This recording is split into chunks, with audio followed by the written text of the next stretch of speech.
Right after transferring to his new school, our main lead casually strides directly into a classroom packed with the worst troublemakers on campus. The entire room goes dead silent for a second before the girls start whispering about who this stranger is, and the gang quickly closes in on him. One punk tries demanding why he showed up, only to get dropped instantly by a sudden, brutal punch. A second thug eats a savage kick to the gut and slams flat onto the floor right next to him. Even after seeing his two buddies folded so fast, the leader doesn't even bother looking up from his mobile screen. Jin swiftly mops the floor with the rest of the gang, leaving bodies scattered everywhere while the girls watch on in absolute shock. Finally, the big boss gets to his feet, barking that he has no clue who Jin thinks he is, but he picked the worst possible target to challenge. He throws a heavy opening swing, but Jin slips the blow effortlessly and delivers a counter that sends the heavy guy stumbling backward. Completely bewildered by Jin's insane raw power, the giant decides to throw one desperate finishing strike. He unleashes a heavy sidekick, but Jin snatches his leg out of midair and slams him down in front of the stunned class. Right then, the doors burst open with a fresh wave of reinforcements, giving the fallen boss enough confidence to smirk and declare that Jin is finished. Jin just glares at the new arrivals without breaking a sweat. The gang screams that he picked the wrong room to cause trouble and rushes him together to tear off his mask, yet Jin dismantles every single attacker effortlessly without letting a single hit land. Out in the hallway, a massive crowd of students gathers to see what all the noise is about. Out of nowhere, one of the thugs crashes right through the classroom door, putting Jin's one-man demolition on full display for the whole hallway. Within minutes, Jin remains the sole person standing amidst a sea of groaning thugs, leaving the onlookers in total disbelief. Cowering in a corner, the defeated boss whines about why Jin attacked them without any provocation. Jin smirks coldly and throws the question right back at him, asking if they ever needed a valid reason to torment innocent kids. He bluntly warns the guy that if word ever reaches him about them picking on another student, he won't hesitate to pay another visit. And on his next trip, he won't hold back nearly as much. Unable to grasp how deep in trouble he actually is, the idiot starts chuckling, claiming Jin is just trying to sound cool with cheesy movie lines. In response, Jin seizes him by the skull and repeatedly bounces his head off the hard floor right in front of the horrified onlookers. Terrified out of his mind, the guy desperately pleads for mercy, swearing he will obey every order and never lay a finger on anyone again. Satisfied,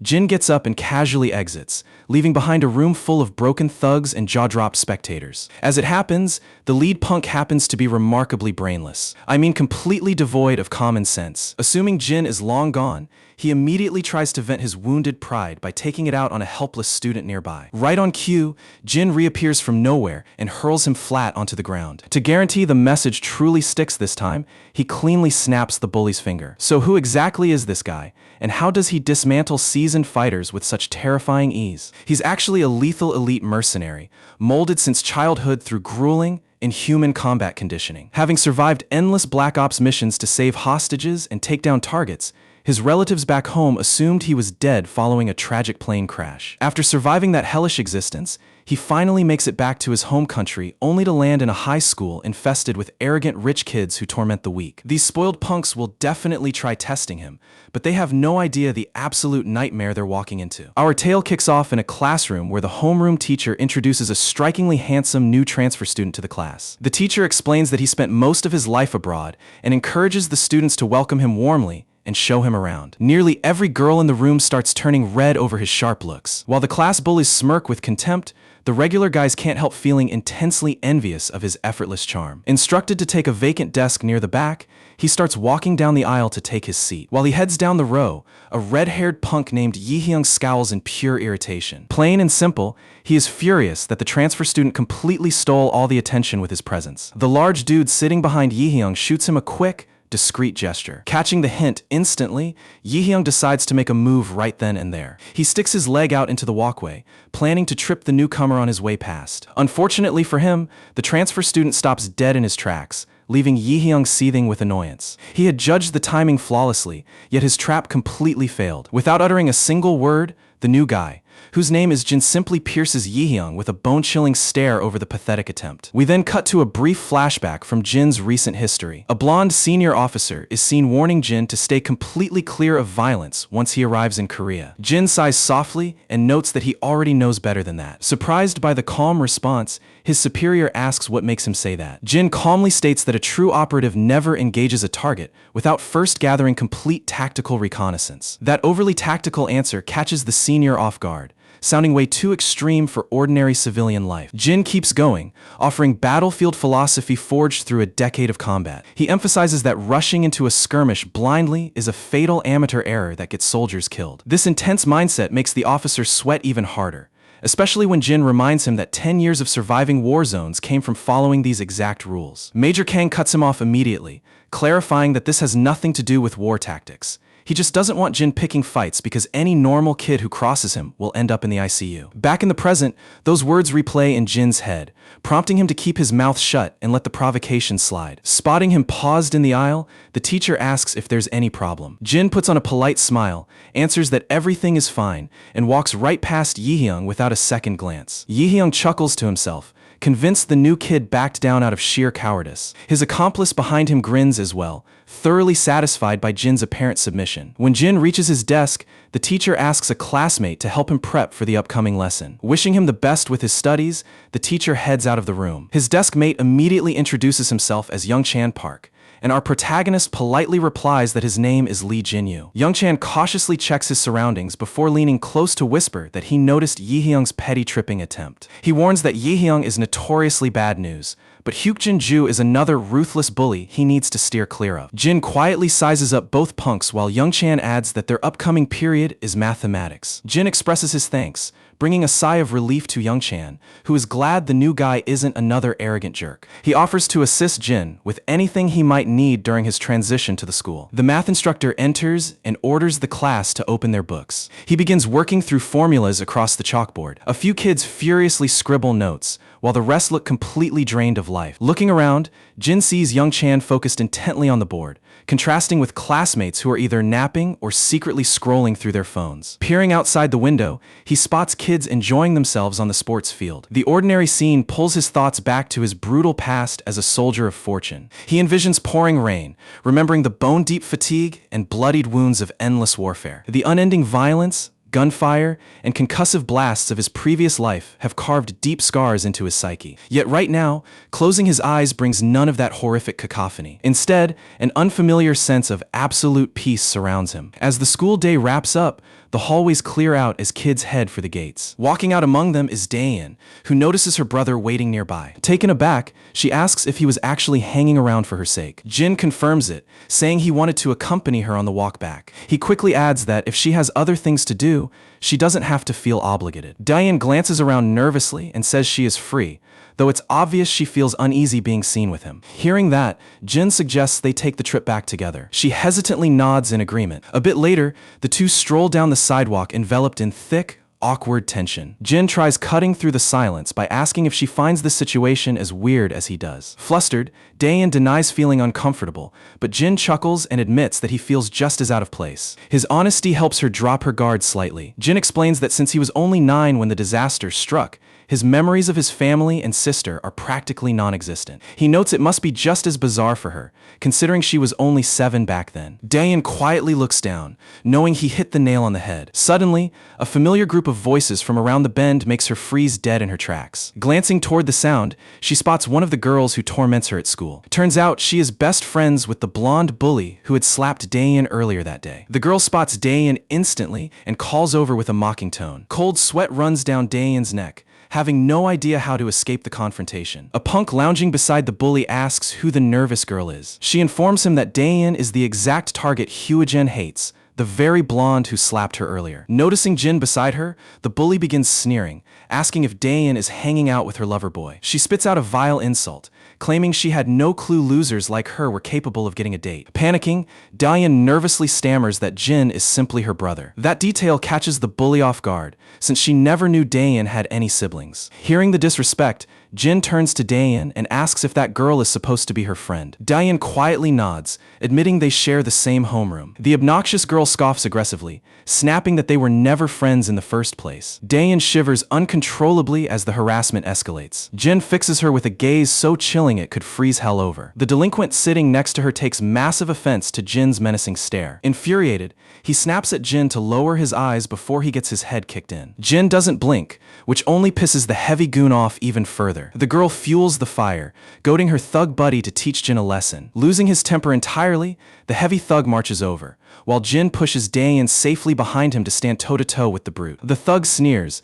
asking if Jin thinks he's a tough guy putting on a show for his little sister. Jin instantly clocks how completely amateurish his stance is, leaving every single lethal pressure point totally exposed. What makes it funnier is that the guy isn't even packing a concealed weapon. He's relying purely on his bulky size and nothing else. Jin silently notes how incredibly reckless it is to leave oneself this vulnerable. Yet right on cue, Major Kang's stern warning replays in his head, reminding him not to get into civilian brawls. Jin sighs softly, looks away, and makes a move to leave quietly. However, the heavy punk has no intention of letting him walk away. He grabs Jin's collar and winds up a hand to smack him across the face. Before the blow can land, Daein rushes between them in a panic. She bows frantically, pleading that Jin has lived abroad most of his life and doesn't understand Korean social norms. The bully girl cackles with delight at her groveling, while Daein continues shaking with terror. The brute barks at Daein, declaring he couldn't care less where the punk came from. Watching his sister tremble in pure terror causes Jin's rage to snap. Driven by fury, he locks onto the punk's wrist and twists it sharply. The thug instantly shrieks in agony, despite Jin barely applying any real force. Jin drops his backpack to the pavement and slips off his uniform blazer. Speaking softly, he covers Daein's eyes with his coat, promising this cleanup won't take longer than 60 seconds. Right on cue, the furious thug lunges at him from the blind spot. Jin pivots with effortless grace and smashes a thunderous open palm slap right across his jaw. That single strike sends blood spraying from the guy's mouth, dropping him backward onto the concrete like a sack of bricks. The mean girl and the remaining punk freeze in pure terror, looking ready to wet themselves if Jin takes another step. Jin sighs with regret, knowing he already broke his pledge to Major Kang. Then again, nobody can blame him since that arrogant fat punk practically begged for it. The second thug stands paralyzed, immediately rethinking every life choice that led to this moment. The scene shifts out to a rural military base where elite soldiers are running intensive drills. Major Kang stands nearby, carefully supervising the grueling routine. An officer walks up and reminds Kang that today marks Jin's first day as a high schooler. Kang frowns with concern,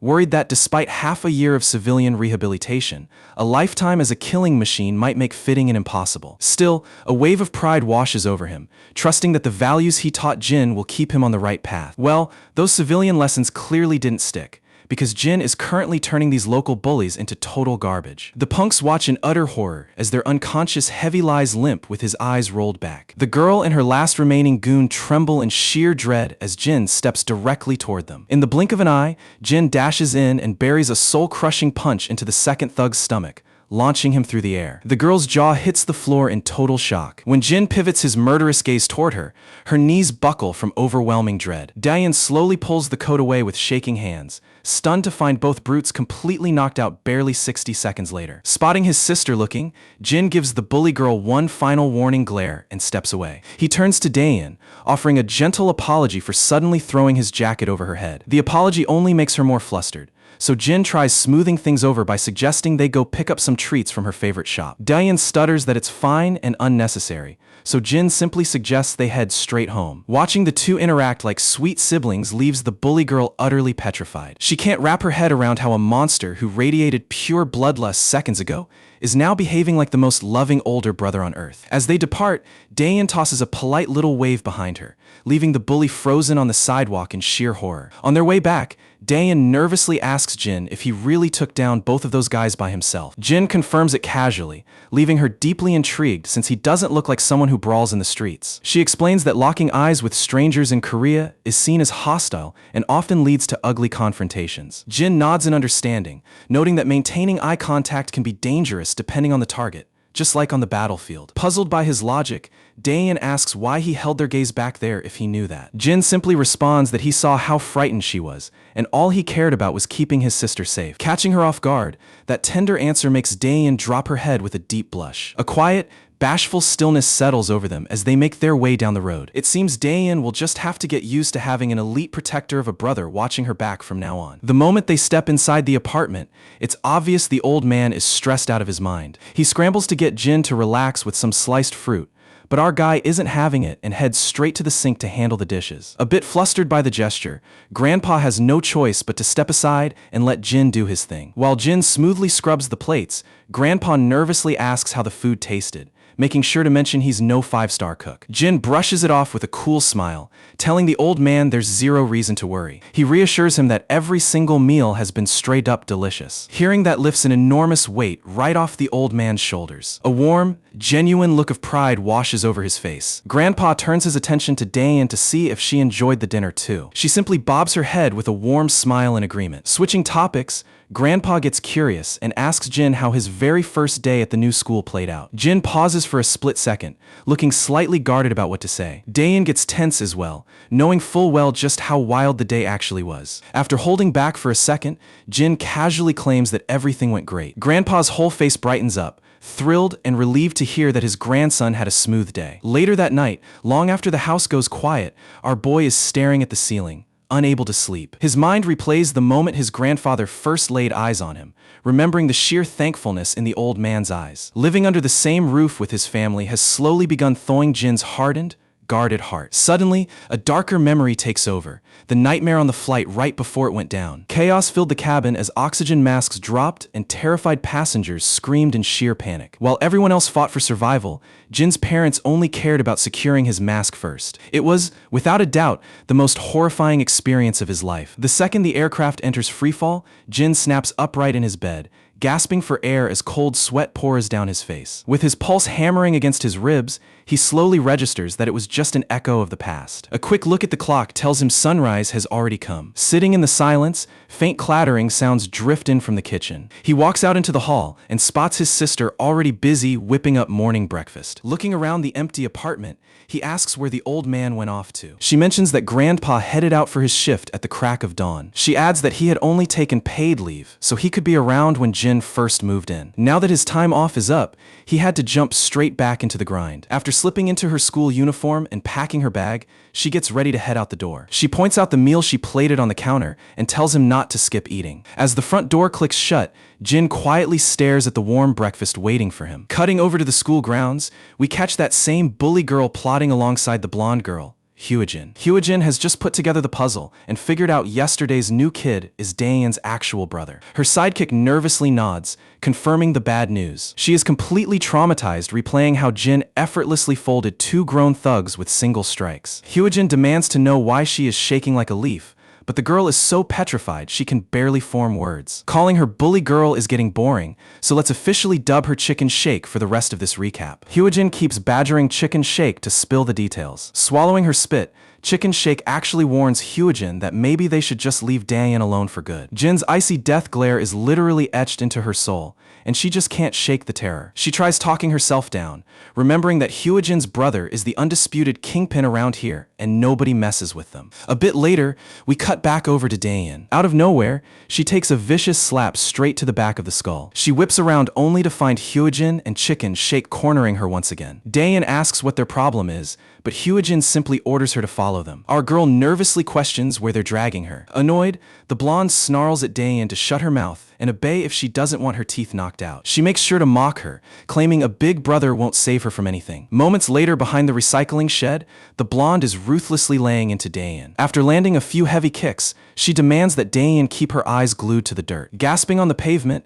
Dayan desperately asks what she even did wrong this time. That's when Hyojin brings up her new transfer brother. She tells Dayan to put her brother on a leash and warn him against acting like some hotshot hero. She warns her that her brother just signed his own death warrant and is about to experience pure hell. Horrified, Dayan asks if they are seriously going after her brother next. Hyojin proudly admits it, explaining that the two goons Jin folded happen to be her brother's direct homies. Since both siblings crossed the line, there is zero chance they walk away in one piece. You don't tug on a monster's tail and expect not to get torn to shreds. Dayan turns ghost white the second she hears that threat. Panicking, she screams at them, demanding to know what they are planning to do to Jin. For talking back, she instantly takes another brutal backhand across her cheek. Her face is bruised, but the physical sting doesn't even compare to the pure panic of knowing Jin is in mortal danger. Gritting her teeth, she pulls herself together and sprints out of the alley at top speed, ditching the bullies. We jump right over to Class 3-2. You could cut the tension in the room with a knife. Even the local classroom troublemakers are sitting dead silent. The entire room is petrified because the school's apex predator just marched inside with his crew,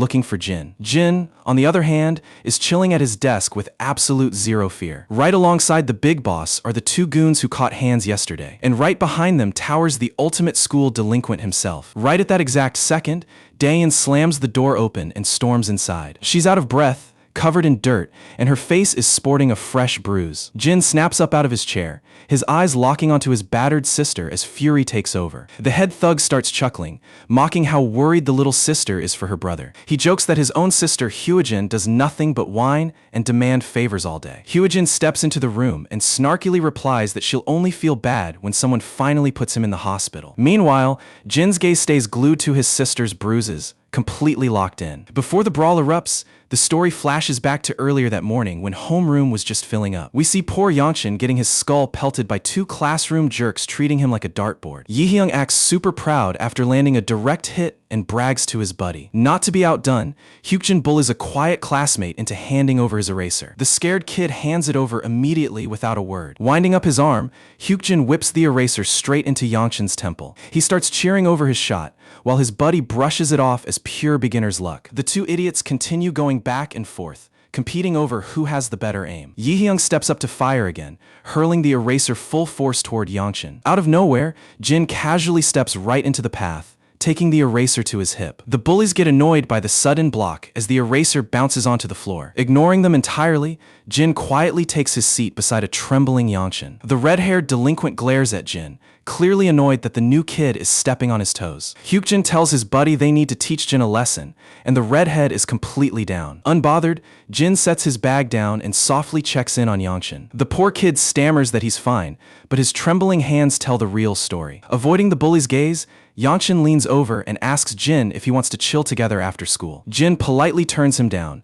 saying he has to head home together with his sister. Surprised, Yangshin asks if his sister just transferred into the school alongside him. Jin clarifies that she was already a student here long before he moved back. When asked for her name, Jin simply replies that it's Dayan. Yangshin instantly freezes at the name, and Jin immediately clocks his nervous reaction. Hesitant to talk, Yangshin finally confesses that Dayan's school life has been an absolute nightmare. He shares that back in middle school, she was super popular, smart, and constantly hit on by all the boys. That drove a jealous blonde named Hyojin totally mad, and the bullying started from there. Jin asks why nobody ever stepped in to protect Dayan from that nonsense. Yangshin explains that Hyojin's brother happens to be Jisoo Kim, the absolute undisputed terror of the whole campus. To make things worse, Dayan is trapped in the same homeroom with her, taking so much abuse that everyone is shocked she hasn't dropped out. Jin connects the dots, realizing his sister became a target over petty jealousy because some guy had a crush on her. Yangshin adds that the guy was just a convenient excuse. Hyojin just loves having someone she can torment. Jin flashes back to a few days ago, when Grandpa was praying Jin wouldn't struggle to fit in after living abroad. Grandpa had turned to Dayan,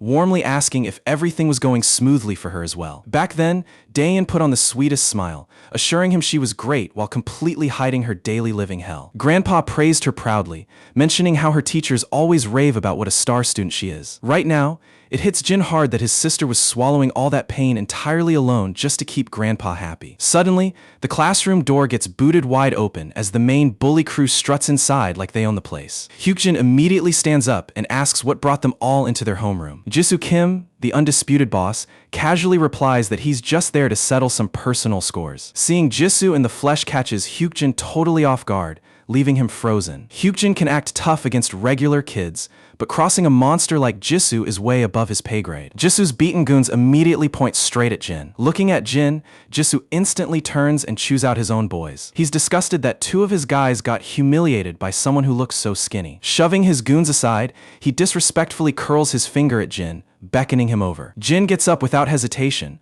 while the classroom bullies watch in disbelief, certain the new kid is about to get wrecked. Standing tall without flinching, Jin coldly asks if Jisoo is supposed to be the top dog around here. Jisoo smirks, amused that the kid is finally figuring out who runs the school. He barks at his lackey to stop standing like a statue and go jump him. Though visibly shaking in his boots, the goon slowly inches forward toward Jin. Before the first punch is thrown, Dayan comes crashing into the room completely out of breath. And that brings us right back to the present, with Jin staring at his beaten-up sister. Tears spill down Dayan's cheeks as she desperately apologizes for dragging him into a fight. Hyojin rolls her eyes at the crying, loudly mocking her for acting like a pathetic drama queen. Jin gently cuts his sister off, telling her she has absolutely zero reason to be sorry. Before another word is spoken, Jin's hand snaps out in a vicious open palm strike, instantly flattening the lackey unconscious. The remaining bullies, well aware of his devastating power, begin trembling in pure terror. Standing over the body, Jin looks back at Daein and says the only ones who need to apologize are standing in front of them. The heavyset bully swings a wild punch, but Jin swats his arm away like an annoying fly. Spotting an opening, Jin lands a lightning-fast throat chop that leaves the guy choking on the tiles. The third lackey, terrified but desperate, throws a shaky punch of his own. Jin counters instantly with a bone-cracking shot to his ribs, sending him crashing hard into the floor. Watching his entire muscle folded in seconds, Jisu's smug attitude vanishes in real time. The classroom's low-tier bullies are completely paralyzed, staring in utter disbelief. Hyojin and Chicken Shake are losing their minds in pure panic, visibly shaking. Stepping past the bodies, Jin locks eyes with Jisoo and makes it crystal clear that nobody touches his sister and gets away with it. Jisoo forces a wicked grin, finally admitting that Jin isn't just an ordinary transfer student. Without warning, Jisoo whips a brutal high kick aimed straight for Jin's jaw. Jin casually blocks the strike with one arm, leaving Jisoo totally stunned by his insane reflexes. Jisoo immediately pivots into a follow-up kick, only for Jin to shut that down just as effortlessly. Jin traps the leg, yanks Jisoo forward, and lands a bone-shattering straight punch directly into his face. Blood sprays through the air as the top dog slams into the tiles like a sack of rocks. Gasping and bleeding heavily, Jisoo stares up in pure dread at Jin, standing over him like the Grim Reaper. Without showing an ounce of mercy, Jin follows up with a crushing head kick that paints the floor with more blood. The guy who thought he ruled the entire school is left completely broken, folded, and utterly humiliated. Dead silence takes over the entire room as everyone watches the school kingpin get dismantled in seconds. The classroom's wannabe bullies stand with their mouths open, unable to process what they just witnessed. Hyojin is paralyzed with terror, completely unable to wrap her head around how monstrous Jin actually is. Jin turns on his heel and begins stalking toward Hyojin, who cowers in fear, terrified she's about to catch the same beating. Before Jin can lay a finger on her, Daein lunges forward to grab his arm. She begs him desperately to stop and let it go. Jin tells her he knows all about the years of abuse and how they cornered her yesterday too. Daein's heart sinks knowing her secret is out, and she lowers her head in quiet shame. Realizing Jin threw down just to defend her, she forces a reassuring smile and promises him she's okay now. Jin hesitates for a beat before finally backing down, choosing instead to escort her personally to her room. As the two walk out, the classroom explodes into frantic whispers about the new transfer god who soloed the kingpin. The classroom punks sweat bullets, thanking their lucky stars they didn't try to jump him earlier. Meanwhile, the blonde stands paralyzed, drowning in sheer humiliation and dread. Walking down the hall, Daein admits she's blown away by his crazy combat skills, before immediately apologizing all over again. Jin turns to her, completely confused why she keeps saying sorry. Daein tears up, saying it's all her fault he had to get his hands dirty in her problems. Deep down, she blames herself for dragging him into back-to-back brawls over the last 2 days. Jin just offers a warm smile and tells her not to stress over apologies, reminding her that looking out for one another is literally what family is all about. He goes on to share that where he grew up, it was strictly every man for himself. Nobody gave a damn about what happened to the next guy as long as their own skin was safe. Yet even the coldest people in that place would draw the line and step up whenever their own kin were on the line. The story then shifts into a flashback, dropping us right into the middle of a brutal war zone choked with thick smoke and raging blasts. Endless rounds of gunfire and heavy artillery tear through the air from every direction. Right in the center of all that devastation, a much younger Jin is trying to survive the carnage. Through the chaos, he notices an enemy soldier using his own body as a human shield to protect his young daughter from an armed gunman aiming straight at them. Watching a soldier put his life on the line for his kid in such a merciless environment stuck with Jin forever. That single moment forced him to wonder what family actually meant and why people would risk everything for it. Snapping back to reality, Daein brings up the fact that he doesn't even have memories of her, so why bend over backward to protect her? Jin owns up to the fact that his memory is blank, but makes it clear that doesn't make her any less of his sister. Daein is completely left without words. As the weight of his honesty hits her, a wave of shyness suddenly washes over her. She brushes it off, telling him she's totally good now and that he ought to head over to his own room. Since they've reached her class, she gives him a quick wave and slips inside, leaving Jin standing there with a quiet grin. Meanwhile, in Jin's classroom,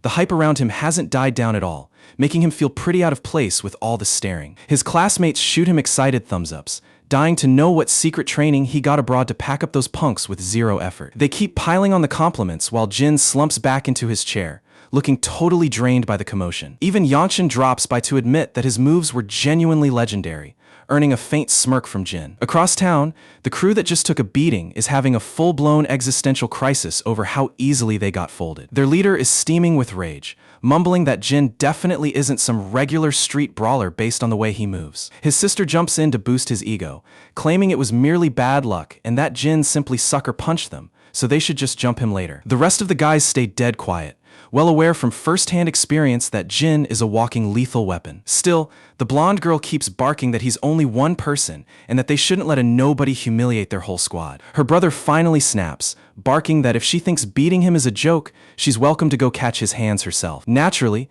Hyojin takes offense to that tone and fires back that he shouldn't vent his embarrassment on her just because a random transfer student destroyed him. Her brother looks ready to explode, visibly stung because her words hit a very raw nerve. He's boiling inside mainly because he knows she's spitting cold, hard facts. Hyojin gives him one final, resentful glare, her eyes stinging with frustrated tears as she watches her brother act so pathetic. Without another word, she turns on her heel and slams the door shut on her way out. While she storms furiously down the hallway, Chicken Shake rushes over to tag along. At this point, the blonde girl is practically smoking with rage. She can't wrap her head around how a whole crew of tough guys got put in their place by a single dude. She kicks open her classroom door, spots Dayan sitting quietly, and immediately mocks her, sneering about how lucky she must feel to suddenly have a bodyguard for a brother. She taunts her, saying Dayan can probably stroll around carefree, now knowing she can just cry to her big brother whenever things go south. Dayan keeps dead silent, which manages to tick Hyojin off even more. In her twisted mind,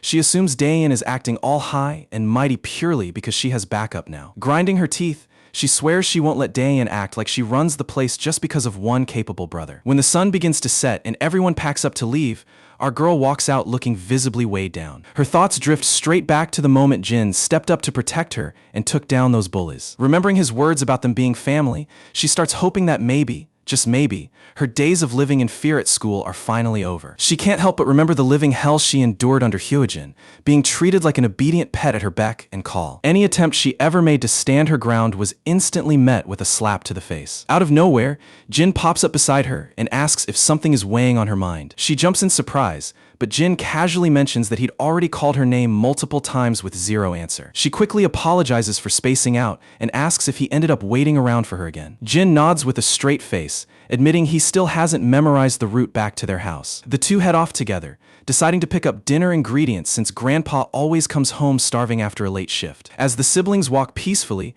that unhinged blonde is lurking right in their tracks. She's practically trembling with hate, completely disgusted by the sight of Dayan smiling so happily. She's just biding her time, plotting the nastiest way to wipe that smile off Dayan's face for good. In the next scene, the siblings are browsing through the grocery aisles. While Dayan struggles to pick out what to cook, the surrounding shoppers can't stop staring in their direction. Practically every girl in the market is swooning over Jin, and Dayan immediately picks up on all the female attention he's commanding. She already knew he turned heads in class, but his charm apparently works out in the real world too. Getting curious, Dayan asks if he ever had a girlfriend back while living abroad. The question catches Jin completely off guard, making him look as if the concept of dating is an alien language to him. Noticing his puzzled look, Dayan explains she means someone he was in a relationship with. Jin casually answers that he never had one, leading her to say he should totally get a girlfriend given how easily he pulls girls everywhere he goes. After a brief pause, Jin explains he was simply too occupied with other matters to ever date, which makes total sense to Dayan considering how hectic his life must have been. Jin then flips the script, casually asking if she's ever had a boyfriend herself. Flustered by the counter question, Dayan hurriedly blurts out that she's been completely single too. When he asks what stopped her, she just covers up by saying she's been equally occupied. Back home, Grandpa surprises Jin by gifting him a brand new Samsung Galaxy. Jin looks a little let down since he secretly had his heart set on an iPhone. Grandpa immediately gives a masterclass, claiming iPhones have terrible batteries and that rocking a Samsung is way cooler when every single kid has an Apple device. It's a hilarious little reality check, hinting that using Android is the ultimate way to stay unique. Dayan, however, is super hyped since she's been dying for a Galaxy and spots right away that this is the newest flagship. As Jin begins exploring the phone, Grandpa proudly mentions that he already added his and Dayan's contact details. Dayan is genuinely shocked because tech stuff is usually her responsibility. Grandpa comes clean with a chuckle, admitting the store clerk handled it for him. He smiles warmly, hoping Jin won't be upset that the seal was broken, knowing how much youngsters obsess over unboxing fresh gadgets. Jin instantly reassures him that it's no big deal at all. Grandpa then turns to Daein, feeling bad that there was only one unit left in stock and promising he'll get her one later. Daein brushes it off cheerfully, and the three of them share a heartwarming dinner, soaking in the family vibes. Later that night, Jin is glued to his new device, fully engrossed in testing out all its features. He starts realizing that Samsung actually packs serious heat, maybe even outpacing Apple in practical use. The scene shifts to Major Kang typing away at his desk until his phone suddenly buzzes. He answers to find Jin on the line, simply checking in to share his brand new mobile number. Kang is taken aback, prompting the junior officer behind him to ask if the Major hadn't already provided Jin with a phone. Major Kang confirms that he indeed gave him one. Kang's face goes completely red with rage, fuming over the fact that he bought Jin the top-tier iPhone on the market, only for the kid to ditch it immediately. The following morning, Jin steps out fresh from the shower just in time to see his sister bolting for the door in her school uniform. Before she dashes off, Jin stops her to ask why she's leaving ahead of schedule. She calls back that she's already behind time and rushes out the door without another second. She yells back that breakfast is ready on the table, telling him just to leave the dirty bowls in the sink. Running down the sidewalk, she checks the clock on her screen and breathes a sigh of relief knowing she won't be tardy. She was only running late because she took extra time preparing a warm soup for Grandpa, and his happy smile made every rush second worthwhile. All she really cares about is putting a smile on his face. Her peaceful mood gets violently shattered when a brutal kick slams right into her ribs, sending her crashing onto the pavement. Standing over her are three masked girls draped in oversized hoodies to conceal their faces. The girl in front snaps at Daein to watch her step, claiming Daein almost snapped her ankle. It's blatantly obvious they're just cooking up cheap excuses to jump her. They aggressively corner her, demanding a groveling apology for her made-up mistake. The poor girl frantically bows and apologizes, but the lead bully smacks her hard across the face, ordering her to beg on her knees like a dog. Right then, a ponytail girl pipes up, suggesting they move this party to a karaoke joint to have some real fun. Her friend instantly chimes in, hyped about taking out their stress somewhere private. The girl in the ponytail kneels down, staring straight into Daein's terrified eyes. With a sickening smirk, she invites Daein along, promising they're going to have an unforgettable time together. The moment that voice hits her ears, Daein realizes it's Hyojin Kim, and she has come back with pure venom to ruin her life. Next thing we know, they drag her into a shady, dimly lit karaoke lounge. The receptionist takes one look at the suspicious, hooded crew and gets bad vibes instantly. A bit later, the manager is seen anxiously walking toward their private booth to check on things. He grumbles about how reckless teenagers are nowadays, dreading the damage inside after hearing non-stop shrieks and thuds the entire time. He opens the door and freezes in shock, finding Daein collapsed on the floor, covered in bruises. Luckily, she's still awake and painfully pushes herself off the ground. Her trembling hands frantically scramble to collect her scattered belongings. Panicking at the horrifying scene, the manager reaches to dial an ambulance, but Daein desperately turns it down and limps out of the building. Back in school, the teacher finishes calling roll and points out that Daein is absent. With the students confirming her empty seat, everyone is puzzled because Daein is never the type to ditch without a word. In the back row, Hyojin sits with a vile smirk, thoroughly enjoying her handiwork. Chicken Shake leans over anxiously, whispering whether she thinks Daein will actually survive the beating. Hyojin just brushes her off cold, telling her to stop freaking out over nothing. She coldly reminds her that Daein skipping class isn't their problem or responsibility. Chicken Shake nervously nods along, desperately convincing herself that they have nothing to do with it. Eventually, the final bell rings, letting out all the students for the day. Like clockwork, Jin waits outside the gates, scanning the sea of students without spotting his sister anywhere. The crowd completely disperses until the streets are practically empty, yet Daein is still missing. After waiting a while longer, he whips out his phone to call her, thinking she might have headed back early. At home, Daein sits silently listening to her phone buzz repeatedly, choosing to let it ring out without picking up. With no response, Jin makes his way back home on his own. The second he steps onto the porch, he notices her favorite sneakers sitting by the entrance. Dropping his backpack, he heads straight to her room and gives the door a soft knock, checking if she's in there. Her voice answers from inside, instantly lifting a massive weight off Jin's chest. Daein asks through the door if he ended up waiting for her outside the gate again. Jin confirms he was, adding that he even tried ringing her phone when she didn't show up. She makes up an excuse, apologizing and claiming she was knocked out asleep. Jin senses something off in her shaky voice and asks if he can step inside for a second. She quickly cuts him off, claiming she's under the covers because she caught a fever. Getting worried, Jin asks if her condition is bad. She insists it's just a mild cold and that a little sleep will fix her right up. Jin tells her to holler if she needs anything, turning around to head out and buy her some meds. But as he reaches the doorway, his eyes lock onto fresh bloodstains splattered across her sneakers. His battle instincts kick and immediately blood on her shoes means this wasn't any regular sickness. Putting 2 and 2 together, he snatches the med kit and walks straight into her room to treat her wounds. Diane flinches in pain as he gently applies bandages over her battered, swollen face. Jin is still completely in the dark about who did this to her. Dayan tries to lie,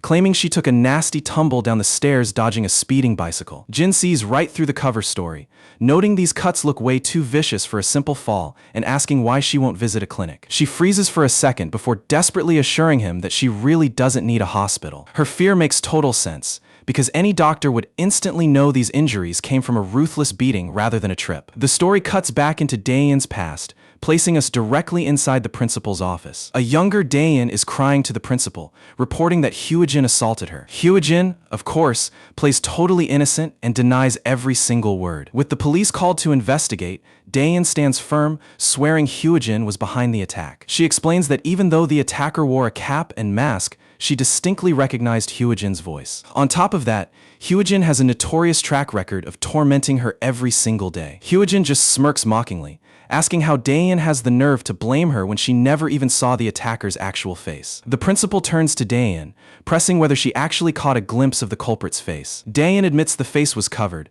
but insists with all her heart that it could only be Hyojin. Right on cue, Hyojin's mother completely loses her temper. She lashes out, screaming at Dayan for dragging the cops in and framing her precious daughter like a criminal without proof. The principal tries to defuse the situation, but the outraged mother refuses to back down for even a second. Dayan's hope completely shatters as she watches everyone in the room doubt her, despite knowing the truth. Even the officers in the room start looking unconvinced by her claims. The mother screams that Dayan must apologize on the spot, but Dayan bravely digs her heels in, repeating that her daughter is the guilty one. Losing her mind at the defiance, the arrogant woman decides to drag Dayan's parents into the mess. She orders Dayan to call her parents down to the school office immediately. Hearing that single demand completely tears Dayan's heart to pieces. Tears keep rolling down her cheeks against her will, all while the scumbag who attacked her just laughs it off and walks away scot-free. Right now, she feels completely stuck in the exact same nightmare she lived through before. She knows speaking up without any real evidence is totally pointless. Plus, she refuses to burden her grandpa, who has always been her biggest pillar of support. Right then, Jin catches the stress on her face, gently places a hand on her forehead, and checks if she's actually holding up all right. In a faint, shaky voice, she just insists that she's doing okay. Jin tells her that even though nothing is fractured, the bruising looks nasty and is going to sting for the next couple of days. She nods along, secretly amazed at how skilled he is at first aid since every single bandage is wrapped with total precision. Her mood quickly drops as her thoughts drift back to their grandfather. She's genuinely terrified the old man will panic over her state, particularly given his fragile heart condition. Hearing this catches Jin off guard, and she goes on to explain that Grandpa relies on daily medication just to keep his heart stable. Jin immediately reassures her that he won't let Grandpa get wind of any of this, telling her to stop stressing and get some rest. Just as he turns to leave the room, she stops him with a quiet shout. Flashing a soft smile, she thanks him for looking out for her, and Jin shoots back a gentle, reassuring grin. The second the door closes behind him,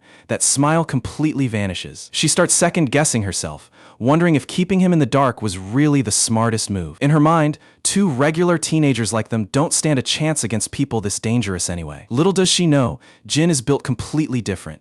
And honestly, the guy has probably already figured out who laid hands on her. A bit later, the scene cuts to a packed, noisy club with heavy beats booming through the speakers. Right in the thick of the crowd sits the main bully himself, Gaisu Kim. He's downing drinks and sharing fake laughs with his crew, but you can clearly tell he's secretly fuming. The entire table is stuck on Jin, utterly baffled at how one random kid managed to totally ruin their day. One of the goons chimes in, arguing that their only real mistake was taking Jin way too lightly. He swears that with a solid ambush set up beforehand, dropping him will be a piece of cake. Another lackey nods along, hyping up the idea that letting him walk after this would be total humiliation. A third punk brags that if all of them jump him together, the kid won't survive 30 seconds. Even with his boys hyping each other up, Jisoo knows deep down that crushing Jin isn't going to be that simple. The sting of that brutal beatdown is still fresh, but his ego won't allow him to just let it go. He slams his drink down on the table and finally caves in to what his crew is proposing. He reminds them that fair fights were never their thing anyway,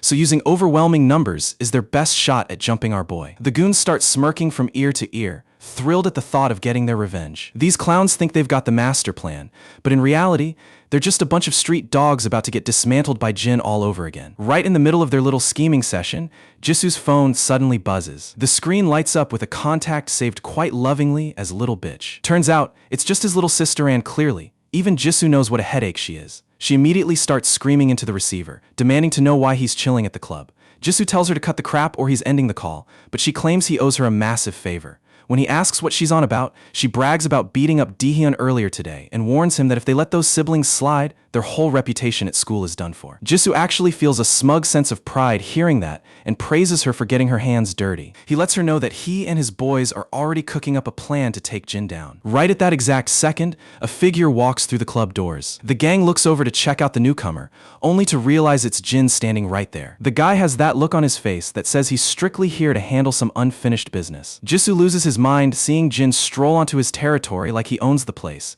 but Jin simply walks up to their table without a trace of fear. Then, a twisted smile creeps up on Jisoo, thinking it's great that their target just delivered himself on a silver platter. Jin didn't come to talk, though without wasting a single breath, he pommel grips one punk's face and smashes his skull violently against the edge of the table. Another goon rushes in, but Jin throws a punch so lightning fast it completely caves in the guy's ribcage. Jisoo and the remaining thugs clench their jaws in pure shock as their boys drop like flies in seconds. The rest of the mob swarms him all at once, but our boy doesn't even blink. As soon as the first guy steps into range, Jin folds him with a clean, effortless kick. He then snatches the purple-haired punk and buries his face straight into the table with a sickening crash. While the purple-haired dude is begging for mercy, Jin hoists him up and hurls him into the wall like a cheap ragdoll. Next, he cocks back his fist and lands a thunderous strike right into the fat guy's jaw. One thug tries to sneak him with a glass bottle, but Jin effortlessly slaps the weapon away and counters with a vicious backhand that leaves the guy puking blood. Another coward sneaks up from behind,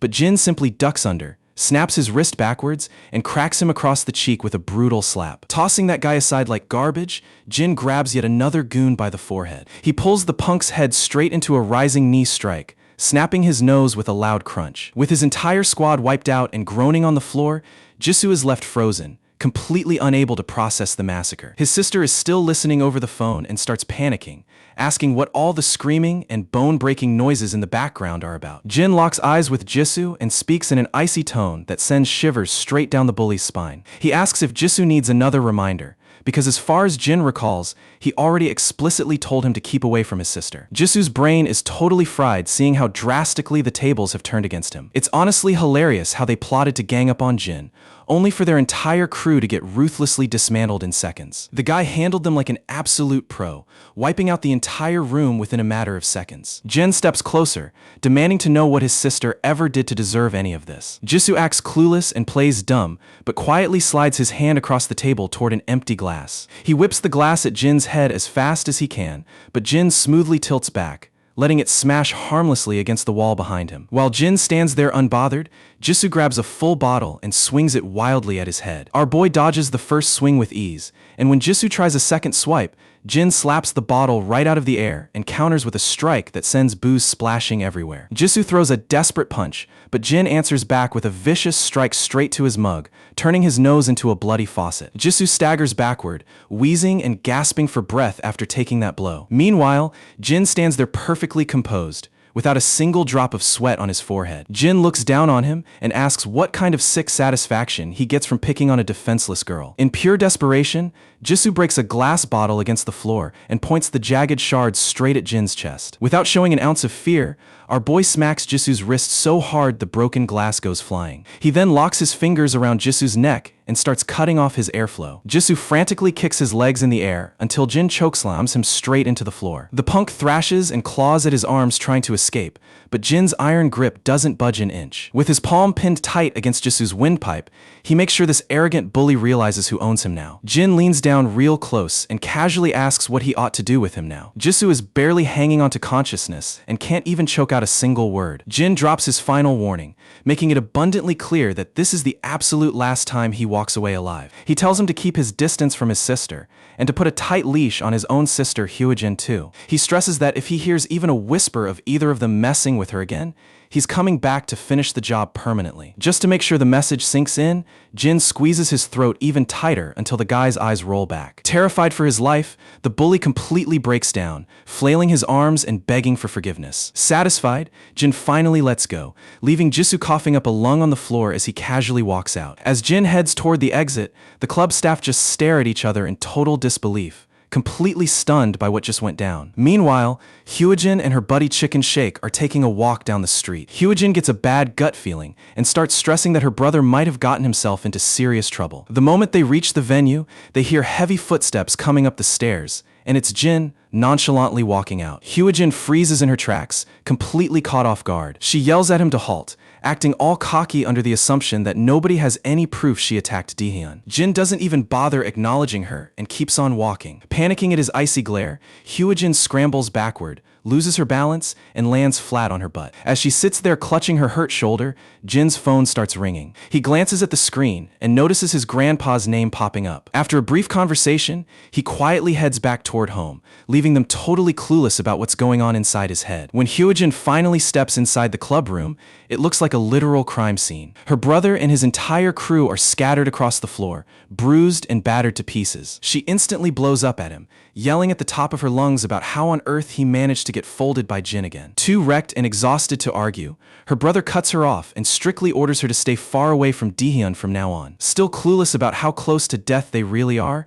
Hyojin snaps back, demanding to know what garbage he's spewing. Completely fed up with her arrogance, her brother finally snaps. He grits his teeth and screams at her to just leave Jin's sister the hell alone. Hyojin refuses to shut up and keeps yelling back, demanding why he's acting like such a coward in front of that kid. That pushes him over the edge, and his eyes flare with pure rage. He lays it out straight. If she doesn't keep her hands off Daehyun, he will personally beat the living daylights out of her. Man, this brother-sister duo has one seriously toxic dynamic going on. It's insane how easily they jump straight to threatening to beat each other up. Completely stunned and terrified by her brother's violent threat, Hyojin's eyes well up with tears. Cut back to Jin, who meets up with his grandpa at the park. The two of them take a seat together on a quiet park bench. Grandpa starts by apologizing for pulling Jin away from hanging out with his friends, but our boy assures him it's no trouble at all. The old man gets emotional, bringing up how Daehyun got hurt and how grateful he is that Jin took care of her wounds. Jin confirms it, and Grandpa explains that her bruises look bad,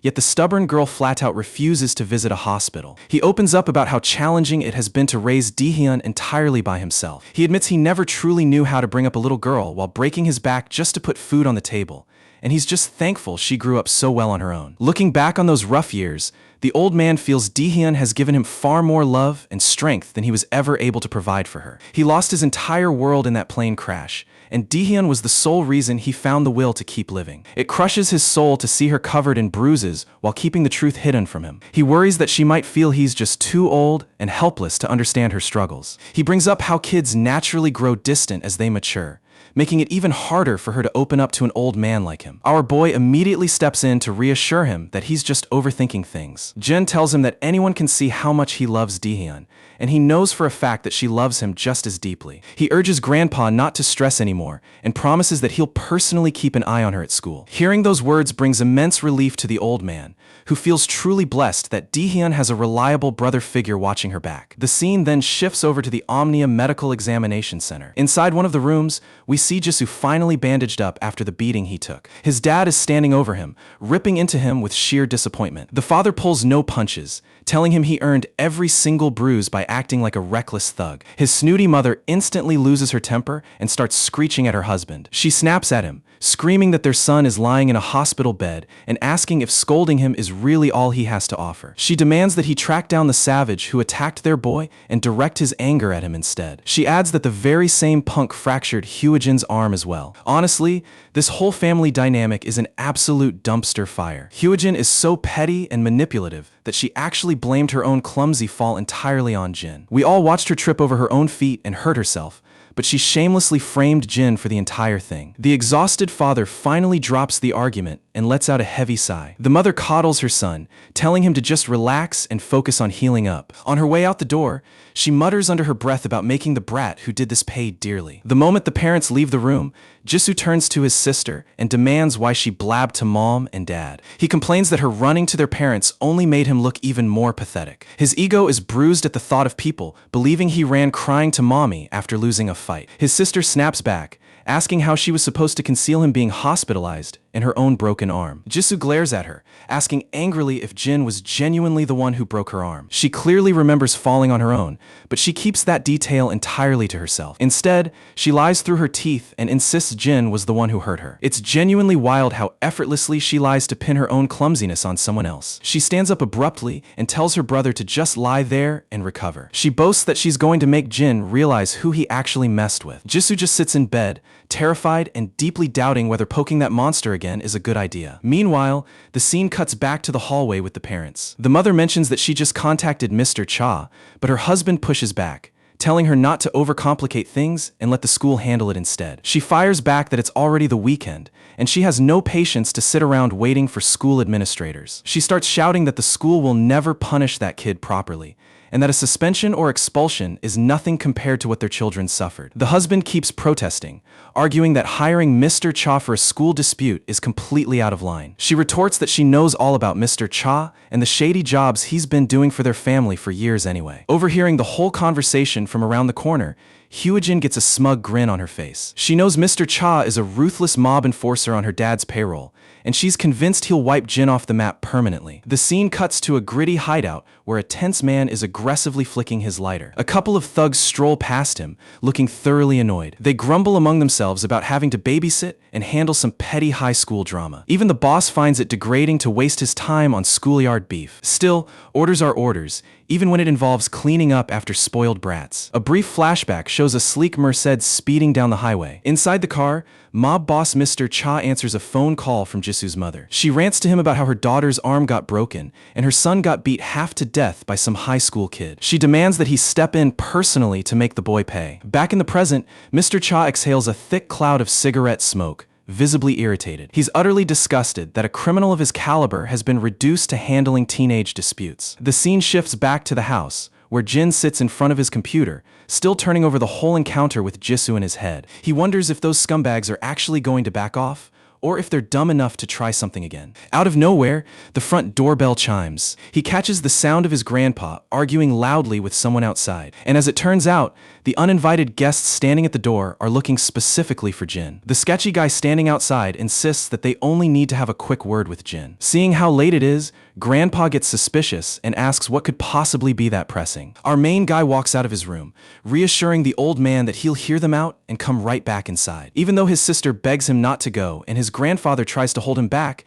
Jin just gives them a calm, reassuring smile. He tells them not to sweat it, claiming he already knows these dudes and it's just a routine chat. And just like that, our boy walks out into the night, leaving his worried family behind. The thugs drag him off to a deserted building site while he silently wonders who actually called this hit on him. The moment they pull up, the henchmen immediately report to their chief that the target has arrived. The boss doesn't say a word, casually taking a long drag from his cigarette. The bald goon pipes up, mentioning that the kid didn't put up a fight at all and obediently tagged along. Pleasantly surprised by how cooperative the target is, the boss decides they should wrap this beating up fast. With a quick snap of his fingers, his subordinates immediately ready their steel baseball bats. One thug orders his buddy to pin down our boy's arms so he can start cracking his bones. At the same time, the boss lets out a sigh and pulls out his phone to text the client that the deed is done. As the boss looks up her contact, the goons start mocking our boy, wondering why on earth he dared to mess with the influential Kim family. Hearing them bring up the spoiled brats, our boy instantly puts two and two together and knows this is payback for Jisoo Kim. Annoyed by all the chatter, the boss stops scrolling, figuring it's bad business to make the call while the kid is still standing there conscious. When he glances over, he gets genuinely creeped out by how completely relaxed and blank our boy looks. The second the thugs rush him, Jin shifts into gear with unreal agility. He snatches the bald guy's wrist mid-swing, yanks him forward, and buries a devastating shoulder charge straight into his nose. The boss's jaw drops as he watches that strike land with pinpoint perfection. Right after, the second lackey steps in, taking a wild swing at our boy with his bat. Jin smoothly dips underneath it, letting the weapon cut through empty air above him. The thug winds up for another strike, but our boy casually steps straight into the line of fire, leaving the mob boss completely dumbfounded. In a split second, our boy traps the bat with his forearm and drives a vicious uppercut right beneath the goon's chin. Without missing a beat, he follows through by drilling a heavy strike right into the guy's sternum. He then grabs him by the throat and violently slams him down onto the hard masonry. The boss stands frozen in pure disbelief, totally awed by the raw precision and cold nerve this kid is showing. The bald guy scrambles back up, locks our boy from behind, and threatens to end his life. But Jin just drives his shoulder straight into the guy's ribcage, pivots, and smashes his face again, dropping him for good. Mr. Cha finally clocks that this isn't some run-of-the-mill high schooler. His fighting technique is way too refined. Knowing his men are useless, he decides he has to handle business personally. Stepping into the frame, he scratches his scalp with a smirk, joking about how pathetic it feels to brawl with kids at his grown age. Our boy, however, instantly sizes him up and spots every single opening, realizing this so-called mob boss is practically an amateur. When the boss hurls a heavy right hook, Jin just casually slips to the side. The boss unleashes a rapid flurry of strikes, but our protagonist cleanly dodges every single blow like it's child's play. During the exchange, our boy ducks out of the way, but a follow-up punch comes flying straight toward his guard. He manages to block the strike, but the sheer momentum pushes him sliding back across the dirt. The mob boss grins with respect, genuinely impressed that the kid absorbed a shot like that. Jin checks his throbbing forearm, feeling the sting vibrating through his bones. He gives credit where it's due, realizing the boss read his angle and timed that counter perfectly. At this point, the boss is dying of curiosity and demands to know who this kid actually is. Jin simply plays dumb, claiming he's nothing more than your average high school student. The boss isn't buying that garbage for a second. He knows deep down that nobody pulls off moves like that without years of hardcore combat training. Jin drops back into his fighting stance. Smirking, the boss says he's down for round 2 and cocks his fist back to take our boy's head off. Our boy brushes off the incoming strike and counters with his own punch, which the boss slips just as cleanly. When the boss lunges again, our boy intercepts his arm and rips a strike straight toward his stomach. The boss shifts to block, but that adjustment leaves his guard open, letting our boy crack him right across the jaw instead. Furious that a kid managed to tag him in the face, Mr. Cha loses his cool and throws another wild punch. Jin swats it aside once more,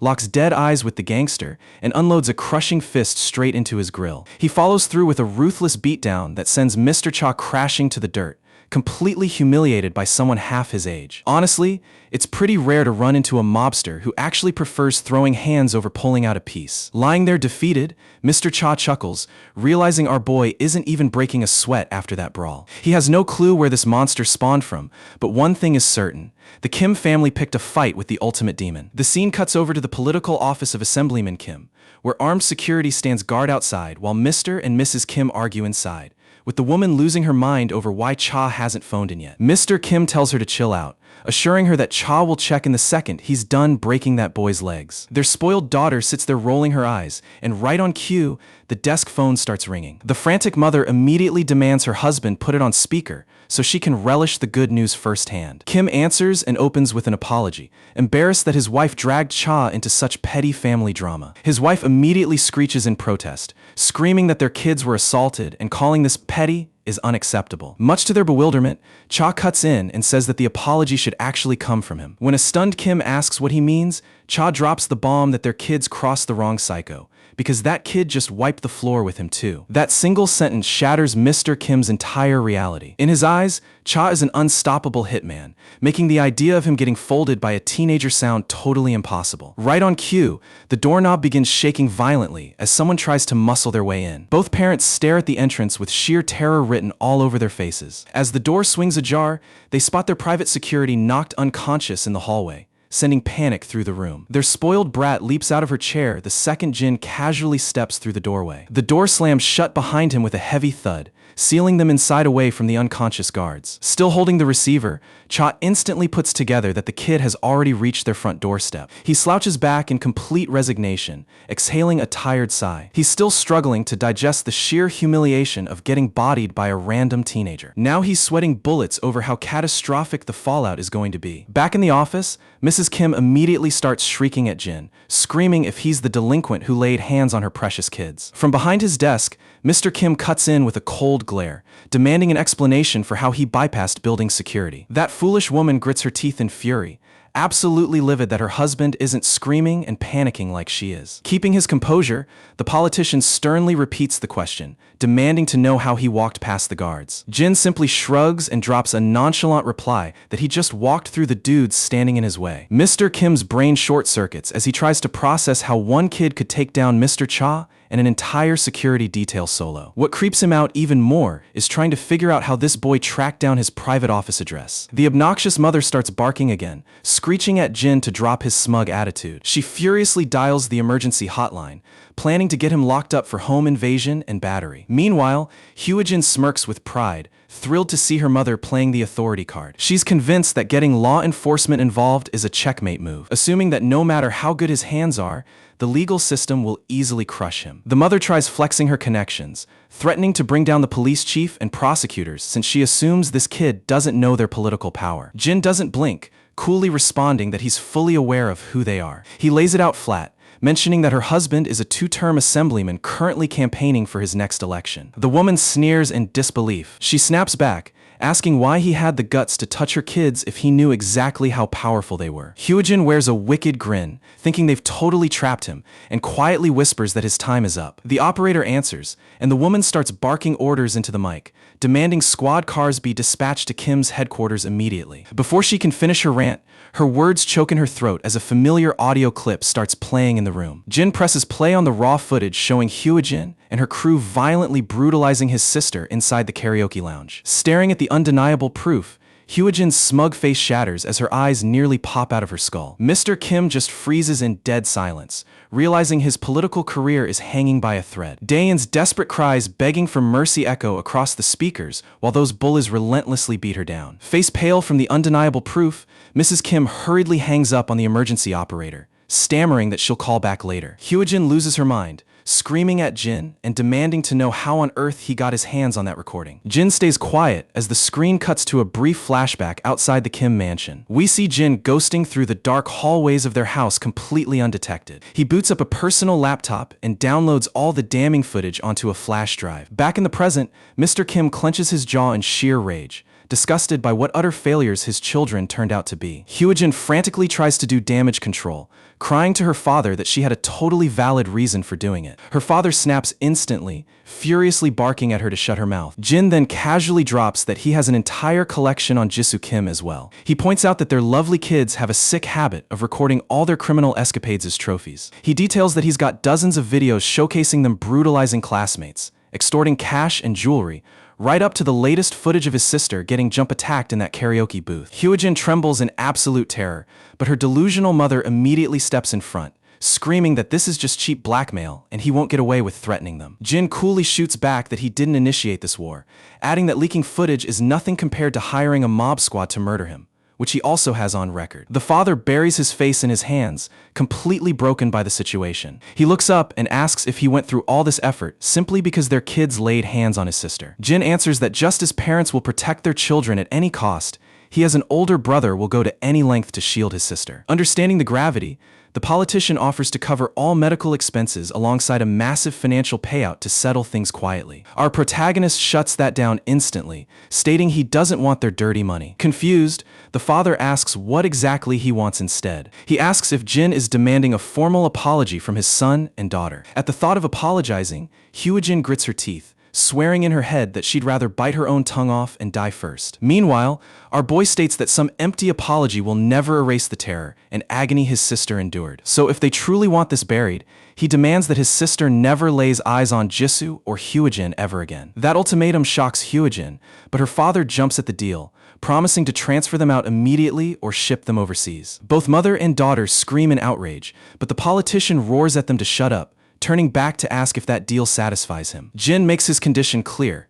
He wants them out of the building by tomorrow morning. The father promises to contact the principal right away, while Hyojin completely breaks down, weeping uncontrollable tears of defeat. As Jin turns to leave, the father halts him, insisting that since they made a deal, Jin needs to wipe all that recorded footage. Our boy turns back with a murderous glare so chilling that the politician realizes instantly that no normal teenager could ever possess such eyes. Jin makes it clear he wasn't born yesterday, then walks out and slams the heavy office door shut with an echoing bang. Stepping out into the cool air, he makes his way back home. His grandfather throws the door open asking if he's unhurt, while Daein is sobbing in the hallway behind him. Surprised by how terrified they were, Jin puts on a warm smile and promises them that nobody laid a finger on him. Stepping inside, the grandfather insists that those men earlier clearly looked like dangerous criminals. Jin plays it off, saying they just had a quick conversation and that was it. His sister, sniffling, adds that those thugs felt extremely shady and that they were scared to death. Jin gently reassures her, telling her that her only job right now is to focus on healing up. He then drops a hint, telling her she'll never have to worry about those school stairs again because he permanently cleared the obstacle. Naturally, she has no clue what that means right now, but the puzzle pieces will fall into place soon enough. The following morning, the siblings make their way to school. After walking through the gates, they split up to head to their separate homerooms. Walking into her room, Daein nervously keeps her head down to avoid locking eyes with Hyojin. But she stops dead in her tracks when she overhears classmates gossiping that Hyojin is never coming back. The whole room is buzzing with rumors, until one girl reveals that Hyojin and her brother are both getting shipped overseas to study. The revelation hits Daein like a shockwave.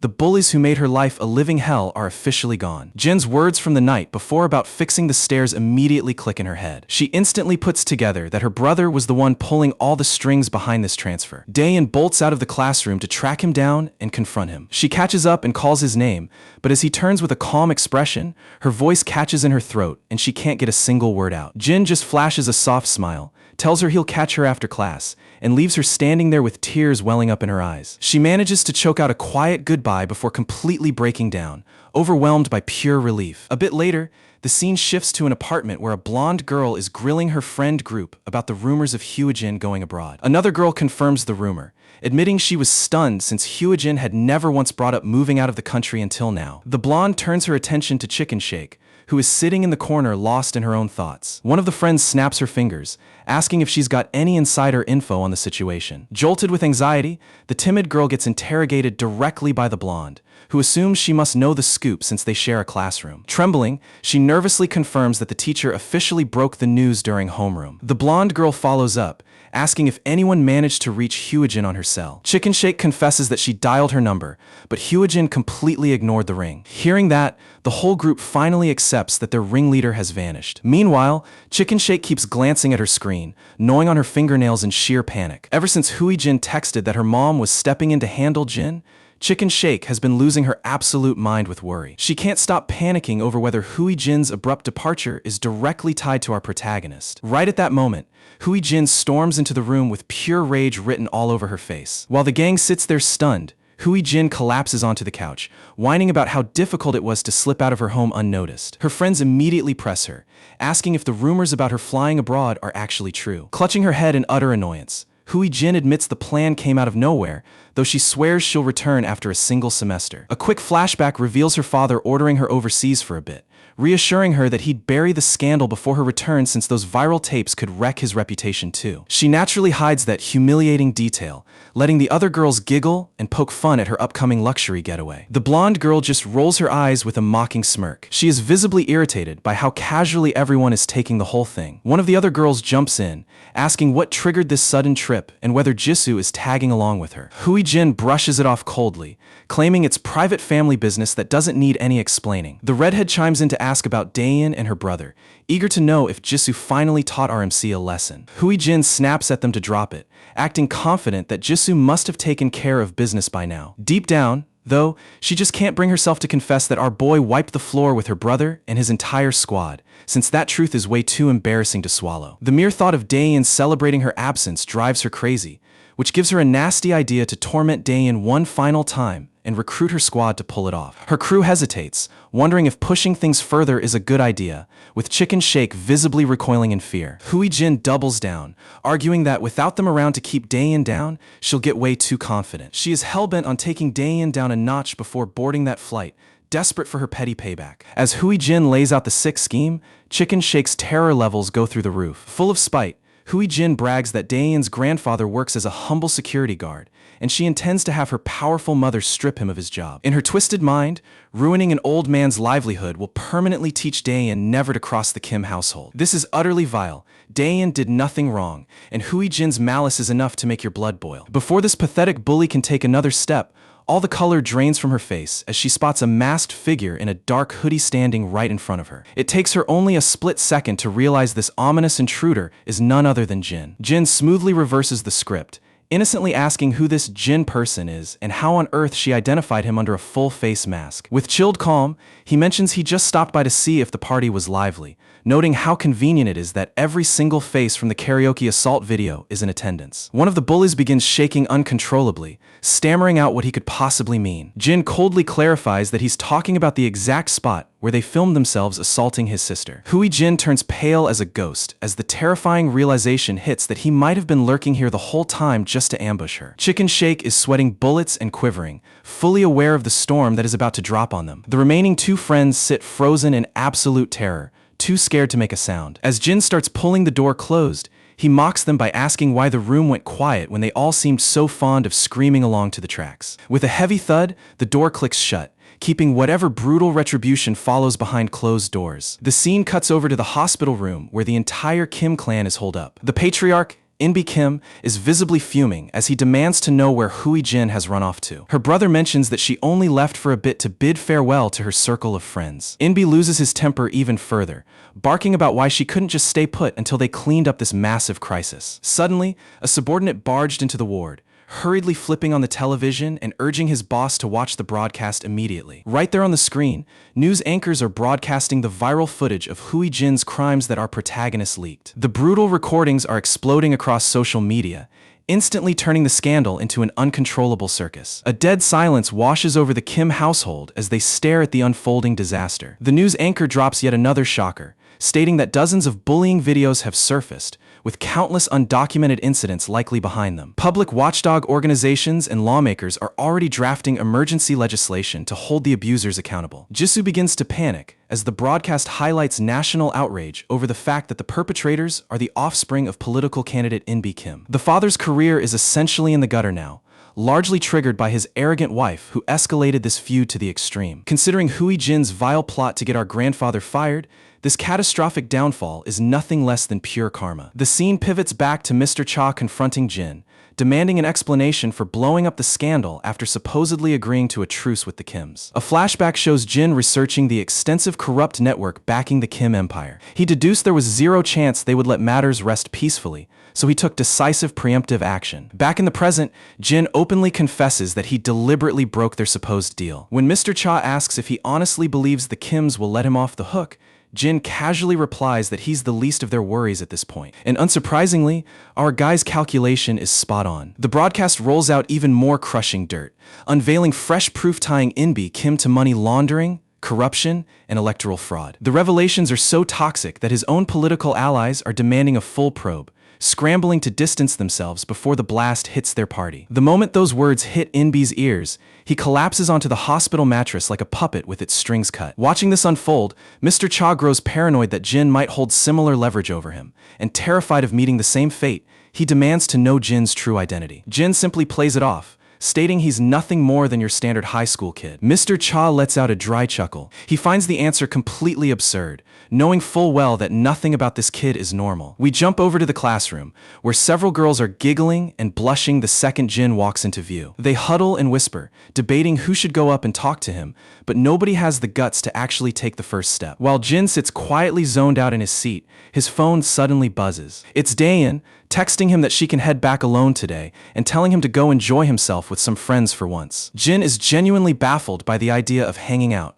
having no clue what regular kids even do for fun. Right on cue, his classmate Yongchen strolls over to say hello. Pulling up a chair, Yongchen asks Jin if he has any plans after school. Jin's quiet reaction makes Yongchen assume he must be tied up escorting his sister home like usual. To his buddy's surprise, Jin casually states that his schedule is completely clear today. Yongchen's face beams with excitement, and they quickly agree to chill together once classes wrap up. That good mood vanishes in an instant the moment an annoying voice interrupts them. The camera pulls back to reveal the class's two resident wannabe bullies sauntering over. They boast about catching wind of the rumors, claiming they know Jin is the actual reason Jisoo Kim is fleeing the country. Yongchen is left completely floored, while the surrounding classmates listen in pure disbelief. The bullies explain that while the siblings were supposed to leave Korea, the massive leak has put the whole family under lockdown, leaving them trapped. Jin steps in to defuse the hype, calmly telling them they've got the wrong idea. Yihyung dismisses his modesty, stating that word got out about Jin demolishing Jisoo and his entire gang at their hideout recently. Hyukjin chimes in, hyping up how Jin took down the entire group solo,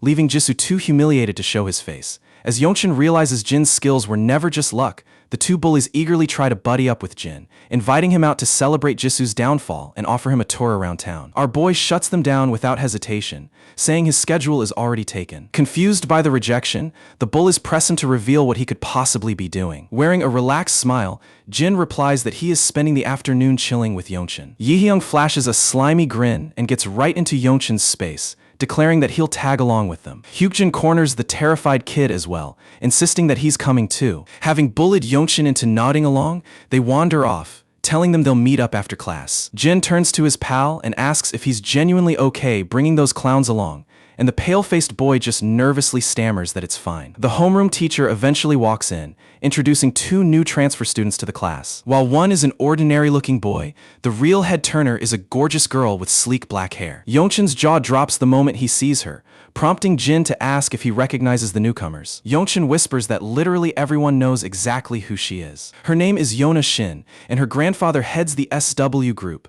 the most colossal conglomerate in the country. The guy beside her is Seokju Ko, who has supposedly been by her side since childhood, acting as both her right-hand man and bodyguard. The teacher remarks that since their reputations precede them, she won't bother with lengthy introductions. She mentions that both spent the past 2 years studying in the States and will be attending classes here from today onward. The class bullies don't look pleased at all with these high-profile arrivals. Jin was already enough of a roadblock to their petty dominance, but having elite powerhouses around means their bullying days are officially over. Yongchen had been wondering why 2 extra desks were brought in earlier, and now the mystery is completely solved. He can't stop admiring how Yona looks even more gorgeous in person than in the pictures. In fact, practically the entire room is staring at her, completely mesmerized. As Seokju follows behind her down the aisle, his eyes catch Jin, and the two exchange an intense glance. Yona also can't help stealing a glance at Jin as she makes her way past his desk. After taking their seats, Seokju whispers to Yona that Jin wasn't listed in the background dossier from last week, meaning he needs to run a check on him. Her interest piqued, Yona sneaks another look back at Jin, clearly intrigued by this mysterious classmate. Jin catches her looking, and when their eyes meet, she flashes him a charming smile. Jin instantly looks away with zero reaction, visibly annoying her because he didn't return the gesture. Meanwhile, Yongchen picks back up their chat, asking Jin if there's any specific spot he wants to check out. Jin tells him he doesn't mind where, so Yongchen pitches the idea of heading to an internet gaming cafe. Hearing game room immediately jogs a military training memory for Jin, while Yongchen hypes up the venue's brand new high-end rigs. A flashback shows an instructor's booming voice briefing a unit of operatives about starting their civil society adaptation course. The officer explains that if you want to blend in as a Korean teen, understanding the local PC bang culture is mandatory. That was the exact moment Jin learned such places even existed. The instructor elaborated that these cafes rent out computers by the hour to students and grown-ups alike. Intrigued, Jin had asked what people actually spend their time doing in those spots. The commander noted that while a few surf the web or watch adult content, the vast majority go there purely to game. He pointed out that over 90% of teenagers are glued to competitive video games, proceeding to list the top titles in the country. He highlighted League of Legends as the main heavy hitter, followed closely by battle royale shooters. In the present, Jin is quietly pleased that the major's tactical briefing is finally coming in handy. Yongchen continues detailing the plan, suggesting they grab some ramen at the cafe and hit up a coin karaoke joint later. It turns out koinka was another staple term drilled into Jin during his civilian transition prep. His past instructor had detailed how high school students regularly hang out at coin-operated karaoke booths called koinka. These mini booths let you belt out tunes for just a couple of pocket coins. Major Kang had advised Jin to memorize a few crowd pleasers just in case, promising to provide a playlist of trending teen tracks. While Jin sits there stressing over song lyrics like a top-secret mission, Yongchen sweats bullets wondering why Jin looks so intensely focused. When the final bell rings and everyone heads out, we catch sight of the new rich girl walking alongside her bodyguard. They're going over Jin's profile, noting that he only enrolled a few days back, is 18, and is officially registered as Daein Yu's brother. Yona is taken aback to hear Daein has a sibling, since she was certain the girl only lived with her grandfather. Seokju clarifies that Daein had indeed been under her grandfather's care ever since her parents and brothers supposedly perished in a plane disaster. Yona immediately questions how on earth a supposedly dead brother suddenly showed up. Seokju admits it sounds crazy, but this dead brother seemingly returned from the grave right before their own transfer. He recommends running a much deeper background check on the guy. Meanwhile, night has fallen, and Jin is walking back home by himself. His phone is blowing up with group chat notifications about the insane time they just had at the PC cafe. A flashback shows the four of them: Hyukjin, Yihyung, Yongchen, and Jin grinding away together at the LAN center. The whole squad is left in awe after Yongchen single-handedly carries the entire lobby to victory. Yihyung asks about his tier, guessing he must be sitting around Diamond or Master rank. Their jaws completely hit the floor when Yongchen shyly admits he's actually a top-tier challenger. Right then and there, the Bullies' whole dynamic with Yongchen completely flips to total respect. Looking at the group chat right now, even Jin finds it amusing how wildly their tone shifted over a video game tier. While checking his screen, his sister suddenly walks up. Jin immediately asks what brought her out so late. She explains that the house ran out of trash bags, so she ran an errand and grabbed some snacks on the way. Jin reaches to take the bags from her, but his thoughtful sister smiles and tells him she can manage. She asks if he had a good time with his buddies, and Jin confirms that he did. A wave of relief washes over her, happy that he's finding friends and hasn't been shunned over the recent brawl. When she asks where they hung out, Jin casually tells her they hit the PC cafe. That answer catches her off guard, having assumed years abroad would have given him vastly different hobbies. Turning the focus to her, Jin asks how her own day at school went. She hesitates briefly before smiling, saying school hasn't felt this enjoyable in ages. She follows up by asking if he grabbed dinner while he was out. Jin nods, mentioning they feasted on all sorts of treats right at the gaming cafe. He asks about her dinner plans,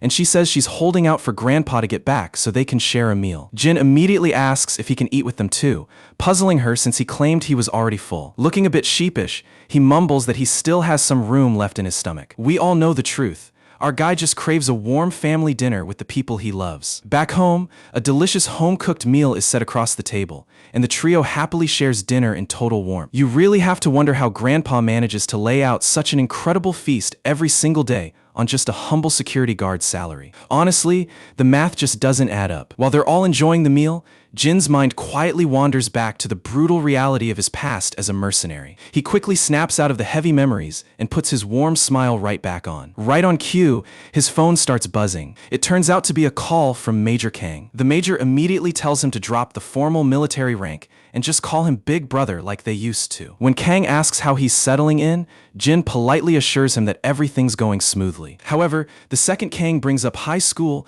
Jin goes dead quiet, leaving an awkward pause on the line. Freaking out a little, the Major nervously blurts out whether he's already ended somebody's life. Jin laughs it off with a quick no, though he confesses there was a small hiccup that he took care of without much fuss. Relieved, the senior breathes easy, while Jin reassures him that things are fully under control and he has zero reasons to stress. Reassured, Kang makes sure to remind Jin that the squad will always have his back no matter what. Jin genuinely thanks him, promising to keep that in mind. Fast forward to school the following morning. The usual group is chilling in homeroom without Jin, and Youngshin looks visibly uncomfortable sitting alongside the former Bullies. Out of nowhere, Yihyung starts throwing out some weird hypothetical questions. He's dying to know who'd actually come out on top if Jin went head-to-head with Seokju Ko. Hyukjin chips in, arguing that even though Jin can throw hands, he wouldn't stand a chance against Seokju, who's been bred for pure combat since childhood. In his eyes, Jin looks like a total amateur stacked against a trained monster like that. Yihyung nods along, casually dropping that Seokju is genuinely built different. Youngshin chimes in nervously,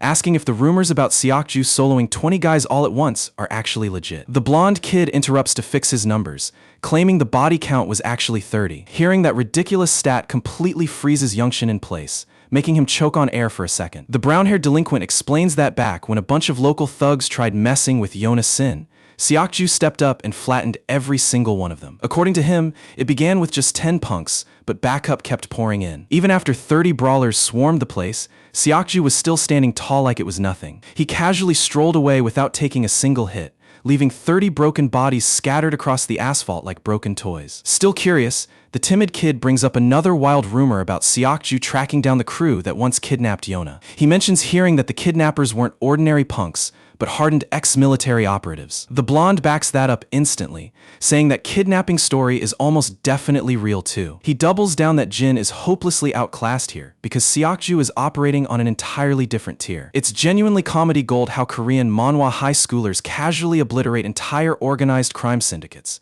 making you wonder what the police and intelligence agencies are even getting paid for. Meanwhile, out in the hallway, Jin stops dead in his tracks as he runs directly into Seokju. Cutting straight to the chase, Seokju aggressively demands to know his real business at this school. Looking visibly perplexed, Jin tells him straight up that he has no clue what he's rambling about. Seokju lays it out plainly, asking why he's running around with a completely fabricated identity. He brings up how Jin was allegedly the reason Jisoo and Hwajen Kim got chased out of town. Jin sets the record straight, admitting he had beef with Jisoo, but firmly denying having anything to do with them moving away. That's when Seokju drops his bomb, revealing he called the overseas academy Jin supposedly went to, and nobody there has ever heard his name. Tensions are about to boil over, but before Jin can give an answer, the camera cuts away over to Daein. She gets approached by Yona, that gorgeous transfer student from before. As the two girls start chatting, Daein admits she was totally in the dark about Yona returning to Korea. Yona explains that she only transferred yesterday and casually mentions being placed in her brother's class. Daein's eyes instantly widen with shock. Yona remarks that she never once recalls Daein mentioning she had an older brother. Daein opens up,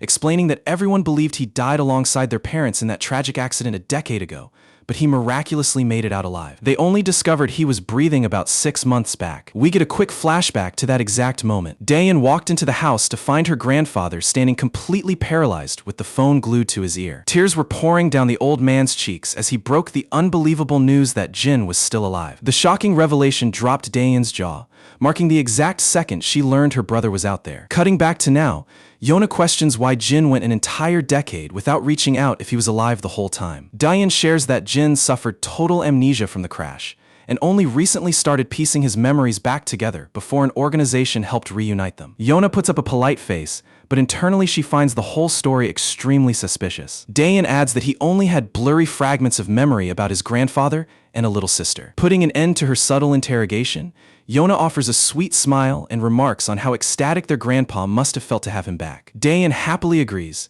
mentioning how the old man bawled his eyes out for hours after that call, and even took leave from work to sign up for cooking school. He wanted to master proper Korean cuisine, just so Jin could finally eat genuine home-cooked meals he missed out on abroad. Yona says their grandfather sounds incredibly devoted to them, and Daein proudly beams in agreement. Then, out of nowhere, Yona drops the hammer and asks if she's 100% certain that Jin is truly her real flesh and blood. Daein is thrown off for a second, but firmly insists he is, even bringing up the fact that they ran an official DNA test to remove all doubt. Turning the tables, Daein playfully asks why she's showing so much personal interest in her brother. Totally flustered and scrambling for an excuse, Yona panics and blurts out whether Jin currently has a girlfriend. We jump right back to Jin, who coldly asks Seokju what kind of nonsense he's babbling about. Seokju doubles down, asking what secret motive drove him to fake an entire academic record just to infiltrate this specific high school. Jin stares back blankly, asking if he's outright accusing him of fabricating official paperwork. Seokju confirms it, claiming his intel proved Jin never set foot in that town, and his supposed school has zero paper trail of his existence. Unfazed, Jin challenges him to show the receipts, reminding him that throwing around heavy allegations requires actual hard evidence. That question completely shuts Seokju down, leaving him at a total loss for words. He had gathered the intel purely through phone calls and overseas contacts, meaning he didn't have a single shred of physical proof in hand. He's genuinely rattled by how stone cold and composed Jin remains without showing a flicker of fear. Jin then flips the script, asking why on earth Seokju is snooping into his private life in the first place. The bodyguard replies that he can't just ignore a shady individual who could potentially endanger the young lady he's sworn to protect. After a brief standoff in the hallway, Jin simply tells him that he came here to return home. When Seokju looks confused by the cryptic reply, Jin spells it out. He asked why he came back, and the answer is that he crossed the globe solely for his family. Dropping that truth bomb, Jin turns on his heel and walks away. Seokju glares at his back with narrowed eyes, convinced that having exposed the fake documents, cracking his real identity is only a matter of time. Back in class, Yi-hyung is fully glued to mobile games under his desk while the blonde kid mindlessly doom-scrolls on his phone. Jin scans the room and immediately clocks that both Seokju and Yona have ditched class. It definitely piques his interest that two students who only transferred yesterday managed to dig up his entire background in under 24 hours. As soon as the bell rings, the reformed bullies slide up to Youngshin, begging him to squat up and push rank in games. They try inviting Jin along too, but he politely turns them down since it's his grandfather's birthday. The punks decide to head out anyway, and Youngshin happily tags along. Meanwhile, we cut to the dark-haired heiress as Seokju briefs her on everything he uncovered. He's dead sure that Jin's entire history is fabricated, going so far as to suspect the DNA test might be a complete fake. Seokju adds that his investigation also exposed some seriously dark history regarding Daeyeon's school life. It turns out she had been enduring brutal bullying from Jisoo Kim and his sister for 2 solid years. When Yona asks for specifics,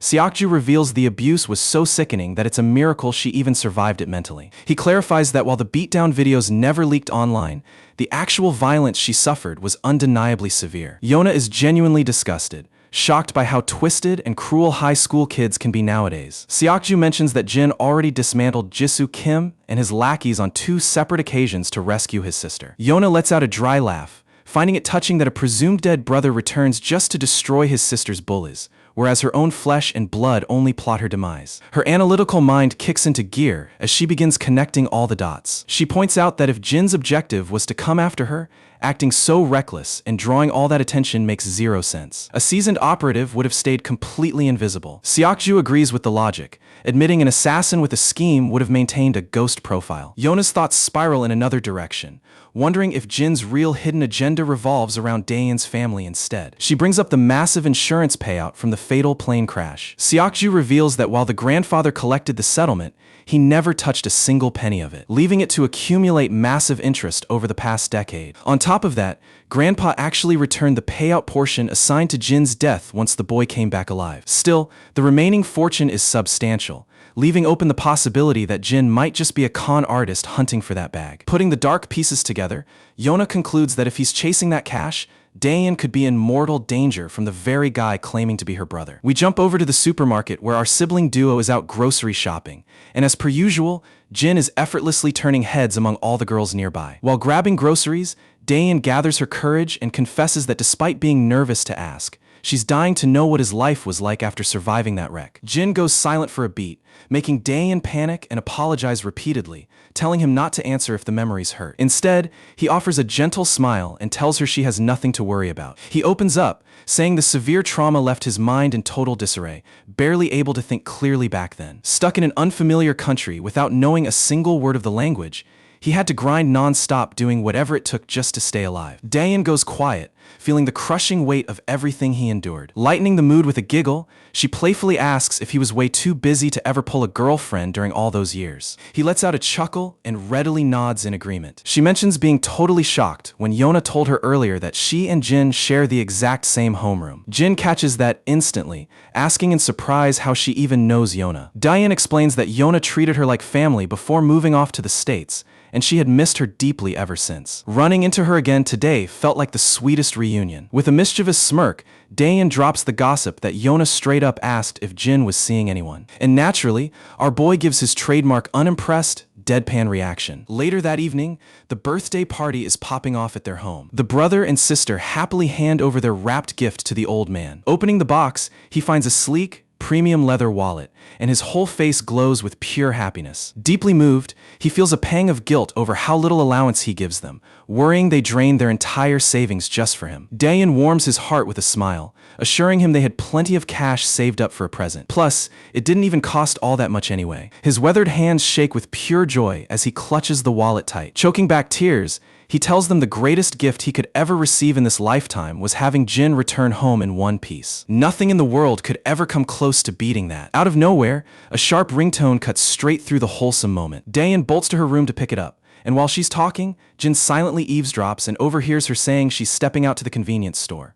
When Grandpa questions her leaving so late, she reveals Yona asked to meet up nearby, which instantly puts Jin on high alert that something smells fishy. Later that night, Jin sits glued to his screen, digging deep into every file he can find on SW Corporation, the conglomerate run by Yona's family. He's trying to figure out why an elite heiress is so obsessed with him, and why her camp is digging into a random transfer student. While replaying his tense standoff with Seokju in his head, he suddenly hears his grandfather calling out from the hall. Walking out to the living room, he finds his grandpa putting on his shoes, saying he's stepping out for a minute as well. Jin immediately asks if he's heading out to check on Dayan. The old man sheepishly nods. He brushes it off, claiming he just wants a little fresh air. Jin gives a knowing smile, telling the old man to kick back and let him go bring her back. Still, the stubborn old-timer insists on making the trip himself. Jin brings up his crack of dawn security shift the next morning to convince him. With Grandpa finally convinced to rest, Jin heads out into the night alone. Meanwhile, the two girls are sitting together,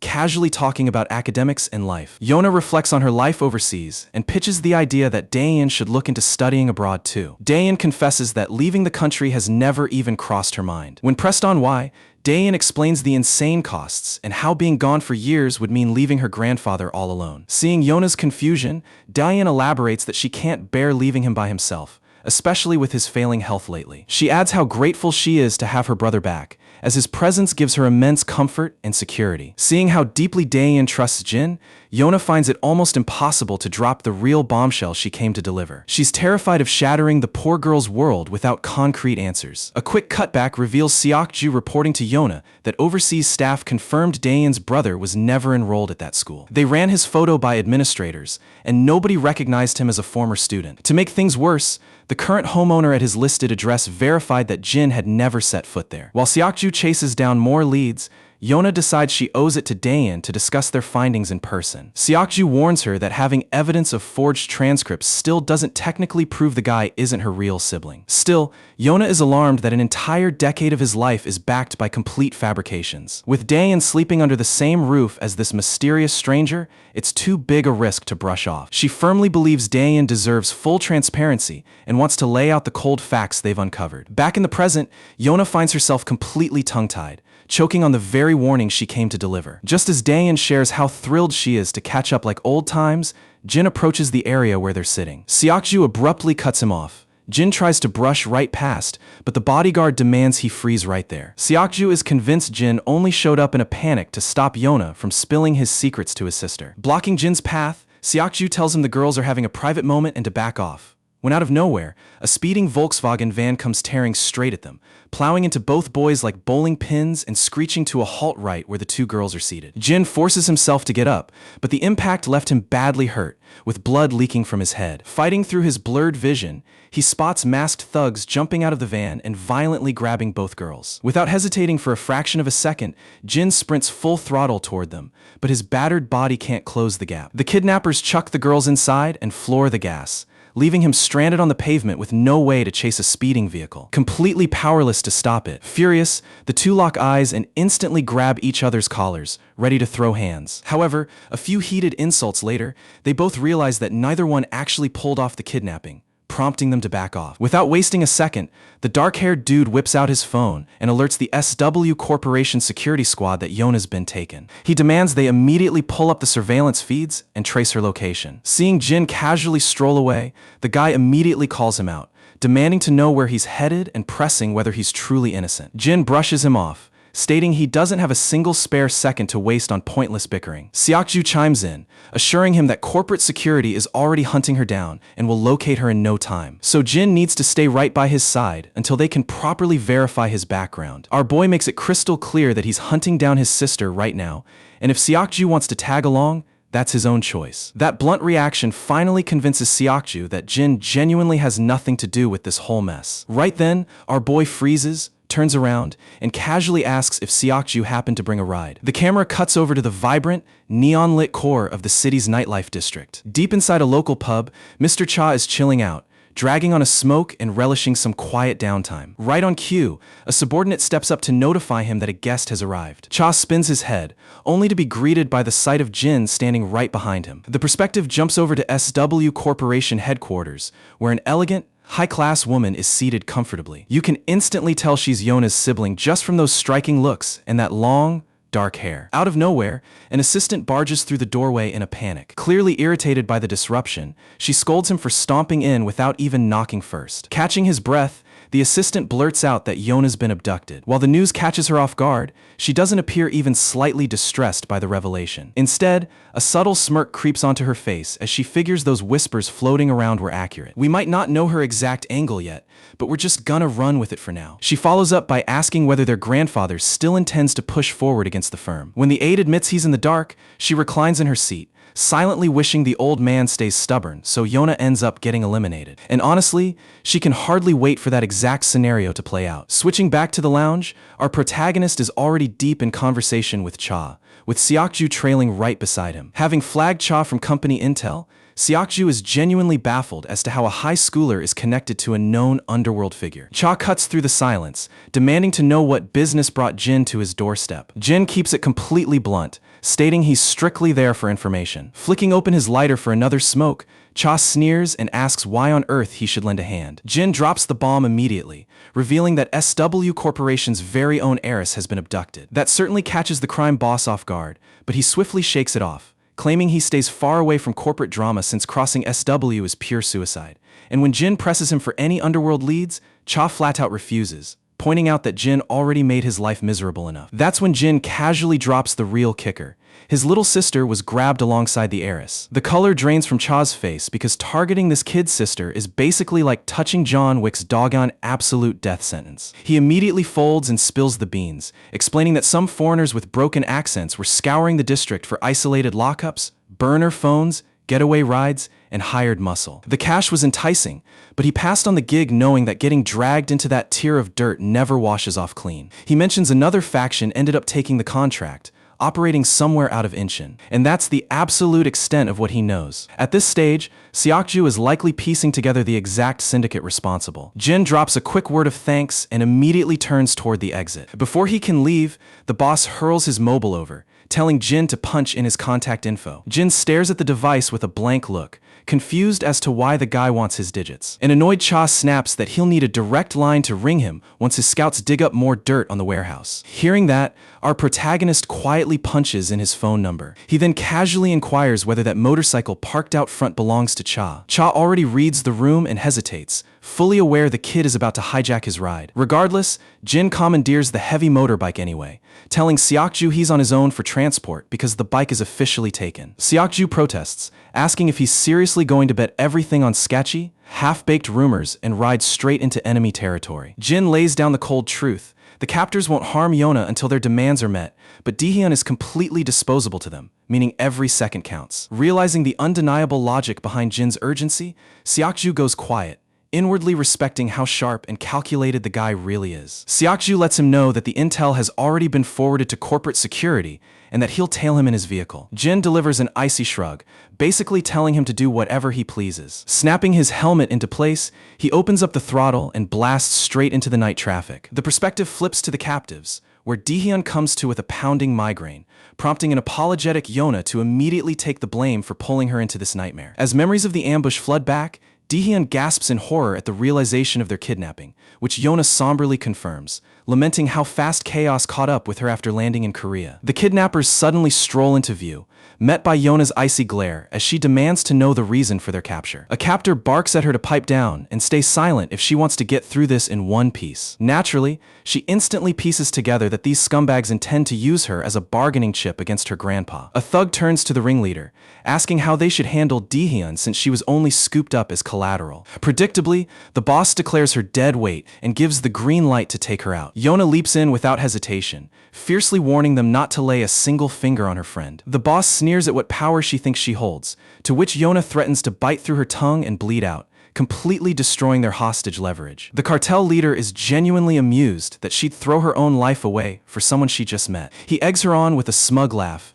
daring her to actually go through with it. Big mistake, because Yona doesn't flinch for a second, clamping down on her tongue until crimson streams past her lips. The boss gasps in utter shock while his muscle stands frozen, completely stunned by her insane willpower. Scrambling to his feet, the boss acknowledges that her sheer resolve has bought her friend a temporary pass. The henchmen chime in, asking for their updated instructions. The boss orders them to eliminate Dihyun later, demanding they gag her thoroughly so she can't make a peep. The scene cuts straight back over to Jin and Seokju. They have finally pulled up right outside the hideout Cha tipped them off about. Seokju notes the intel is spot on, confirming corporate tracking mapped the getaway van straight to this vicinity. When Jin moves to breach, Seokju grabs him, telling him to chill and wait for backup since he already shared their pin with the strike team. Jin counters that Dihyun's clock is ticking down by the second, which means he has to handle this right now. Leaving no time for debate, they slip inside and spot several sentries patrolling the perimeter. In a flash, Jin drops onto a guard from behind, locking his throat in a brutal chokehold. The thug goes limp, and Jin silently drags the body into the dark, tossing him onto a growing stack of knocked-out guards. Seokju is pulling his weight as well, though he's completely mesmerized by how effortlessly Jin executes silent takedowns. Stunned, he can't help but ask who Jin actually is under the surface. Jin deadpans that he's literally just a regular classmate from his school. The scene cuts over to the SW Corporation executive suite, introducing the ultimate patriarch of the conglomerate. A suited operative is briefing the old man on the cartel's ransom conditions. He reveals that the hostage takers are demanding the total termination of SW's latest business deal. They've given a strict 1-hour deadline: refuse or hesitate, and Miss Yona is executed. When the patriarch demands an operational update, the agent confirms their strike team can breach the site within 50 minutes. Meanwhile, back inside the gloomy warehouse, a pair of grunts are passing the time talking. They wonder aloud who hired them and why this target was worth snatching. The other reminds him that the boss explicitly warned them to stop asking questions and just do their jobs. Right then, a brutal strike lands squarely on the back of his skull, dropping him instantly. Groaning in agony, he looks up only to see Jin standing over his already unconscious buddy. Dusting his hands off, Jin asks his partner what his personal body count is so far. Seokju replies that including the last one, he's managed to down 5. Tallying the numbers to 14 total, Jin remarks that the opposition has thrown some serious manpower into this operation. Seokju is left completely humbled that Jin soloed 9 while he barely scrapped through 5. Jin then presses him on who he thinks is truly orchestrating this strike. Letting out an exhausted sigh, the guy admits they're still in the dark. He explains that these targeted attacks have unfortunately become a recurring headache. They had to deal with similar chaos back during their time in the States. He just never expected history to repeat itself so quickly in Korea, and kicks himself for letting his guard down. Deducing that the actual shot caller is likely guarding Yona personally, Jin determines they need to breach the inner facility. Before stepping off, Jin glances back and checks if Seokju can still hold his own. A bewildered Seokju asks what he means, to which Jin points out that he got slammed pretty hard by that getaway van earlier. The guy brushes it aside, telling Jin to worry about his own limping leg first. Out of nowhere, an echoing shout rings out as a guard demands to know where the perimeter lookouts vanished. One henchman jokes that maybe the whole squad took a bathroom break, while another points out how stupid it is for everyone to go at the exact same time. Rounding the corner, their jaws drop as they discover their comrades knocked out cold on the floor. Before their brains can process the ambush, Jin drives a devastating knee straight into the first guy's jaw. Pivoting to the mustached goon, Jin locks his wrist, snaps a vicious kick into his knee, and follows through with a skull-rattling strike. Just like that, both sentries are snoring on the floor. Jin opts to divide and conquer, but Seokju calls after him before they split. As our protagonist turns back, Seokju promises that once this nightmare is behind them, he owes him a formal apology. Back in the holding room, the boss catches wind of the ruckus outside and orders his men to investigate. We cut to the girls sitting gagged, cloth tied across their faces to muffle their cries. Walking down the hall, Jin comes face to face with the dispatched enforcers. The masked thug notes that he knows Seokju's face from intel files, confirming this kid is an entirely different intruder. He barks at our boy, demanding to know how he managed to slip inside. Jin offers pure silence, instantly locking in on the fact that these are the primary culprits. Losing his patience, the masked leader simply commands his muscle to butcher the brat. Right as Jin gears up for a beatdown, the camera cuts to Seokju carefully scoping out a storage bay. He spots both captives bound tightly, relieved that the coast is clear since the guards were lured away by Jin. Creeping over, he unties Yona's gag, prompting her to immediately ask if the rescue squad landed. Seokju informs her that reinforcements are still en route. Yona is left stunned, wondering how on earth he tracked them down all by himself. Right on cue, the syndicate boss cuts in, grinning from ear to ear knowing backup is still far away. He identifies him as Seokju from SW Corp, noting he's heard plenty about the bodyguard. He sneers that the punk has been a massive thorn in their side, constantly hovering around Yona and ruining their hits. The boss admits he has no idea how Seokju sniffed out their base, but mocks him for being foolish enough to storm in solo without an army. A henchman lunges forward aggressively, but Seokju slips the strike smoothly and counters with a heavy blow. Except this fighter isn't your average street thug. He cleanly evades the punch and immediately fires back. Seokju quickly realizes this brawler is leagues above the fodder outside, struggling to keep the upper hand. Digging deep, Seokju lands a solid strike before burying a crushing gut punch that leaves the guy wheezing. Capping it off with a savage roundhouse kick, he sends the enforcer crashing to the floor. Just when it seems finished, the thug scrambles to strike back, only for Seokju to drop an absolute bomb of a knee into his spine, thoroughly breaking him. The scarred boss smirks, remarking that while he knew Seokju was trained from childhood, he hadn't anticipated this level of raw skill. Both girls watch in wide-eyed amazement at the brutality unfolding. However, the syndicate leader couldn't care less about an honorable brawl. On cue, another lackey unsheathes a blade and goes to work, slashing deep gashes across Seokju's frame. The boss chuckles,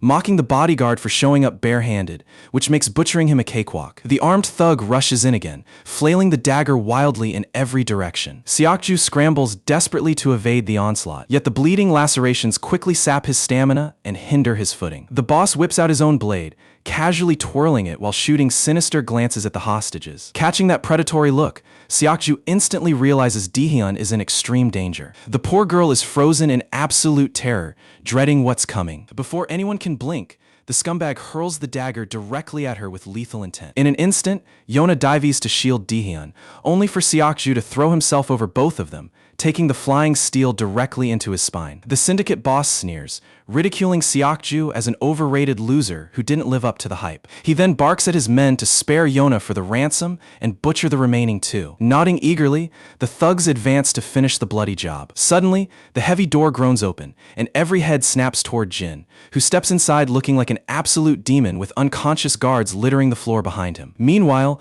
back at the lounge, Cha sits surrounded by his inner circle. His crew delivers an urgent update, revealing that the notorious Kaohsiung cartel pulled off the kidnapping. Cha is utterly baffled by their sheer stupidity in picking a fight with both SW Corporation and a monster like Jin. It was an inevitable disaster, given their reckless habit of taking bounties without vetting who they're stepping on. A minion raises a brow, asking why Cha went out of his way to help the kid. He reminds his boss that Jin was the very person who ruined their standing and leaked all the Kim family dirt they spent years burying. Exhaling heavily, Cha admits his hands were completely tied. He confesses he's just an old-timer who has zero interest in picking a suicidal fight with a beast like Jin. Besides, seeking payback makes no sense when the Kim family were the idiots who picked the fight in the first place. The underling counters that even so, they weren't obligated to lend him a hand either. Cha pauses, lets out a dry chuckle, and adds that when a guy's little sister gets taken, stepping aside and giving info is the only sensible choice. Returning to the warehouse,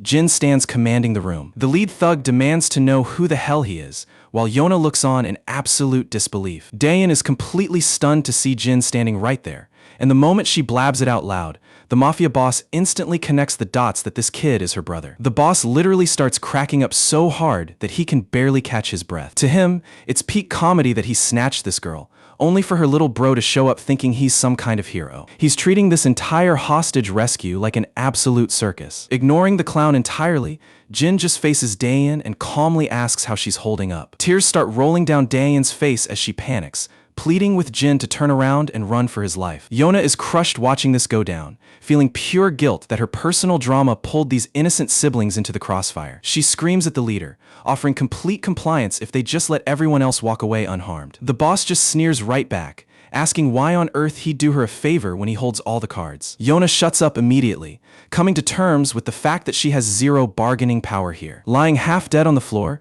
Seokju stares up at Jin in sheer disbelief and awe. Even surrounded by armed killers, Jin doesn't show a single ounce of panic. Getting tired of the standoff, the gang leader finally gives his henchmen the green light to butcher Jin. He barks that playtime is over and it's time to put this punk to sleep. One thug steps up with a gleaming dagger, fully expecting an easy kill. Before the guy can even blink, Jin parries the swing, snatches his wrist, and plunges the thug's own blade straight through his ribs. The sudden bloodbath leaves both the boss and Seokju utterly paralyzed with shock. Daein is equally terrified by her brother's lethal reflexes, but Jin quickly commands her to shut her eyes tight. Both girls don't hesitate for a second and instantly squeeze their eyes shut. Jin then goes to work, carving vicious, surgical cuts all across the henchman's frame. Blood sprays across the room as the thug drops like dead weight into a puddle of his own gore. Yona's brain is totally fried, trying to process how fast this high schooler just disassembled a grown mobster. Seokju, however, recognizes the truth. Jin isn't wildly stabbing.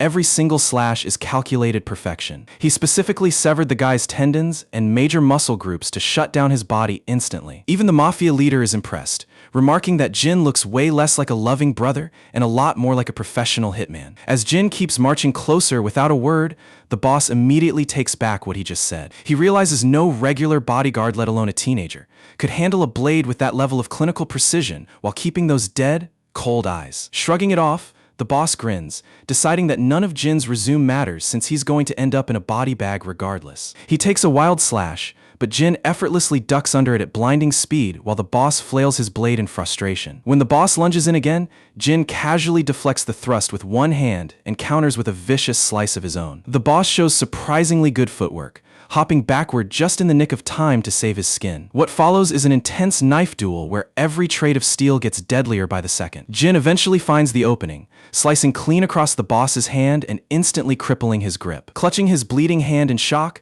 the mobster screams out, demanding to know what kind of monster he's actually dealing with. Our boy doesn't give him the time of day, keeping that stoic poker face as he resets his stance. Losing his mind, the boss recklessly bum-rushes Jin once more. Jin casually catches his incoming wrist and instantly slices up the boss's remaining good hand. Following up the slashes, Jin lands a bone-shattering straight punch directly onto the leader's nose, sending him stumbling back in agony. Backed into a corner and utterly humiliated, the mobster pulls out a firearm and points it right at Jin's forehead. Before his finger can even graze the trigger, Jin whips his blade through the air with pinpoint precision. The knife sinks deep into the boss's shoulder, making him drop his guard as a scream rips out of him. Without wasting a fraction of a second, Jin closes the distance like a missile. He rocks the leader's jaw with a devastating open palm strike, folding him like a cheap lawn chair onto the floor. The crime boss lies totally neutralized, his ego and authority smashed to pieces. The entire room is dead silent as Jin stands victorious like an absolute demon. Just feeling his raw aura is enough to send shivers down Yona and Seokju's spines. Dropping the killer instinct instantly, Jin softens his tone and tells his sister it's safe to look now. The moment Daein opens her eyes, she's greeted by Jin's warm, comforting smile amidst all his battle scars. He gently promises her that everything is over and he's taking her back home. Startled by the cuts all over him, Daein places a trembling hand on his wounds, anxiously asking if he's badly hurt. Jin just keeps smiling warmly, brushing off his cuts like they're nothing to worry about. Hearing his soothing words completely breaks her emotional dam, and she bursts into heavy sobs. Jin gently holds her, feeling his own heart break at the sight of his sister in so much distress. Yona watches the heartfelt moment from the side, deeply touched by how fiercely protective Jin is toward his sibling. Fast forward to the following day, and the scene shifts to the SW Seoul Medical Center. Jin is chilling quietly in the waiting hallway, unintentionally turning the heads of all the nurses walking past. His phone suddenly dings with a text from Yi-hyung, asking why he ditched class today. Jin texts back saying he had some personal business, only to see the group chat blowing up with his buddies bantering about their hangout and roasting him for ditching. A faint smile creeps across Jin's face as he reads along, genuinely enjoying the feeling of having normal friends. He kicks back against the bench and lets his eyes wander across the quiet hospital hall. His gaze eventually locks onto the clinic right across from him, which happens to be the psychiatry department. We get a brief flashback to the aftermath of the warehouse brawl the night before. Right after Jin wiped the floor with the mobsters, law enforcement and emergency teams swarmed the hideout. The cops haul away all the unconscious thugs while the paramedics immediately check on Daein. Yona walks up to Jin, strongly advising him to get his sister a full medical evaluation while promising she'll foot the entire bill. Jin looks confused, pointing out that Daein doesn't seem to have any physical injuries. Yona explains that visible wounds aren't the only concern, and internal trauma could still be lurking beneath the surface. Being held hostage is mentally devastating, making a proper psychological checkup an absolute must for Daein. She adds that she just found out about the severe bullying Daein endured from Jisoo and Hyojin, and even though the bullies got disciplined, the emotional scars on the victim don't just disappear. She insists that sitting down with a mental health counselor would do wonders for helping her sister process everything. And that explains why Jin is chilling outside a therapist's door instead of an ER. Daein finally walks out of the office and warmly asks Jin if he's been sitting out there for hours. Jin smoothly lies, telling her he only showed up a couple of minutes ago. He follows up by asking how the consultation went with the doc. She smiles and tells him there's zero reason to stress out. She just has to attend a weekly counseling session for a short bit. Other than that, she's completely healthy. Jin chimes in that his checkup went fine too, dismissing his own battle damage as just basic bruises. Daein exhales a huge sigh of relief. She's just genuinely glad that her brother came out of that madness in one piece. Looking at her, Jin remembers how utterly broken she was during the bullying incident, feeling a sting of pain over everything she had to endure alone. When she calls his name, Jin snaps out of his thoughts and gives her an easygoing smile, asking what's on her mind. She gives a shy smile, making up an excuse that she completely forgot what she wanted to say. Deep down, though, she's clearly holding back a massive question she's too nervous to ask. The scene jumps back to her earlier checkup with the medical staff. While getting examined,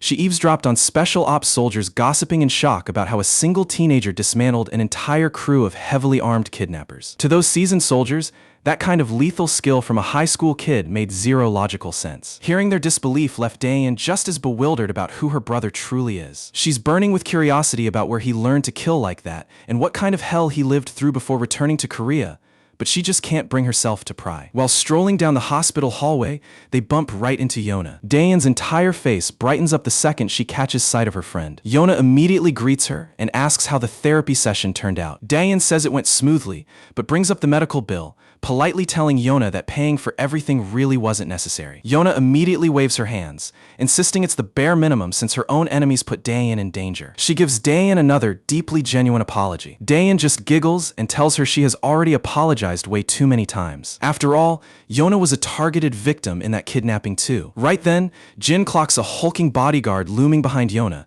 giving him the ultimate death stare. Despite the mountain of muscle glaring right at him, Jin doesn't give a single damn. Yona turns her attention to Jin, asking if he got himself checked by the doctors as well. Jin nods that he did, but Daein immediately exposes him, saying she basically had to drag him by the ear to get examined. He only caved after she blackmailed him, saying she wouldn't see the doctor unless he got checked too. Daein then asks about Seokju's condition, and Yona confirms he's recovering right down the hall in this very hospital. Excited to check on him, Daein suggests they drop by his room before heading home. While she's hyped to visit, Jin's face shows he's not exactly thrilled about the idea. They head over to Seokju's room anyway, where Daein sincerely thanks him for shielding her from that knife attack. Caught completely off guard by her sweet gratitude, Seokju blushes and stammers that it was nothing. She asks how his recovery is going, and he reassures her that he's feeling significantly better. Meanwhile, Big Bro Jin is standing in the back looking extremely annoyed watching them act all friendly. He just loiters there silently, radiating pure overprotective brother awkwardness. Yona and her bodyguard easily pick up on Jin's hilariously sour mood. Daein wraps up the visit by wishing Seokju a super speedy recovery. With their goodbyes said,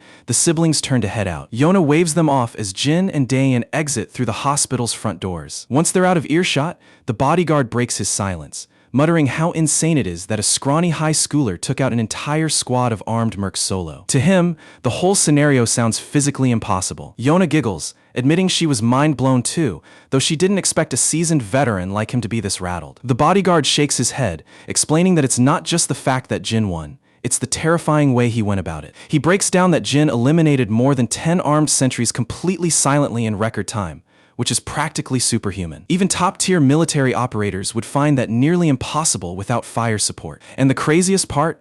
He didn't take a single life. He strictly disabled their motor functions, rendering them totally combat ineffective. Looking at the precision wounds on the two guys from the shipping container, Jin's CQC knife mastery is elite tier, especially since those targets were former military vets, not street punks. He concludes that putting Seokju's eyewitness testimony together with the crime scene, Jin is without a doubt a battle-hardened Spec Ops killer with insane real-world experience. Hearing a pro break it down leaves both Seokju and Yona utterly speechless. A bit later, we catch back up with Daein and Jin walking on their way home. Daein lowers her head and apologizes, feeling terrible that she always ends up being a burden he has to rescue. Jin stops her right there, telling her she has nothing to be sorry for. In fact, he's the one who owes her thanks. Daein blinks in confusion, but Jin explains that protecting her is what finally taught him what having a real family actually feels like. For the first time ever, he risked his own skin for someone else without running cold, tactical calculations, a human feeling he never knew before moving to Korea. Saving her made him truly understand the warmth of family bonds. Cut to that short-haired woman from earlier, who is almost certainly Yona's scheming sister, looking absolutely furious that Yona made it out alive. Her informant reports that there's a wild rumor circulating through the underworld. He explains that while Seokju got some credit, the real monster behind the rescue was an unknown high school kid whose combat skills were off the charts. She demands to know how that's even feasible, but the informant drops the bombshell that even the big chairman himself has taken a personal interest in this mysterious kid. And of course, we all know that mysterious student is nobody other than our boy Jin. The woman's jaw drops as she begins to worry that these unbelievable rumors might actually be factual. Back at home, Jin is grinding through an intense, shirtless pull-up workout. With every rep, flashes of the mercenaries he dismantled keep replaying in his head. Mid-workout, Daein knocks on his door and brings in a fresh plate of cut fruit. As Daein snacks on the fruit in the living room, Jin walks over and immediately checks how she's doing. She rolls her eyes playfully, saying she's answered that exact question 1,000,000 times already and that she's perfectly fine. Jin takes a seat and instantly reads through her face, asking what's actually bothering her. Daein looks him in the eyes and reassures him that seeing him butcher those thugs didn't make her scared or disgusted by him at all. She makes it crystal clear that none of that violence changes who he is to her. She knows he turned into a demon solely to keep her safe, so she promises never to pry into whatever dark past he's hiding. Her mood turns reflective as she admits she never had the courage to tell Grandpa about the bullying hell she suffered at school. She just didn't want to worry the old man or bring him that pain. But with Jin around, a huge weight has been lifted, and she finally feels safe enough to share anything. Right on cue, her smartphone starts buzzing. Seeing Yona's name on the screen, she picks it up and scurries off to her bedroom to chat. Later on, we cut to a cafe where Yona is sitting across from Jin, inviting him to have a seat. Jin pulls up a chair and cuts straight to the chase, asking why she called him out. Yona confesses that she needed to personally apologize for dragging Daein into mortal peril. Even though she said it before, she felt obligated to apologize directly to Jin as the older brother. She adds that Seokju also plans to bow his head to Jin as soon as he gets discharged from the hospital. On top of that, she expresses her deep gratitude for Jin saving her life that night. Jin hits her with cold facts, stating plainly that he only showed up for Daein, and saving her was just collateral. Yona just smiles, saying his motives don't change the reality that she's alive because of him. Unfazed, Jin asks if she has any other business with him. Yona admits she also wanted to inform him that her family has completely called off their background check on him, hoping he isn't furious that they pried into his records. Sighing, she explains that discovering his official identity documents were entirely forged set off major alarm bells. Especially after barely surviving a targeted hit in the US, she was forced to be paranoid about everyone around her. Due to her family's massive wealth, she's had a target painted on her back since childhood. She concludes that even though his true past remains an absolute mystery, she's dropping the investigation for good out of respect. Jin stands up to leave, stating that if their chat is done, he's heading out. Yona quickly stops him, asking if he could spare a little time because her powerful chairman grandfather wants to meet and thank him face to face. Jin keeps walking toward the exit,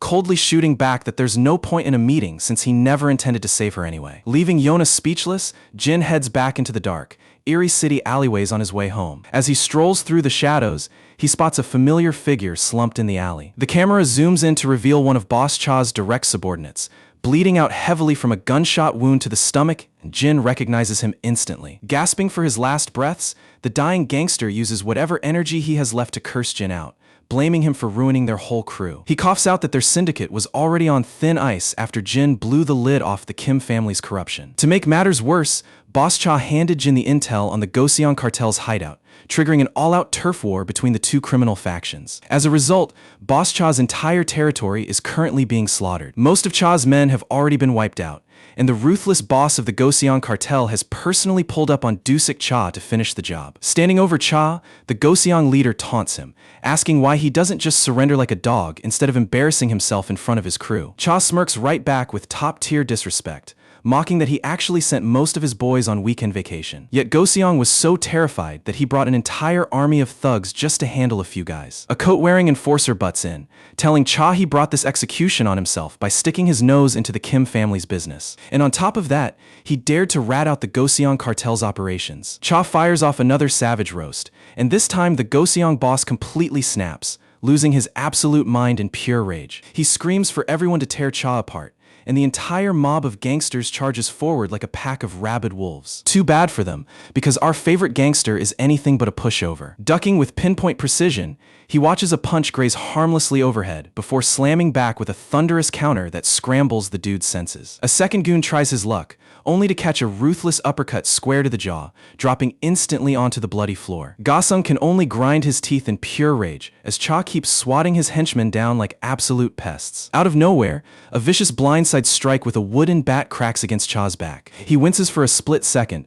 shakes off the shock, and locks back in. Cha delivers an explosive turnaround strike that knocks the ambusher cold flat on the floor. Cha is putting on a masterclass, but there's simply an endless wave of bodies to deal with. No matter how elite his fighting instincts are, wearing down the entire army all by his lonesome just isn't sustainable. Resetting his stance against the swarm, Cha fumes over Goseong's cowardice for showing up with a mini militia right when his club was practically empty. A faint grin creeps onto his bruised face as he wonders whether our main guy managed to secure his sister yet. Right on cue, Jin pulls up in front of the venue. The guards outside bark at him to scram, but Jin could not care less about their threats. With zero hesitation, he blasts one guard with a savage kick, sending him skidding across the pavement while the other two stare in utter disbelief. As Jin steps off his ride, the remaining two goons attempt to jump him together. Jin smoothly catches an incoming wrist and caves the guy's face in with a single strike, sending blood flying in every direction. Paralyzed by sheer horror, the last goon freezes right before catching a gut-wrenching kick to the ribs. Having wiped the entrance clean,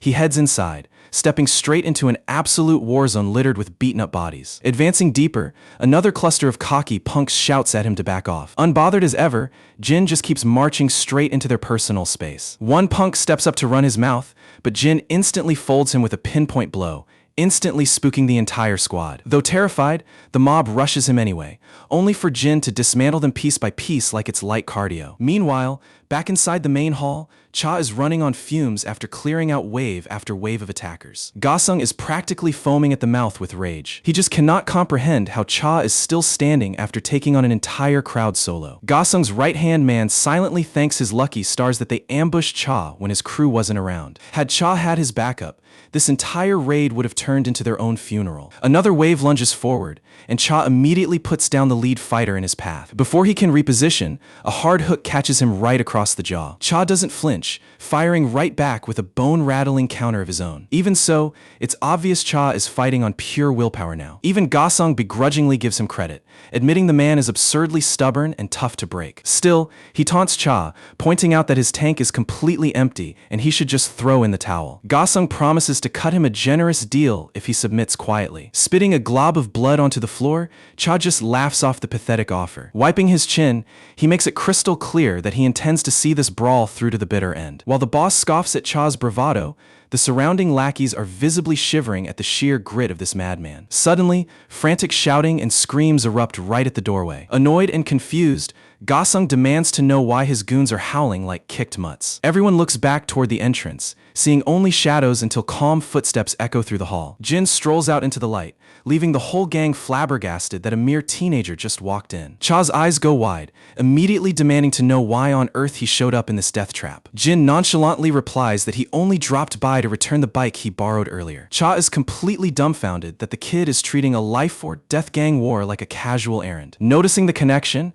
Gosung's lieutenant smirks and instantly orders his men to jump Jin too. A cocky henchman struts over toward Jin with a smug grin, acting like he's about to discipline a little child. Cha gives them a genuine warning, advising them that messing with this kid is a terrible idea. The assistant sneers that Jin can't leave alive after witnessing everything, but Cha fires right back that they should be praying Jin lets them walk out alive.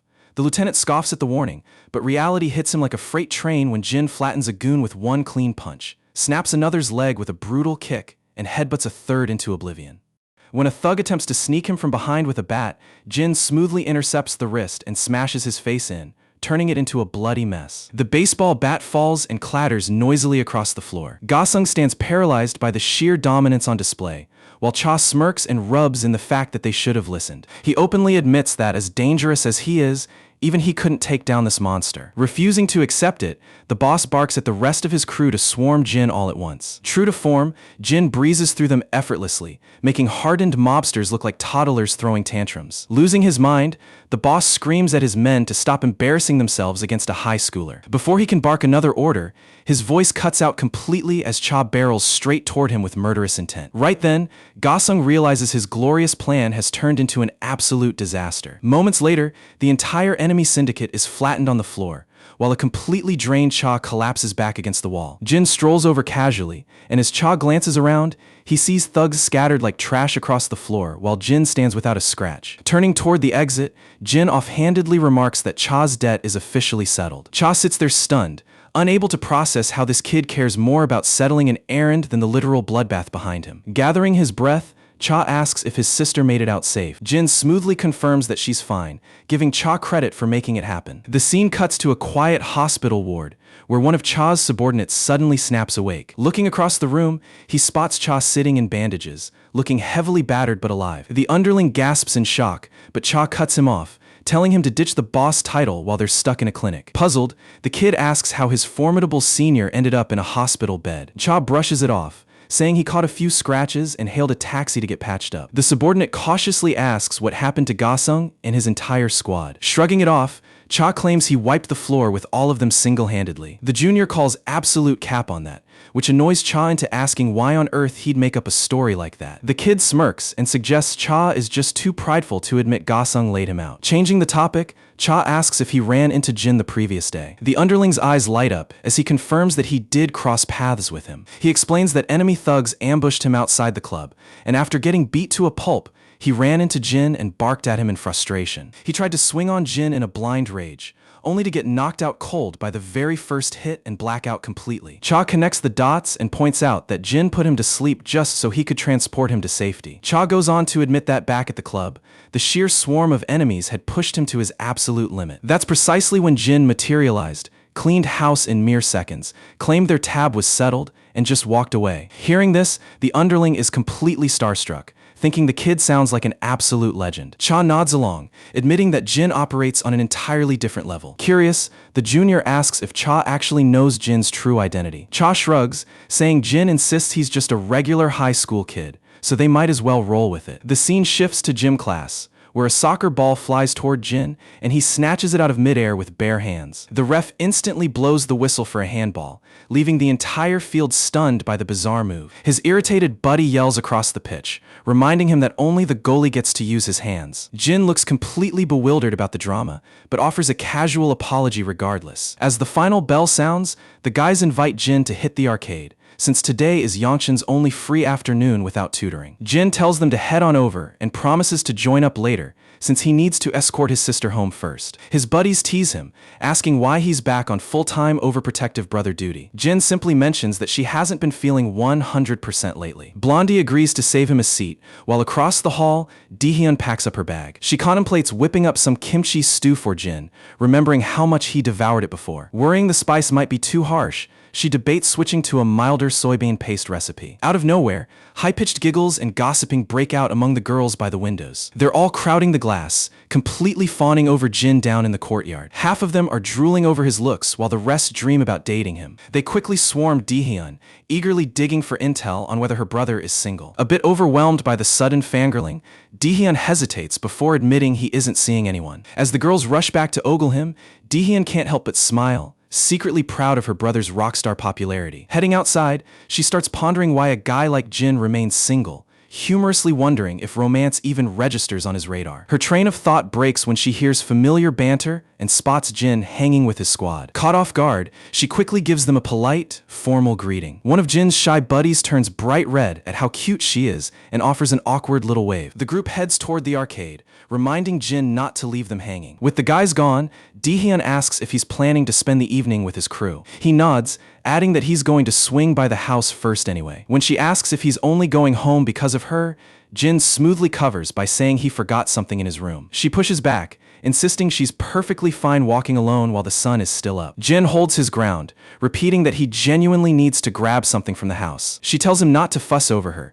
mentioning how she even turned down Yona's offer for personal bodyguards. All she really wants is to live like a completely normal high schooler. Jin listens quietly and gives in, but suggests that walking together once in a while wouldn't hurt. Dehyun pouts that he's being an overprotective worrywart, but Jin warmly explains that he genuinely likes walking with her. Hearing that, she softens up and happily agrees to walk alongside him. Mid-stride, Jin freezes in his tracks as he spots the mysterious black-haired woman we suspect is tied to Yona's family. She offers a smooth greeting, but Jin gives her the absolute cold shoulder. Dehyun stands there completely out of the loop, wondering who this stylish stranger is. The woman feigns surprise at noticing Dehyun, putting on a fake show of sympathy regarding Yona's kidnapping incident. Thoroughly bewildered, Dehyun directly asks for her identity. Introducing herself as Yona's cousin, she claims she wants to treat them to dinner as a token of gratitude for saving her family. Jin shuts her down instantly, pointing out that Yona already thanked them, so an uninvited stranger doesn't need to get involved. Stunned by his sharp rejection, she pivots, insisting she has a mutually beneficial business offer to discuss. Without blinking,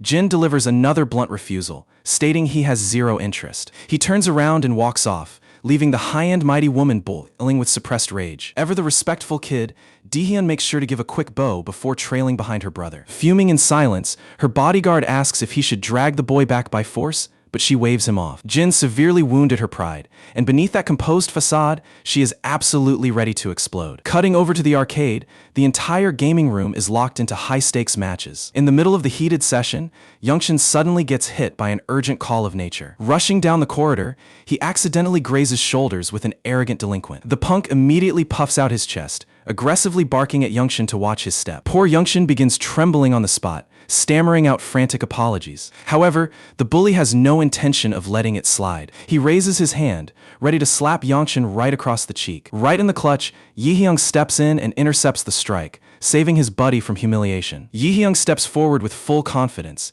telling the bully to relax since a tiny bump isn't worth crying over. He spits out his candy, stares directly into the punk's soul, and warns him not to mistake their patience for weakness. Unnerved by Yihyung's intense death stare, the punk hesitates, only for Yihyung to press him further and demand what he's gawking at. Completely outmatched in the aura department, the bully tucks his tail between his legs and scuttles away. Yihyung huffs proudly, looking ridiculously satisfied with his heroic entrance. Youngshin, however, remains frozen in disbelief over what just unfolded before his eyes. It feels surreal to him, considering Yihyung used to torment him in the past, and now here he is acting like his personal protector. Orange Hair urges them to wrap it up fast before Hyukjin starts throwing a fit about them lagging behind. They finish up by the restroom, while Youngshin's brain continues trying to process this sudden character redemption. The moment they step back into the booth, Hyukjin complains about why a simple bathroom break took an eternity. Orange Hair fills him in, mentioning that some random clown tried picking a fight with Youngshin. Hyukjin's ears perk up instantly, wanting to know exactly who tried to pull a stunt. Orange Hair notes that the dude was repping a Gosok Tech school uniform. Blondie checks in on Youngshin to make sure he isn't rattled. The quiet guy assures him he's unharmed, thanks to Yihyung jumping in at the perfect second. Orange Hair brushes it off and suggests they focus back on their match. Right as they sit down, a loud gang of thugs barges into the room. It's the exact same punk from earlier, returning with an entire squad of backup to avenge his wounded pride. Hyukjin is so locked into the screen that he completely misses the goons looming right above him. Glancing up, he finds a wall of menacing thugs glaring down at him, with their leader barking at them to take this outside. Hyukjin and Yihyung instantly sense that trouble has found them, while Youngshin begins shaking uncontrollably, petrified that his mistake dragged everyone into danger.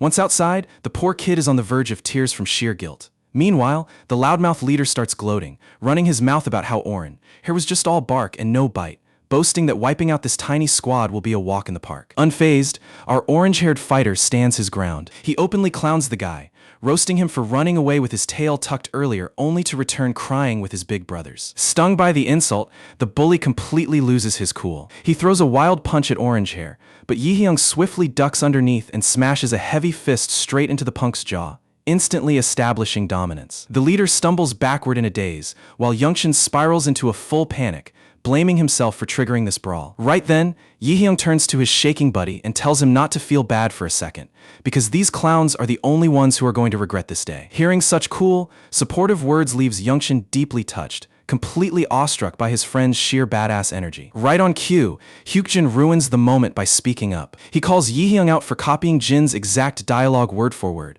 mimicking the exact same attitude from earlier. He roasts his buddy for ripping off Jin's exact dialogue, laughing that watching such a cringe impression makes him want to scrub his eyes clean. Blushing from ear to ear, Orange Head sheepishly confesses that Jin dropped that line with so much aura that it stayed rent-free in his head, forcing him to copy it. While our three boys are busy bantering among themselves, they completely space out on the fact that an entire mob of thugs is standing right in front of them. Refusing to get treated like background extras, the thugs lose their patience and rush in swinging. Orange Head holds the line without flinching. The second the first punk steps into range, Orange Head plants a heavy kick right in his stomach, blasting him backward. When a second guy tries throwing hands, Orange Head counters with a ruthless strike that drops him flat on the floor. Young Chan, having zero street fighting skills, is sweating buckets on the side with no clue how to handle the brawl. Hyuk Jin, on the other hand, is running wild, wiping out henchmen in every direction. He yells over to Yangshin, ordering him to keep his distance and just let them do the heavy lifting. Orange Head backs him up,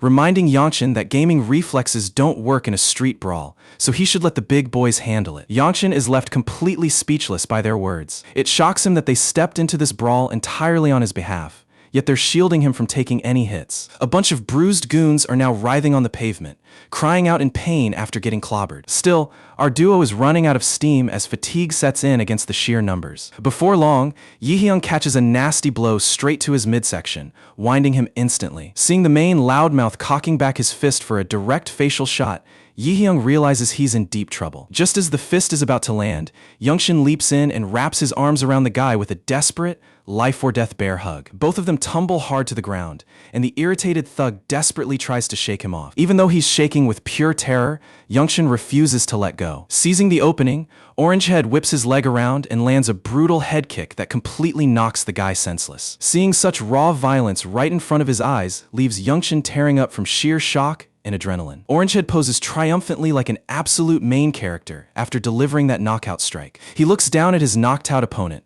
making sure the punk isn't getting back up. Hyukjin instantly takes the opportunity to poke fun at him. He smugly reminds him that he would have eaten dirt if Yangshin hadn't bylaid him out. Flustered and in total denial, Orangehead barks back that he already had the situation under control. They shift their focus to Yangshin, who is sniffling and close to crying. Orangehead hurriedly checks on him to make sure he isn't hurt. The anxious kid stammers that he's completely fine, instantly saying sorry for pulling them into this mess. The camera cuts to Jin strolling into the arcade, only to find the entire venue eerily deserted. He dials his squad's numbers, but nobody is answering the phone. Out of nowhere, familiar voices shout his name from behind. He spins around to see his crew approaching, hyped to inform him that he skipped out on a legendary street brawl. The reformed bullies start flexing about how brutally they trashed the thugs from Gosok Tech. While walking up the stairs, they boast to Jin that even though Gosok Tech punks have a nasty reputation, they were light work for real fighters like them. Stepping through the arcade doors, they freeze in total shock at the sight of a whole squad of guys knocked out cold across the floor. Staring wide-eyed at the carnage,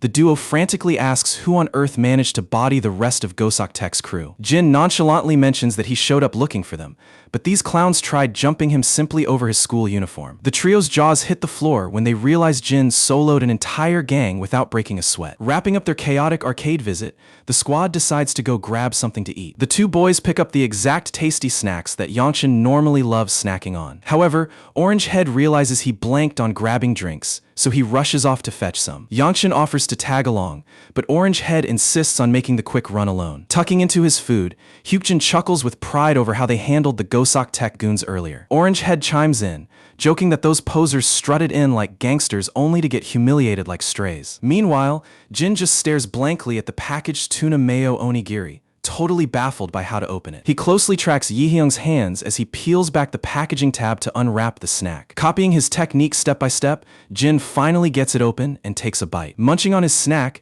Jin asks them what kicked off the whole rumble in the first place. Yihyung fills him in, explaining that one of those punks was bullying Yangshin outside, which blew up the entire fight. Jin glances over at his quiet buddy to make sure he isn't hurting anywhere. Yangshin smiles and says he's fine, since Yihyung jumped in just in the nick of time to save him. Orangehead takes the mentor role and lectures Yangshin that whenever bullies corner him, he must never cower. Seeing Yangshin's puzzled face, Orangehead clarifies that showing fear in front of a bully only paints a target on your back. You have to project confidence and show you're down to scrap.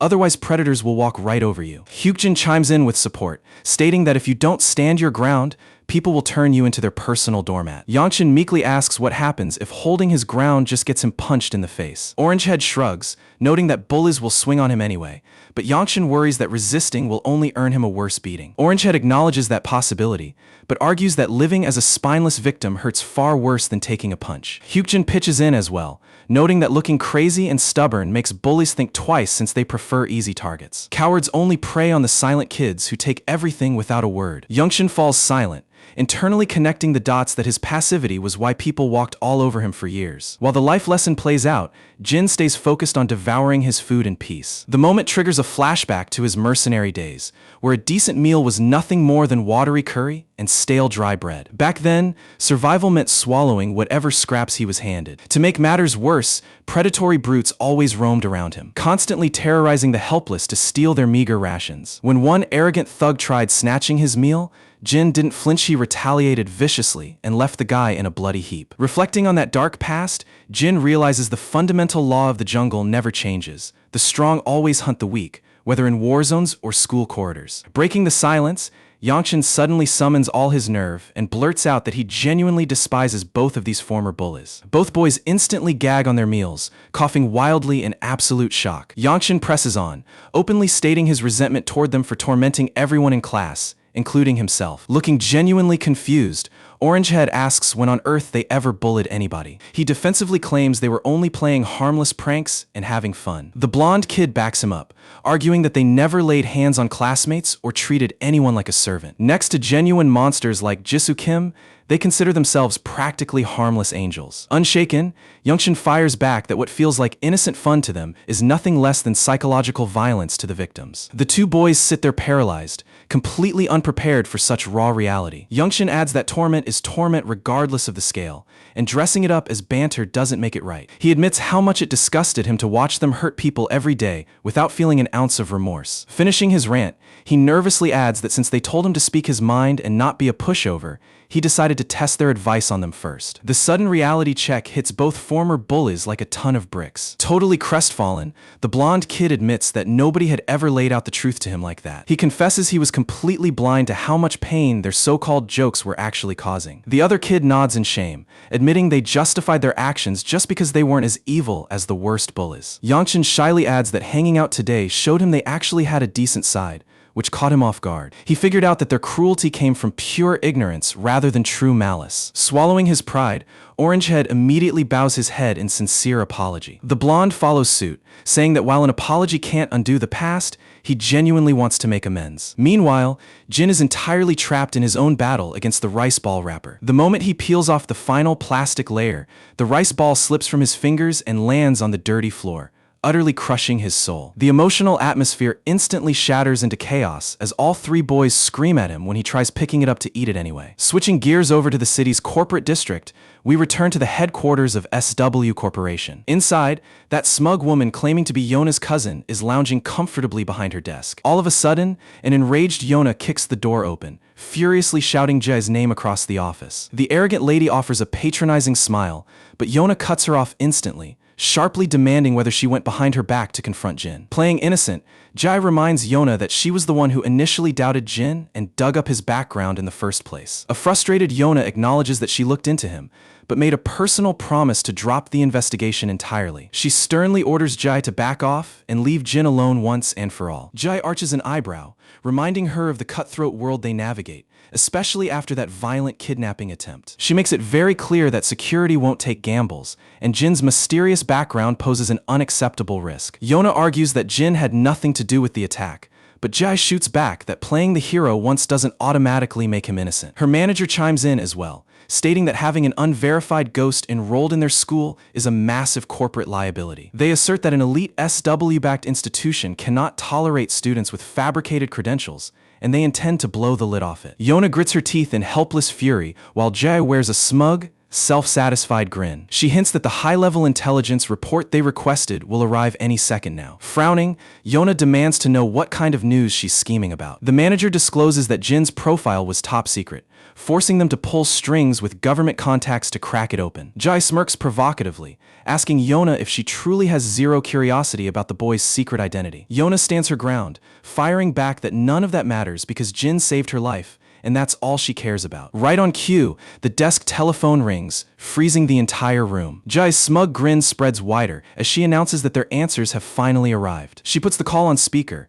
and the official on the other end confirms they have the final decision. While Yona holds her breath, Jai eagerly urges the caller to expose Jin's classified records. Instead, the official firmly declares that supreme authorities have ordered SW Corporation to shut down every single inquiry into Jin immediately. That single statement drains the color from Jai's face and leaves her security detail in total disbelief. Losing her cool, she screams into the receiver, demanding to know why on earth they're sweeping this under the rug. The official coldly replies that strictly out of respect for SWs standing with the state, they are closing the case without penalizing them. He lays out the official narrative.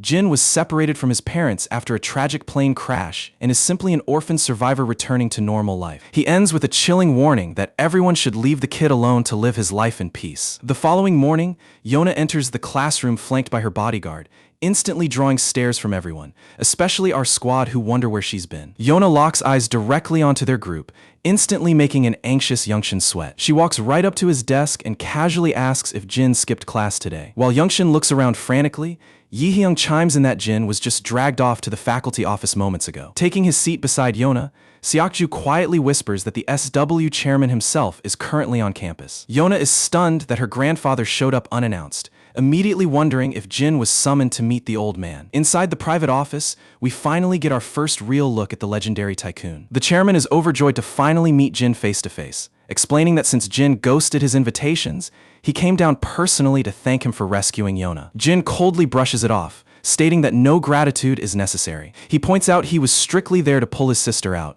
and Yona just happened to be in the crossfire. The grandfather nods in understanding, but insists on expressing his heartfelt thanks and apologizing for his family's mess dragging Jin's sister into danger. Jin cuts him short, telling the old man to let it go since Yona had already made her own apology. The chairman goes quiet, watching as Jin turns his back to head back toward class. Right as he reaches for the door, the chairman drops the real pitch. He asks Jin to become Yona's personal bodyguard. Without missing a beat, Jin outright rejects the offer, sarcastically claiming that a normal high schooler isn't built for security work. The chairman chuckles, pointing out that an ordinary student couldn't dismantle an entire squad of elite ex-special forces mercenaries either. Jin retorts that SW already employs a full-time corporate security division watching her every move. The chairman concedes that point, but explains that guards can't patrol inside the school, and smothering her with armed escorts would ruin her chance at a normal life. He admits that while Seokju was supposed to protect her, the kidnapping proved he lacks the power to keep her safe, making Jin the ideal replacement. Jin takes another step toward the exit,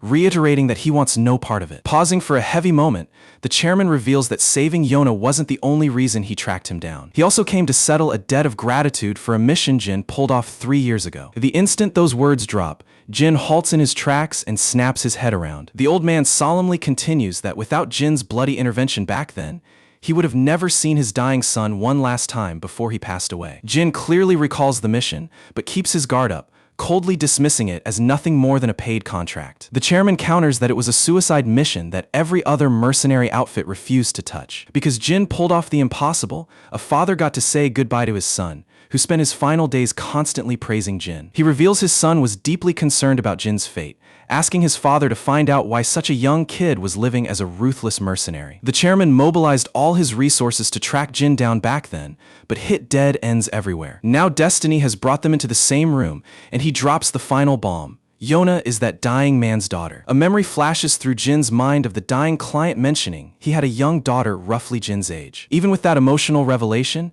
Jin stands firm and refuses to take the bodyguard contract. However, he promises that if danger unfolds right in front of him, he won't just stand by and watch. Caught off guard, the chairman breaks into a relieved smile, agreeing that such a promise is more than he could hope for. He then mentions that he has one final favor to ask. He asks for Jin's professional evaluation of SW's internal security force. When Jin asks for clarification, The chairman explains that their security unit rests on decades of prestige. Perhaps arrogant to a fault, they arrogantly believe they would have resolved Yona's kidnapping cleanly even without Jin stepping in. Yet with the corporation expanding globally, real threats are escalating, and the security wing is too stagnant to adapt. He wants Jin to personally test their capabilities as a paid consultant. Jin heaves a weary sigh, thinking about how exhausting all this corporate drama sounds. Leaving the proposal on the table, he walks back into the classroom. Yona calls out to him the second he steps inside, but Jin walks right past her without a word and sits down as the teacher begins the lesson. Resting his chin on his desk,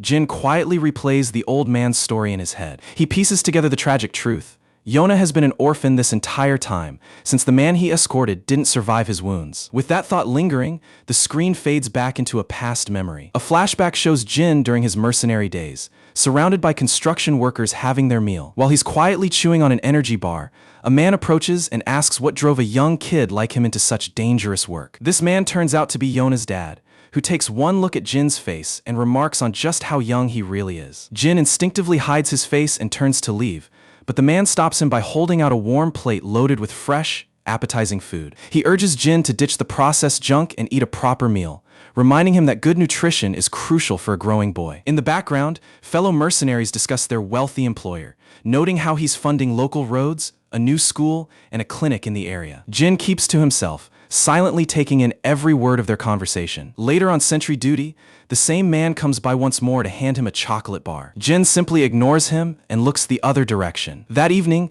the man tries giving him dinner again, only for Jin to turn his back once more. During a heavy downpour, the man brings over a raincoat and umbrella, yet Jin stubbornly rejects the gesture. Eventually, as Jin is gathering his gear to move out, the man walks up to him one last time. He tells Jin he'll miss his presence and encourages him to visit anytime, mentioning their crew will remain stationed there for another month. He hands Jin a travel pack, adding that it holds some dry rations and essential first aid supplies. Breaking his usual silence, Jin directly asks why he keeps going out of his way for him. The man is caught off guard, genuinely startled to hear Jin speak fluent Korean. He mentions having tried English and the local dialect earlier without ever getting a single word back. He gently explains that he has a daughter around the same age, and seeing Jin constantly brings her to mind, making it impossible not to care. The memory shifts to an active war zone reduced to absolute rubble. Jin is shown standing alongside one of his mercenary comrades. The comrade delivers grim news. Rebel fighters have completely overrun the outpost Jin previously guarded. He reveals the rebels deliberately waited for foreign crews to complete the facilities before slaughtering the workers and seizing the compound. The school bell snaps Jin back to reality, where Yona is waving and asking if he has a moment to talk. Shortly after in the lounge, Seokju bows deeply, sincerely apologizing for his past conduct. Jin brushes it off, assuring him there's no bad blood since he fully understood why Seokju acted that way. Yona chimes in, expecting him to refuse, and mentions that her grandfather specifically asked to extend an invitation. To her utter shock, Jin accepts instantly, leaving Yona completely stunned by his sudden lack of resistance. Meanwhile, Jae is shown grinding her teeth in pure irritation. She is utterly furious that company executives are actively keeping Jin's identity classified. Her manager steps in right then to announce that the high school kid has just arrived on site, catching her completely off guard. Inside the SW Corp locker room, Jin is putting on the official company security uniform. Seokju curiously asks how a high school student managed to land a position inside SW Corporation. A brief flashback shows Jin looking over the personnel files of every guard in the company roster. The chairman had personally invited him to embed with the team for a few days to evaluate their operations firsthand. The setup was meant to give Jin an effortless, close-up look at their entire security protocol. Returning to the present, Jin casually claims he took the gig purely out of curiosity about bodyguard work. Seokju asks if he's genuinely considering bodyguard work as a future career. Jin changes the subject by asking why Seokju isn't gearing up for today's drill. Seokju clarifies that this session belongs to Team 2, whereas he's assigned to Team 3. He further explains that Team 3 solely protects Yona, while Team 2 handles Jae and the executive family. We cut to the main dojo, where all the security guards are seated across the floor in formation. The lead trainer introduces Jin, announcing he will be participating in their drills over the coming days. He explains that the kid is Seokju's classmate and has received personal clearance from the chairman to observe and train. A guard raises a hand, asking if this is the student who shut down the kidnapping attempt alongside Seokju. The instructor nods, confirming he is indeed that very same kid. Jin politely gives a brief greeting and thanks the squad for having him. As conditioning starts, Yona is watching down from the upper observation deck. Standing nearby, Seokju mentions that Jin claimed he came purely to see what bodyguard life is like. Down below, the guards begin intense sprint drills through the long corridors. Looking across the balcony, Yona spots Jae standing with her lead bodyguard. Yona immediately wonders what brought Jae to the training facility. Down on the floor, Jin paces along effortlessly beside the rest of the unit. The lead instructor glances back, sees the high schooler matching him step for step, and aggressively ramps up the tempo. After multiple grueling laps, the guards are collapsing from exhaustion, and the senior looks ready to pass out on his feet. Jin, on the other hand, isn't even sweating, calmly catching his breath like he just went for a morning stroll. The senior thinks to himself that this pace would break grown men, yet this kid kept up effortlessly and looks ready for 20 more rounds. They transition to grueling strength conditioning, and Jin breezes through every single drill. From above, Yona is completely mesmerized watching Jin casually outclass every professional operative in the room. Jae scoffs with disdain, mocking Team 2 for getting utterly humiliated by a high school kid in standard calisthenics. Staring at Jin, the instructor desperately wonders what kind of monster they just brought into the building. He suspects the boy must have received specialized military training given his absurd conditioning. When the instructor spots Jae watching and locks eyes with her chief enforcer, the color drains completely from his face. He knows he's in for massive trouble later for letting their elite unit look pathetic in front of management. Out of nowhere, a junior operative speaks up, noting the rumors that this kid supposedly spearheaded Lady Yona's rescue. He boldly demands a sparring match to test the boy's combat capability firsthand. The instructor loses his temper, shouting at the operative for having the audacity to challenge a high school student. The senior's jaw drops when Jin casually steps up, stating he has no issue taking the challenge. Utterly bewildered, the trainer scratches his head and reluctantly authorizes the bout. He orders the staff to bring out full protective sparring gear for the student. Moments later, Jin puts on his headgear while the bulky operative gears up across from him. Yona worries aloud whether Jin will be alright, but Seokju warns that these corporate guards are exceptionally brutal. Jae chuckles,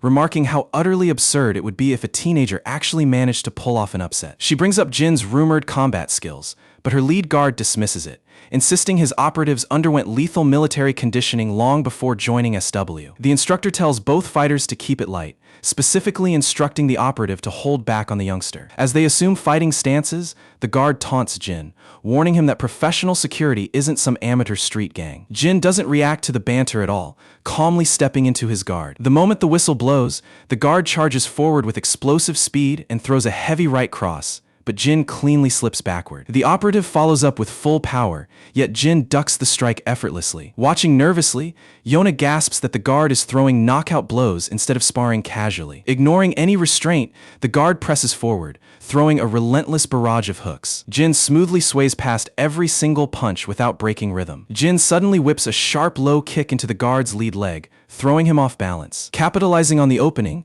Jin drives a heavy counterpunch directly into his guard. The operative manages to snap his guard up just in time, absorbing the brunt of the blow. Smirking at the blocked hit, the heavy guard mocks Jin's power and loads up a massive counter. Jin effortlessly parries the strike and hammers a vicious counter right into the man's exposed jaw. The sheer precision stuns Yona, while her bodyguard is openly impressed by how perfectly Jin exploited the opening. Before the stunned guard can recover, Jin pulls his head down into a devastating knee strike, breaking his nose and dropping him like a sack of bricks. Jae is left utterly speechless by the brutal efficiency on display. Jin stands tall without a scratch while his opponent lies motionless on the mat. As Jin takes off his headgear, the entire training staff stands frozen in absolute disbelief. Seokju mutters that this was supposed to be a friendly drill, yet Jin just completely dismantled the guy. Jae demands to know if this kid is seriously just an ordinary 19-year-old. Her head bodyguard is seething with rage, utterly humiliated that one of his elite operatives was folded in seconds by a teenager. Medics drag the unconscious operative away while all eyes remain locked on Jin. The senior instructor no longer has any doubt that Jin single-handedly rescued Yona. Jae's security chief glares daggers at the remaining men in the room. The unit begins sweating profusely,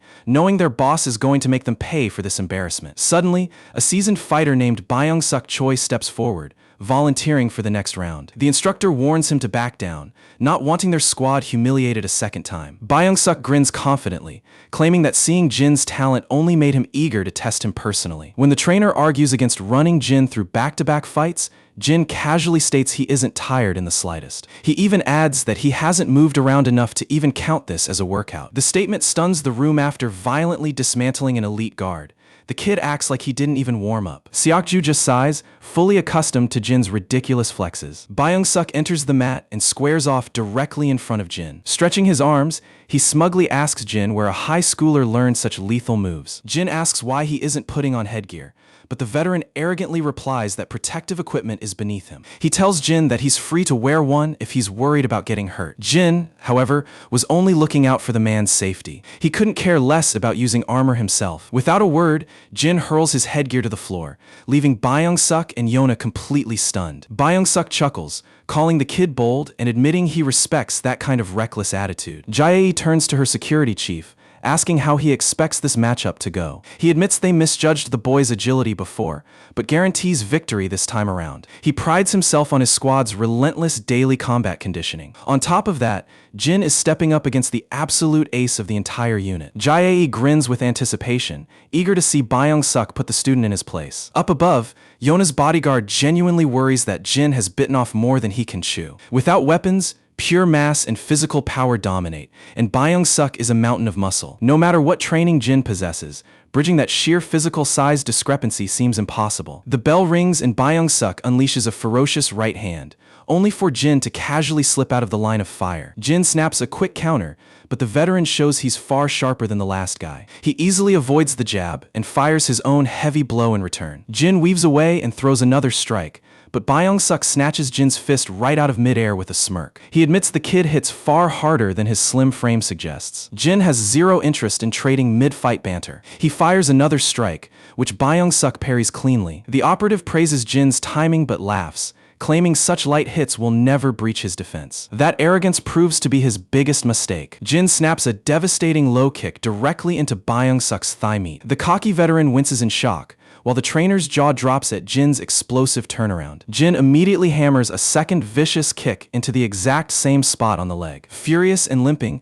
Byung-suk throws a wild, desperate punch out of pure rage. Jin sidesteps effortlessly, cracks a brutal uppercut to his chin, and follows up with a lightning combo that leaves the brute gritting his teeth in agony. Byung-suk tries one last haymaker, but Jin redirects the arm with fluid, surgical precision. He then drives a lethal palm strike straight into Byung-suk's windpipe, sending him gasping and coughing violently. With a heavy crash, the giant collapses straight onto his knees. Yona stares in utter shock, mirrored moments later by the stunned faces of Jae and her head guard. Jin stands calmly over him, while the muscular brute chokes for air on the floor. Yona's security chief is in awe of how systematically Jin dismantled Byung-suk's high guard. By destroying the man's base with leg kicks before striking the throat, Jin completely erased the physical power gap. Targeting biological weak points entirely neutralized the giant's raw muscle advantage. Jin looks around and asks if anyone else wants a round, but total silence fills the room. The trainer quickly speaks up, scolding Jin that targeting the throat and joints is forbidden in basic sparring. Jin genuinely looks confused, asking if sparring has specific rules and apologizing for not knowing them. The instructor awkwardly backtracks, admitting there are no set rules and that he was just making a casual point. Deep down, everyone knows the senior is just desperately trying to save face after his squad was dismantled by a student. Watching all this unfold, Jae is now dead certain that Jin saving Yona was pure skill rather than a lucky fluke. She turns to her chief enforcer to hear his professional evaluation. Fuming at his unit's total defeat, the bodyguard begrudgingly admits that from conditioning to live combat, the boy is a master in every discipline. Jae grins with pure satisfaction and immediately orders them to move on to the next phase of training. The announcement catches everyone off guard, especially Yona, who has no idea what Jae is scheming. Jae walks down to Jin and announces that since he wanted hands-on experience, it's time for him to do actual protection detail. Jin listens closely as she states he'll be attached to Team 2 to act as her personal escort, adding that she expects great things. Yona watches from above, instantly sensing that Jae is planning something sinister. The scene cuts to an executive office inside SW Corp,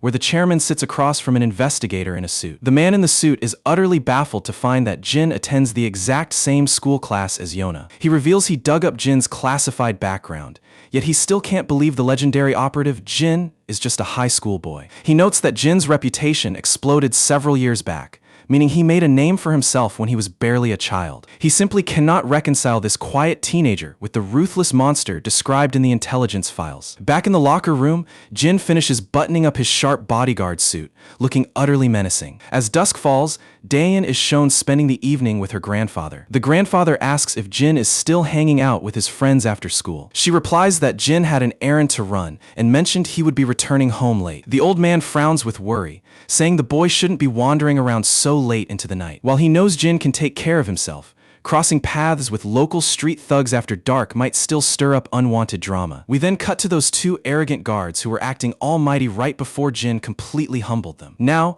their captain is ripping into them, leaving the entire squad drowning in embarrassment over losing to a single teenager. The instructor is fuming with rage, veins popping on his forehead as he promises them an absolute nightmare of a training regimen. The guards look utterly crushed by the news, while the senior breathes a quiet sigh of relief that upper management didn't chew them out today. At the same time, Yona is totally mesmerized the moment Jin appears in his sharp security suit, looking more like a runway model going on a date than a hired guard. Even Jai can't hide her satisfaction at the sight, while the defeated guards stand to the side, quietly boiling with jealousy. Heading out into the courtyard, Jin and a pair of bodyguards flank Jai to ensure her safe passage. A heavy security presence surrounds the area, smoothly guiding her straight toward her high-end Bentley. After she takes her seat, the other guards pile in, leaving Jin standing by until the lead bodyguard tells him to hop inside. Taking the cue, Jin climbs into the back row and settles down right beside Yona. Looking around the cabin, he quickly clocks that two bodyguards are permanently glued to Ga's flanks. Out of nowhere,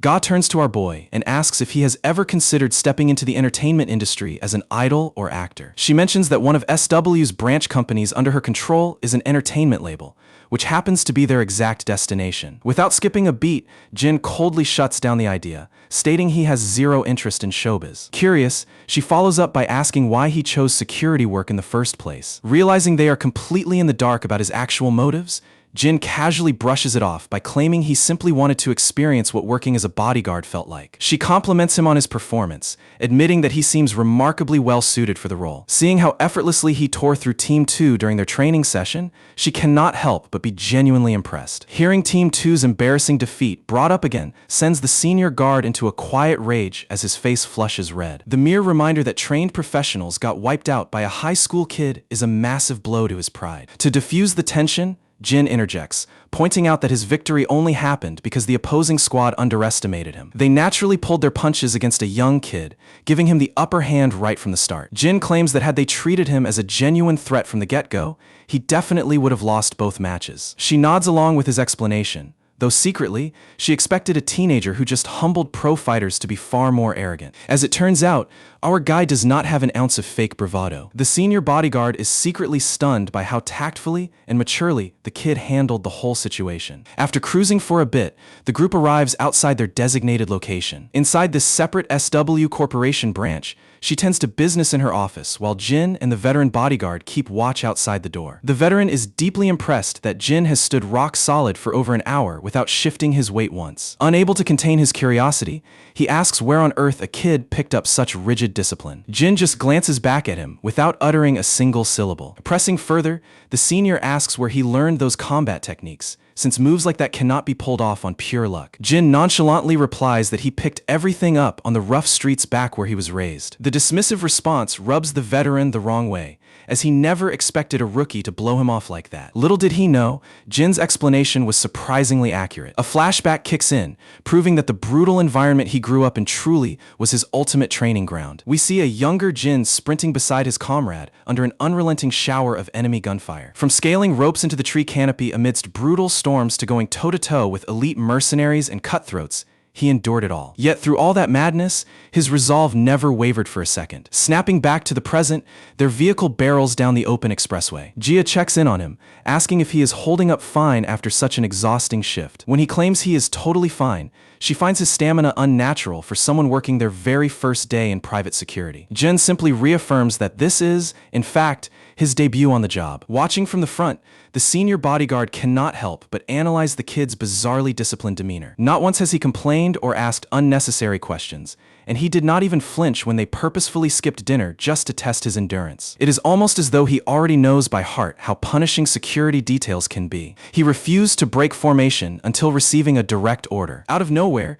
Jin spots danger brewing on the road ahead. A massive truck is barreling toward them, with the driver appearing either heavily intoxicated or nodding off at the wheel. Whatever the case may be, the heavy rig violently crosses the center line, locking onto a direct collision course with Jin and Ga's vehicle. The truck loses traction, sliding sideways before slamming violently into their car. The moment the wreck grinds to a halt, the escort team from the trailing car sprints over in full panic. With smoke clearing from the deployed airbags, the lead guard frantically checks the back row to see if Ga survived, and the scene inside leaves him speechless. Jin had pulled Jia tightly into his arms, shielding her entire body from absorbing the fatal brunt of the impact. The veteran can hardly comprehend the inhuman reflexes it took to protect her in that fraction of a second before disaster struck. Overwhelmed by the proximity, Jia quickly pulls herself back and puts some space between them. Another security officer rushes to the door, anxiously checking if she sustained any injuries. The rest of the detail quickly circles up to assess the wreckage and figure out what just went down. One operative confirms that the truck driver reeked of alcohol and was clearly intoxicated behind the wheel. A junior guard chimes in, stating the driver is out cold while they work on extracting him from the wrecked cab. The commander immediately orders the team to dial emergency services, secure the suspect, and run a full investigation into what really happened. Back inside the smashed vehicle, Jai turns her gaze toward Jin, who sits there in total silence. Still shaken from the near-death experience, she asks if he is doing all right. Jin offers nothing more than a quiet, calm nod. Worried he might be masking an injury, Jai insists that he tag along to the hospital for a proper medical checkup. Completely ignoring her suggestion, Jin bluntly reminds her to keep her seatbelt buckled at all times, even in the rear seats. That practical lecture was definitely the last thing she anticipated hearing right after surviving a crash, leaving her completely stunned, at a total loss for words. Cutting to the residence, Da-yoon is hard at work cooking up a warm meal when Jin strolls into the kitchen, asking if lunch is on the stove. She explains that the batch is for Grandpa, adding that she will set aside a portion for Jin to enjoy as well. Jin mentions that their grandfather has already left for his work shift. Da-yoon reveals she plans to deliver it straight to his post, something she used to do all the time before putting it on hold when Jin returned. Jin offers to accompany her on the walk, wrapping the decision with a gentle smile. Across town, we see Grandpa enjoying a cheerful conversation with another guard on duty. His coworker playfully asks if he struck gold in the lottery, seeing how radiant he has looked ever since coming back from leave. Grandpa tilts his head in confusion, wondering what brought that up. The colleague points out that an unmistakable glow of joy has been written all over his face lately. Brushing off the light teasing, his buddy mentions that the residents from Unit 703 dropped off some treats for them to split. He tells Grandpa to swing by the booth once his duties wrap up to claim his share. Grandpa promises to stop by right after finishing his sorting at the recycling station. While pressing down trash inside the bins, the elderly man chuckles to himself, realizing his pure joy over Jin's return was so overwhelming that it bled into his everyday mood, reaching the point where everyone around him could easily pick up on it. All of a sudden, loud shouts interrupt the quiet atmosphere. He spots a reckless punk screeching his car to a halt right in the middle of traffic before stepping out. A blocked driver behind him yells out,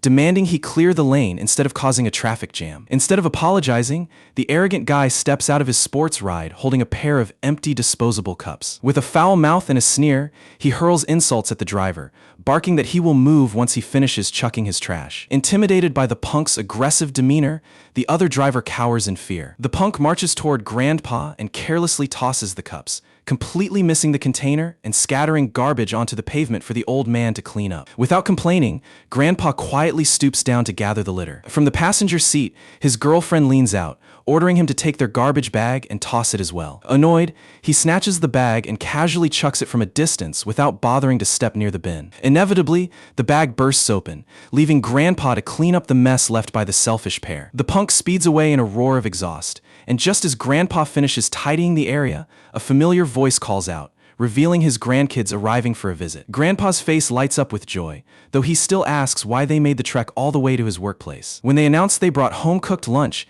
he gently scolds them for going through the trouble when he could easily grab street food. Da-yoon looks around the station and notices the mountain of recyclables waiting to be sorted. Grandpa agrees, mentioning it is better to knock it out early before the mess gets overwhelming. The sweet girl immediately offers a helping hand, but Grandpa urges her to stay clean and avoid ruining her outfit. Da-yoon stubbornly waves off his worries, joking that clothes can always be washed later anyway. They dive into the chores together, while our boy stands back, radiating pure warmth as he watches his family bond. A moment later, a few passing girls can be seen giggling and blushing as they look in their direction. Unsurprisingly, they are completely captivated by Jin's striking looks. Meanwhile, Mr. Cha and his right-hand henchman, having just been discharged from medical care, are seen strolling outside the complex. Suddenly, Cha freezes in his tracks as his jaw drops at the sight of Jin sorting through trash bins. The henchman immediately recognizes the elderly cleaner as the same grandfather they encountered during their previous visit. Putting two and two together, Cha realizes the girl beside them must be Jin's sister. Watching Jin's bright,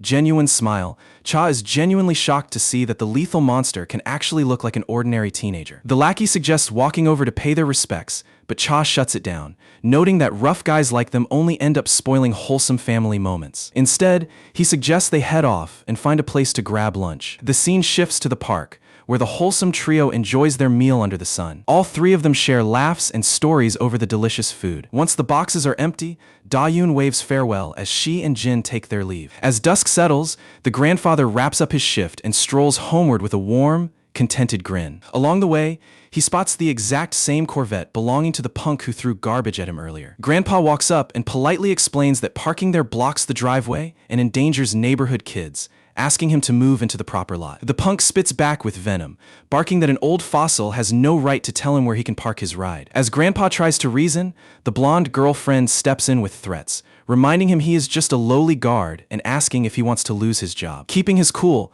Grandpa calmly replies that because the residents pay his wage, it is his duty to keep the path clear and prevent inconvenience for everyone. The arrogant brat scoffs, whining that he refuses to squeeze into the tight lot because if someone dings his paint, nobody is going to pay for the repairs. Grandpa is left speechless, while the girl mocks him, sneering that an old janitor could never afford their damages anyway. Out of nowhere, Cha's muscly-bound henchman clamps a massive hand right around the punk's throat from behind. In a bone-chilling growl, he asks the brat if his parents never taught him how to respect his elders. Gasping for breath in agony, the punk chokes out a demand to know who the hell has him by the neck. Cha's lackey leans forward with an expression straight out of a horror movie and asks why he cares. The punk turns pale with pure terror the moment he locks eyes with the brute. The enforcer hurls him aside, barking at him to shut his mouth and move his vehicle immediately. He warns that if he ever catches him disrespecting this old gentleman again, he will break both him and his girlfriend in half. Scared out of their minds, the trashy pair scurry into their car and burn rubber out of there. Turning around with an instant warm grin,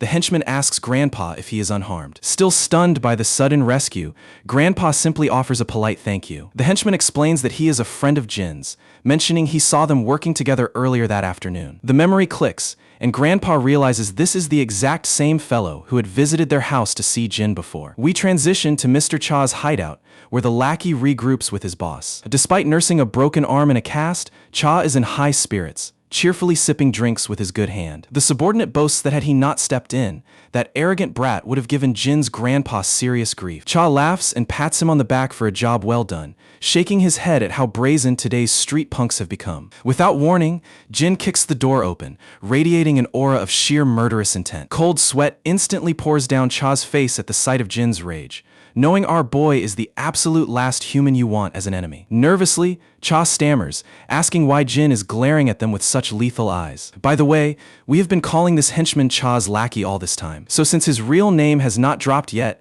let us just dub him Muscle Man. Jin flashes his smartphone screen, revealing a selfie Muscle Man took right beside his grandpa. Grandpa had innocently told Jin that one of his buddies happened to stop by his apartment workplace. Seeing the photo, Muscle Man scratches his head, blushing in proud embarrassment. Jin, however, looks ready to kill, coldly asking Muscle Man if that photo was supposed to be a veiled threat against his family. Both Cha and his lackey panic completely, terrified that Jin has catastrophically misinterpreted their good deed. With Jin's murderous aura suffocating the room, Muscle Man drops to his knees and desperately explains it was purely an act of goodwill, begging him to hear the story before breaking his bones. Over at SW Corporation headquarters, Ga checks in with her head of security to ask about the kid's status. After a brief pause, the guard reports that Jin should be wrapping up his sparring session with Team 3 right about now. Ga inquires whether Jin was taken to the clinic for an examination and what the medical diagnosis showed. The bodyguard clarifies that aside from a couple of minor scrapes, he came out completely fine. Thinking back to how heroically Jin shielded her during the crash, it is obvious Ga is developing a soft spot for him. She instructs her lead guard to keep a close eye on Jin, noting that internal trauma from vehicle crashes can sometimes surface days later. She worries that if the press ever caught wind that the car crash was staged and an innocent kid got hurt, it would spark a massive PR disaster. Honestly, we all saw it coming. The whole crash was nothing more than an orchestrated loyalty and reflex test for Jin. We then find Jin back in his casual high school uniform. Seokju approaches and asks what happened, noticing that Jin held back considerably during today's sparring compared to yesterday. Jin casually remarks that he has no desire to paint a giant target on his back with the entire security squad. He flips the question, asking why Seokju is still lingering in the training grounds when he assumed he had already graduated. Seokju lets out a heavy sigh, revealing that despite what rumors say, he was never formally appointed as an official guard. He only took up the post due to family ties and the fact that he grew up alongside Yona. And because he had natural talent for the bodyguard life, he simply rolled with it. He confesses that watching Jin single-handedly rescue Yona from kidnappers made him realize how outclassed he truly was, motivating him to train harder. Seokju adds that all his skills came straight from SW Corporation's elite program, making him wonder where Jin picked up the instincts of a seasoned operative. Jin repeats his usual line, stating he learned how to survive on the streets he grew up in. Seokju can tell there is a much deeper story hiding beneath that answer, but he chooses not to push any further. Once they get ready and step out of the locker room, they immediately catch Yona lurking outside, trying to listen in. Jin completely ignores her and keeps on moving, but Yona immediately chimes in, asking if he is skipping out on the rest of today's field duties. Jin gives her a puzzled look, which makes Yona blush as she sheepishly suggests that it would be a great chance for them to chill together for a bit without eating up too much time. Jin does not say a word, while both Seokju and her bodyguards stand there in awkward silence over her bizarre request. A little later, security stands guard outside while Yona and Jin drop by a small local spot to grab a bite. Yona is genuinely hyped, talking about how intensely she craved triangle kimbap and instant noodles during her time in the States. Staring down at his kimbap, Jin suddenly gets hit with a flashback of that annoying moment when his food slipped right out of the plastic and tumbled onto the dirt. Seokju, meanwhile, looks pretty baffled that they decided to sit and eat in such a beat-up joint. Yona catches him staring and asks Jin if he plans on taking a single bite. Our guy straightforwardly tells her that sharing a meal feels inappropriate when his actual duty is to protect her. That catches Yona off guard, so Seokju steps in to clarify that Team 3's current assignment is close-range protection, meaning they are supposed to act like casual friends to blend into the crowd. Yona happily goes along with it, telling the guys to stop overthinking and just start eating. Seokju quietly realizes that Yona deliberately picked this modest convenience store near Jin's place because she knew Jin would flat-out reject an invitation to a fancy restaurant. Yona then mentions the chaotic incident from when Jin was escorting Yi, checking in to see if he came out of it unharmed. Jin simply mumbles that he is completely fine, his eyes still glued to the packaged kimbap in front of him. Yona follows up by asking if Ga made his life miserable, mentioning how notoriously strict and unforgiving she can be. Jin keeps it short and claims that the entire affair went down without any hiccups. Yona finds that pretty hard to swallow, considering that sounds completely out of character for Ga. She points out that Ga only ever grins when she is actively tearing someone down with an insult. Watching Yona's bright and cheerful attitude during their talk pulls Jin back into a memory from his past. He pictures her father battered and bleeding out, while Jin stood over him gasping for air, weapon raised, watching out for hostile forces. Her dad urges Jin to ditch him and run so that at least one of them makes it out of there in one piece. He admits his clock is already ticking, meaning that even if Jin drags him out alive today, his days are fundamentally numbered. He tells Jin not to carry any guilt over leaving a wounded man behind, truly grateful that Jin chose to stand by him when everyone else turned their backs. The only thing haunting the dying man is knowing he won't get to lay eyes on his daughter one final time before the end. Jin tells him to drop the pity party, arguing that as long as breath remains in his lungs, he needs to get on his feet and make it back to his girl. Those words spark a brief flicker of hope in the father's eyes, even in the middle of such a hopeless nightmare. Snapping out of the memory, Jin turns his focus back to Yona and asks if they can step aside for a private word. Surprised by the sudden request, she double-checks, asking if he genuinely means strictly the two of them. When Jin confirms it, Seokju takes the hint and excuses himself to give the pair some privacy. As soon as Seokju is clear, Yona asks what is happening and why he is so eager for a private conversation. Instead of answering directly, Jin casually utters a single name, Inguksen. Yona instantly recognizes it as her late father's name, leaving her completely baffled as to why Jin is randomly dropping it right now. Jin then presses forward, asking her to describe what kind of man her father really was. Yona gives him a bewildered look, having zero idea where this strange line of questioning is heading. With a deep sigh, she explains that her father was a workaholic who spent the bulk of his life stationed abroad. Because they almost never crossed paths, they never managed to form a tight bond. She adds that her father eventually fell sick, with medical experts warning him that his remaining days were short. Yet despite the grim diagnosis, he refused to stop working and ultimately collapsed from his illness on foreign soil. To this day, she cannot comprehend why anyone would spend their final moments grinding at work rather than staying close to family. Since he was too frail to catch a flight home, she rushed to travel to him, but he died before she ever made it to his side. She continues with raw honesty, admitting that she still harbors deep resentment toward him for working himself into an early grave without saying a proper goodbye to his own daughter. Though still clueless about Jin's motives, she makes it clear she would never have shared such personal baggage if he hadn't rescued her from those kidnappers earlier. Jin's memory drifts back once more, returning to an unfinished construction zone. In that past moment, her father is speaking with him again. The man insists he threw himself into this whole mess purely out of a desire to help. Being a father himself, he felt an overwhelming duty to protect those kids, believing it was the only way he could ever look his own daughter in the eye again. He confesses that he was far from a great dad, regretting that if he had realized the truth earlier, he would have dedicated far more time to her. In his eyes, nothing on this earth mattered more than family. Snapping back to reality, Jin directly reveals to Yona that she was the entire reason her father pushed himself to his final breath. Completely stunned,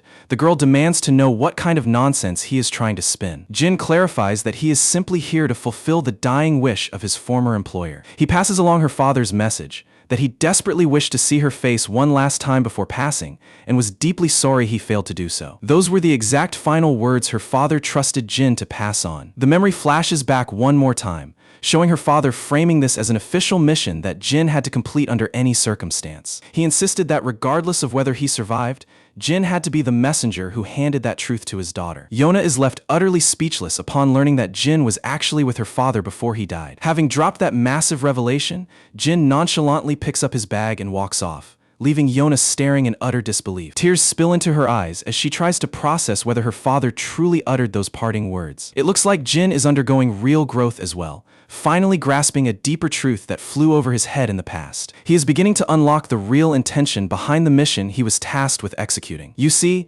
every time her father tried to give Jin an assignment, it was never about soothing his own conscience. Instead, it was his roundabout way of keeping Jin safe. He had framed that final request solely to pull Jin off the front line, using whatever leverage he had left to save the kid. The story then shifts over to Jin's apartment. The chime goes off, and when Jin answers the door, he is greeted by none other than his former superior, Major Kang. They settle around the dining table, where Jin's grandfather is overjoyed to finally meet Major Kang face-to-face after only knowing him over phone calls. Major Kang offers his apologies for taking so long to come by and pay his respects. He mentions that while he flew back to Korea alongside Jin, he intentionally held back to let the boy spend quality time with his family first. Grandpa is surprised to hear the Major was in the country the entire time, reiterating how badly he wanted to thank him directly. He talks about how deeply moved he was when he discovered everything Major Kang had done to help Jin. Up until recently, the old man had simply assumed Kang was an ordinary embassy staff member, not the hero responsible for bringing his grandson back home. Major Kang laughs it off,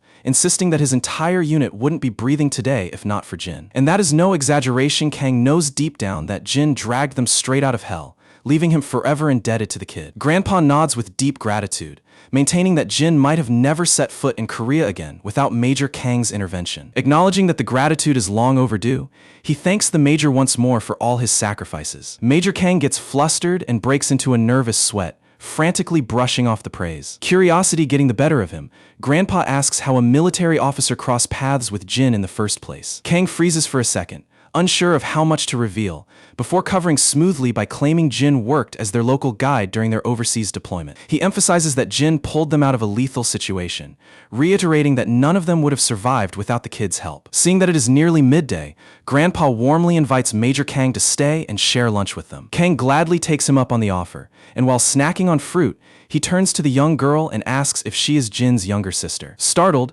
she quickly stammers out a yes, prompting Kang to flash a kind smile and tell her that being Jin's sibling makes her practically his little sister too. He playfully quips that she now has two super cool older brothers in her corner. Pretty awesome, right? The girl feels slightly awkward, but manages to offer a polite nod. After all, she is just a 17-year-old trying to maintain manners while a 36-year-old dude tries way too hard to act trendy. By lunchtime, the table is packed with a massive feast, made possible by grandpas while paying security job. Major Kang attacks the spread so aggressively that a baffled grandpa tells him to slow down and take his time. Kang apologizes between bites, explaining that he got carried away since it has been ages since he had a proper home-cooked meal. Grandpa gently inquires if Kang's mother has already passed away. Kang replies that she is alive and well, but her cooking skills are practically a disaster. He and his father always preferred dining out just to avoid the awkward ordeal of faking a smile over her dishes. Kang gets a bit sentimental, admitting how depressing it sounds that the military mess hall served the best food he ever had. Grandpa and the girl exchange an awkward smile,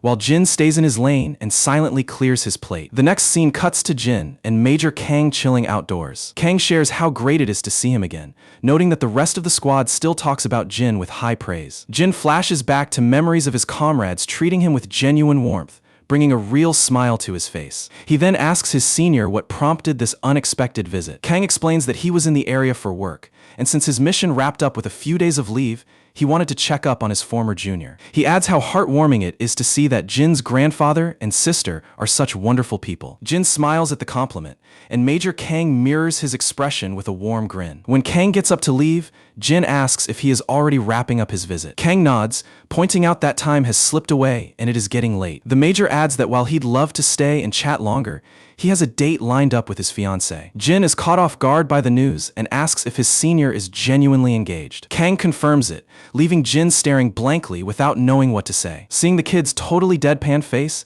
Kang gets jokingly defensive and asks if Jin is secretly bitter that his senior found love. Jin shuts that down immediately, while Kang explains that it is actually a traditional arranged setup orchestrated by their parents. He confesses he is relieved, given that his brutal military deployments left zero room for normal dating anyway. Waving goodbye, Kang tells Jin to stay safe and look after himself. Right before walking away, Kang abruptly pauses and calls Jin's name. Jin turns around, and Kang mysteriously asks if he ever managed to find the answer he was searching for. To clarify his words, the scene cuts back to a past moment where Jin had asked Kang what family really means. Back then, Kang was utterly stumped by the heavy question and couldn't offer an answer. Back in the present, Jin admits that while he doesn't have it all figured out, he is slowly beginning to understand the concept. Satisfied with that answer, Kang flashes a proud smile and offers a sincere farewell. We then cut over to SW Corp, where Ga is apologizing to her guest for arranging such a last-minute meetup. She explains that her packed schedule gave her no chance to meet him anywhere else. To our shock, that visitor is none other than Major Kang, who quickly assures her that he doesn't mind in the slightest. He points out that he was the one who reached out without notice, so he is simply grateful she carved out a moment for him. Sitting down, she remarks that she heard he has been constantly deployed abroad, assuming his schedule must be brutal. Kang scratches his head with humility, claiming he isn't half as busy as she is and is just running around doing what he can. She tells him to cut the false modesty, fully aware of how insane his assignments actually are. Kang gives a sheepish laugh, while Ga internally reflects on how she never pictured herself with a soldier, knowing they never would have crossed paths without an arranged setup. When she wonders aloud how many times they've actually met up, Kang instantly replies with the exact number: 14. She notes that 14 meetings is ridiculously low for a couple that has been engaged for over a full year. Changing gears, she brings up another matter and mentions she needs to ask him for a favor. Kang instantly straightens up and tells her to name it. She slides over a dossier of our protagonist, pointing out the picture and asking Kang to dig into the kid's official records. Of course,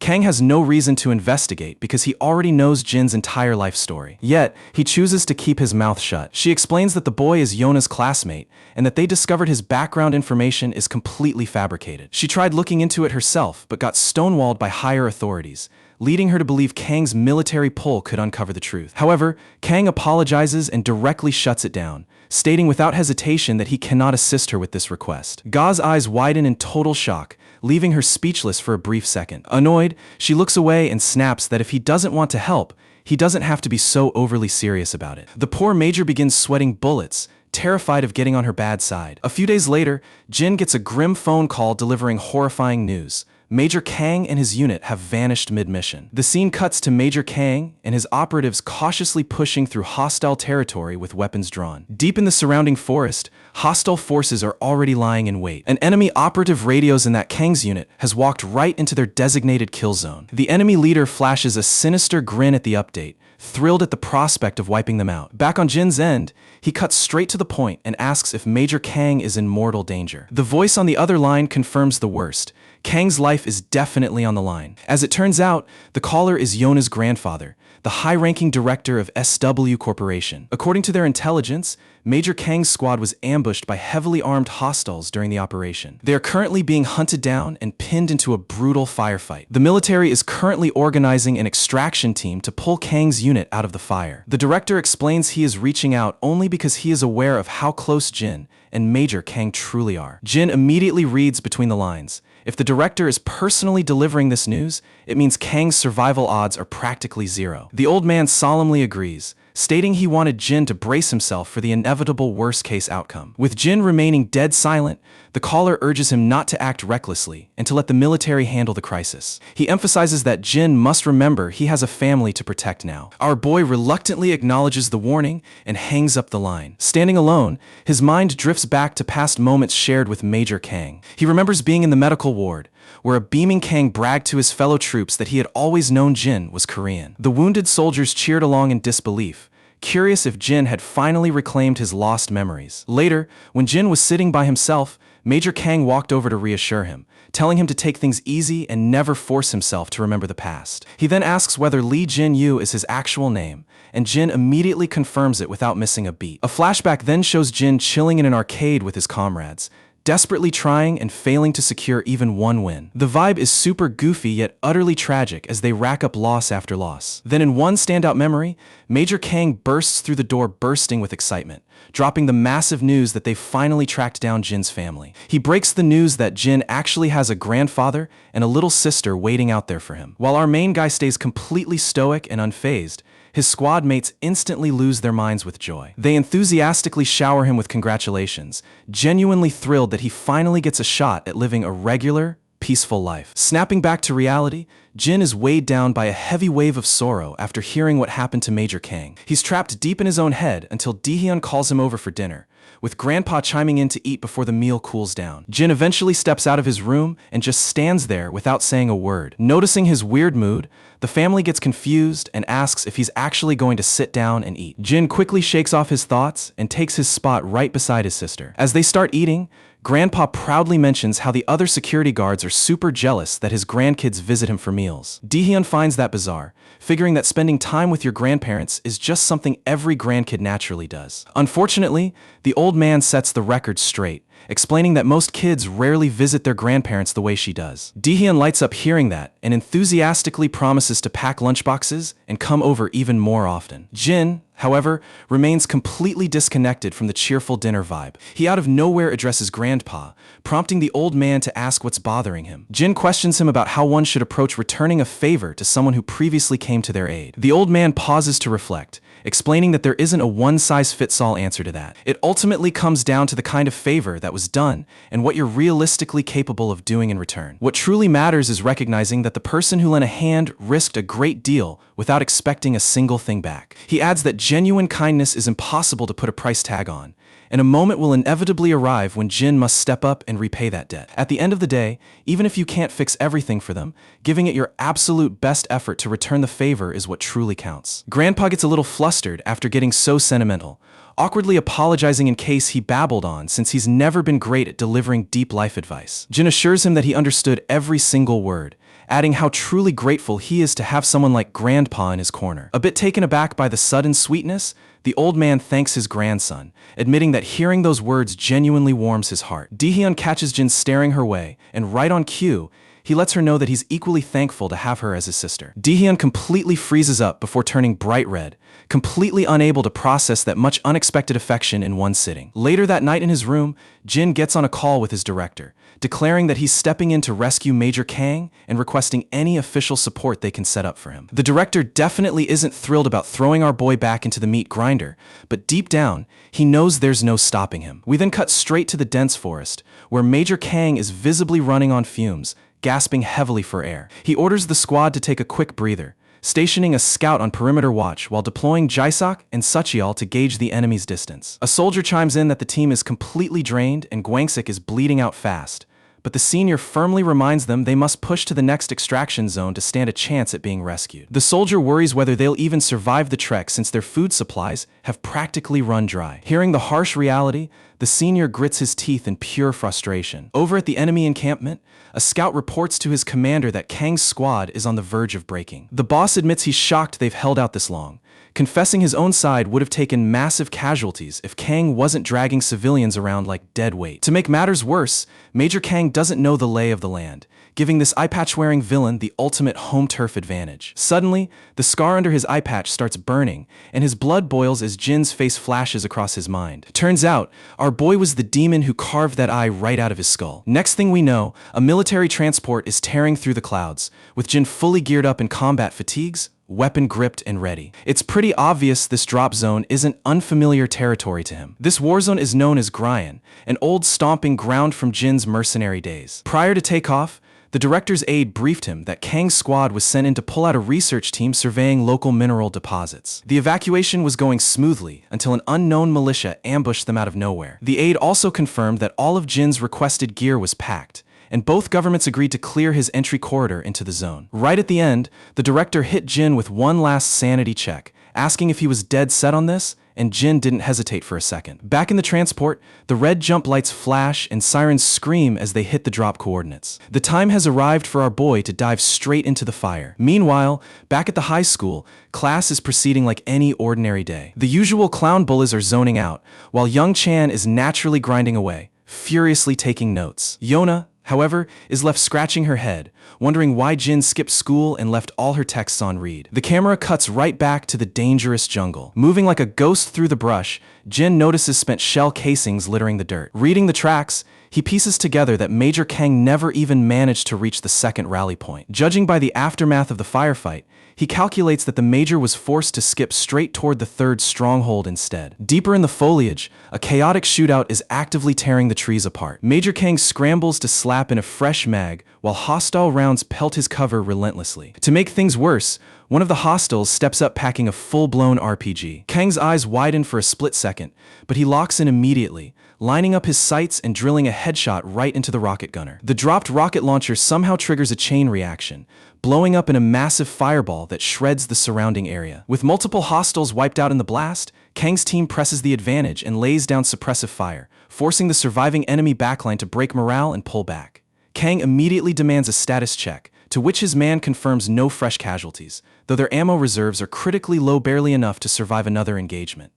When Kang inquires about the distance to the next defensive post, the soldier reveals it's roughly 8 kilometers southwest, clocking in at an estimated 3 hours and 20 minutes on foot. That timeline is a nightmare for Kang, considering hauling injured men and helpless civilians through rough jungle terrain is nearly suicide. The scout points out an alarming detail. The enemy isn't trying to overrun them, but is deliberately hitting and running. Kang grits his teeth as the reality hits him.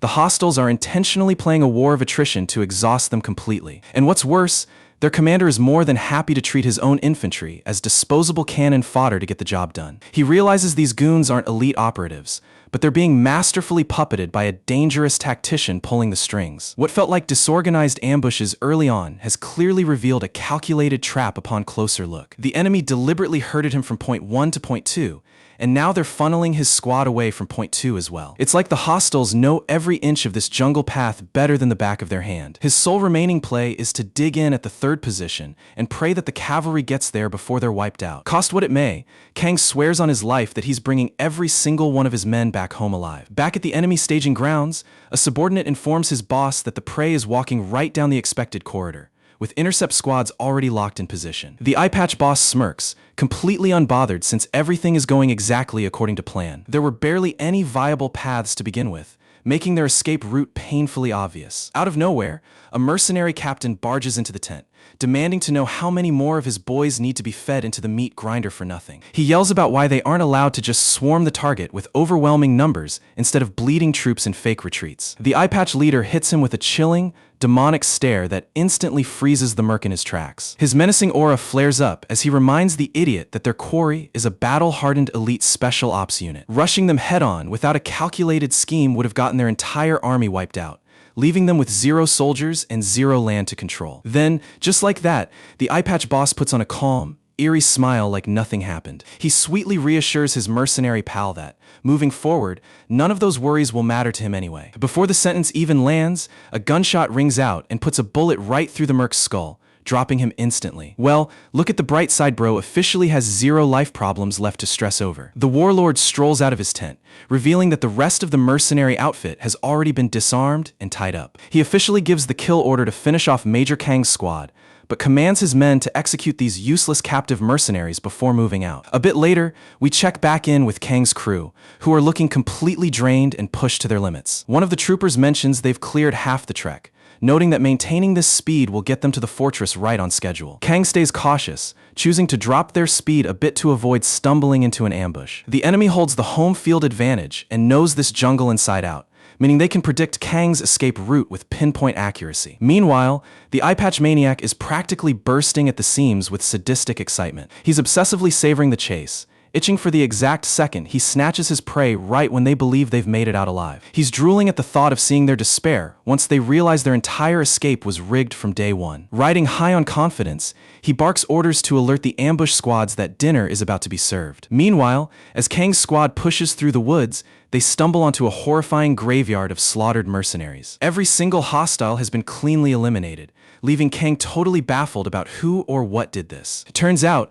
our Silent Reaper was the one who effortlessly wiped them off the map. Back at command, a panicked scout rushes in to deliver a disastrous update to the boss. Alpha Squad was supposed to be holding the choke point, but their entire comms channel has gone dead. The warlord snaps in disbelief, screaming at him to explain how an entire unit vanished into thin air. The soldier stammers that they've pinged Alpha repeatedly on every frequency with 0 response. Grinding his teeth in rage, the eye patch boss barks for a status on Delta unit, asking if they're backing up Alpha's flank. The scout reports that Delta is rapidly advancing on the target, roughly 2 clicks out. The boss demands they patch through to Delta immediately to make sure their targets don't slip away. Losing his patience, he grabs the radio to issue the orders himself. The moment the link goes live, he demands an instant sitrep from Delta lead. The Delta commander screams over the comms, reporting that they're taking devastating fire from an unseen phantom. The boss's jaw drops, and he loses his mind asking what kind of madness they're talking about. The operative pants frantically, explaining that an ambush caught them off guard before they could even reach the objective. When the boss screams to know who the hell is attacking them,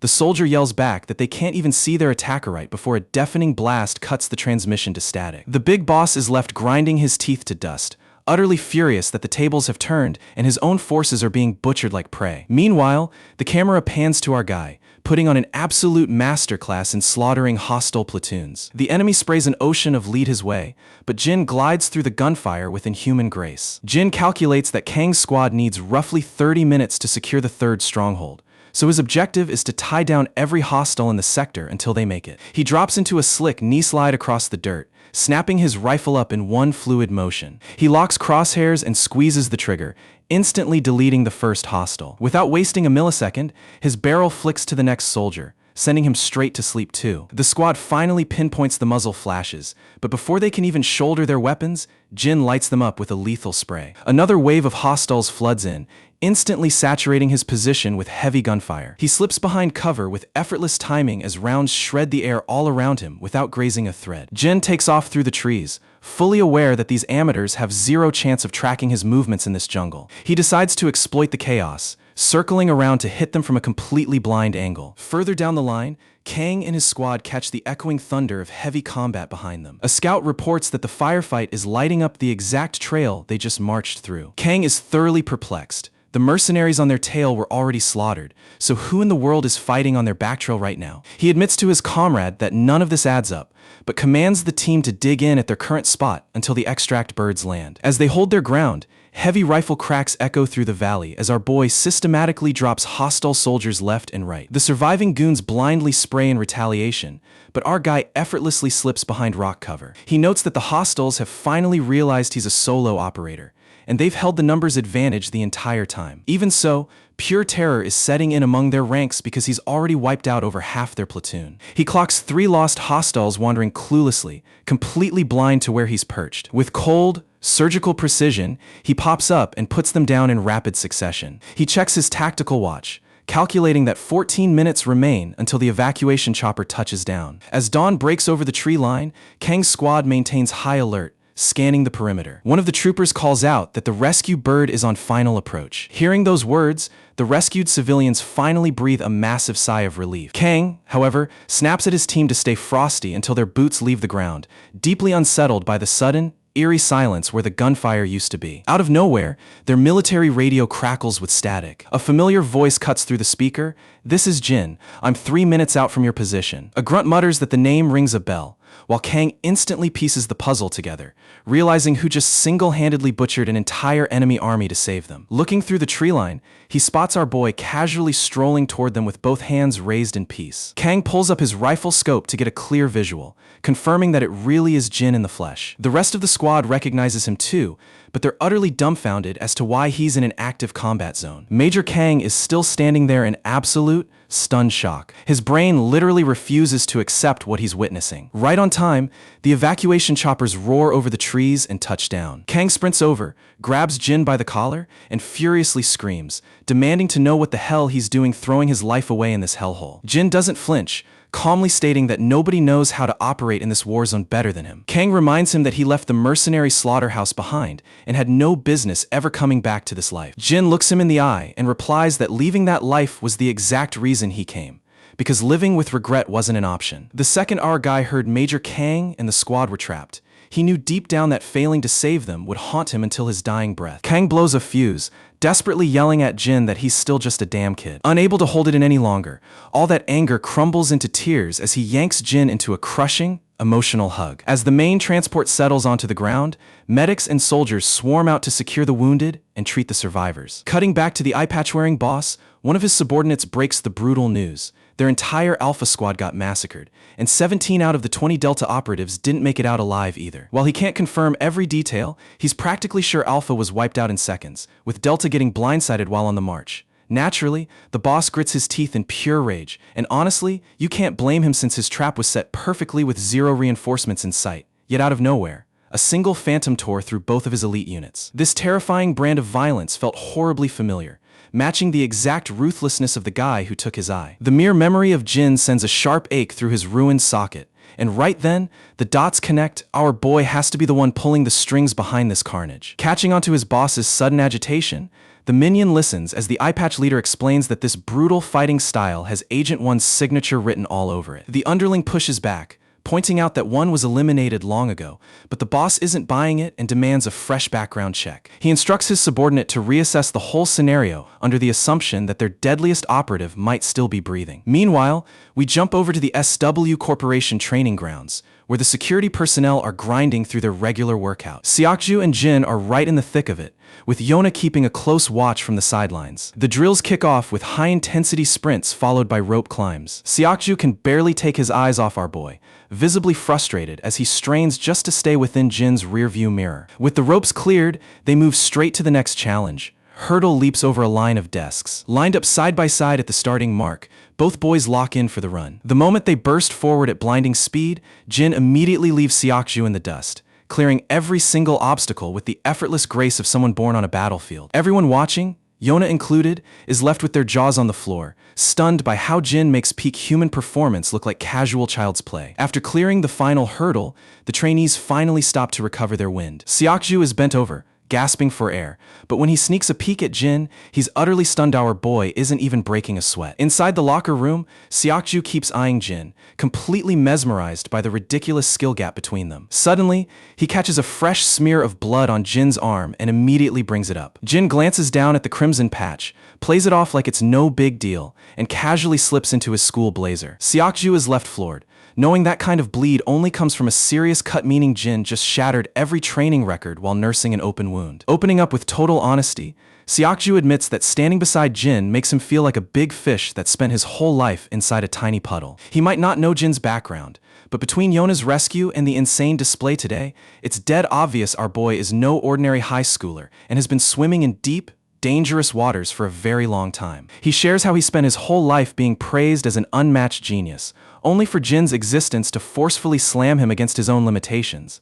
And that honestly stings his pride. Even so, he draws the line and declares that he has no intention of letting Jin stay ahead of him forever. Jin shoots back with a calm question, asking if that rivalry was the reason behind all those intense stares. Seokju gets slightly flustered getting called out, but Jin reassures him that it's impossible to miss how desperately Seokju's been trying to outshine him in every single drill. Even so, our boy tells him he understands the impulse, since being the exact same age naturally breeds comparison. Seokju's silence speaks volumes, silently confirming that he's been measuring himself against Jin the entire time. Moving on from that, Jin changes the subject, asking whether the rumor is true that Seokju was raised from childhood to be Yona's personal aide rather than just a simple protector. Seokju admits that while he doesn't know who leaked that info, the rumor isn't far from reality. He explains that his grandfather serves as the head secretary to SW Corp's chairman, with his father working right beneath him in the very same role. His future at SW Corp was mapped out from day one. Growing up alongside Yona, his life's mission was to stand by her side and support her whenever she took over the family empire. Hearing that, Jin bluntly chuckles and admits he wouldn't have the first clue on how to handle an assistant's desk job. He shrugs, noting that everyone simply has their own lane and specific purpose in life. As Jin turns to leave, Seokju rushes after him, making a promise that he won't lose to Jin in workouts or combat sparring ever again. Jin simply glances back at his buddy with a knowing smirk. After all, having a driven rival around only keeps things entertaining. Stepping out of the locker room, they spot Yona standing by the hallway right on schedule. She praises them both for crushing the session before focusing on Jin, asking why he's been ghosting school and whether he's been tied up with something big. Jin keeps it vague as usual, casually replying that he just had some personal matters to clean up. Yona lingers quietly, but before she can probe further, Jin's phone buzzes with an incoming call from Major Kang. Picking up the line, our boy hears the Major deliver the great news. Gwangsik's surgery was a complete success, and the danger has passed. A sense of relief washes over Jin as the Major adds that a few minutes' delay would have cost Gwangsik his life. In short, his teammate is breathing solely because our boy showed up. Kang pours his heart out with gratitude, making it clear that the whole squad would have been wiped out without his intervention, and the rest of the unit shares the exact same sentiment. Over the speaker, the background erupts with the rest of the squad yelling their heartfelt thanks. Then, Kang's tone drops into dead seriousness as he sternly tells Jin that he never wants to see him step onto another war zone. He acknowledges how ironic it sounds right after Jin single-handedly rescued them, but his conscience won't let it slide. He reminds Jin that he finally has a real family and a peaceful future worth protecting. However, our boy softly counters that Kang was the one who gave him that family to begin with, meaning joining that fight was undoubtedly the right decision. Major Kang breaks into a warm smile at those words and offers one final thank you for Jin's loyalty. Wrapping up the call, Jin hangs up, only to find Yona staring back at him in total bewilderment. She's visibly thrown off, likely because she has never once seen that soft expression on his face. Flustered, Yona quickly asks if he needs to rush home, but Jin tells her there's no rush since his school buddies are expecting him at the arcade. Curious, Yona instantly insists on tagging along, though Seokju looks pretty hesitant about crashing their hangout. Before long, the whole group heads over to the gaming center. The second Jin walks through the door, he pauses at the absolute disaster waiting inside, leaving Seokju and Yona equally baffled. The entire arcade is completely trashed. Broken keyboards and gaming gear litter the floor, with a stressed employee frantically sweeping up the wreckage of what clearly was a violent brawl. When Seokju questions the manager, the irritated staffer explains that a few students wearing their exact uniform were minding their business until an outside gang barged in and started swinging. The place was turned upside down, and now the staff is left dealing with the fallout. It's obvious that our duo of reformed bullies and Yangshin walked straight into deep waters, and Jin immediately pieces together what happened. The scene shifts to Yangshin sprinting for dear life at maximum speed. Gasping for air, he races down the street and dives headfirst into a shadowy side alley. Crouched in the shadows, he trembles in sheer terror while the pack of thugs scours the area looking for him. To see how Yangshin wound up in this nightmare,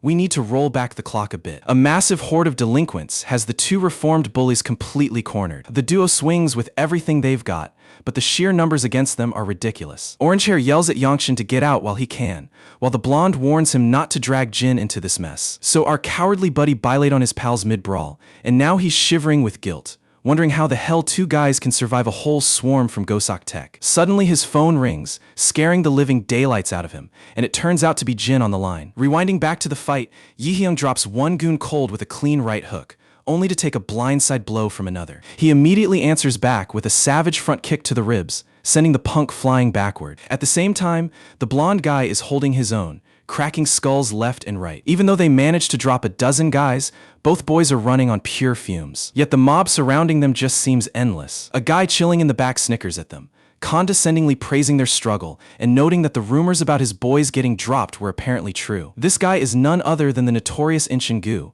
the undisputed powerhouse of Gosak Tech. Our two boys never in their wildest nightmares imagined they'd be squaring off against Inchin-gu and his entire crew. Yihyung snaps back, telling Inchin-gu to shut his mouth and step up like a real man. Inchin's face twists in rage, but Orange Hair doubles down on the mocking, asking if the big boss is too scared to lose face in front of his own gang. Taking the bait instantly, Inchin rushes in like an enraged maniac. When Inchin throws a vicious punch, Orange Hair slips the strike cleanly and fires back with a heavy counter, only for Inchin to deflect the blow. Orange Hair follows up with another strike, driving Inchin's temper through the roof. Inchin swings hard at Yihyung, but Yihyung manages to crack a heavy shot right across the thug's jaw. Sadly, Yihyung's stamina is completely drained, leaving no real power behind his attacks. In a flash, Inchin snatches Yihyung's kick right out of the air, flashing a sinister grin and telling him his time is up. Inchin unleashes a devastating punch straight into Yihyung's face, instantly painting it red. The scumbag isn't done yet, though. He drives a brutal knee into his ribs, launching Yihyung skidding across the asphalt. Over on the other side, the blonde kid gets caught completely off guard. Distracted by his buddy getting crushed, a thug sneaks behind him and cracks a brutal blow straight across his skull. The second he hits the pavement, the entire mob swarms in and starts stomping him without mercy. Inchin keeps mercilessly stomping Yihyung, completely soaking his boots in blood. Showing zero restraint, he grinds Orange Hair's head into the dirt with sheer cruelty. Right then, a lackey comes sprinting up, delivering orders from Tisu that both captives need to be dragged to their base alive. The goon asks what they should do about the third punk who managed to slip away. Inchin orders them to rally everyone at the club and hunt down that runner immediately. That target was obviously Yangshin, and as luck would have it, the trembling coward finally crosses paths with Jin. Panting, he spills the whole story, how Gosak Tech ambushed them for payback over what happened days prior. He adds that even though they got blindsided, Yihyung and Hyukjin fought like beasts until Inchin-gu stepped in. Jin has zero clue who that is, so Yangshin clarifies that Tisu Kai runs Gosak Tech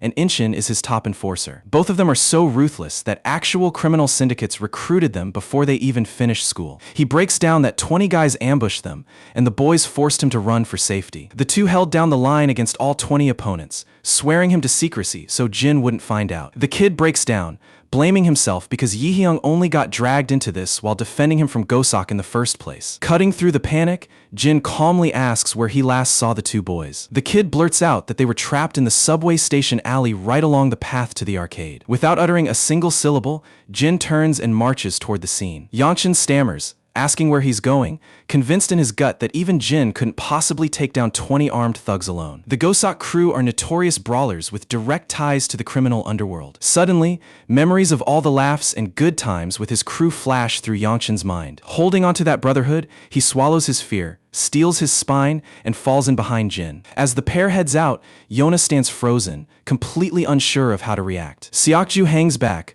locked in silent contemplation. That's when Yona's bodyguard calls out, asking why he isn't backing up his friends. Seokju blinks in surprise, prompting the guard to repeat himself, reminding him that those are his classmates in trouble. The guard smirks, telling Seokju to stop overthinking and just act. He points out that no matter how much time Seokju spends around corporate suits, at the end of the day, he's still a high school boy at heart. Seokju pauses, a confident grin breaking across his face as his doubts completely vanish. Turning to Yona, he casually promises he'll handle things and be right back in a flash. Yona is left stunned by his sudden swagger, watching his back and realizing she's never seen him look so alive. Yona immediately announces she's going along, but her bodyguard firmly stops her, insisting she stay out of danger while reassuring her the boys have everything under control. Pouting in pure annoyance, Yona glares away with crossed arms, leaving the poor guard sweating bullets under her glare. Meanwhile, Yangshin is still on edge. He knows Jin is a monster in combat, but taking on 20 armed thugs feels impossible. Those fears instantly melt away when Seokju jogs up and falls into rank right beside them. Jin looks back with a raised eyebrow,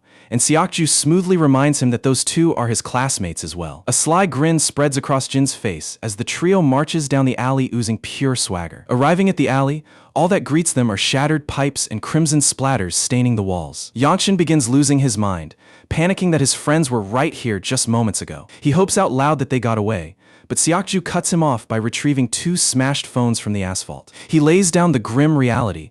The gang dragged them off by force. Yangshin confirms the devices belong to the duo, while Seokju realizes the broken phones were left behind as a deliberate message, and Jin instantly recognizes the blood trail on the pavement. Right on cue, a pack of thugs rounds the corner into the alley. Spotting the boys, they instantly clock the Sinon High uniforms. They quickly lock eyes on Yangshin, recognizing the runner from earlier. Marching forward, the thugs unleash a string of insults, mocking how they turned the city upside down just to catch this little rat. Yangshin shakes in his boots, but Seokju smirks with relief, glad they don't have to search for clues since they can just beat the answers out of these clowns. Jin walks right up into the lead thug's space. Offended by his calm aura, the punk throws a wild hook, only for Jin to slip the punch and cave his nose in with a vicious counter. A second punk charges in, only to eat an equally savage strike from Jin. Snatching the guy by the skull, Jin drives a brutal knee straight through his jaw. Right behind him, Seokju puts on a masterclass of his own, dismantling thugs with sharp, calculated strikes. In mere seconds,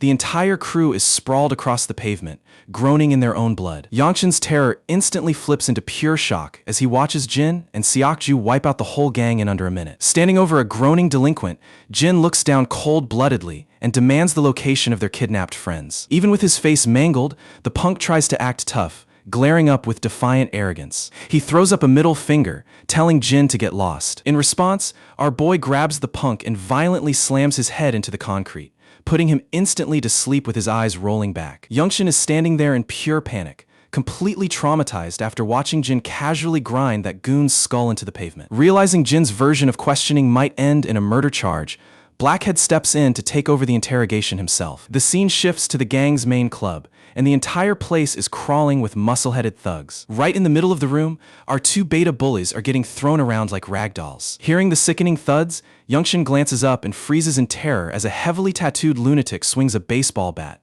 sending blood flying across the floor. The savage going wild with the bat turns out to be Tsugi, the top dog running this entire operation. Right in the middle of his beatdown session, his minions rush in to report that they've successfully dragged both punks in. Hearing this, he finally drops the bat, tossing it aside before gesturing at a lackey to hand him a smoke. The terrified underling rushes to light it up while Tsu sinks into his couch, radiating pure frustration. The man is fuming because his higher-up chewed him out over the humiliating rumor that 2 random school kids took down 10 of his guys. We get a quick flashback showing a heated confrontation between Tsugi and his superior. Tsu is getting heavily interrogated over how on earth 2 teenage punks managed to wipe the floor with 10 of their members. His boss is absolutely livid, reminding him that their muscle consists of trained graduates from Goseok Tech. These were hand-picked brawlers who had no business taking an L from ordinary teenagers. He lays down a direct warning to Tsu: manage this mess properly or risk losing his entire standing in the crew. Back in the present,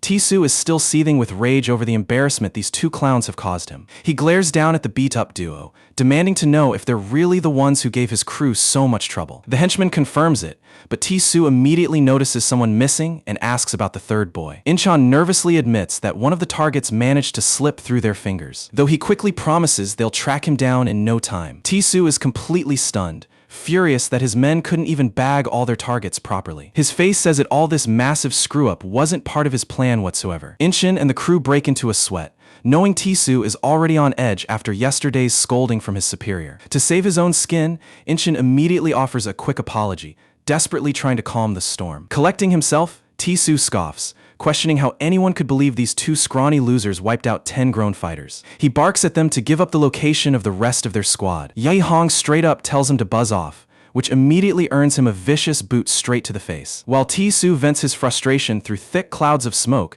his goons continue ruthlessly pounding our boys. Snuffing out his smoke, Tisu offers a deal. Whoever sings first walks away clean, while the remaining fool stays behind as their punching bag. He taunts them that they could try running, but his boys would just drag them straight out of school and turn their lives into a living nightmare. At that moment, the blonde kid smirks, and both boys burst into uncontrollable laughter like they just heard the funniest joke in the world. That brazen attitude completely snaps Tisu's patience, and the entire room senses that blood is about to spill. Losing his mind, the leader rushes forward and unleashes a brutal swing of his bat, spraying blood across the floor upon impact. Even his own henchmen look unsettled, seeing the boss go completely overboard. The maniac keeps hammering away at the helpless duo, only pausing when an unexpected noise catches his attention from the entrance. A quick look outside reveals the club's entire exterior security crew knocked out cold on the pavement. The club drops dead silent as the front door slowly creaks open. Every single head turns toward the entrance, watching our trio casually walk in without a single care in the world. The boss boils with rage seeing high schoolers crashing his club, barking at how these punks got past his guards. Meanwhile, Youngshin nearly faints at the gruesome sight of his two buddies soaked in blood, while Inchin frantically identifies him as the runaway from before. The rest of the mob bursts into mocking laughter, clowning Jin and Seokju by asking if this pathetic pair was the grand backup he ran off to fetch. Meanwhile, Youngshin is having an internal meltdown, severely regretting ever stepping foot into this death trap. Tisu slams his bat onto the floor, declaring he's spent too many years in the underworld to be disrespected like this, and he never imagined a bunch of skinny schoolboys would have the audacity to raid his turf looking for a fight. He turns to his lieutenant, demanding to know how he intends to dispose of these intruders. Taking the cue, Inchin immediately barks orders at his goons to beat the intruders down onto their knees. Armed with metal pipes and bats, the mob rushes our boys, fully intent on finishing the job. Inchin secretly breathes a sigh of relief, convinced they're finally putting an end to this headache today. He shudders at the thought of what the big boss would do to them if this dragged out any longer. Unfortunately for him, he has no idea what kind of absolute nightmare he just invited upon himself. True to form, Seokju and Jin instantly go to work, knocking these thugs out cold in every direction. Inchin turns ghostly white as the surrounding thugs begin shaking in sheer panic. Our duo casually sets their school bags down, leaving Inchin utterly paralyzed as 4 of his fighters hit the floor in seconds. The remaining goons charge in, but Jin and Seokju effortlessly shift into combat stances, welcoming the brawl. They plow through the crowd, tossing these goons around like disposable garbage. Jin goes airborne like an assassin, driving a brutal strike straight through a thug's jaw. Seokju shows zero mercy as well, launching punks across the room with devastating single hits. Youngshin can only stand there with his jaw dropped, watching his classmates completely dismantle the gang. The two of them are dropping bodies with effortless perfection. Watching his entire crew get decimated in seconds, the boss's jaw drops so hard his cigarette falls straight to the floor. The demolition wraps up quickly, leaving every single goon unconscious across the floor. The gang leader is in total shock,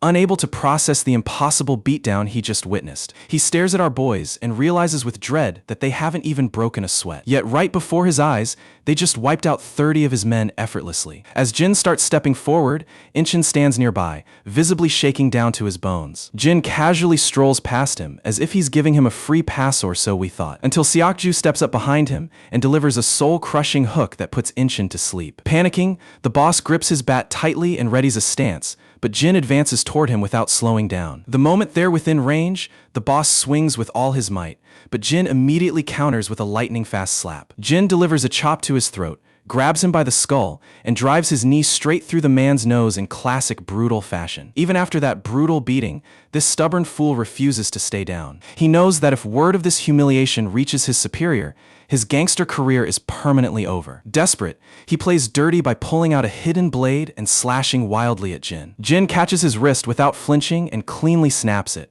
reducing the gangster to a screaming mess. To finish him off, Jin drives him into the floor, putting the arrogant leader out of commission for good. No getting back up after that one. Just about then, our battered beta bullies slowly start regaining consciousness. Youngshin rushes over asking if they're fine, but the blonde sarcastically asks if they look fine after getting their skulls rearranged with a baseball bat. The orange-haired kid lifts his head and spots Jin standing nearby. Locking eyes with Jin, Yihyung gives him a thumbs up, joking that while Jin might be bronze in video games, in real life he's sitting at top-tier challenger rank. It's a hilarious shoutout, though Seokju doesn't have the faintest clue what all this gaming slang means. Next, we cut to Tisu and Inshin receiving a brutal beatdown from their big boss's furious right-hand man. He barks at them that they were ordered to resolve this quietly, but ended up making an even bigger catastrophe. Both men keep their heads lowered, with Tisu desperately trying to wiggle out with a half-hearted apology. That apology earns Tisu another vicious slap to the face as the assistant continues thrashing him relentlessly. He reminds Tisu that apologies won't cut it,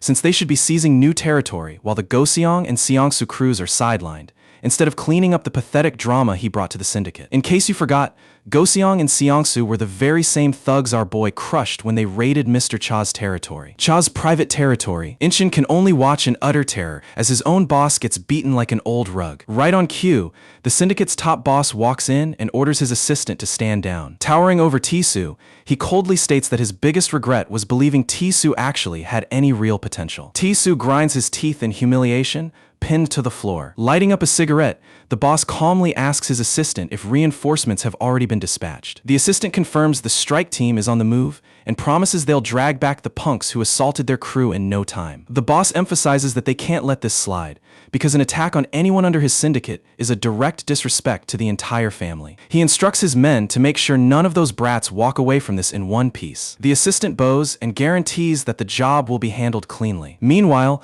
over at Cha's headquarters, his beefy enforcer rushes into the room. He updates Cha with intel on why the Hakwon Kim faction has been making reckless moves lately. When Cha asks for specifics, the enforcer nervously explains that one of their new recruits picked a fight with that kid. Cha instantly knows who he's talking about and chuckles to himself, wondering why on earth they'd mess with that absolute monster. Quick heads up, our muscle-bound informant's name is actually Yongsu, so we'll stick with that from now on. Yongsu adds that Jin completely destroyed them, and now their entire syndicate is out for revenge. They can't afford the humiliation of the public finding out their mobsters got trashed by a high school student. Exhaling a cloud of smoke, Cha tells Yongsu to gather the crew because things are about to go down. It's obvious he has zero intention of letting his favorite prodigy fight alone. Yongsu grins, saying he already took care of it, and mentions that some familiar faces have arrived to greet the boss. He explains that now that Cha wiped out the Kim faction in Goseong, all their old crew members are fully back in action. Cha pushes himself up from his chair with an amused chuckle. He jokes that those rowdy bastards probably just showed up looking for an excuse to party and drink. Opening the door,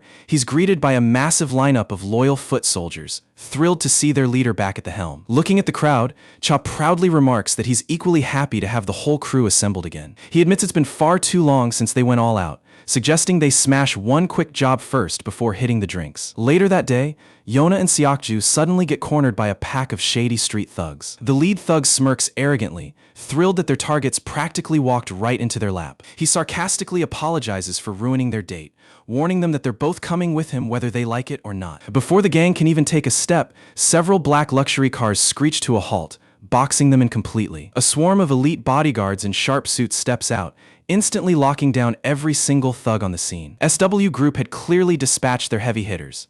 Yona's personal guard looks murderous seeing these scumbags and immediately crushes a thug's skull in his grip. At this point, it's safe to say these street punks are totally finished. Even Yona almost pities the idiots for stumbling blindly into their own execution. Elsewhere, Cha's army sweeps through the district with bats, completely wiping out rival squads left and right. Cha himself casually strolls into the very same club where Jin and Seokju had just dismantled 30 fighters. The territory's boss turns pale as a ghost, completely horrified to see the legendary Dushik Cha standing right in front of him. His two lieutenants are trembling in terror, realizing they're looking at the supreme kingpin of the Dushik syndicate, the absolute apex predator of this city. Stammering in disbelief, the boss asks why Cha is raiding his turf, desperately insisting they never laid a finger on Cha's men and that this must be a mistake. Cha coolly replies that he should have let the kids settle their own business, remarking how pathetic it is for grown men to jump into schoolyard beefs. Baffled, the rival boss asks what on earth he's even talking about. Then the realization hits him like a brick,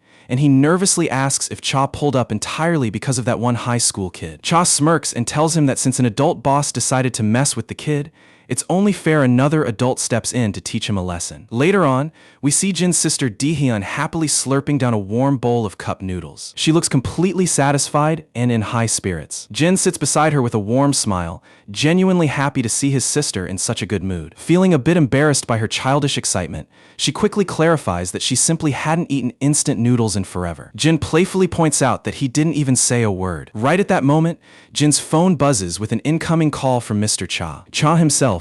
Jin answers, and Cha casually asks what he's doing right now. Jin tells him he's just sitting outside a convenience store eating some cheap ramen. Cha laughs that instant ramen isn't a proper meal and offers to take him out for some premium Korean barbecue instead. Jin politely declines, saying there's really no need for all that. Cha playfully teases him, asking if he's too scared to be seen dining with a notorious mob boss. Jin counters that he simply prefers convenience store ramen over fancy, expensive meals paid for by others. Realizing there's no arguing with the kid, Cha chuckles and agrees that they'll just grab convenience store ramen next time. As the call ends, we pull back to reveal that Cha's syndicate has completely taken over the entire Goseok Tech faction. The next morning, the moment the final school bell chimes, the two beta bullies leap out of their seats and bug Youngshin to hit the arcade. By the way, ever notice how these two clowns always rock casual street clothes while everyone else is stuck wearing the strict school uniform? Is that a legit Korean delinquent trope, or was the author just trying to make them look distinct? Either way, Youngshin stares at Yihyung's cast and asks how on earth he plans to game with a broken arm. The orange-haired boy wiggles his fingers furiously, insisting his fingers still work fine, so clicking a mouse won't be an issue. Youngshin is dumbfounded by the boy trying to flex a broken bone, though Jin secretly respects the gamer dedication. The blonde kid warns him not to use that cast as an excuse later when he starts feeding and playing like absolute trash. They then turn towards Seokju, inviting him to come along for the session. Seokju is caught off guard, but Yihyung quickly promises that all snacks and drinks are on him today as payback for saving their lives. After a brief pause, Seokju quietly nods and accepts the invite. Yona overhears the plan and chips in, saying she wants in on the hangout too. The blonde boy asks if a rich girl like her is really fine chilling in a cramped gaming cafe, and she casually shoots back, asking if they have a problem with her coming. Seokju looks over at Jin with a sly grin, asking if he's genuinely still stuck down in bronze rank. Jin casually mentions that he managed to hit the bronze rank some time back. Seokju starts glowing with unearned pride,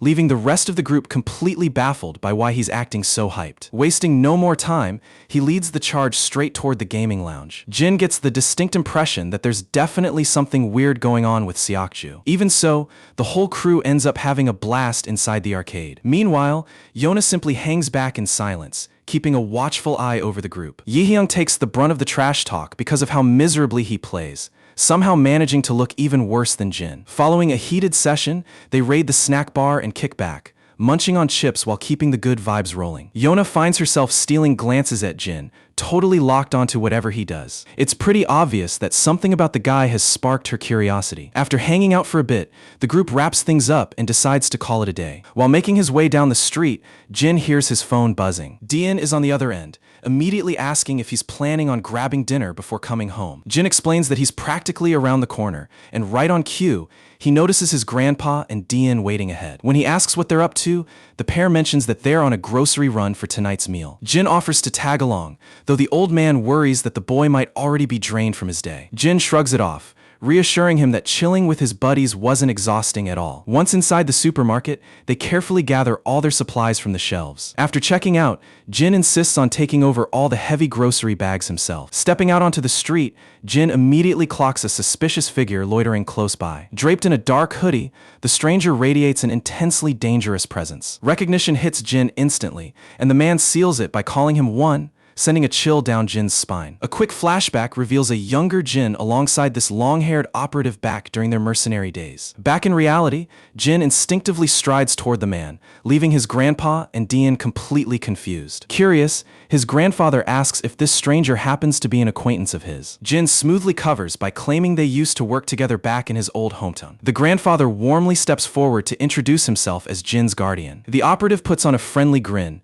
though Dian senses something wrong and cautiously pulls back. As the two former comrades trade lethal glares, the grandfather innocently offers him an invite to dinner, assuming he had a long trip. The stranger politely brushes off the invitation, claiming he just swung by to say hello since he was in town. Wanting to give the two old friends some privacy, the grandpa heads home with Dian. With the coast clear, the man gives a sarcastic smirk, noting how comfortable Jin looks for a guy who was reported dead. Jin cuts straight to the chase, addressing him as Six and demanding to know how he traced his whereabouts. Six drops the bomb that the organization already knows Jin survived, and a manhunt is actively underway. He adds that Jin is safe for the moment, given that they haven't pinned down his actual address yet. He mentions he was already nearby for a hit, so he stopped by after catching wind of the organization's search. Still, he gives a cold warning. It's only a matter of time before the camp closes in. The syndicate is gearing up to dispatch an assassin the second they confirm his location, and Six is most likely next in line for the contract. Jin instantly tenses up, but Six merely chuckles and waves off the rising hostility. He tells Jin to lower his guard, insisting he only wanted to reminisce like old pals. Jin keeps his mouth shut, eyeing him with a blend of suspicion and mild curiosity. Six then pitches the idea of grabbing food, claiming his hunt for Jin made him skip dinner. Cut to Six inhaling a bowl of noodles like a feral beast, leaving Jin utterly weirded out by the sheer savagery of his appetite. Polishing off the bowl, Six lets out a massive burp and praises the meal. Jin backs him up, noting that instant ramen is fast, tasty, and loaded with the necessary energy. Six laughs, pointing out how Jin is still obsessed with tactical efficiency even after leaving the life behind. Cutting past the small talk, a stone-faced Jin asks how Six found his trail before the syndicate did. Six reveals he never doubted Jin was breathing, boasting that nobody knows how Jin operates better than him. He then checks if Jin has recovered his lost past, to which Jin gives a blunt confirmation. Six brings up that 32 likely figured it out as well, though who knows how he'll take it considering how devastated he was over Jin's supposed death. Jin immediately questions why Six kept 32 in the dark about the whole thing. The operative answers that keeping secrets is safer when fewer heads are in the loop, no matter how tight they are. Jin admits he expected Six to piece the puzzle together, but never imagined he'd hide it from the organization. Six simply chuckles, admitting he surprised himself by developing a soft spot. We jump into a brutal memory of an inferno-engulfed war zone crawling with hostile troops. Amidst deafening blasts, a wounded Jin stays pinned to the dirt, gripping his rifle. Six approaches, kneeling down to inspect a trail of fresh blood smeared across the grass. Yet instead of finishing the job, he turned around and walked away, letting Jin crawl to safety. Back in the present, Six confesses he still doesn't understand why he spared Jin that day, though he secretly feels good about it. He reflects on how they were raised as ruthless tools under the syndicate, but their shared bond ran deeper than orders. His tone suddenly turns sour as he crushes his drink can, furiously asking why Jin blew his cover instead of staying dead. Jin calmly tells him that circumstances left him no alternative. Six speculates whether regaining his past altered who Jin is, or if this peaceful, ordinary lifestyle softened him up. He honestly can't tell whether this transformation is an upgrade or a downgrade. Out of nowhere, Six's phone rings, and he swiftly retrieves it from his jacket. He takes the call in absolute silence, listens carefully to the instructions, and puts the device away. The dark smirk spreading across his face screams that the syndicate just ordered a hit on Jin. Without warning, he snatches a wooden chopstick, breaks it into a lethal spike, and drives it straight toward Jin's face. Jin catches his wrist a split second before the wood punctures his eyeball. The assassin follows up with a second strike aimed at the neck, but Jin locks that down too, leaving Six to casually apologize, explaining that the camp located Jin faster than planned and commanded an immediate execution. Jin remains unfazed, acknowledging that in their line of work, orders are non-negotiable. Right then, a bystander walks out of the shop and notices the two men appearing to clean up the area together. She instantly blushes, totally charmed by how ridiculously good-looking both guys are. Tossing the garbage into the bin, Six remarks that a public street is hardly ideal for a sudden deathmatch. As he turns to leave, the assassin remarks that he actually prefers the current Jin over the old killing machine. He strolls into the night, shifting our focus straight over to the SW Corporation headquarters. Over in the gym, Seokju is putting himself through an intense workout. His phone goes off, and he's surprised to see Jin's name flashing on the screen. Answering right away, Seokju asks what's up, knowing Jin almost never reaches out first. Jin demands an immediate favor, requesting live access to local security camera feeds to tail someone on the move. Caught off guard,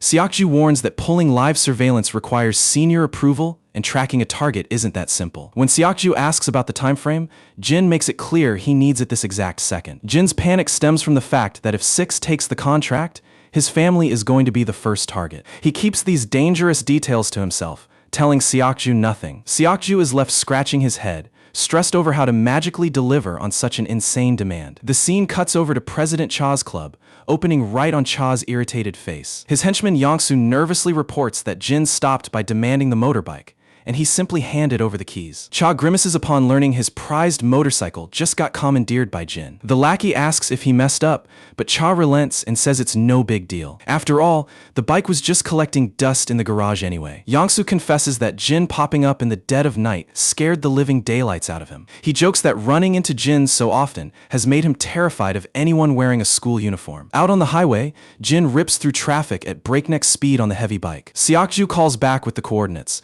noting that the target has stayed stationary and the ping should be dead on. Exhausted from pulling strings, Seokju adds that this mysterious guy looks extremely suspicious. The man was actively dodging CCTV blind spots and taking erratic turns, clearly meaning business. The guy is intentionally erasing his trail. Seokju presses Jin to reveal who this professional actually is and why they're hunting him. Jin brushes him off with a short, personal reply. Seokju doesn't push further, having expected Jin to be secretive. Hanging up, Seokju realizes Jin is planning an ambush and sent him to intercept the target midway. Seokju mutters that he dug into company records but found zero intel on this foreign operative. Arriving at the destination, Jin kills the engine and scopes out the surroundings. He figures Six only reached the hideout recently, knowing full well the assassin would have struck his family first if he had the time. Visions of Dian and his grandfather flash across his mind, hardening his resolve to finish this threat immediately. Inside the safe house, Six is prepping his arsenal and locking fresh mags into his firearms. Out of nowhere, an incoming call from an unlisted number rings his phone. He answers, and the caller informs him that one has been confirmed alive and operating in Korea. Six cuts him off mid-sentence, stating he grew up training alongside Jin and knows every move the guy makes. He mentions he wrapped up a regional contract and personally verified the rumors of Jin's survival. He declares that he won't let a traitor roam free while breathing fresh air. The handler gives him the green light to terminate Jin by any means necessary, calling him the perfect man for the job. The man on the line is none other than the eye patch-wearing commander. He cautions Six not to get reckless, reminding him that Jin wasn't ranked #1 for nothing. Six scoffs that ages have passed, and the commander agrees that living in hiding must have dulled Jin's edge. With those final words, the commander hangs up, awaiting confirmation of the kill. The moment the screen goes black, Six catches a reflection showing Jin creeping up right behind him. He dives for his firearm, but Jin wraps around his waist and slams him hard into the floor, knocking the gun away. Both killers spring back up in an instant. Visibly irritated, Six grumbles about being tailed,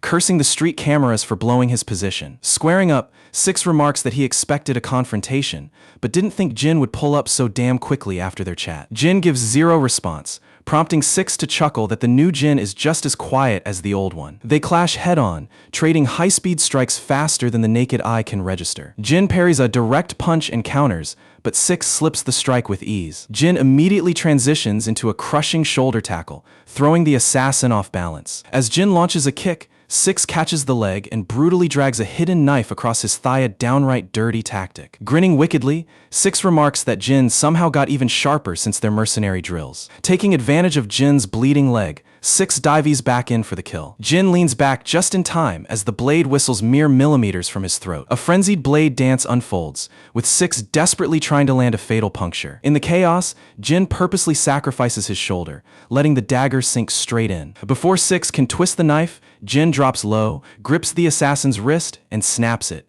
sending the weapon spinning away. Six kicks Jin squarely in the chest, forcing him to lose footing. Six grabs his fallen handgun and aims, only for Jin to plunge the dropped knife straight into his shoulder.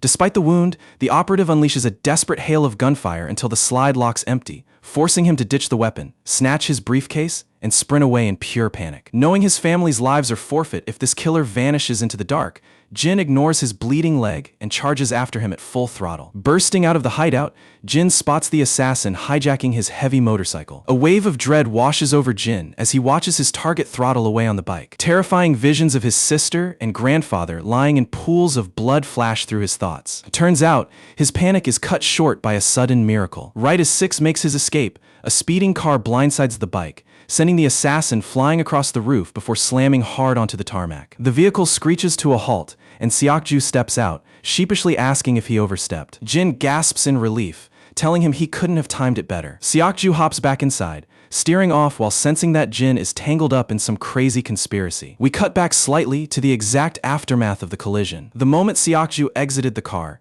he rushed over to inspect Jin's condition. Jin plays down his bleeding shoulder and neck, insisting he's perfectly fine. Seokju gives him an unconvinced look, pointing out that he looks wrecked. Seokju then peers at Six lying motionless on the pavement in a puddle of blood. The poor guy starts sweating, terrified that he might have accidentally murdered someone with his car. Jin firmly orders his friend to clear out of the scene immediately. Though confused, the dead serious look in Jin's eyes tells Seokju not to ask questions and just leave. Cruising down the road, Seokju recalls that the database flagged the foreigner as an ordinary traveler. Yet deep down, he knows no tourist moves like an elite soldier. Then reality hits him, and he starts panicking over how he'll explain the smashed front bumper back home. Back in the hideout, Six is battered, bruised, and securely strapped to a chair. Towering over him with icy composure, Jin coldly tells him to drop the act and open his eyes. Six chuckles in disbelief, admitting he never saw Jin teaming up with anyone, though that lightning-fast tracking should have tipped him off right away. He openly owns up to his blunder of believing Jin was purely a lone wolf. Jin keeps his mouth shut, prompting Six to ask what answers he came looking for. Jin gets straight to the point, demanding to know which other operatives were ordered to hunt him down. Six explains that while he cannot say for certain, he is likely the sole hitman assigned, simply because he was nearest to the area at the right moment. He goes on to clarify that the camp refuses to swallow the bitter truth of Jin still breathing. Since they are desperate to keep his fake demise under wraps, they will do everything to erase him without making any noise. He emphasizes that they will never back off, considering Jin wreaked absolute havoc on the organization, particularly devastating Mad Dog. That monster will stop at nothing to take our protagonist's head. Wrapping up his piece, the blonde hitman claims he spilled the beans strictly out of respect for their shared history as former allies. With nothing left to say, he simply tells Jin to finish the job and end his life. Jin draws the blade and starts closing the distance between them. Dying does not seem to bother the blonde agent one bit, as falling by the hands of our boy feels far more honorable than getting dropped by some nobody. He shuts his eyes tightly, fully prepared to take his final breath. Yet out of nowhere,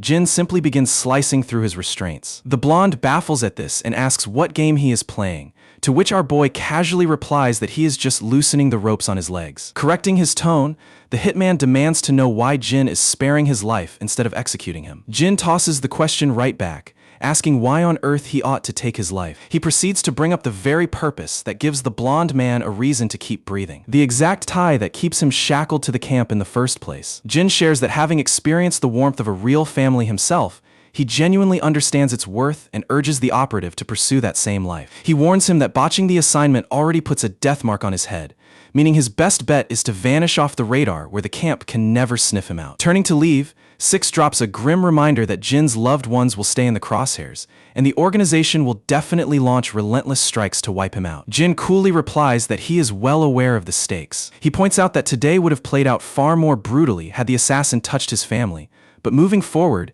he is fully dedicated to shielding his peaceful reality at all costs. With a slight grin, the blonde operative promises to mislead the organization's trackers as much as possible before vanishing into thin air. Before walking away, he drops one last inquiry, asking for our protagonist's actual identity. After a brief beat of silence, Jin finally shares his real name. The blonde smirks in return and reveals his own identity as Liam. He chuckles at the irony of taking a whole decade just to find out what to call each other. Following this surprisingly warm farewell, Six disappears into the night, shifting our focus right back to Jin's house. Stepping through the front door, Jin sneaks inside as quietly as possible so he does not wake anyone up. Just as he heads toward his bedroom, a distinct door creak echoes in the hallway. His nerves tighten as he instantly knows he has been busted red-handed coming home late. Sure enough, his grandfather is standing right there, looking completely startled to see him rolling in at such an ungodly hour. Flashing a gentle grin while subtly masking his injured shoulder, Jin casually asks why the old man is still out of bed. Grandpa mentions he was struggling to doze off, blaming the cup of coffee he downed earlier in the day. Smiling warmly, he nudges Jin to hit the sack since the boy must be completely exhausted. Having checked on him, the old man heads straight back to his bedroom. Just as Jin prepares to step into his room, his sister calls out to him softly. Turning around, he listens as she offers him some gentle reassurance. She tells him not to stress over Grandpa, explaining the old man only stayed up because he is constantly anxious about Jin struggling to adjust to normal Korean life. She points out that she already set aside a plate of dinner for him out on the table, fully aware of just how deeply he treasures home-cooked food. Finishing her sweet gesture, she steps back into her room without another word. Jin walks over to the delicious meal waiting on the table, an undeniable, genuine smile spreading across his face. The scene then cuts over to Seokju, whose phone buzzes with an incoming text directly from Jin. It is a short appreciation text thanking him for plowing into 6 with his car and feeding the exact coordinates. Reading the praise, Seokju gets visibly flustered and a bit shy receiving props from his buddy. The following morning at school, Yona and Seokju are strolling together like always until Seokju notices Jin waiting out by the hallway. They shout his name, making him instantly turn his attention their way. When they ask what he is doing hanging out there, Jin states that he actually needs a private word with Seokju. Yona is caught off guard, left racking her brain over what secret business they could possibly have. Once they slip into the lounge, Seokju immediately presses for details regarding the wild drama from last night. Jin, clearly ready to talk, mentions he decided it was best to come clean about what went down. Seokju leans in nervously, only for Jin to casually drop that the guy he hit with the car was an old associate who simply paid him a visit. An awkward silence hangs in the air, with Seokju hanging on, waiting for the juicy part of the story. When Seokju asks if that is seriously the entire story, Jin shrugs and confirms it is, adding that remaining in the dark is much safer for him. Seokju is slightly deflated, having expected far more tea instead of such a tight-lipped answer. Jin, on the other hand, is pretty certain Seokju already did some background snooping on the target. He warns his buddy to drop any further digging into the operative's background, mentioning he only offered this explanation out of gratitude for his help. Feeling validated by Jin's trust, Seokju swells with pride and agrees to let it go, especially knowing the matter connects deeply to Jin's mysterious history. With their brief talk wrapped up, the duo heads straight back to the classroom. Yona instantly swoops in, prying to know what secret conversation went down. Seeing him hesitate, she throws in a quick guilt trip, whining about how he cannot even trust her with small details. Panicking under pressure, Seokju pulls an excuse out of thin air, claiming he was merely asking Jin for gaming tips. Yona's eyes sparkle, genuinely excited by the idea that Jin is a secret gaming nerd. Then logic kicks in, and she recalls that Yangshin is totally obsessed with games, while Hyukjin and Yihyung are practically esports gods compared to him. She questions why Jin would seek advice from Seokju when the other guys are top-tier players, jokingly guessing Jin just wanted to talk to another total noob. That innocent roast absolutely wrecks Seokju's pride, while Jin stands off to the side, completely oblivious and minding his own lane. Fast forward to after school, and we catch Yona hanging out outside. She is going over a grocery list, pondering whether she should pick up some fresh fruit since Grandpa has not had any in ages. Out of nowhere, an unfamiliar voice calls out her name. Glancing up, she spots a random guy standing right there, clearly not wearing their school's uniform. Seeing her look his way, the guy asks if she is a student from Seinen High. Yona simply nods yes, and the stranger smoothly tries his luck by asking for her phone number. Naturally, this sudden pickup line catches her completely off guard with zero clue how to respond. As she begins getting flustered, the guy tells her to chill and not freak out, playing it off like he just wants to be friends. In the end, Yona rejects him as nicely as possible, and while the guy plays it cool, a flash of disappointment crosses his face. A bulky sidekick walks up behind him, openly clowning him for getting shot down in record time. Stung by the embarrassment, the punk drops his nice guy act and aggressively snaps at her, demanding why she cannot just hand over a simple phone number. Before he can cross another line, a thunderous slap echoes as his cheek gets brutally rocked. The one serving that fresh slap is Yihyung himself, standing tall with 2 of his buddies right beside him. The punk spins around barking about who dared to hit him, only to catch a second stinging backhand from Yihyung for acting like a tough guy. Feeling the raw heat on his face, the wannabe quickly realizes picking a fight with these dudes is a death wish. Meanwhile, Hyukjin freezes the other sidekick with a deadly death stare, forcing both punks to scramble away with whatever pride they have left. The orange-haired boy sighs in utter disgust at those clowns before cheerfully asking Daein if she is doing okay. She nods in relief and starts bowing repeatedly in gratitude, which completely flusters Yihyung as he frantically waves off her thank yous. A few streets over, bypassers clear the sidewalk in panic as a whole squad of intimidating delinquents comes marching in. And look who it is, Tsugi strutting down the block, flanked by his right-hand Inshin and the rest of his crew. They are roaming the turf, And shockingly, the exact clown who harassed Daein is riding with them, dragging Tisu along as muscle to get payback on our boys. Turns out, this annoying punk is named Tiseong, and he happens to be Tisu-gi's younger brother. Tisu is in a foul mood, venting about how every small-time punk in the city thinks they can step on his gang's toes lately. His lackey chimes in, reminding him that rumors about their beatdown from high schoolers are spreading fast, so they desperately need to reclaim their street rep. So, their master plan to bring back fear is to mercilessly hunt down the guys who laid hands on Tiseong. A sinister grin creeps onto Tisu's face as he nods along, promising to teach everyone what Gosok Tech's true brutality looks like. Suddenly, the little brother points directly at Daein, whining, "That's the chick who got me slapped around by those punks." Well, these fools just walked straight into a death trap, because our boy Jin is casually strolling down the pavement right beside his sister. The punk clarifies to his big bro that the dude walking with her isn't the one who slapped him. Tisu, however, stares at that figure with an eerie sense of déjà vu. As he zeroes in on our protagonist, pure dread hits him like a truck when he realizes exactly who he is looking at. His lackeys break into a cold sweat, vividly remembering this is the one-man army who stormed their base and beat them to a pulp. As Tisu shivers in sheer terror, his oblivious little brother asks why he is freezing up. Tisu shakily asks if the girl walking beside that monster was the one he dared to hit on. His brother happily nods yes, only to get rocked by a monstrous slap from Tisu. Furious and panicked, Tisu screams if he has a death wish and is trying to get the whole gang murdered. The kid bursts into tears, totally bewildered as to why his older brother is going ballistic on him, only to catch a few more hands in the process. Later on, back at the apartment, Daein watches in pure awe as Jin flawlessly peels fruit like a master chef. Jin cracks a smile and asks if it really looks that impressive. She nods eagerly, claiming she could never carve them so smooth and round no matter how much she practiced. Out of nowhere, a phone ring breaks the cozy silence of the living room. The sound leads straight to Jin's bedroom, where he discovers his phone buzzing away on the desk. Glancing at the screen, he sees an unregistered number, but picks it up anyway, only to hear Six on the other end. Six explains that he laid a fake breadcrumb trail leading the camp far away from Jin's location, where he intends to stay for the next couple of days. Once he flees the country, he intends to scatter false clues across multiple borders, completely scrambling the organization's tracking efforts. Jin nods in approval, adding that he will manufacture his own decoys to keep them guessing. The blonde hitman jokes about the irony of Jin playing dead while he becomes the ghost on the run, admitting they will likely never meet again and wishing him a good life before hanging up. Our protagonist warmly returns the sentiment, and on that surprisingly wholesome note, the line clicks dead. At school the next morning, word reaches Jin that his sister was bothered on the streets yesterday. His crew quickly calms him down, with Orangehead bragging that Yi-hyung already served the punk a couple of solid slaps and chased him off. Suddenly, Seokju steps up and asks for a description of the punk. Yangshin reveals that the jerk was wearing a Gosok Tech school uniform. That detail makes Seokju raise an eyebrow, and Jin immediately connects the dots to the very gang they clashed with recently. Jin's blood starts boiling as he suspects this whole encounter might not be an innocent coincidence. Seokju backs him up, agreeing that they cannot afford to let this slide. Meanwhile, the other boys, who normally love starting drama,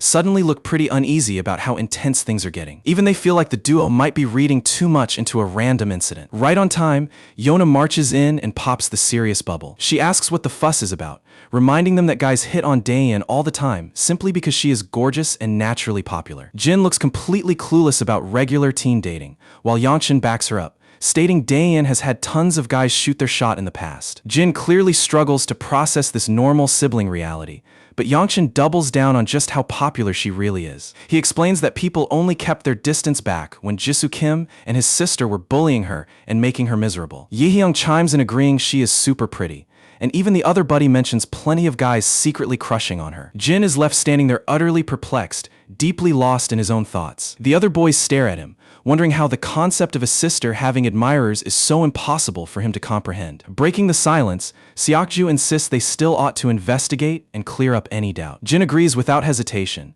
and Seokju suggests heading over immediately after the final bell since their schedule is free. Meanwhile, the rest of the gang is left scratching their heads, totally clueless about what these two are plotting. Yona even yells out, asking if they completely tuned out everything she just explained. The scene shifts over to Gosok Tech's hangout, where Tisu is slouched in a chair, visibly irritated. His right-hand man is updating him on how their street reputation is in the absolute gutter. Apparently, Seongseok High recently wiped the floor with their members, and every neighboring school is walking all over them. Tisu stews over how his senior bosses chewed him out just a couple days ago. Ever since he picked a fight with our protagonist, his entire world has been spiraling out of control. Rallying the squad, the lackey urges his boss that they must make a violent power move before they lose all credibility. Tisu says nothing, casually dropping his cigarette and crushing it beneath his shoe. He agrees to roll with the plan, bringing smug smirks back to his goons' faces as they think the boss is back in action. Right at that moment, the door kicks open as Jin walks in alongside Seokju. The boss's expression instantly morphs into pure horror upon recognizing his worst nightmare. All those smug grins vanish in a split second,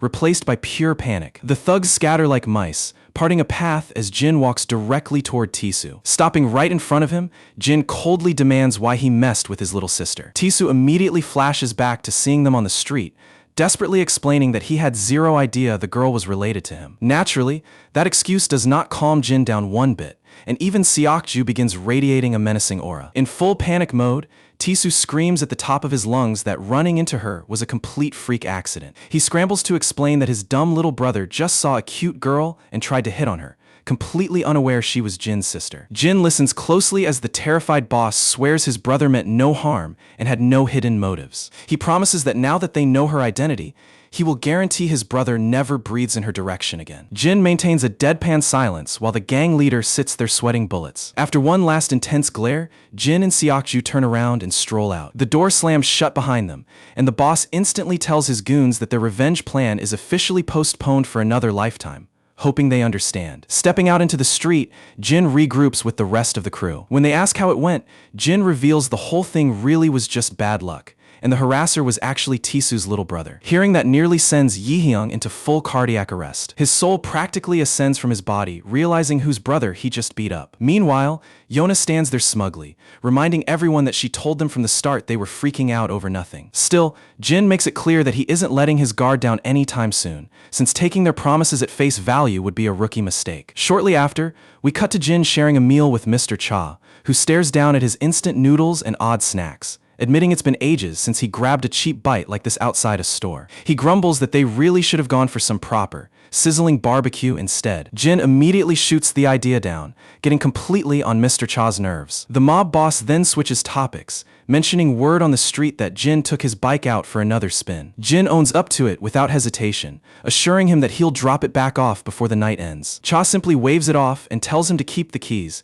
since the ride would just collect dust in his garage anyway. When Jin still pushes to give it back, Cha just lets out an exhausted sigh and tells the kid to suit himself. Grabbing a massive heap of noodles with his chopsticks, Cha dives right in and starts slurping them down enthusiastically. Across from him, Jin quietly munches on his triangle kimbap, prompting Cha to observe just how remarkably ordinary this kid looks on the surface. Yet underneath that normal exterior sits the exact same monster who wiped out the Kim family solo and played the massive SW Corporation like a fiddle. Breaking the silence, Cha blurts out, asking what a kid with his lethal skills actually does with his daily routine. Jin gives the most deadpan answer imaginable, saying he just attends school like every other ordinary student. Cha figured he'd say something generic like that, though it certainly wasn't the exciting truth he was digging for. The focus then shifts over to the SW Corporation headquarters, where the chairman stands solemnly, gazing out of his massive floor-to-ceiling glass. You just have to love that classic manhwa trope where powerful corporate overlords brew dramatically while overlooking the city skyline. Behind him,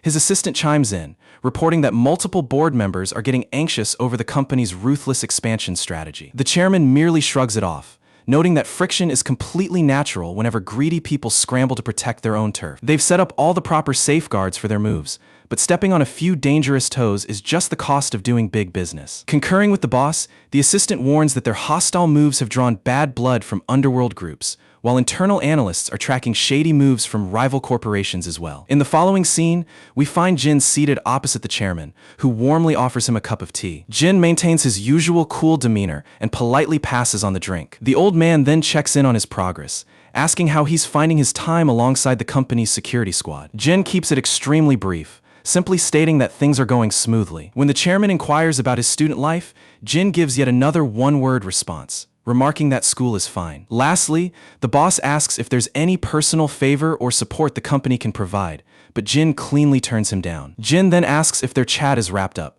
mentioning that he needs to get moving since combat drills are scheduled to begin. The chairman cheerfully dismisses him, exchanging mutual respectful bows with the boy a sight that leaves the assistant utterly flabbergasted, wondering why on earth a titan of industry is showing deep respect to a high schooler. Paying no attention to the bewildered assistant, Jin steps out of the office. Down in the training facility, the entire security detail is going through their rigorous physical drills. In the middle of the session, the story cuts back to Jia, who is standing nearby alongside her personal bodyguard. Her protector remarks on how Jin seems to be deliberately keeping a low profile compared to before. This catches Jia's curiosity, prompting her to press for more details about the young operative. The bodyguard clarifies that despite keeping quiet, the boy's raw speed, agility, and reflexes vastly outshine every seasoned operative in the room. He emphasizes that Jin clearly harbors real-world battle experience, as that kind of razor-sharp instinct only comes from surviving intense life-or-death combat, meaning there's zero chance this kid didn't undergo elite,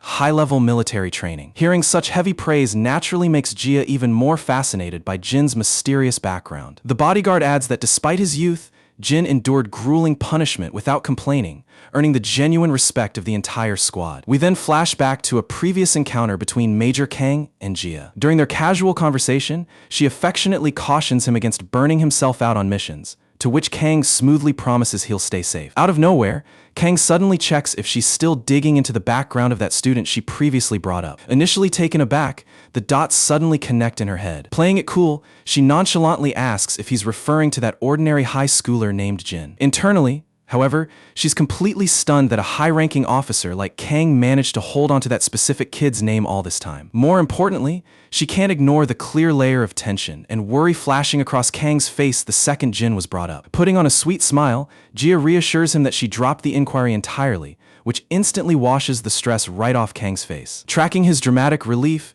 Jia instantly clocks that Kang is hiding something monumental about that kid. Snapping back to the present, she stares down at Jin and wonders if this quiet teenager shares a deep connection with her fiancé. A bit later, Jia's luxury vehicle is seen cruising down the highway, with Jin riding shotgun right beside her. She subtly floats the idea of scouting him into her entertainment agency, claiming their premier coaching could turn him into an acting or idol superstar. Without even blinking, Jin flatly shuts the offer down, saying fame isn't his thing. His instant, unwavering rejection only makes her even more curious about him. She muses that most kids his age would jump at such a golden opportunity, finding his complete lack of hesitation bizarre. Dropping the subtle act, she asks outright if he knows Major Kang, dropping the bombshell that Kang is actually engaged to her. The revelation catches Jin off guard, instantly triggering a memory of Kang mentioning a rendezvous with his future wife. There's zero doubt left in his mind. She really is Major Kang's bride-to-be. Studying his expression, Jia is left dumbfounded by how utterly stone-faced and unfazed Jin remains after such massive news. Honestly,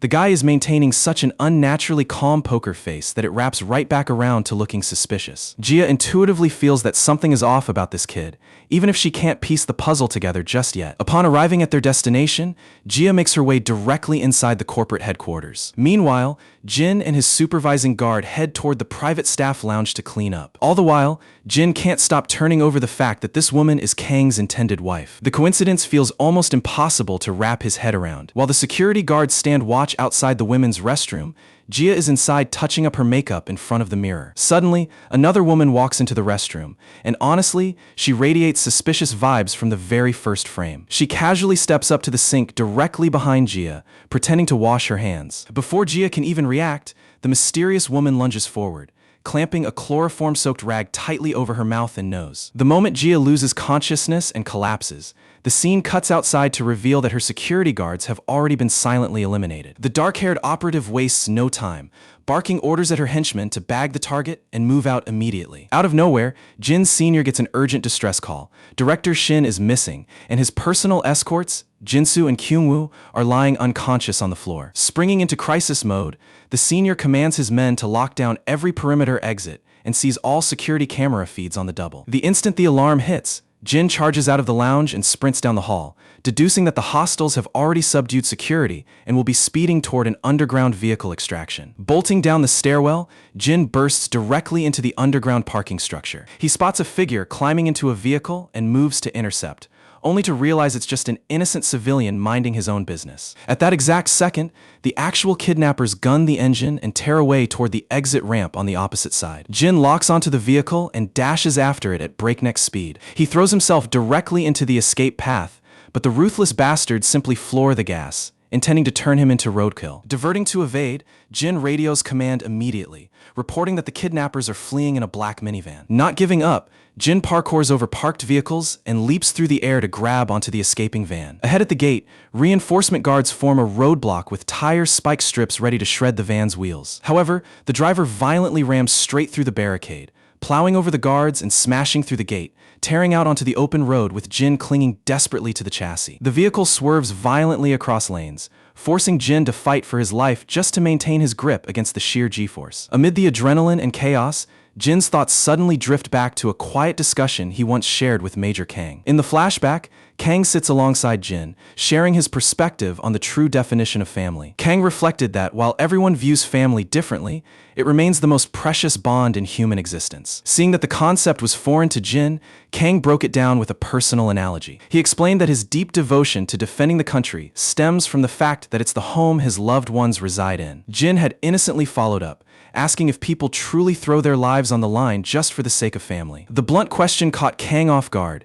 leaving him momentarily speechless. He then offered a warm smile, stating that if the moment ever demanded it, he wouldn't hesitate for a second. Snapping back to the harsh reality, Jin clenches his jaw and digs his fingers deeper into the speeding minivan. He drives a devastating punch into the vehicle's frame, causing the window glass to spiderweb under the impact. Startled by the attack, the panicked driver fails to see traffic barreling straight at them through the intersection. The cars smash together violently, launching Jin through the air before he crashes brutally onto the tarmac 10 meters away. Taking advantage of the collision, the minivan driver forces the damaged engine into gear and roars away. Pushing through the impact, Jin gets straight back on his feet and continues the pursuit on foot. Through the broken rear glass, the dark-haired operative glances back at him, shooting him a mocking, playful wink. Despite pushing his sprint to the absolute limit, the gap widens until the taillights fade into the distance. Out of breath, he finally pulls up to a stop. Right on cue, his senior pulls up in a pursuit car, urgently shouting out to ask which route the kidnappers took. Jin skips the verbal explanation entirely. Instead, he yanks the passenger door open and hops in, prompting the furious senior to yell at him to get lost. Jin cuts him off, ordering him to floor it while giving the exact escape coordinates. Gritting his teeth, the senior hits the accelerator. He immediately radios command, relaying that the suspects branched right down a side street and ordering full coordination with law enforcement intercept units. He then turns on Jin, telling him he's getting dropped off at the next intersection because a high school kid has no business in an armed operation. He stresses that putting his life on the line for this crisis is completely out of his scope of duty. Jin firmly pushes back, arguing that since he's here on an official field internship by his own choice, the responsibility rests solely on him. He also relays critical intel. He identified an Asian male driver and a female operative inside, with no other armed hostiles spotted in the rear. Just as the senior prepares to scold him again, he catches sight of the bloody scrapes covering Jin's hands and face. His tone softens into genuine concern as he asks if the kid is hurt. Jin brushes it off instantly, saying it's nothing. The senior is left grappling with the reality that this teenager single-handedly tracked down the hostiles and literally clung to a speeding vehicle. Jin not only maintained pursuit, mapped their trajectory, but also previously saved Miss Yona from danger. He realizes that despite his age, Jin has proved himself over and over, making him the most dependable backup he could ask for right now. Across town, Yona gets the emergency briefing that Lady Jia has been abducted. Her personal guard explains that they stripped perimeter defense down to the bare minimum to deploy every operative onto the search grid. Both Team 2 and the elite NGU squad are actively tracking the kidnappers' trail. Yona's eyes widen the moment Jin's name is dropped, and the guard confirms the boy was on the front lines when the attack went down. A short time later, Jin and the senior officer arrive at an abandoned industrial warehouse, pinpointed as the kidnappers' last known location. Sure enough, they spot the getaway minivan parked nearby as the hostiles wheel an incapacitated Jia toward the entrance. Knowing backup won't arrive in time to prevent them from vanishing, the senior tells Jin to hang back while he engages. Stepping out to confront them, he's startled as a pack of rough mercenaries spills out of the vehicle, brandishing combat blades. Jin steps out right behind him, stating bluntly that stalling for reinforcements isn't an option. The senior barks at him that this isn't some safe sparring session. It's a blood and guts brawl. Jin deadpans without a flinch, saying that suits him just fine. That cold response instantly reminds the senior of Team 3 leader's shocking claim that Jin is a battle-hardened killing machine. The hulking captain had insisted that every single bit of combat data pointed to that terrifying conclusion. Returning to the moment, watching Jin march forward with absolute swagger, the senior commits to the raid. He tells Jin he'll breach the facility to secure the hostage, warning the kid not to get dropped by these street rats. Right on cue, a thug lunges to shank the senior, but Jin flashes behind the punk, crushing his face with a devastating strike that sends his blade flying. Another goon swings his knife at Jin, but our boy flips him over his shoulder, swiftly snatching the fallen dagger off the dirt to square off against the remaining clowns. The disarmed thug scrambles to his feet, only to get cursed out by his squad leader, who is furious that grown mercenaries are getting clowned by a high schooler. The leader mocks Jin, barking whether private security companies are handing lethal weapons to middle schoolers now. The other thugs brush Jin off as minor prey, leaving one guy to finish him while the rest move to intercept the senior. Unfortunately for them, they just made the biggest miscalculation of their lives. Their jaws hit the floor when Jin snatches a thug's arm and shatters his wrist with a brutal snap. When another fool charges with a blade, Jin counters in a flash, gutting him cleanly across the midsection before burying the steel deep into his shoulder. As the bleeding thug crashes to the pavement screaming, panic finally sets in among the remaining crew. When Jin glares at them with cold, murderous intent, the harsh truth hits them. This kid isn't a rookie bodyguard. He's an assassin. Jin blitzes into the pack like a phantom, carving through their ranks with ruthless precision. He drops them like dominoes until a single trembling mercenary is left standing. The final thug manages to desperately parry Jin's initial slash. As he tries to retaliate,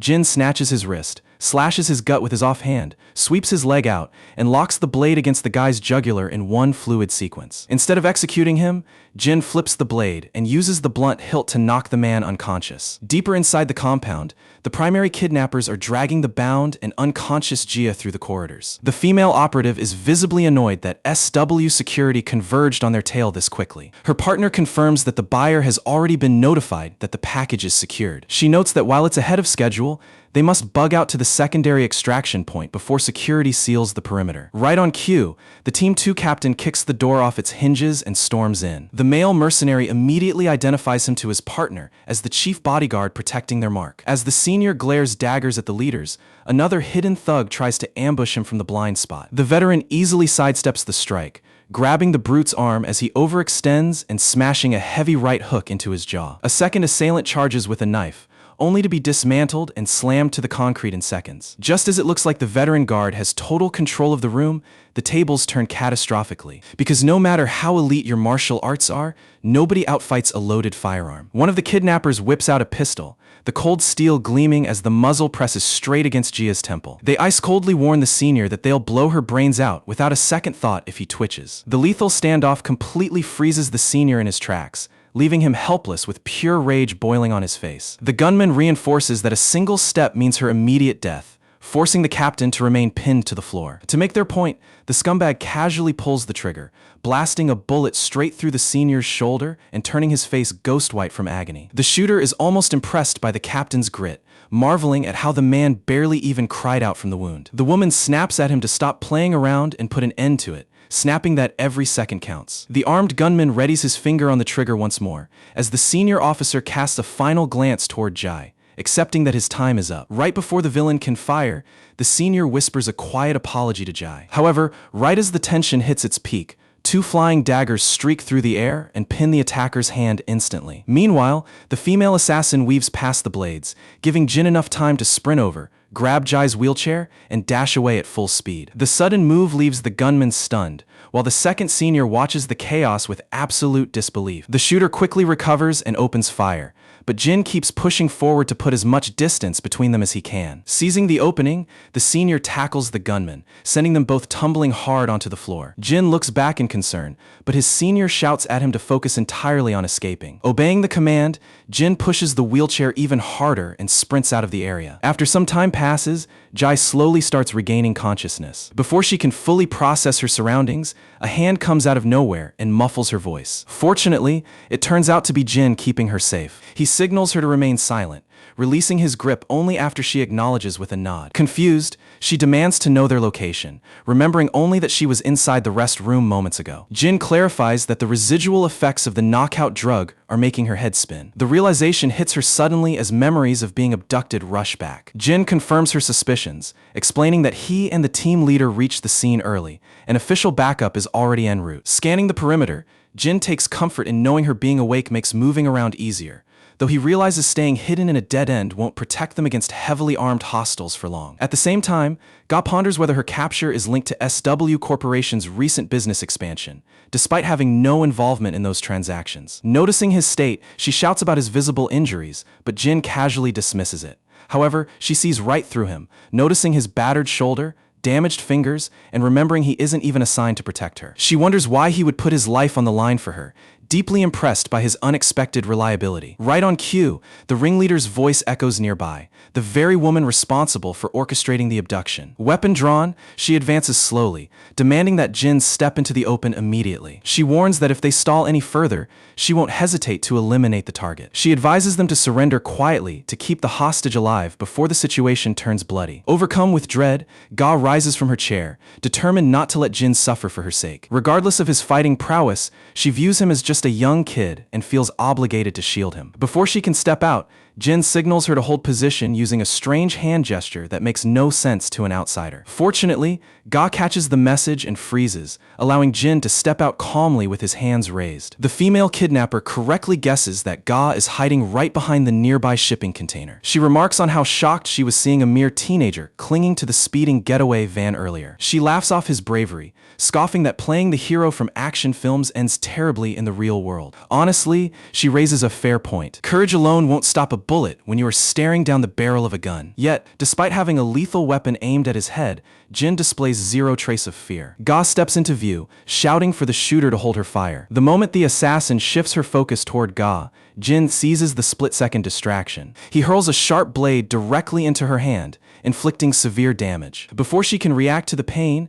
a second knife whizzes past as Jin tackles her to the ground, dislodging the firearm from her grip. She swiftly draws a hidden thigh knife to slash at him, but Jin dodges backward, creating immediate breathing room. The assassin charges again, initiating a furious, high-stakes melee exchange. Following a rapid clash, Jin lands a heavy strike to her abdomen, sending her staggering back toward her dropped gun. Spotting the weapon, she snatches it up and aims at Jin, flashing a confident grin thinking the battle is won. In a flash, Jin closes the distance, disarms her with a quick twist, and reverses the barrel straight onto her. Drenched in sweat, the woman stands paralyzed, unable to process how she got outmaneuvered. Ga watches in absolute awe of his combat prowess, while Jin stands perfectly composed. Recovering her posture, she scoffs again, suggesting he is merely imitating action flicks. She taunts him, claiming that martial skill is one thing, but pulling a lethal trigger takes real malice. She reasons that punching targets during training is easy, but taking a human life requires a totally different mindset. Unfortunately for her,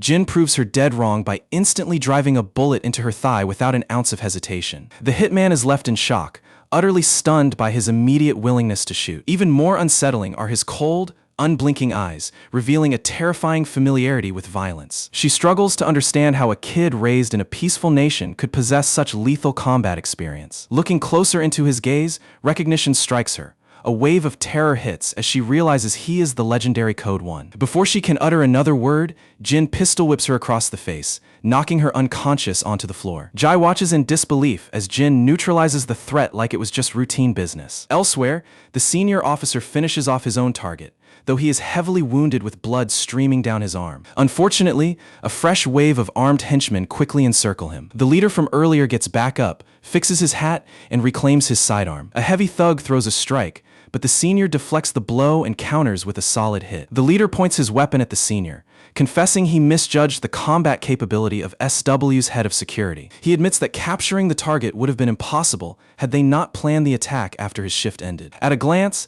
the exhausted senior appears ready to accept his inevitable defeat. His only objective was stalling to let Jai Yi and Jin flee, though he worries since the female hitman pursued them. Yet deep down, an instinct tells him that Jin is more than capable of handling the threat. His inner certainty manifests as a calm smirk, which doesn't go unnoticed by the mercenaries. The enemy leader questions the sudden smile, but the bodyguard stays quiet, maintaining his posture. The gunman warns that underestimating the female operative simply because of her gender is a fatal mistake. He boasts that not a single operative in their outfit can match her in battle. He adds that now that she's agitated, the boy will soon be pleading for a quick death. Hearing the threat, the senior's smile vanishes, replaced by a tense, gritted glare. The leader reveals he dispatched no backup because she finishes her targets faster than anyone can assist. Squeezing his trigger, the boss tells the senior to worry about his own impending execution instead. Out of nowhere, a sniper shot shatters the leader's hand, spraying blood over the concrete. He stumbles back in agony as his weapon drops to the floor. Whirling toward the sound,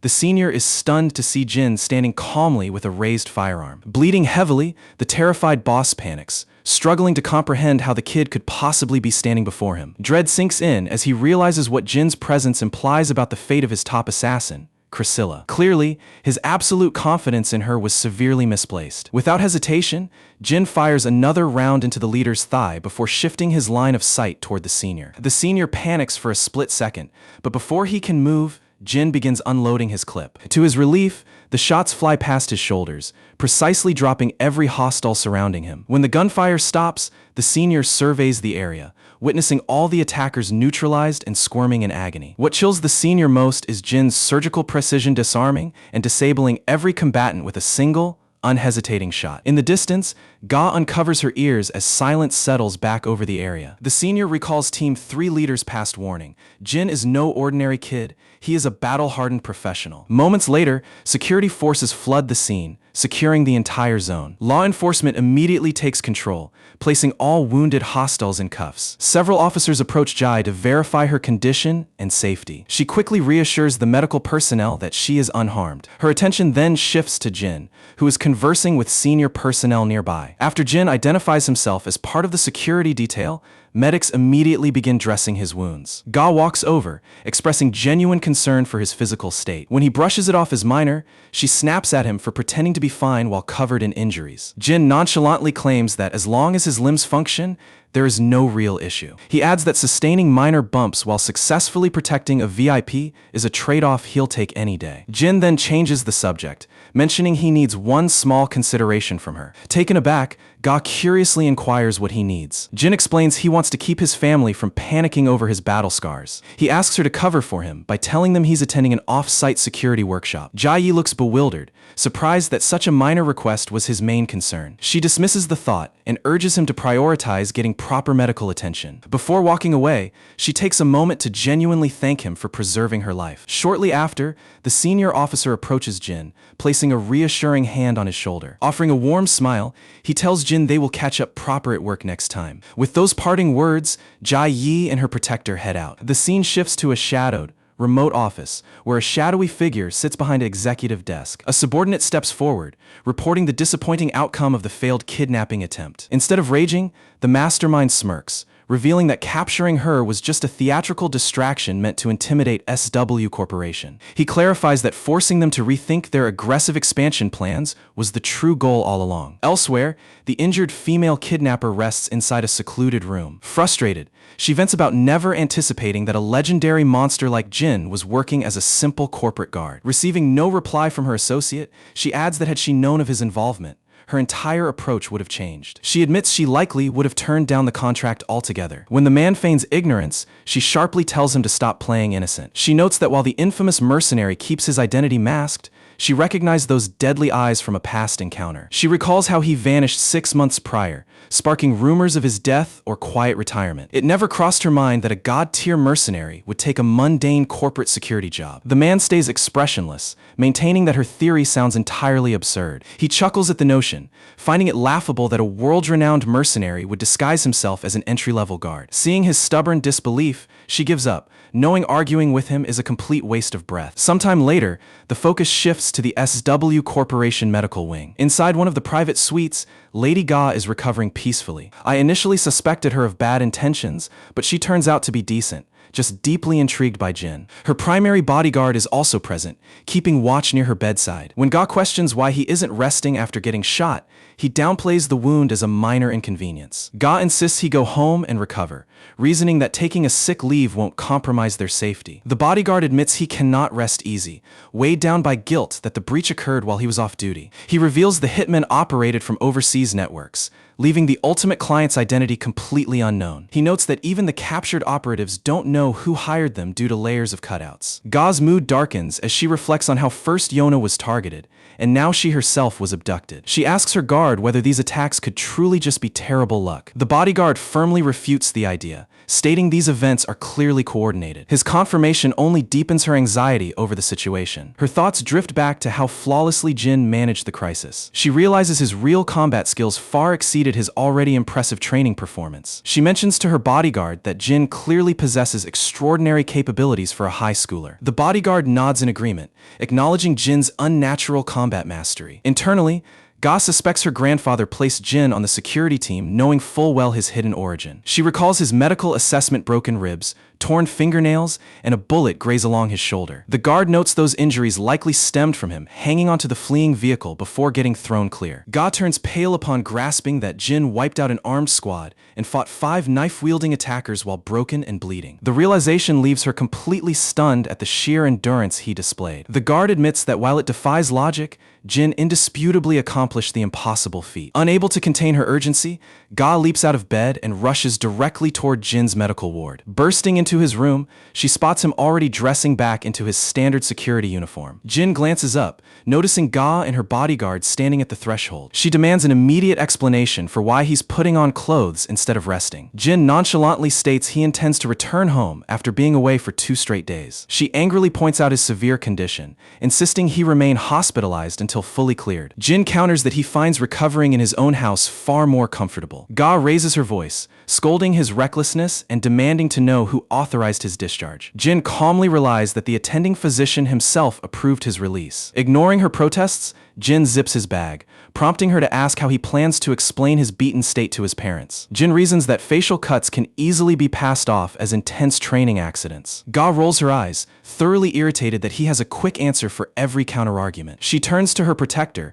requesting a few minutes of privacy with Jin. The moment they are alone, she directly offers him a permanent position on her personal detail after graduation. As Jin stares back silently, Ga argues that staying assigned to Yona offers 0 career growth since Yona is just a helpless kid. She points out that while Yona holds an inheritance, she lacks the power or influence to guarantee long-term security for her staff. Meanwhile, Ga promises that if he sticks with her, she'll lock down a completely safe and stable life for him. Jin pauses for a second before mentioning that there's just one thing he needs to clarify. Ga figures he's worried about the money, so she instantly cuts in, assuring him he'll be making crazy cash plus a ton of extra perks. Jin shuts that idea down immediately and asks what she actually meant when she brought up him living alongside Yona. She goes quiet, then suddenly blurted out if they're together, but Jin hit her with a stone-cold no. Still, she privately thinks back to how Yona always hovers around during his training sessions, convinced the girl is head over heels for him. Either way, she pitches him to sign on after graduation, guaranteeing a cushy job that will take care of his family for good. The offer clearly catches his interest,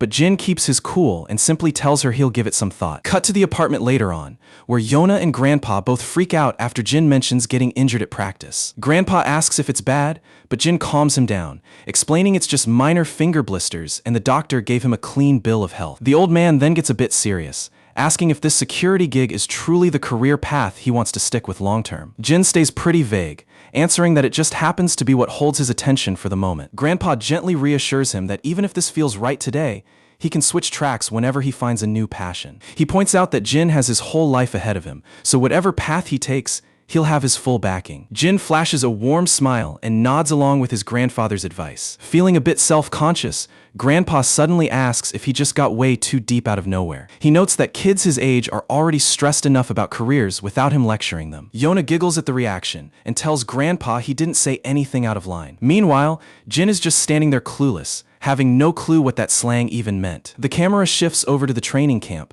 bringing us back to that eye-patched figure. His subordinate reports that Agent 32 went rogue without clearance, likely because word got out that one was marked for execution. The eye patch guy just snorts in contempt, dismissing 32 as a complete idiot. He preaches that letting emotions cloud your judgment over a fallen comrade is weak, proving why attachments like family are totally worthless. At the same time, we spot a shadowy individual in the distance who looks suspiciously like 32. It's pretty clear he likely made his way to Korea specifically to track down Jin. Back with Jin, he's testing out his hands, flexing his fingers to check their movement. He recalls the female kidnapper who seemed to recognize him. He can't place her, but since she knew his mercenary title, he realizes she might not even be tied to the camp. Right then, his phone vibrates, displaying Yona's name on the caller ID. Cut to a bit later, with Jin hanging out in front of a local convenience store. Naturally, Yona is right there with him, sitting behind a mountain of triangle kimbap. She excuses the massive pile by claiming she skipped dinner and was starving for kimbap, though Jin can't help thinking it's still way too much food. Regardless, she tells him to dig in, figuring he probably hasn't eaten either. Unwrapping a kimbap, she brings up hearing about his bad injury and asks how he's holding up. He just casually confirms he's fine. She explains how she tried visiting him at the hospital, but staff turned her away, and Ga explicitly told her to stay clear for now. She confesses she was genuinely terrified when he missed school the previous day. Jin clarifies that his grandfather forced him to take a rest day. Yona finds his obedience to Grandpa sweet, but her mood drops as she brings up how he had to single-handedly save Ga from dead-end danger. Jin sets the record straight, explaining that Team 2's leader was actually the one doing all the heavy lifting. The team leader tracked the location, coordinated with the police and SW security, and even took a bullet to draw fire so Jin could slip out. He held the line until the absolute last moment just to guarantee Jin's escape. Jin admits that without that cover, he wouldn't have accomplished a thing. Yona gets a little quiet, caught off guard by the detailed breakdown. She clearly wasn't expecting him to be so brutally detailed about the whole operation. Seokju chimes in, noting that based on that breakdown, the team leader really was the main hero of the rescue. Jin nods, but Seokju adds that the leader couldn't have pulled it off alone either, emphasizing that the official reports credit Jin with a massive role. Our boy simply replies that they operate as a unit. The goal is keeping the VIP alive, not counting points for who did more. Seokju nods along, agreeing with his logic. Yona just sits there feeling completely out of the loop, since tactical talk isn't really her vibe. Suddenly, Jin's phone buzzes again, prompting Yona to ask if there's an issue. Jin awkwardly admits Yihyun needs a fifth player at the arcade right away, though Yona immediately points out his wrecked hands and questions how he's supposed to play. Jin deadpans that it barely matters since he sucks at games regardless. Yona is left stunned once more by how brutally honest he is. The scene shifts to Dehyun walking along the street, wondering what food she should grab for Jin. Her mind flashes back to a few schoolgirls crowding around Yona, demanding to know where Jin had been hiding the last few days. Yona had covered for him, saying he went on a quick trip and bumped his hands up a bit. The girls panicked slightly, asking if the injury was bad. Yona assured them it was nothing major. Relieved, the girls cheered up, joking that thank goodness his handsome face didn't take any damage. Yona agreed quietly, reflecting on just how massively popular Jin had become lately. Snapping back to reality, Dehyun hears suspicious noises close by. Glancing over toward the racket, she spots a gang of rowdy hooligans. Panic sets in as she scans the empty alley and realizes there's no one around to call for backup. Looking closer, though, she recognizes one of the punks as the guy who tried hitting on her for her number earlier. Remembering that interaction, she recalls he didn't seem entirely malicious and might actually hear her out. Gathering her nerve, she steps forward and stammers out a weak distraction to get their focus. The guy barks back aggressively at first, demanding to know who's stepping up, but his attitude completely evaporates into sheer terror the second he recognizes her face. He panics, stuttering out excuses that it's all a misunderstanding and that the hooded stranger randomly confronted them first demanding food. Dehyun offers an apology for the stranger's behavior and politely asks them to let him off the hook. Though annoyed at backing down, the thug backs off, and his crew slowly rolls away. She turns toward the guy in the hoodie, asking if he sustained any injuries. The hooded fellow looks taken aback for a second before straight up asking if she could buy him a meal. A few minutes later, they're sitting outside while he vacuums up triangle kimbap like he hasn't eaten in weeks, aggressively stuffing the last piece down. He downs a whole bottle of water and chugs it back, finally looking like he's attained absolute enlightenment from a full stomach. Dehyun observes him curiously as he apologizes, explaining that overwhelming hunger drove him to beg for food. She tells him not to worry, and he admits he dropped his wallet right after landing in the country and had been starving for days. She points out he could have just visited his embassy for help, leaving the guy feeling like a total dumbass for not considering that earlier. Checking her phone, she spots the time and realizes she needs to rush back because Jin is expecting her home. She hands him some spare cash, telling him to use it for his next meal if he gets hungry. She dashes away into the night, leaving the mystery guy completely intrigued by her kindness. And yeah, that's definitely Agent 32. Plus, with those sharp feminine features, don't be shocked if a gender reveal drops later down the line. The narrative flashes back to a past operation, with Jin kicking down a door, gun drawn. Inside, a woman is shielding a young girl behind her body. Jin hesitates to pull the trigger, even as comms bark cold orders to execute the target and fall back. As the terrified young girl with the ponytail shakes, a voice cuts through the nightmare, snapping Jin awake in a cold sweat. He sits up straight in bed, heart hammering against his chest. Outside his room, the distant clinking of kitchenware breaks the quiet. Stepping out into the hall, he spots Yona and Grandpa busy in the main area. Grandpa glances up, scolding him for getting out of bed when he needs sleep. Jin casually responds that he needs to get ready for classes. Grandpa cuts him off, insisting recovery takes priority over school right now. Yona signals silently from behind Grandpa, miming for Jin to just listen to the old man. With a soft smile, Jin gives in and nods along. Heading out the door, Grandpa mentions he'll be staying late tonight to cover a shift for his sick colleague, Mr. Lee. Jin notices Dehyun packing up early and asks where she's off to. She explains she wants to hit the library early for some pre-class studying. She reminds him to eat the breakfast laid out on the table before heading out. Jin smiles as she heads out, leaving a spread of food waiting for him. Later on, while walking down the road, Jin's phone buzzes with a ping from Yihyun, begging him to get back to the gaming squad. Yona jumps into the chat asking for an invite, but Yihyun ruthlessly rejects her, telling her to practice against bots first. While Jin chuckles at their group chat drama, he catches sight of 32 walking on the opposite sidewalk. His smile instantly drops as a wave of recognition hits him. He makes a break across the street, but 32 quickly ducks into a narrow side alley. Jin accelerates, sprinting directly into the alleyway behind him. Reaching the corridor, the target has completely vanished from line of sight. Following the tracks deeper down the trail, he ends up at an abandoned construction zone. Scaling one of the half-built floors, Jin scans the surroundings, only to find his old comrade aiming a loaded gun straight at his head. Without a word of warning, 32 pulls the trigger, unloading a hail of bullets. Jin dives behind concrete cover just in time, suppressing a groan as his fresh wounds sting. Closing in slowly, 32 remarks on how long it's been since they last stood face to face. He admits he was surprised someone was tailing him, but shocked to find out it was Jin himself. That's the exact moment the realization clicks for Jin. This person is 32. 32 steps closer, noting that knowing Six's survival instincts, he isn't shocked Jin survived. He actually finds it funny that he didn't even have to hunt Jin down. Jin came right to him. Jin asks if the camp dispatched him to finish the job, but the question leaves 32 looking totally confused. Deep down, Jin already knows the camp leadership would never send a follow-up hit on a failed Six mission. 32 barks at him to shut up, reminding Jin that he isn't their squad leader anymore. Ignoring the attitude, Jin presses on, asking why he's here if the camp didn't assign him. Jin deduces that 32 must have gone rogue and deserted the camp. 32 retorts that a dirty traitor like Jin has no right to question his motives. He claims he didn't want to hold a grudge against Jin, but circumstances gave him no choice. He choked out that Six was his only real family, the sole person who cared for him in that nightmare facility. While 32 is distracted by his own monologue, Jin hurls a piece of metal scrap, knocking the gun clean out of his hands. Caught off guard, 32 stumbles,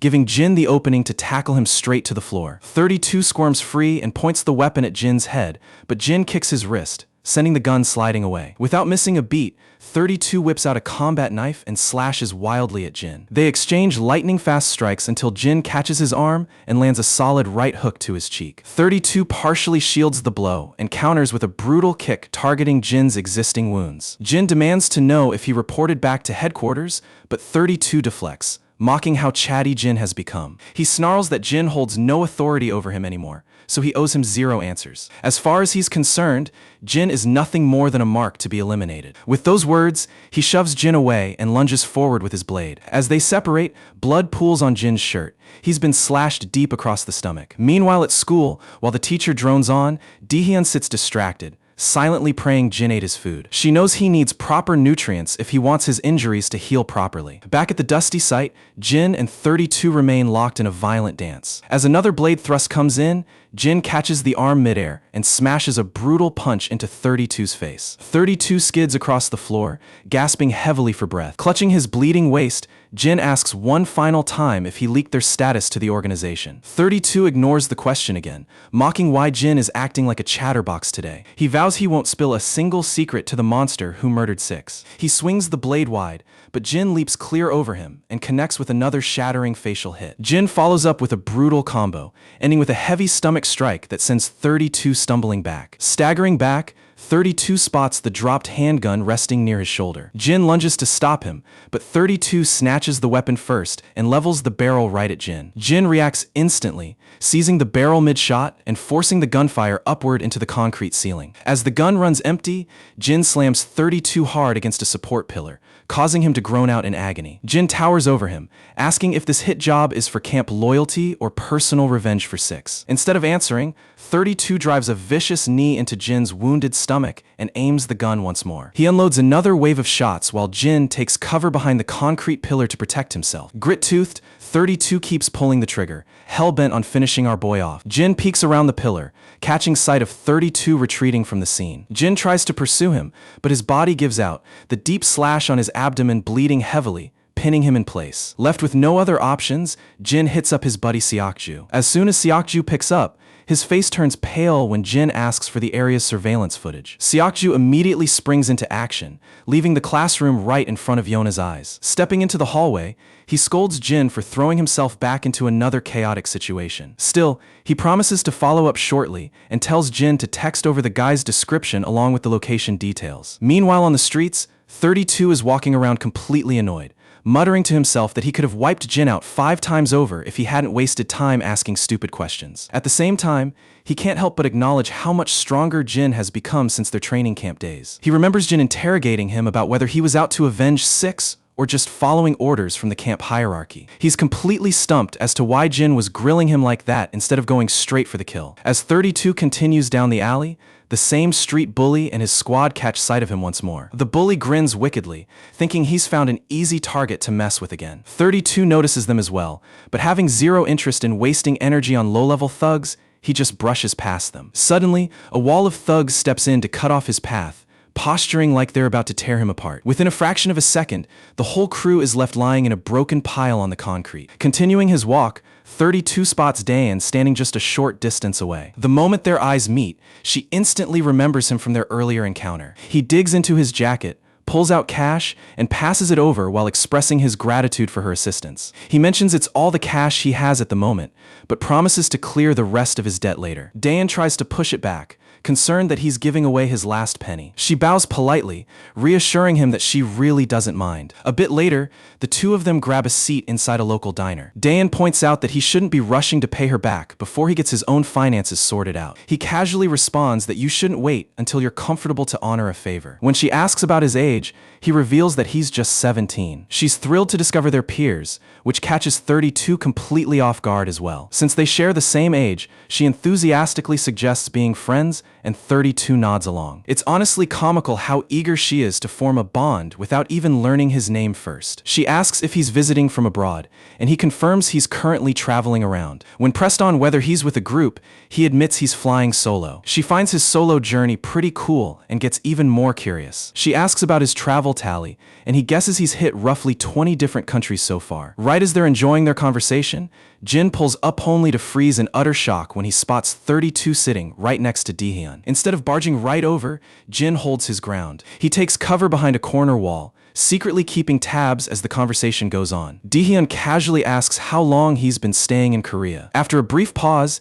he answers that he'll be around until his mission is complete. She smiles, figuring he must be living close by since their paths crossed again so soon. He confirms he had work in the area, then assumes she must be a local resident too. Realizing how self-evident that sounds, he feels a tiny flash of embarrassment. Daehyun laughs it off, mentioning she actually lives elsewhere and just attends school nearby. Out of nowhere, Jin charges in like a freight train, slamming 32 hard onto the floor before he can even react. In a flash, Jin snatches a chopstick from the table container and drives it straight toward 32's face. 32 blocks the jab just in time, but Jin immediately counters with a brutal punch. After a rapid volley of heavy hits, the two fighters create distance to catch their breath. Jin stands there fuming at his own recklessness for bringing his sister into harm's way. Daehyun, meanwhile, is utterly paralyzed with confusion by the violent outbreak. Gritting his teeth, 32 suggests moving their brawl outside so the girl doesn't get caught in the crossfire. Jin is taken aback when he realizes 32 had zero intentions of harming his sister. The moment Daehyun shouts Jin's name,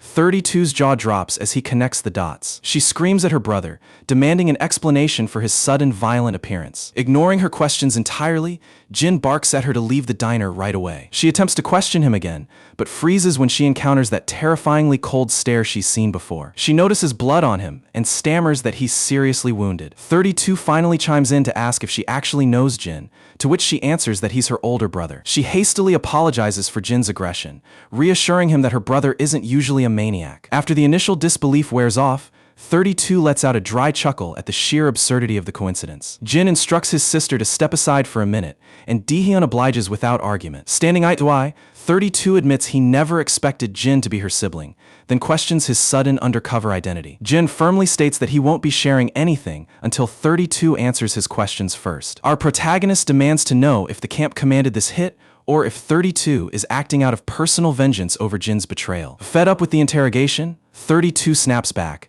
asking what point there is in repeating these stupid questions. Meeting Jin's piercing stare, however, he confesses that he went rogue from the camp the moment he heard Jin murdered Six. He admits he isn't executing camp orders. He came strictly to avenge Six, the only person he considered family. Jin counters by reminding him that he and Six weren't even tight, questioning where this sudden urge for revenge came from. 32 hesitates, agreeing that they only interacted during drills, and admits he isn't even sure if revenge is his true motivation. In fact, he isn't even fully clear on why he deserted the facility in the first place. Following a heavy pause, Jin drops a bombshell. Six is actually alive and well. Unsurprisingly, this insane news leaves 32 absolutely gobsmacked. Jin explains that Six staged his own death and dropped off the grid so nobody could track him down. He intentionally vanished without leaving a trail, even for his closest allies. Still shaken, 32 asks for confirmation one more time, and Jin guarantees it with complete certainty. The truth hits 32 like a truck,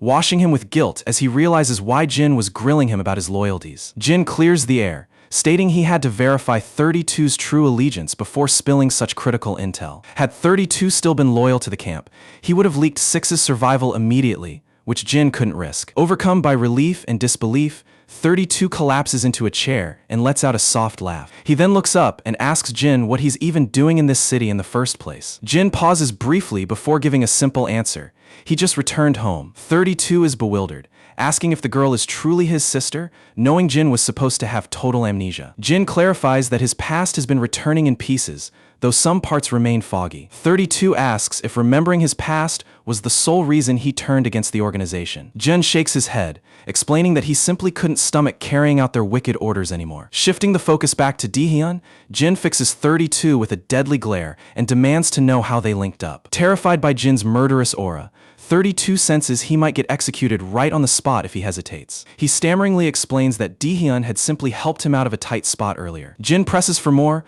but 32 looks away, swearing that was the entirety of their connection. Jin finally loosens up, leaving 32 relieved, though still unnerved by how much more menacing Jin feels outside of combat. Moving past the tension, Jin begins tidying up the restaurant, and 32 pitches in to help reset the furniture. As they work, 32 casually asks how Six is holding up physically. The question sparks a violent memory in Jin's mind of Six getting violently smashed and thrown by a speeding vehicle. Reigning in the grim memories, Jin keeps his answer brief, stating his friend is doing all right. 32 shrugs it off, noting that survival is all that really counts in their line of work. After all, considering Six tried to take Jin's life, taking some serious damage was inevitable. Jin then questions why 32 trusts him so readily, given that he's officially branded a rogue camp traitor. 32 answers simply, Jin has never fed a lie to his comrades. He stresses that while Jin turned on the camp, he would never turn his back on a friend. He adds that Six held that exact same unbreakable belief in Jin's character. Hearing that, a realization dawns on Jin, and he quietly mutters that things finally make sense. Intrigued by the cryptic remark, 32 asks him to elaborate. Jin reveals that during the massive camp manhunt, Six purposely let him escape without which he never would have survived. 32 smirks, remarking that Six likely despised the camp hierarchy even more than Jin did. Jin smiles back, prompting 32 to ask if there's any active communication channel to reach 6. Jin denies it, confirming they have to wait until 6 reaches out on his own terms. However, Jin promises to pass along a message for 6 to connect with 32 as soon as he calls. 32 begins cursing his own stupidity for attacking Jin blind with rage and nearly throwing his life away. He reflects on how selflessly 6 erased his existence just to keep his allies safe. Jin adds that if the camp knew of 6's bond with 32, they would have used him as bait, which is why 6 vanished without telling a soul. A wave of sadness washes over 32 as he considers the immense burden his friend is carrying alone. 32 then shares critical intel of his own.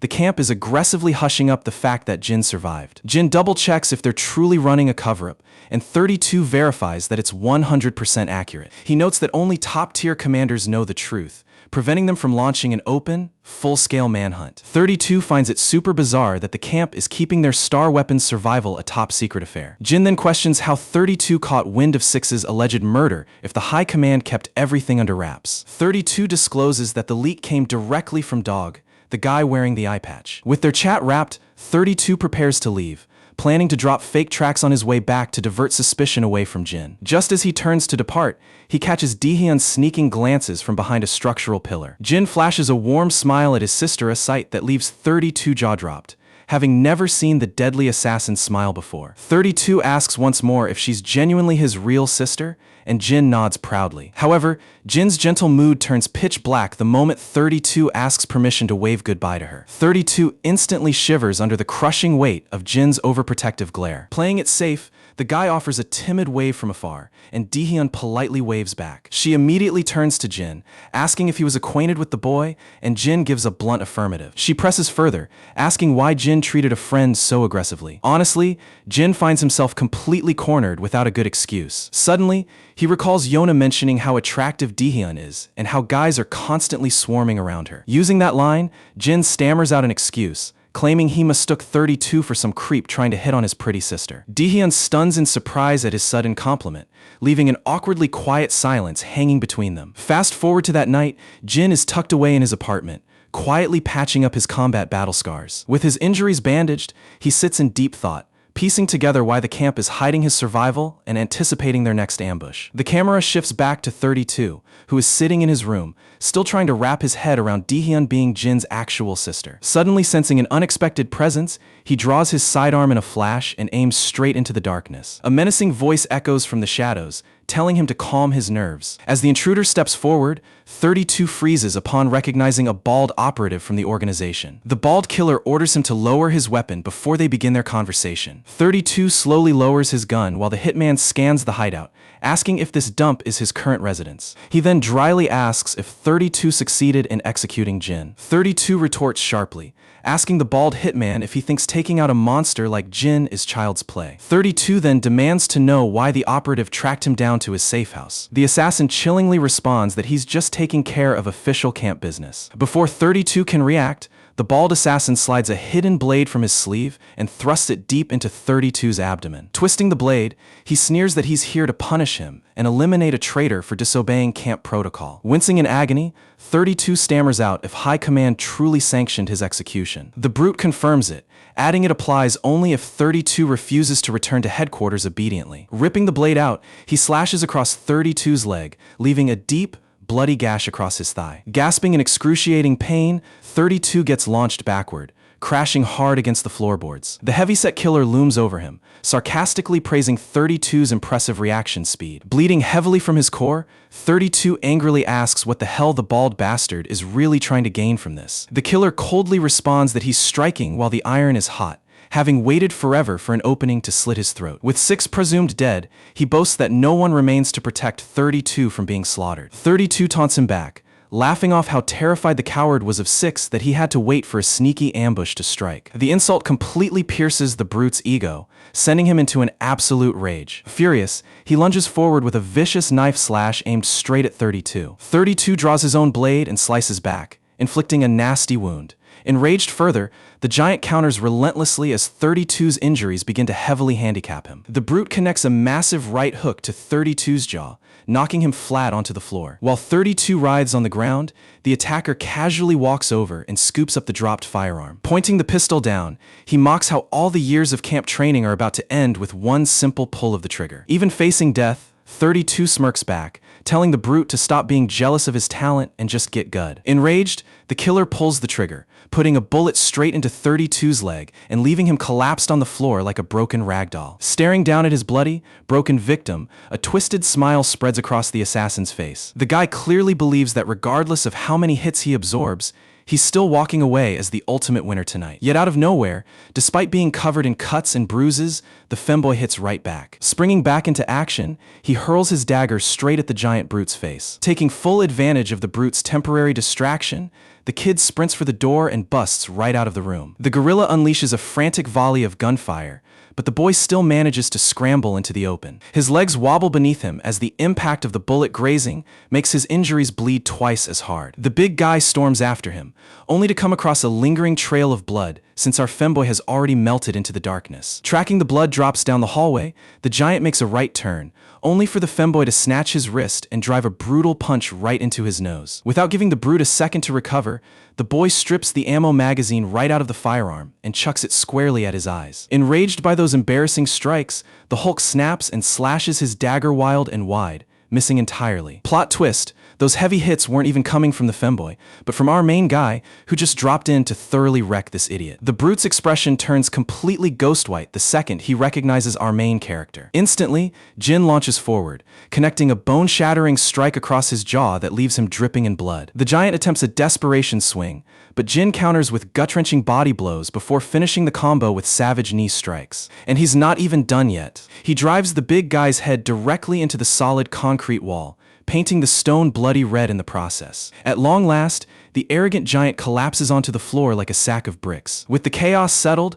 the battered femboy rests against the floor, stunned and demanding to know what Jin is doing at this scene. Recognizing the voice, Jin glances back at his buddy, says nothing, and casually turns to leave. He picks up a tote filled with supplies off the floor and tosses it over, mentioning his sister said he was broke, so he brought some essentials. The boy peeks inside the bag and spots a bunch of food and groceries. Chuckling at the gesture, he pokes fun at Jin for turning into such a caring guy and asks what brought on this sudden change. He lightheartedly asks if Jin bumped his head, before softly admitting that Jin has always been this kind of person deep down. The view transitions over to the offices of SW Corporation. Our main guy is shown seated directly across from the director. The elder chief mentions that the suspect Jin dragged in is actually a high-profile international fugitive. He explains that fulfilling Jin's request will be smooth sailing, given how many global agencies are eager to extradite the brute. He reassures him that the culprit will spend the rest of his life locked up far away from civil society. They're clearly discussing the muscular hitman,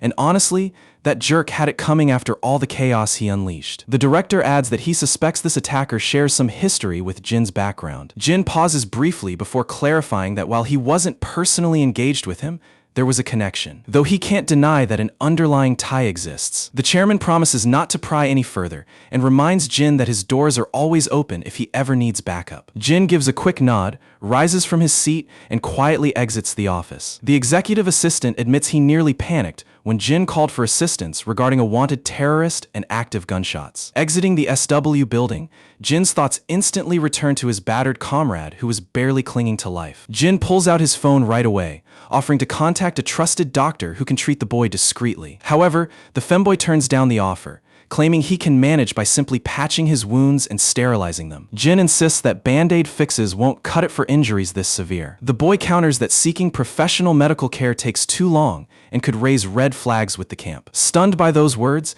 Jin asks if he really intends to go straight back to that deadly organization. The kid confirms his plan, forcing Jin to remind him that the upper management literally put a hit out on his life. The femboy clarifies that the brute was actually ordered to capture him alive, but because the guy hated numbers like 6, he took a personal shortcut and tried to execute him instead. Jin cautions that regardless of the orders, heading back to base is straight up suicidal. The boy just chuckles, reasoning that as long as the camp thinks 6 is buried, they won't execute him just for going AWOL to trace Jin. He adds that hiding isn't an option either, as a manhunt for him might accidentally blow 6's cover. He reassures Jin that if everything plays out right, he'll completely erase any trail leading back to him. He considers this small cover-up the bare minimum return for Jin saving his skin. By laying down false leads connected to 6, the organization will be chasing ghosts for months. He wishes Jin good luck, hoping he gets to keep living a normal, peaceful life. Jin snaps out of his deep memory trance the moment Lady Jai calls out his name. She inquires what brings him around, to which he smoothly replies he was just taking care of some errands. She questions whether he should be walking around when his body hasn't fully healed yet. The mention of wounds triggers another quick memory of getting battered by the femboy, which had wrecked his body even further. Rather than coming clean about the beatdown, he brushes it off with a smile and claims he feels awesome. She grins back and asks if he's free to grab a bite together right now. It's obvious she's got a crush on him, willing to blow off her upcoming business meeting just to hang out with Jin over food. Unfortunately for her date plans, Jin rejects the offer, explaining he promised to head straight home for a family dinner. She clearly wasn't expecting a refusal from a high schooler, leaving her utterly embarrassed. Trying to salvage her pride, she instantly pivots, claiming she suddenly remembered she has urgent tasks as well. Her bodyguard standing nearby goes completely pale listening to her shameless cover story. After all, that exact meeting was the whole reason they drove down there in the first place. Out of nowhere, she asks if he wants to take on a side job, promising high compensation for his time. Cold as ever, Jin shuts her down a second time, stating he isn't interested. She lets out a defeated sigh and offers him a lift home instead. Jin cuts her off with a blunt refusal. Before Jin walks away, the bodyguard tells him to recover quickly so they can spar again, adding the rest of the crew misses him. Lady Jai smirks quietly, noticing Jin fits in smoothly, with the team even winning over her tough bodyguard. Once Jin leaves, the guard asks if she's assigning him to handle Seo Ha-cha's protection. She confirms it, citing the recent stalker trouble around Seo Ha-cha, adding it's low-risk work since it's basic escort duty. She asks for his take on the setup, and the guard agrees it sounds reasonable. Walking down the block, Jin spots his grandfather standing close by. He calls out to ask what he's up to, and the old man casually claims he's just soaking in some fresh air. The grandfather brings up that Dion's birthday is right around the corner, taking Jin completely by surprise. The elder confesses he has zero clue what kids like nowadays, labeling himself a typical boomer. He asks Jin to recommend potential gifts and share insights on what teenage girls enjoy doing. As it happens,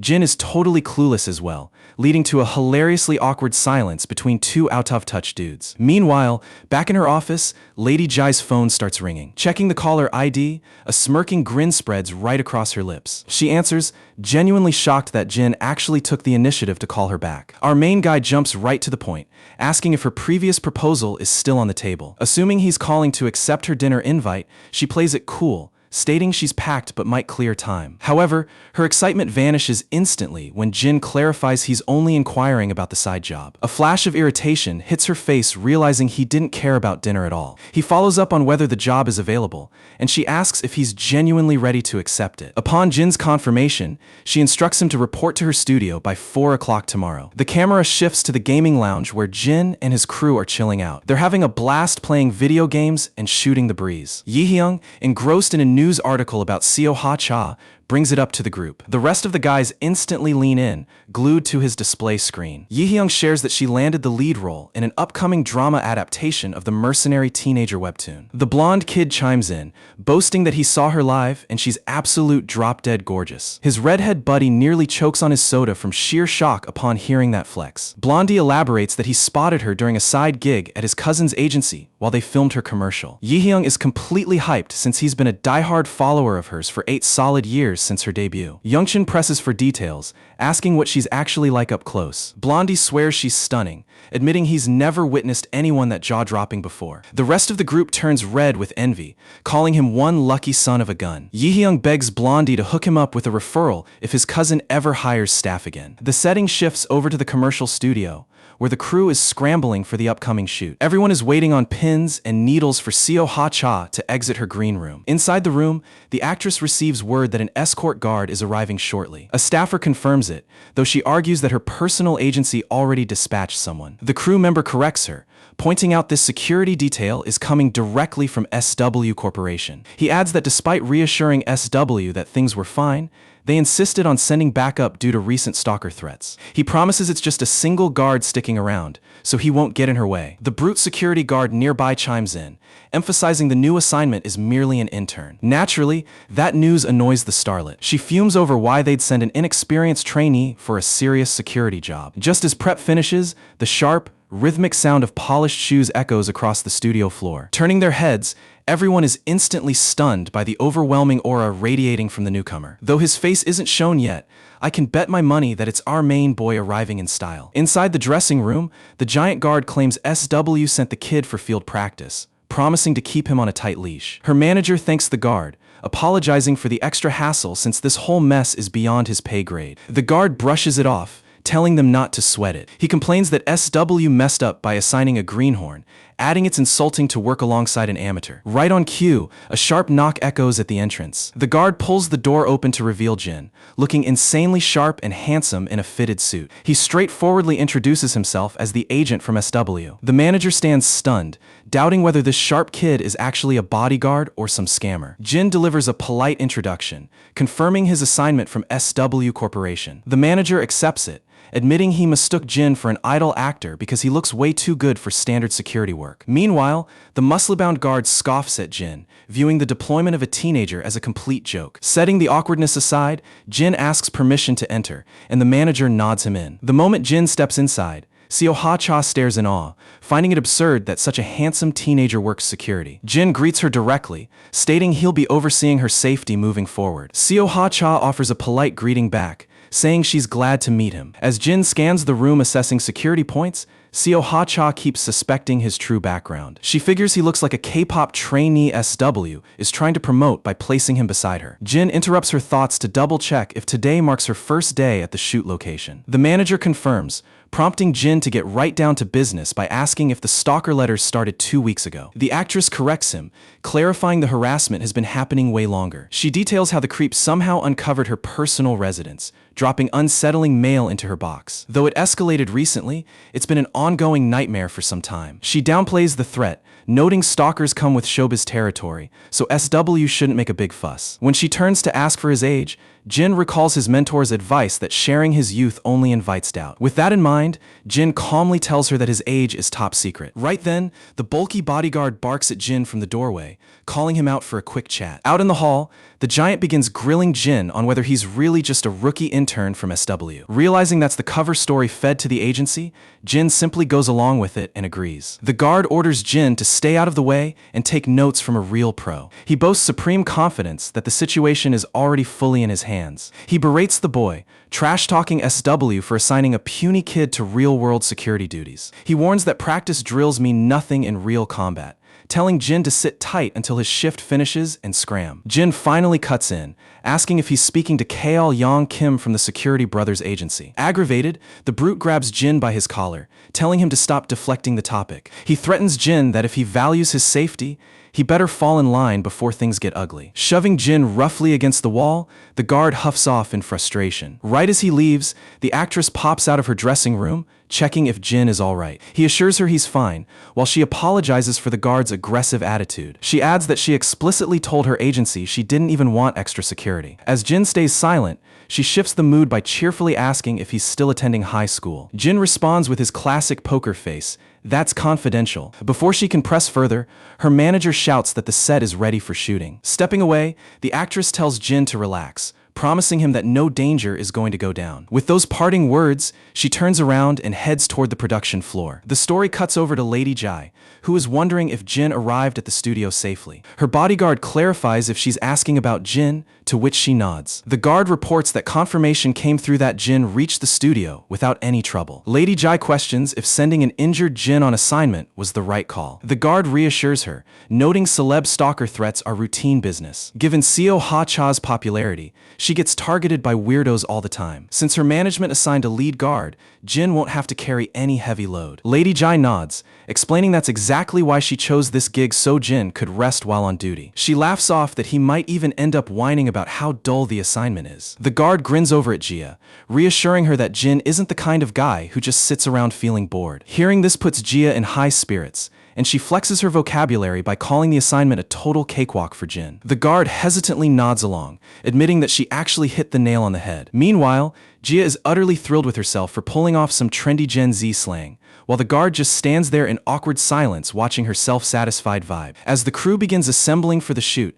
that big gorilla-like bodyguard pops back into the frame. Even though the top actress in the industry is right in front of their eyes, nobody is actually looking at her. Every single person is completely glued to Jin. The bulky guard marches over, demanding to know why Jin abandoned his station for so long, reminding him this isn't some relaxed school picnic. Jin deadpans back, stating he was simply doing a perimeter sweep. That set off the arrogant guy's temper immediately, as he barks about what perimeter Jin could possibly be checking and what a young brat like him even knows about real security. Right at that moment, the director calls for a wrap on the scene. While the entire crew takes a quick breather, Seo Ha-cha's personal assistant hands her a bottle of water. Before she can even take a drink, Jin interrupts the quiet by shouting for everyone on set to stay right where they are. The whole studio freezes in place, completely attentive as Jin explains that the cops are already on their way, so everyone needs to fall in line for an investigation. Left totally in the dark, the actress asks what on earth is actually happening. In response, Jin pulls out a small envelope and reveals a miniature hidden camera inside. When she asks him what it is,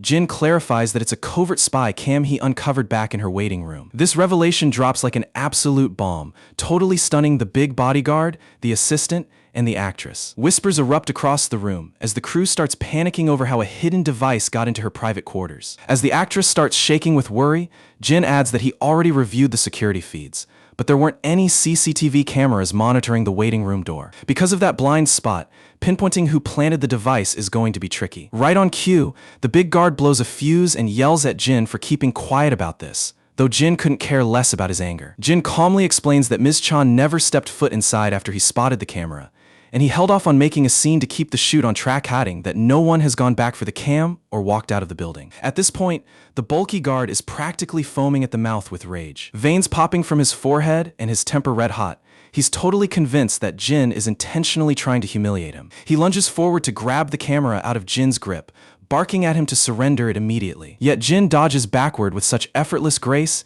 it makes the guy look utterly ridiculous. Completely losing what little patience he had left, the guard growls, asking what kind of game Jin thinks he's playing. Jin nonchalantly suggests that Ms. Cha's assistant should be the one taking charge of the camera instead. Turning toward the assistant, the big guard barks at him to hand the evidence over so his security squad can coordinate with the police. Terrified by the pressure, the hesitant assistant caves in and gives his nod. Without missing a beat, the aggressive guard rips the camera out of Jin's hand. The whole crowd looks pretty uncomfortable watching this massive bully flex his authority like this. The moment they step outdoors, the big guard turns on Jin, snapping at him for not reporting the situation to him directly. Jin fires right back, pointing out why would he, considering the big man bragged about doing a complete sweep when asked about the waiting room earlier. The guard loses his mind completely, screaming to know if Jin already knew about the hidden cam during their earlier conversation. Jin calmly admits that yes, he did. Hearing this drives the gorilla over the edge, as he screams at Jin for failing to follow protocol and report to his superior. Jin plainly informs him that he doesn't consider him a superior. That statement snaps the guard's last strand of sanity. The massive guy swings his arm to slap Jin across the face, but Jin isn't about to stand there and take a hit. He casually shuts down the attack before it even gets close. Seething with embarrassment, the gorilla backs away, grumbling under his breath that Jin would be a goner if SW Corporation weren't protecting him. Cut to a short while later, with their van cruising down the open highway. Inside the vehicle, the actress and her assistant are engaged in a tense conversation. She asks how much longer it'll take for them to hunt down the person behind the camera. Her assistant assures her that forensics is already on the job and will deliver updates shortly, though she doesn't buy it. She points out how everyone acts like she's blowing things out of proportion over a small camera. The big bodyguard chimes in with his usual comforting talk, promising he'll launch a private inquiry.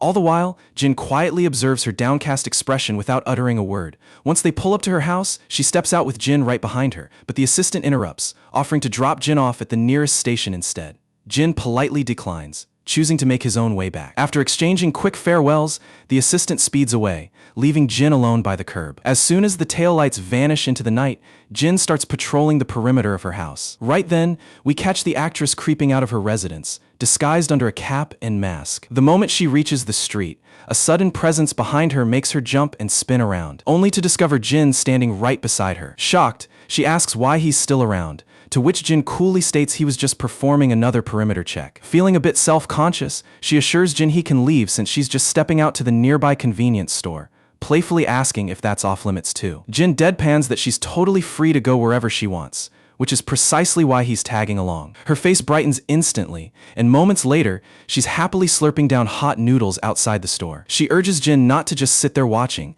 inviting him to grab a bite as well. She notes that while she originally planned to take the food home, having him around gave her the courage to eat outside. Glancing down softly, she confesses that whenever stress gets to her, wandering around the neighborhood helps her decompress. Being in the spotlight for years has stripped away her freedom to walk around normally, leaving her with zero personal time or real friends. Curious, she pivots and asks Jin how he usually hangs out with his buddies. Jin replies that he occasionally hits up the local arcade after classes. Surprised, she double-checks if she heard him right about visiting a game room. Jin confirms it casually, leaving her caught off guard as she suddenly remembers she's talking to an actual teenager. As Jin sits back, he catches sight of familiar faces, his high school friends, who drop their jaws in sheer disbelief seeing him chill with a superstar celebrity. Jin just stays quiet in the back while the actress gives them a sweet, friendly wave. Before long, Jin's squad gathers around her table, and the whole crew ends up heading over to the game room together. Yi-hyung speaks up, exclaiming that playing games with a famous star was nowhere on his bucket list for today. Chuckling,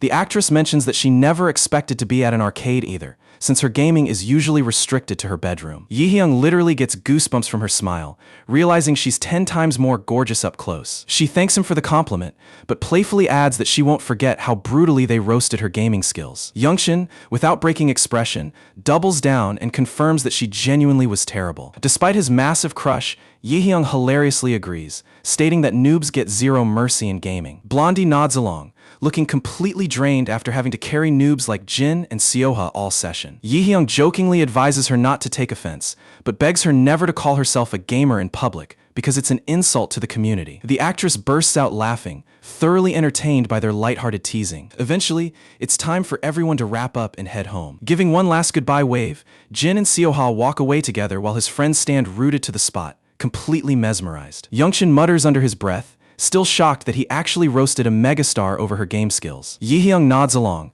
feeling like the entire evening was just a fever dream. They head off proudly showing off Seoha-cha's autograph scribbled right onto their school uniforms. Cut to a Mini Cooper speeding down the street. Inside the car, Seoha still can't wrap her head around the fact that her personal bodyguard is literally still in high school. Jin feels a little out of place seeing her so hyped, as Seoha rambles on about how much fun she had and how wild it was to end up at an arcade. She explains that normally, she plays games all by herself in her room. Jin offers a simple solution. If public arcades are tricky for her, she could just invite her close friends over to her place. Seoha sighs, admitting that because she started training back in middle school, she never really had the chance to make real friends. After making her official debut, her packed schedule left no room for building genuine relationships. Sure, she occasionally socializes with work acquaintances, but she wouldn't truly consider them actual friends. Turning the focus to Jin, Seoha inquires about his situation, wondering why a student is taking up dangerous bodyguard work. Jin simply replies that he's earning money to buy a nice birthday gift for his little sister. Touched by his answer, Seoha is genuinely moved, realizing how caring of a brother he actually is. She remarks on how close they must be, though she admits she can't fully relate since she grew up as an only child. She offers to drive him all the way home, but Jin declines, insisting he'll head back on his own after ensuring she arrives safely. Incidentally, Jin keeps addressing her respectfully as Miss Cha throughout the ride, prompting her to ask him to just call her Seoha. When they pull up outside her house, Jin steps out of the vehicle. Turning around, he notices a shady figure walking up toward them. The guy looks absolutely furious, but Seoha quickly steps in to tell Jin not to worry, claiming she knows him. The stranger cryptically reveals that a certain VIP she knows is waiting to meet her inside the parked car nearby, but Seoha remains dead silent. As the guy approaches, Seoha starts stepping forward, but Jin instantly blocks his path. The guy wearing glasses rudely orders Jin to get out of his way. Seoha reassures Jin that he can head out, promising she'll go straight inside right after. However, Jin refuses to budge, and Seoha quietly stares at his composed composure. Finally, she forces a gentle smile, telling him to head back home and get a good night's sleep. Walking off with a troubled look, she mentally resolves that she can't pull a high school kid into her personal mess. The second Seoha enters the car, the guy snaps at her, demanding to know why she ignored his phone calls. He lectures her, asserting she should have called him back regardless of how busy she was. Seoha cuts right through him, asking cold-heartedly why she's obligated to answer him at all. Stunned by her backbone, the guy in the shadows lets out a sinister smirk, threatening that pushing him will end badly for her. He warns her that even his patience has limits, lamely making excuses that his dates with other women were purely corporate affairs she shouldn't hold against him. Seoha coldly shoots back that she couldn't care less who he sleeps with since they broke up a month ago, ordering him to stop stalking and contacting her. She reiterates in no uncertain terms that he needs to stay completely out of her life. As she reaches for the door handle, the jerk grabs her wrist tightly, sneering that he's going to put her back in her place. He sneers that a little bit of stardom hasn't turned her into some unreachable celebrity. He goes on to threaten her career, boasting how easily he could destroy a low-level actress like her by exposing her family roots. He tries to taunt her further about her helpless situation, but before another sentence leaves his mouth, Jin shatters the luxury car window. As glass flies everywhere, Jin snatches the rich snob by the collar, pulls him out of his leather seat, and slams him onto the rough pavement. The actress is left dumbfounded, and Jin turns to her, calmly announcing that it's safe to step out. After she steps outside, Jin checks up on her to see if she got hurt. She assures him she's fine, though her panicked eyes remain glued to the rich guy bleeding on the street. Meanwhile, the rich guy screams at the top of his lungs, demanding to know what kind of nobody dared to lay hands on him. Maintaining total composure, Jin deadpans that he's her bodyguard. The rich guy's ego snaps completely, unable to digest that a mere bodyguard just wiped the floor with him. He turns his wrath toward his own bodyguard, who is whimpering on the concrete. When the injured guard attempts to stand and apologize, the rich snob unleashes a barrage of venomous insults at him. Swiveling back to Seoha, he sneers a warning that this humiliation is far from finished. Dropping that desperate threat,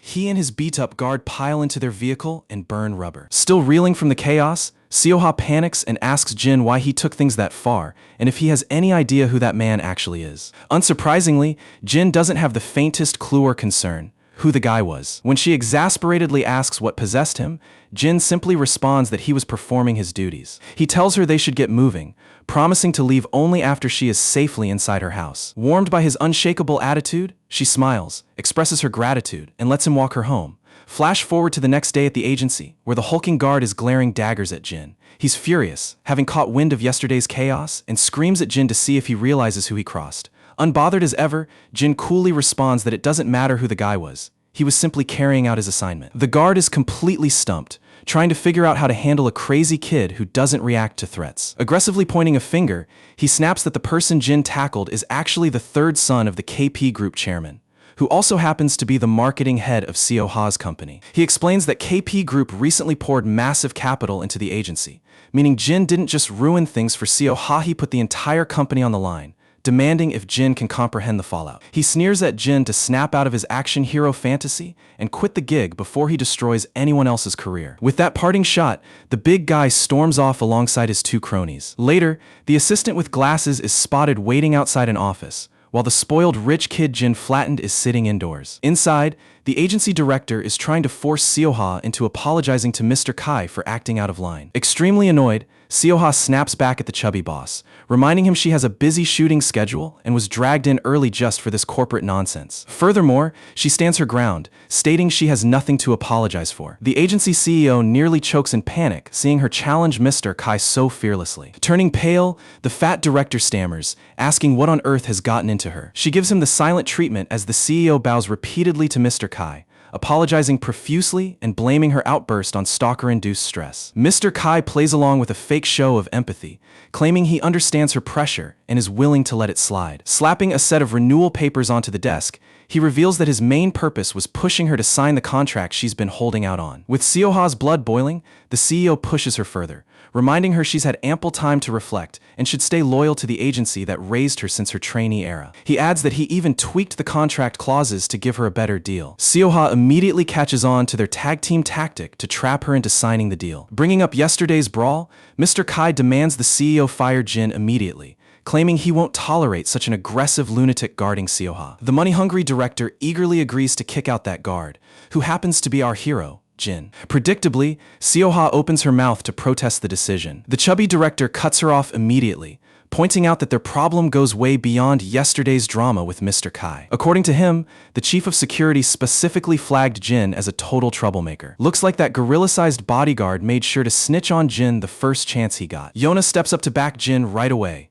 insisting he didn't step out of line and couldn't be blamed for what went down. Mid-sentence, she freezes up, realizing she just slipped and called him by his actual name. The moment the spoiled rich guy hears that, he mockingly asks if they've gotten so tight that it gave her the nerve to act so bratty yesterday. Seoha is completely sick of his endless paranoia and his habit of snooping into her private affairs. She firmly tells him he's misreading everything since Jin is only her bodyguard, adding that she's exhausted by his creepy obsession well after their split. With an annoying grin, the creep strongly hints that he's going to wipe her current bodyguard out of the picture. The sick implication catches her completely by surprise. He doubles down, arguing that an unhinged, violent guy has no business working in personal security. Seoha instantly reads between the lines and feels utterly disgusted that he's targeting an innocent kid just to settle a petty grudge. Picturing Jin's totally mild-mannered face, she asks him if he really has to escalate things to this extreme. She questions whether his real frustration is over her contract renewal, and he's just using an innocent bystander as a punching bag. The punk smirks,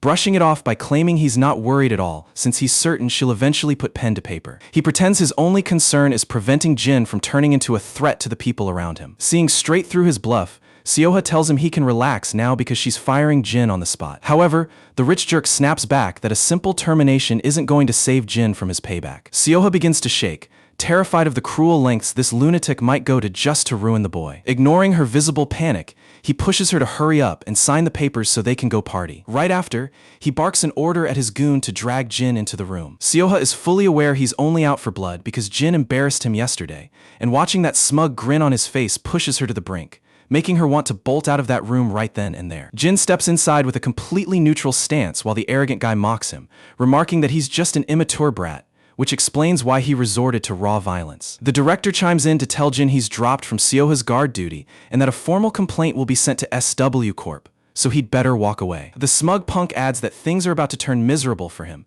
but Jin doesn't blink and completely tunes him out. Glancing over at Seoha, Jin spots how uncomfortable she is and calmly prompts her that they need to leave so she doesn't miss her next appointment. She looks up in surprise, and he casually asks if she's ready to roll. The rich guy loses his mind laughing, asking if the kid honestly believes he's walking out of there with her. Jin stays quiet, letting the clown laugh, while the arrogant fool dares him to even take a single step with her. Right on cue, the massive gorilla guard storms into the room alongside his backup. He offers a quick apology to his boss and promises to personally take care of Jin. Seoha looks stunned by their entrance, while the brute warns Jin to walk outside quietly without causing a scene. Jin refuses to budge, forcing Seoha to shout at him to just go home, repeating that she fired him and doesn't want his protection anymore. Even after getting publicly sacked, our boy plants his feet like a brick wall, refusing to move an inch. At that point, one of the henchmen charges in, hurling insults at him. Jin kicks him away effortlessly like kicking a stray dog aside, leaving Seoha in total disbelief. The guard crashes brutally to the floor,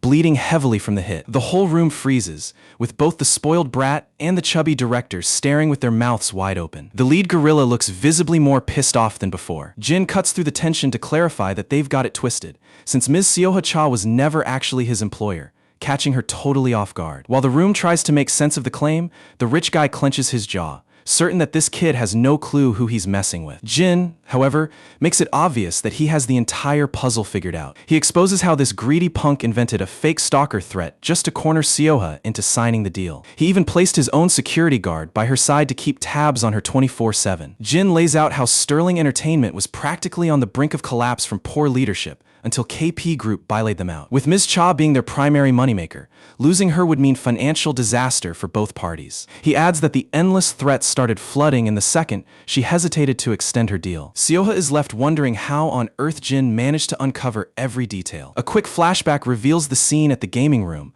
where the guys were annoyed at Jin for staring at his phone. In reality, he had quietly gone through every single message on her device. Back in the room, the arrogant jerk snaps, asking what Jin thinks he can actually do even with all that intel. Jin simply faces Ms. Cha and asks her what decision she wants to make. She freezes with wide eyes, completely choked up for a few seconds. With tears streaming down her face, She whispers that she can't stand being in that place for another second. Hearing that, the rich jerk leaps from his chair in a furious rage. The moment he charges toward her, Jin plants a vicious kick directly into his gut, blasting him backward across the room. Everyone else in the office stares in utter shock at the sheer force of the strike. The four-eyed guard scrambles to his boss's side, frantically asking if he's okay. The huge guard rushes Jin, but Jin counters with an explosive uppercut to his chin, shattering his glasses, drawing blood, and sending him stumbling back. Another goon makes a move, but our boy instantly drives a bone-cracking punch straight into his ribs. The hulking guard tries to retaliate in anger, but Jin strikes his throat first,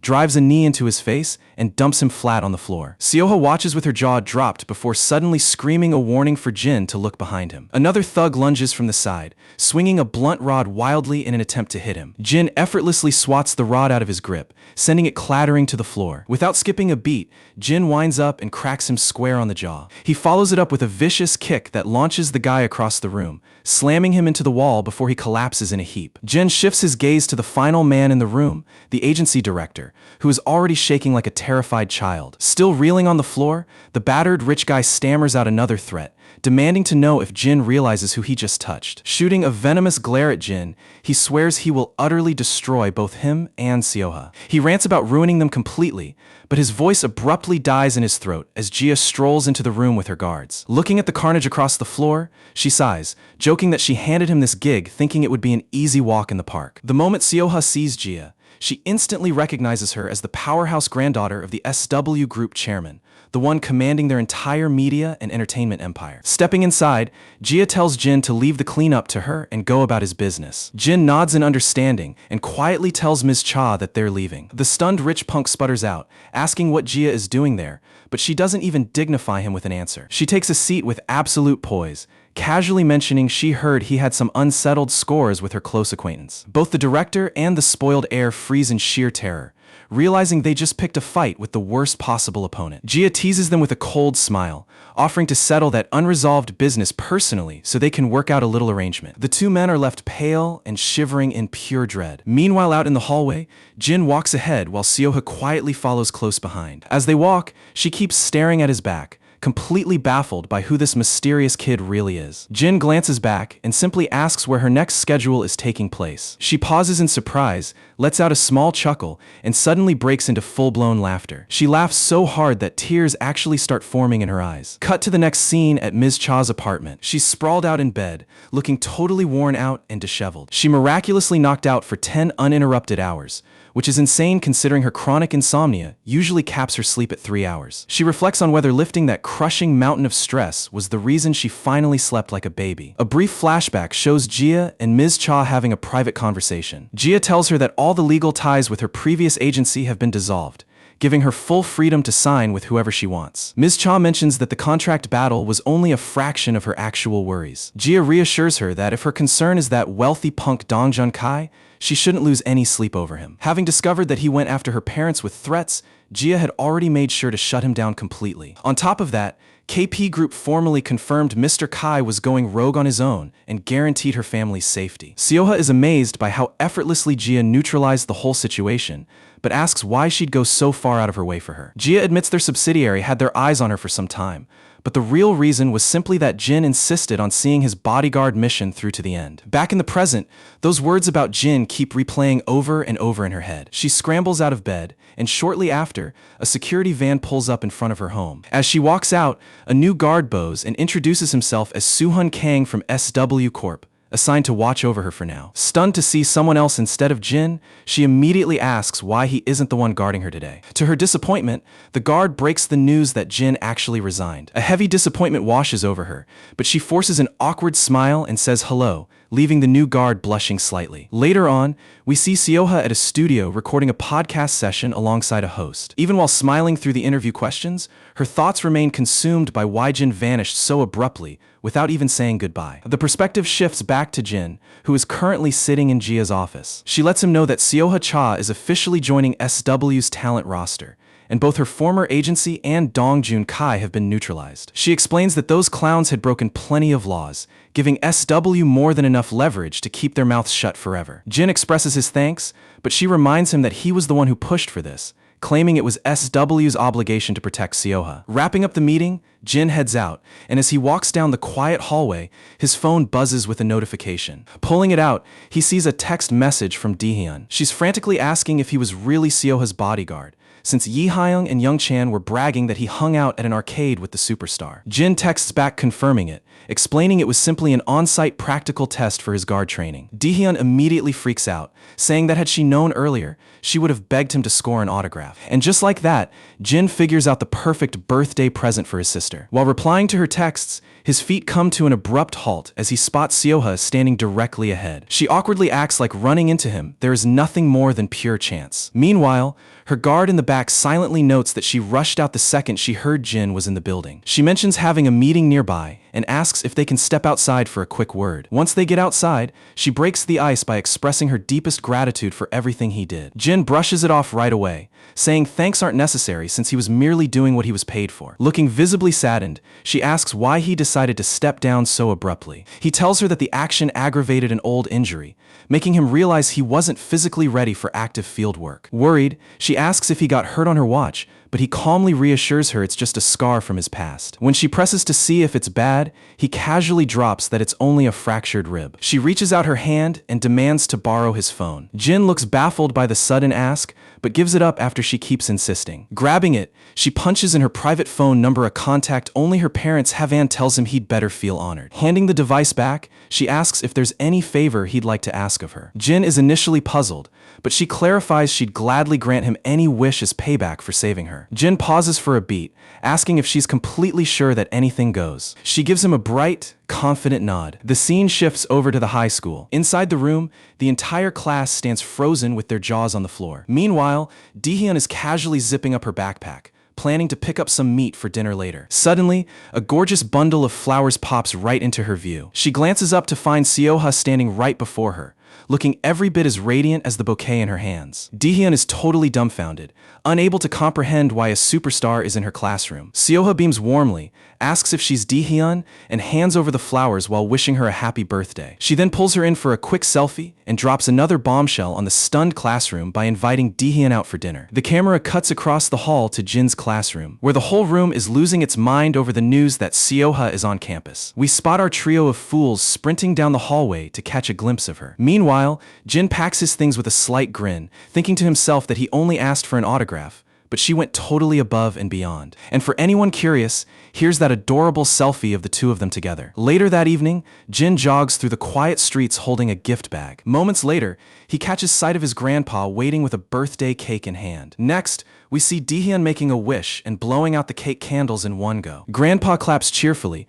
shouting happy birthday at the top of his lungs. He then slides a brand new Samsung Galaxy box across the table toward her. Her eyes go wide in total disbelief at the sight of the shiny new smartphone. The old man chuckles, reminding her of his promise to upgrade her gear. Daehyun feels a bit bad, insisting her beat-up old phone still works and he didn't have to spend the money. Now it's finally Jin's turn to drop his surprise, and he slides a large package forward. Daehyun tears it open to find a top-tier Samsung laptop, leaving her completely speechless knowing how wildly expensive it is. She starts getting flustered, protesting that this is way too extravagant. Even Grandpa stares in shock, wondering where the heck Jin managed to scrape together cash for a machine that pricey. However, Jin just calmly mentions that he picked up a side gig to handle the expenses. Grandpa remains unconvinced, pointing out how costly laptops are, particularly a brand new release from this year. Jin reassures the old man, explaining that he knows firsthand how frustrating it is not having a PC in one's room. Daehyun jumps in to express her gratitude,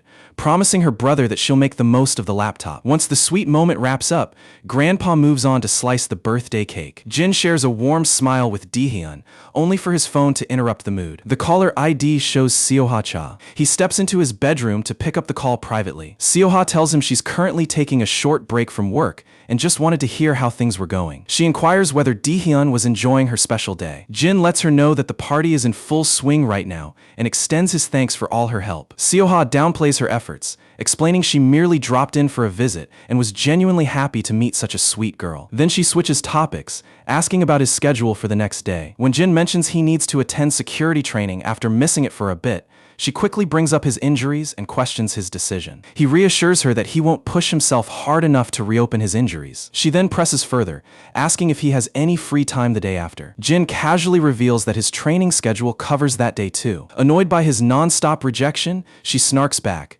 asking if training is really that thrilling for him. His dry answer that it's not exactly fun only fuels her irritation further. A loud knock at her door interrupts them, forcing her to wrap up the call and promise to get back to him later. Right after hanging up, Jin gets another call, this time from an unregistered number. He picks up to find his buddy Six on the line, announcing his fresh arrival in the city and requesting a meetup. The two former comrades assemble silently under the pale glow of the night sky. Without wasting breath on pleasantries, Blondie admits he avoided calling earlier, but a critical detail forced his hand. He mentions hearing whispers that 32 was dispatched specifically to target Jin. Jin validates the rumor, noting that the femboy headed straight back to headquarters after realizing Blondie survived. Blondie lets out a weary sigh and hits a facepalm, revealing that the kid never actually reached the facility. The revelation throws Jin off, as he recalls 32 claiming a return to base was essential to misdirect their pursuers. However, Blondie counters that intel confirms 32 has been completely off the grid. Jin brings up another key detail. An assassin from the camp ambushed 32 right after he arrived in Korea. Hearing this adds to Blondie's agitation, as Jin theorizes that while the camp likely ordered a recovery mission, the rogue operative took matters into his own hands without direct command. Blondie chimes in, reminding him of the constant clash between internal factions within the organization. Specifically, the elite numbered operatives versus the unnumbered grunts. The unranked mercenaries harbored deep resentment toward the numbered assets, a toxic environment that spiraled further out of control once Jin departed and new recruits flooded in. Jin directly questions if there's solid proof that 32 has been captured. Reluctantly, Blondie nods, confirming his worst suspicions. The camera shifts abruptly to 32, battered, bloody, and securely bound to a chair. Several thugs surround him, barking orders for him to drop the tough guy act and start spilling everything he knows. They interrogate him aggressively regarding his unapproved departure, the instructions he received from Aiden, and Aiden's current whereabouts. As a quick side note, this Aiden character is almost certainly the heavy-muscled brute already turned over to SW Corp. Regardless of the threats, 32 just scoffs and fires back a witty quip, mocking their relentless questioning like a suspicious partner. Unsurprisingly, the arrogant interrogator loses his composure at the snarky retort. He delivers a sharp strike to 32's jaw, sending a fresh streak of blood trickling down his cheek. The thug barks a warning for him to mind his words, bargaining that cooperative answers are his only ticket to walking away alive. Despite the severe physical punishment, 32 stands firm, making it abundantly clear that he won't break. He pushes their buttons further, mocking the idea that threat of death holds any power over him. Meanwhile, back home, Grandpa and Dehyun are comfortably watching Seoha's new drama on the living room screen. In his own space, Jin sits quietly, processing the intel he just received from his secret meeting. A brief flashback takes us back to the conversation between the two former campmates. During their chat, Blondie reveals he actively searched for 32 and holds a strong lead on his location. Jin cautions that exposing himself risks alerting the camp to his survival, but Blondie insists the risk is mandatory since 32 represents his last remaining kin. Morning arrives, marking the return of Seokju and Yona to the classroom after an extended absence. Yihyung and the rest of the gang greet them enthusiastically, happy to have their classmates back. Yona immediately corrects their misassumption, clarifying that their absence was strictly work-related rather than leisure. When she follows up by asking where Jin is, Youngshin mentions that Jin stepped out yesterday to handle an emergency. The update instantly triggers Seokju's instincts that trouble is brewing. The setting transitions to the stillness of late night. Fully armed and geared up, Jin and Six cut through the dense forest under cover of darkness. Their destination is the isolated compound where the camp's mercenary unit is detaining 32. During their approach, Six turns to Jin, asking why he chose to get involved in this rescue. Jin plainly responds that 32 is a teammate, and abandoning comrades is out of the question. Six observes a distinct shift in Jin's character. He has clearly grown far more empathetic toward others. Never had he anticipated hearing such words come from the cold mercenary he once knew. Let's jump straight inside the hideout ahead of their arrival. Within the complex, a cluster of operatives are having a casual discussion. Their chatter revolves around Aiden's status. Headquarters reports zero contact from Aiden, making it obvious to everyone that he hit a major roadblock. What compounds their concern is their complete ignorance regarding his primary directives. Making matters worse, 32 maintains absolute silence on the topic. Their frustration has bred intense hatred for all numbered subjects. They are baffled by the camp's conditioning, unable to break 32 despite brutal tortures. Losing their patience entirely, they agree to execute him on the spot. Just as one thug raises his weapon to fire, a sudden bullet shreds right through him. It appears an unexpected challenger has breached the facility. A lean, lethal warrior glides into the room. This intruder is revealed as another elite assigned a digit specifically, Operative 4. Chinese letter, cold-blooded efficiency. He systematically eliminates every guard attempting to stand in his path. Outside, Jin and Six arrive at the scene, confronted by a grim trail of fresh corpses scattered around. Six identifies several of the deceased men. They turn out to be operatives enlisted by the camp a few years back. Jin inspects the lethal puncture marks left on the bodies. The blood hasn't even dried, confirming the assault happened moments ago. He suggests dividing up to sweep the perimeter with extreme caution. Treading carefully, they push deeper into the facility, passing even more eliminated hostiles. Deep within the interior, Jin eventually locates 32 still strapped to the chair. Though passed out, 32's steady breathing confirms he is alive. However, the distribution of the surrounding corpses raises immediate flags. 2 combatants took frontal gunshot wounds, while 2 others had their throats severed. This specific tactical signature strikes an unmistakable chord. It takes mere seconds for Jin to connect the execution style to 4. 4 always derived pleasure from brutal, close-quarters engagements. He leaned heavily into blades to heighten the sense of danger. Before Jin can map out his next action, automatic fire tears through the room. 4 opens fire indiscriminately, prompting Jin to throw himself behind available cover. Sensing a split-second pause, Jin leans out to retaliate with shots of his own. When Jin's shots miss, 4 instantly capitalizes by unleashing another volley. A lethal standoff unfolds as both skilled assassins trade strategic shots. Jin manages a precise shot that hits 4's hand, forcing the operative to disarm. Undeterred by losing his firearm, the attacker charges head-on while Jin unloads his remaining magazine. Yet the opponent's sheer agility enables him to weave past incoming rounds. Closing the gap, he hurls a throwing knife directly at Jin, catching him momentarily unprepared. Capitalizing on the opening, the assailant lunges with a second blade aimed straight at Jin. Jin deflects the sharp blade using the body of his rifle and delivers a heavy kick that sends 4 sliding backward. Despite taking a heavy blow, the hostile retains his arrogant smirk. The intense exchange only fuels his adrenaline, leaving him eager to escalate the fight. He acknowledges Jin's superior combat skill, even while resolving to end his life. 4 remains completely unaware that his opponent is the legendary one. With Jin's face concealed, the enemy mistakes him for an ordinary guard. The target sprints forward, launching a lethal thrust that Jin seamlessly sidesteps. His secondary strike misses as well, yet he continues driving relentless knife strikes. Jin connects a brutal right hook directly to his face, though 4 retaliates instantly with another slash. Every knife attack fails to make contact, earning him another devastating facial blow from Jin. The next strike from 1 carries enough force to slam the combatant onto the hard floor. Fortunately for him,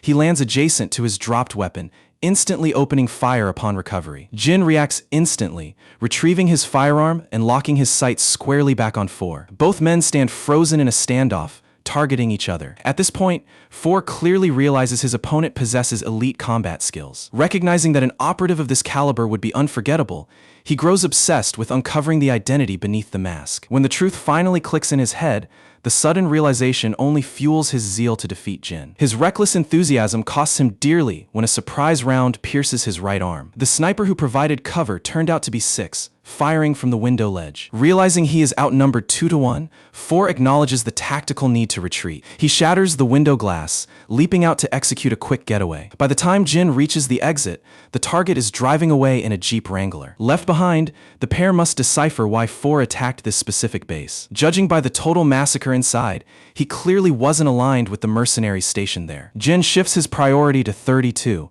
whose physical state appears critical. Without delay, they haul the injured warrior into their getaway vehicle. However, Six faces a dilemma since hospital emergency rooms are off-limits. Jin steps in, offering a safe, off-the-grid location for medical care. Six counters that 32's severe trauma makes a lengthy boat trip fatally risky. He stresses that immediate local treatment is necessary before any evacuation. Jin offers full support, but Six firmly refuses to involve him any further. Extremely grateful for Jin's help, Six refuses to compromise Jin's newly built peaceful lifestyle. Consequently, Six insists on splitting up at this point. Following a quiet pause, Jin offers a handshake before both move in different directions. The focus moves to the wounded 4, 4, who has just finished treating his arm. His thoughts remain entirely consumed by the combat exchange. He feels absolute certainty that his adversary was Jin, recognizing those sharp eyes. This realization sparks an intense, obsessive excitement within him. At 2 a.m., Jin creeps back into his apartment quietly to avoid waking the household. However,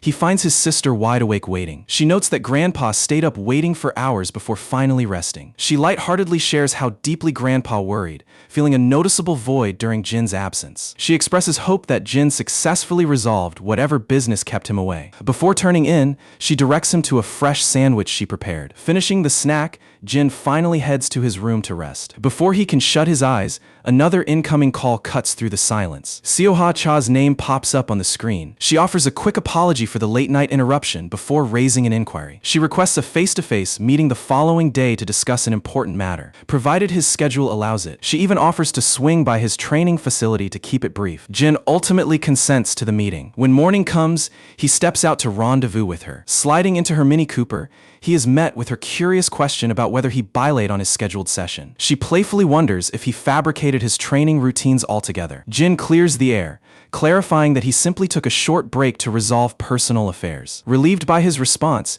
she feels less guilty about dragging him out. She hands him a chilled soft drink from her cup holder. She explains that daylight meetings carry a high risk of public recognition. She admits she set up the meeting seeking his perspective and assistance. The situation involves her younger sibling. She mentions having a high school-aged brother who is slightly younger than Jin. She assumed Jin could relate to his mindset given their shared age group. Clearly, she misjudged Jin's background when assuming he is an average teenager. She adds that her parents reported the boy returning home daily covered in fresh bruises. When questioned, he brushes off the injuries as harmless roughhousing with friends. If pressed for details, he retreats to his bedroom or storms out of the house. Initially attributing it to teenage rebellion, her concern has grown significantly. She suspects a far more troubling issue behind his behavior. Jin inquires if she attempted a direct conversation with her brother. Ms. Cha admits that he shuts her out, refusing to leave his room or answer her phone calls. She reflects on how close they were before her career demands forced her to move out and distant. Though things seemed stable, he began dodging her a year ago, prompting her to enlist Jin to uncover the truth. Lacking reliable contacts and fearing celebrity gossip that could worsen the situation, she turned to Jin. The following morning, the camera moves to MH High School as students stream into the gates. Within the hallways, Jin strides purposefully, looking focused on his target. He checks a reference photo of Ms. Cha's brother, Jinwoo Cha, a second year attending this school. It doesn't take long for him to spot the target. Before he can move in, a cluster of female students intercepts him, begging him to lower his face mask. As Jin hesitates, the girls lean in eagerly for a full look at his face. He manages a quick escape by claiming he is suffering from a cold. His deep voice only captivates the audience further as they watch him walk away. The narrative returns to Jinwoo Cha, who steps into class only to face the local bullies. A loudmouth student immediately begins verbally abusing Jinwoo for his tardiness. The crew includes an unpleasant female student and a heavily tattooed bully asserting dominance. Predictably, Jinwoo feels stomach-sick at the sight of his aggressors. The gray-haired ringleader barks a fresh order, causing the terrified student to apologize repeatedly. He offers a weak excuse about feeling sick that morning. Unsurprisingly, the excuse only infuriates the head bully further. He mocks Jinwoo, ridiculing the idea that a simple punch caused him to fall ill. The surrounding classmates remain passive, silently watching the harassment unfold. The tattooed bully finally interrupts. He stands up, demanding Jinwoo hold his school bag tightly against his chest. When Jinwoo stammers a slight protest, the bully fixes him with a murderous glare, ready to strike. In the end, Jinwoo gives up resisting and holds the heavy bag just like he was told. The moment he holds it up, that tattooed thug tries to copy some combat move he saw on YouTube and delivers a brutal kick to the bag. The forced impact is so intense that poor Jinwoo gets launched straight onto the floor. Meanwhile, the bully is visibly annoyed because his strike didn't look as smooth as the video. He instantly gets in Jinwoo's face, warning him to stand steady like a proper target if he doesn't want things to get worse. Then he barks another order, forcing Jinwoo back up to hold the bag again. At this point, Jinwoo is completely broken inside, feeling like he's hit his absolute limit. Right on cue, the girl in their gang complains about being hungry, and the silver-haired guy, Seung-hin, agrees. Realizing everyone wants a snack, the tattooed guy pauses their session to grab a meal first. He kicks his feet up and treats Jinwoo like a room service runner, demanding food. Left with no alternative, the poor kid silently obeys without putting up any fight. To make matters worse, The girl snarkily adds that he better not mess up her milk coffee order. While Jinwoo scrambles out of the room to run the errand, Jin is quietly standing in the hallway. Watching the kids suffer like this instantly reminds Jin of the painful look on Miss Cha's face. Right as he's reflecting on it, his phone buzzes with a new notification. It turns out to be a sweet message from his own sister, thanking him for the present he sent. She is genuinely touched by his gesture. Feeling that strong sibling bond firsthand makes him realize he can't leave Miss Cha's brother in this state. That settles it. He resolves to intervene and get Jinwoo out of this nightmare. Grabbing the snacks, Jinwoo sinks into dark thoughts about how unbearable his everyday life at school has become. Out of nowhere, his phone interrupts his thoughts. The caller ID shows it's his elder sister, Seoha. She's reaching out to arrange a weekend meetup so they can share a meal together. Hearing her voice triggers memories of his younger days back in middle school. During those years, all his classmates constantly criticized her acting abilities. All that peer pressure slowly got to him until he actually convinced himself she wasn't good at her job. Because he was tired of hearing everyone talk trash, he used to take his frustration out on her, demanding she improve. He was just a kid who couldn't handle the non-stop embarrassment. Looking back now, he feels nothing but guilt for acting like such a jerk toward her. All the while, Jin is quietly observing him from nearby. Jinwoo's phone vibrates again with another text from Seoha, who just found out he missed his classes. He scrambles to type an excuse, but she isn't buying any of it. She was genuinely terrified that he had gotten himself into serious trouble. As Jinwoo steps out of the store, he spots Jin standing right there, feeling completely puzzled about who this stranger could be. Even though Jin's face is half covered,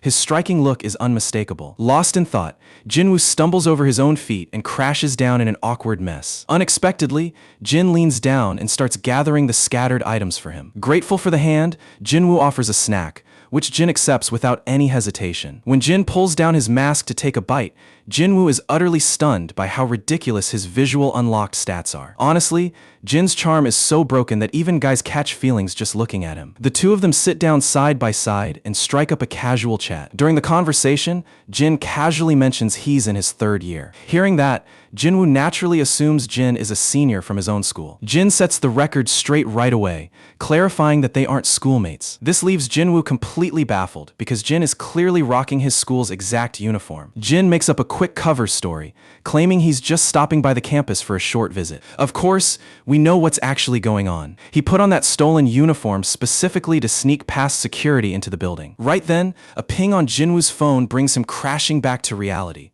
The bullies are demanding he hurry up. Panic-stricken, he quickly gathers his food bags, says goodbye, and rushes off. When he returns, he drops the food before the gang, but they just glare at him for taking too long. The relentless verbal abuse keeps piling up, pushing Jinwoo closer to his breaking point. The emotional weight is destroying him, and he honestly doesn't know how much more of this garbage he can take. There's still a massive chunk of the term left before graduation finally frees him. While he's wallowing in misery, the arrogant girl out of nowhere accuses him of creeping on her legs, which Jinwoo frantically denies. Terrified of a beating, his face drains of color as he stammers out his innocence. Since the story hasn't dropped her real name yet, let's assign her a fitting label. Moving forward, she'll officially be known as the Cheeky Witch. While Cheeky Witch keeps hurling fake accusations, the tattooed guy casually chews his food with his eyes glued to a wrestling match. Without saying a single word, he suddenly gets to his feet. Zero warning given, the scumbag throws a heavy side kick straight into Jinwoo's knee. He smoothly transitions into a submission hold, wrapping his arm tight around Jinwoo's neck. He gets a sick thrill out of it, acting like he just pulled off a pro wrestling move from his feed. Collapsing onto the floor, Jinwoo's consciousness drifts into another dark memory. He remembers how these very thugs used to humiliate his sister, calling her names and mocking her appearance. They spread disgusting rumors, claiming she was sleeping around with anyone. Whenever Jinwoo summoned the courage to defend her honor, they just used him as a punchbag. Just to be clear, these bullies have no clue Jinwoo is related to Seoha. They are insulting her right to his face by sheer coincidence. When Jinwoo finally comes to, he finds himself in the school clinic, with Jin sitting nearby. Jin directly asks him why he keeps taking all this abuse without ever telling his sister. Jinwoo freezes, completely stunned by the direct confrontation. Without shifting his gaze, Jin presses further, dropping Cha Seoha's name out loud. Hearing her full name confirms Jinwoo's suspicion this stranger knows everything. Realizing there's no point hiding it, Jinwoo opens his mouth. He admits he's terrified that exposing her brother as a pathetic victim will damage her career. In the entertainment world, reputation is literally everything. And that pressure extends directly to their family members. If the public discovers her brother is an errand boy for Bullies, haters will use it to tear her down. No matter the context, toxic people will spin it to mock her. Jin shifts gears and asks why he didn't seek help from the school staff. Jinwoo just shakes his head. It's never that simple in reality. If reporting them actually solved things, he wouldn't be trapped in this living hell. Snitching would only trigger violent retaliation from the gang. The beatings would get 10 times worse behind closed doors. And once the school scandal blew up, the media would leak his connection to Seoha anyway. Bottom line reporting, it fixes nothing and destroys his sister's life. His best option is to keep his mouth shut and hide his identity at all costs. Jin looks at him and asks what he intends to do next. Before Jinwoo can answer, heavy silence fills the clinic, broken only by his buzzing phone. It's another toxic group text from the gang, ordering another food run. Seeing the read receipt, they realize he's awake and start spamming insults, mocking him for hiding in the nurse's office. Despair completely washes over Jinwoo. His solitary desire is to somehow survive until graduation day. After stepping out of the room, it's revealed that Jin secretly audio recorded the entire story and forwarded it to Seoha. Listening to the clip breaks her heart as she learns the horrible reality of her brother's life. She had assumed he was just acting distant due to teenage mood swings. She had zero clue he was suffering severe abuse every single day. Guilt hits her hard, and she breaks down, blaming herself for not noticing. Jin gently cuts in, telling her she shouldn't carry that guilt. He reassures her that Jinwoo isn't to blame either.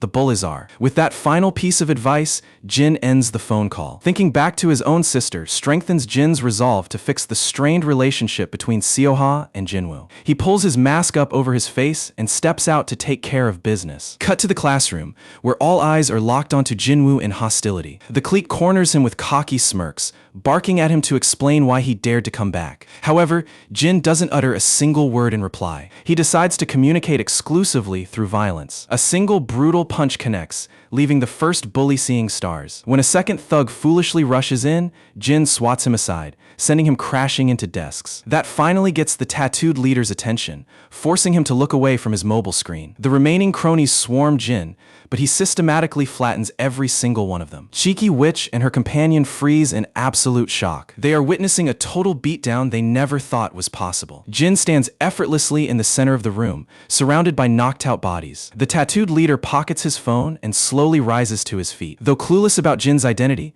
he's eager for a brawl so he can test out those combat tips he just watched online. He assumes a fighting posture and throws a heavy right, but Jin cleanly weaves under it. Infuriated by the miss, the heavy hitter winds up and throws another strike. This time, Jin casually catches the strike. He counters instantly, driving a vicious elbow directly into the guy's jaw. Blood drips down the bully's nose, but pride keeps him from giving up. He lunges forward recklessly, only to absorb a sickening body blow to the liver. To wrap up the fight, Jin grabs him into a tight clinch and slams him hard into the ground. The onlookers turn dead pale, unable to process the total destruction. They're completely shocked by how fast their leader got demolished. Even the beaten leader lies on the floor, grinding his teeth in pure embarrassment and anger. Suddenly, a fresh wave of senior bullies bursts through the classroom door. They are furious after seeing their member, Youngsik, knocked flat on his back. The senior ringleader steps up, barking at Youngsik to identify the intruder. Naturally, Youngsik has zero answers. He just stutters that the masked guy walked in randomly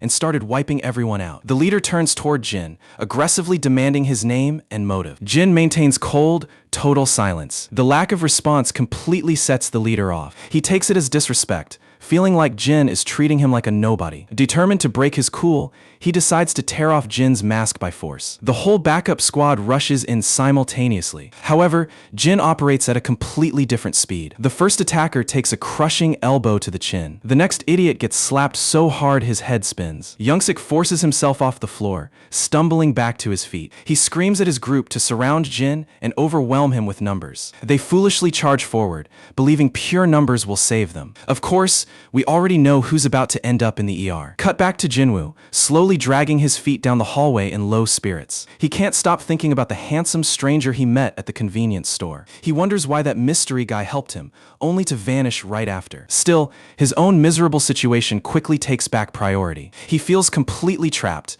believing things will never get better. Approaching his room, he spots a massive crowd of students peeked inside. He has zero context for the commotion. Suddenly, one of the bullies gets launched through the doorway and hits the hall floor. Jinwoo's eyes widen, completely shocked shocked by the chaos. He pushes through the crowd to see who is wreaking havoc. Walking inside, he's greeted by pure destruction. The handsome guy from earlier is standing in the center, absolutely destroying every bully in sight. Even Youngsik is terrified, wondering what kind of monster just invaded their school. He has never encountered a student carrying such overwhelming fighting spirit. The bully backs away in fear as Jin slowly closes the distance. He stammers out another question, desperate to know who Jin is and why he's attacking them. Jin just finds the hypocrisy laughable. He points out that thugs who torment helpless victims have no standing to ask for justifications. Jin locks eyes with him, delivering a chilling promise that if he ever bullies another student, he'll return. And the next visit won't stop at simple bruises. Youngsik tries connecting the dots, guessing Jin must be an enforcer sent by one of their victims. However, his swollen ego stops him from backing down gracefully. He continues barking empty threats, trying to save face in front of the crowd. He pushes his luck right past Jin's limit. Jin palm strikes him by the mouth and slams his head straight down onto the floor. He doesn't stop with just one hit. He repeatedly drives the bully's face into the hard tiles. The watching crowd gasps in sheer terror at the brutal beatdown. Releasing him, Jin drops a final warning never to open his trap again. Without waiting for a response, he turns around and walks out. The classroom remains dead silent in the aftermath. Jinwoo stands completely paralyzed by what he just witnessed. He never believed anyone could take down the entire gang solo. The feared Youngsik was treated like a total ragdoll. As Youngsik bleeds on the floor, his eyes land on Jinwoo watching him. Jinwoo immediately freezes up in total terror. Youngsik glares with pure venom, spewing insults to shift his embarrassment. He is clearly looking to take out his humiliated rage on Jinwoo. It's obvious he's about to unleash a brutal beating on the kid to regain dominance. Before he can even lay a finger on Jinwoo,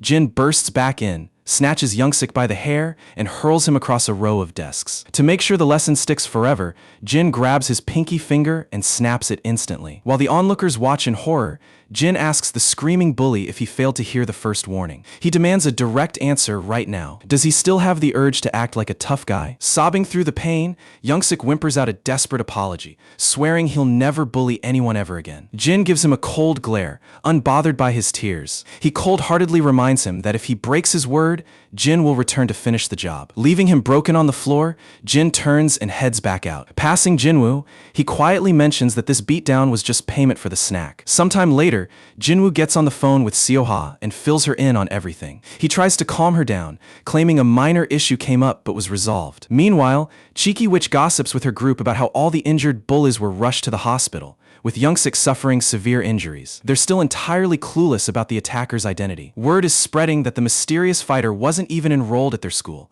which explains why no one can track him down. Amidst all the wild chatter, Jinwoo sits quietly at his desk. Though silent, he's equally dying to know the truth. He urgently wants to find out who really was hiding beneath that mask. Out of nowhere, a familiar figure walks directly up to Jinwoo's desk. It's none other than his celebrity sister, Seoha. Cheeky Witch's jaw drops seeing a top celebrity standing right inside their classroom. The surrounding classmates immediately whip out their phones to record video. Jinwoo panics hard, his eyes practically popping out in distress. This public scene was his absolute worst-case scenario. He had worked so hard to keep low profile specifically to protect her career from rumors. Cheeky Witch reels in shock as she puts together that Jinwoo is related to Seoha. Ignoring the crowd, Seoha gets straight down to business. She firmly states she came in person because he left her texts on read. She commands him to pack his belongings and leave with her right now. Jinwoo hesitates, nervously asking where she's taking him. His hesitation ticks her off, prompting her to repeat the command sternly. Get your bag immediately. Fearing her anger, Jinwoo instantly grabs his backpack. Seoha then spins around, locking eyes with Cheeky Witch and confronting her directly. She announces to the room that she knows every detail of the abuse they put him through. She promises that every single bully will face legal action. She vows to drag them to court and expose Cheeky Witch's gang for the pathetic abusers they are. Dropping that mic drop line, she turns and pulls Jinwoo out by the arm. Walking beside her in the hallway, Jinwoo anxiously asks what her next steps are. He stresses that internet rumors could ruin her reputation just for defending a weak brother. Seoha halts in her tracks, looking at him in annoyance, asking why he thinks so poorly of himself. Jinwoo stammers that being linked to school bullying scandals will ruin her career. Seoha couldn't care less about public perception right now. She firmly reminds him that he was the victim, not the wrongdoer. The scum who targeted him are the only ones at fault. She explicitly tells him she doesn't care about bad press or career complications. Her only request is that he stop calling himself weak and pathetic. Hearing her heartfelt support completely breaks Jinwoo's emotional dam,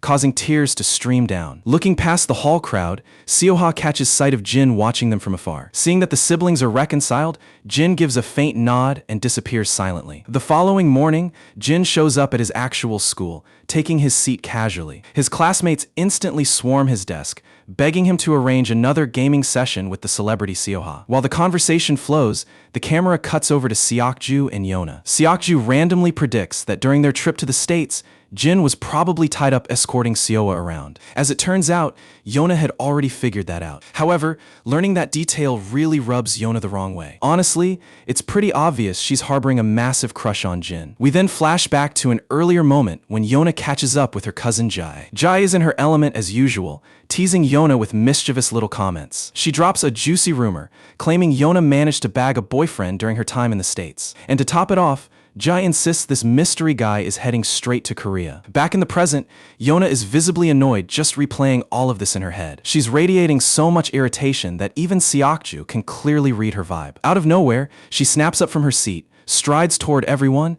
and demands a private chat with Jin. She explicitly requests the rest of the gang to step aside and give them space. Naturally, nobody has a clue what's going on, and their minds immediately jump to conclusions, turning the air thick with tension. Without further questioning, everyone files out of the room. Yona inquires if Jin is free, only to get hit with a blunt, immediate rejection. Completely missing her romantic cues, Jin explains he already agreed to take his sister Dehyun grocery shopping. Though slightly mortified, Yona refuses to back down and asks to come along. She adds that she'll check with Dehyun first and join only if his sister gives the green light. Cut to the supermarket, where Yona and Dehyun are browsing the aisles, with Seokju trailing right behind. Seokju finds it pretty wild to discover how packed Jin's schedule has been recently, especially considering he was heavily bandaged up not too long ago. On top of that, he was pulled into escorting high-profile figures like Cha Seo-ah. Curiosity getting the best of him, Seokju asks if Jin bumped into any other big stars. Jin brushes it off, clarifying his interaction with Seo-ah was super brief anyway. While the guys catch up and the girls talk side by side,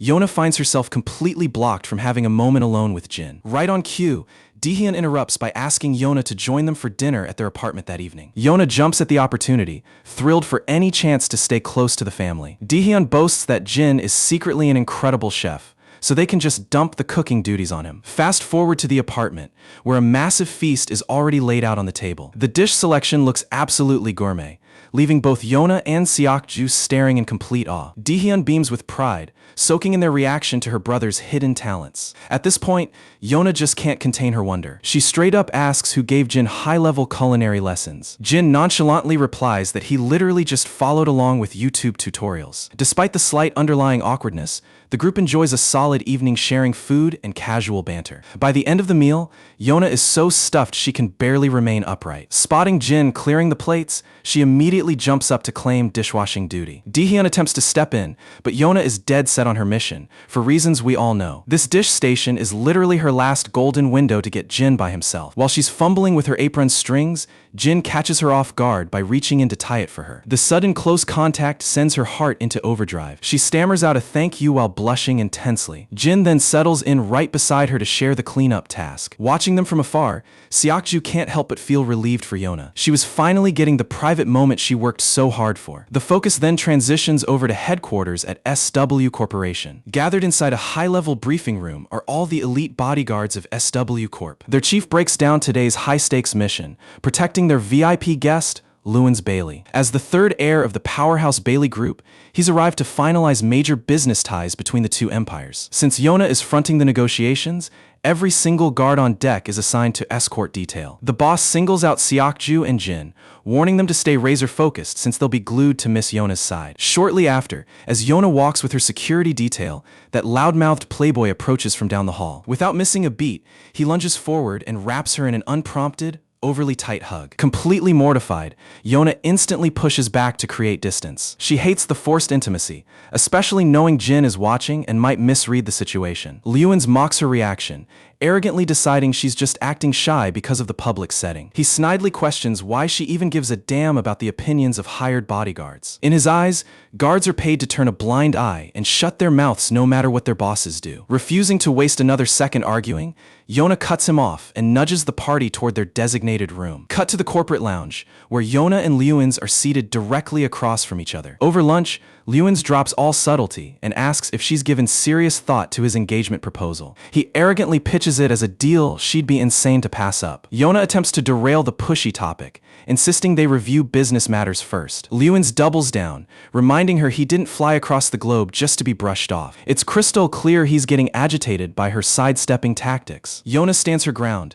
firing back that she already gave him a firm no and doesn't get why he's obsessing over it. Lewins shoots her an icy glare, telling her to face the harsh reality of her choice. He lands a string of low blows, pointing out she holds zero leverage or executive authority inside SW. He mocks her, saying her standing relies purely on her father's legacy while her corporate rivals have actual achievements, which is why the board hates whenever she attempts to act like she's running the show solo. His toxic psychological attacks hit Yona right where it hurts. He turns up the heat, trying to force her into submission. She's visibly shaking, barely able to keep her composure under his verbal assault. Even Seokju can feel the overwhelming humiliation suffocating the room. While Seokju hesitates to cross protocol, Jin decides he's had enough. He cuts through the toxic atmosphere, announcing firmly that it's time to move to their next appointment. The sudden interruption shocks the room, but Yona instantly catches on to Jin's bailout strategy. A small smile breaks across her face as she prepares to get up. Lewins, however, shoots daggers at Jin, furious that a guard dared ruin his power play. He snaps at Yona,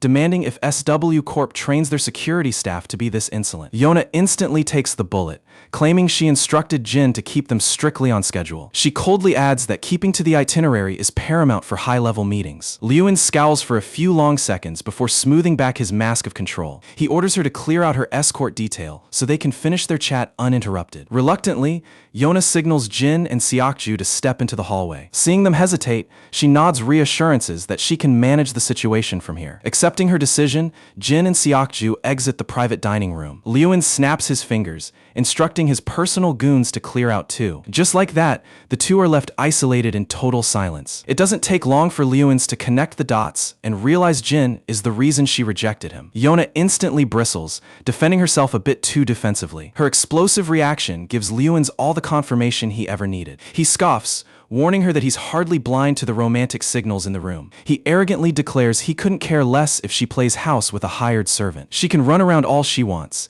as long as she signs off on paper as his official fiancé. Bottom line, he rationalizes that elite corporate marriages are purely tactical alliances anyway. He claims he's being generous by not suffocating her youth. She's free to entertain whatever side pieces she fancies on her own time. Having delivered his ultimatum, he gets up to wrap things up. Blaming jet lag for his fatigue, he pushes their follow-up discussion to the next day. He orders her to digest the offer and have an answer ready before his return flight to the States. Walking past Jin in the hallway, Lewins gives him a condescending shoulder pat, whispering a petty threat to stay in line. Next scene opens with Jia giving Yona a harsh tongue lashing. She lays into the girl for completely tanking the interaction with their VIP client. Jia stresses that Lewins isn't just some guy, but a linchpin partner for SW Corp's future. If Yona can't even maintain basic diplomacy with someone that critical, the company is doomed. She takes a sharp turn, reiterating just how much she personally detests Yona. Without sugarcoating a thing, Jia makes it plain that her contempt stems from deep personal bias. The truth is,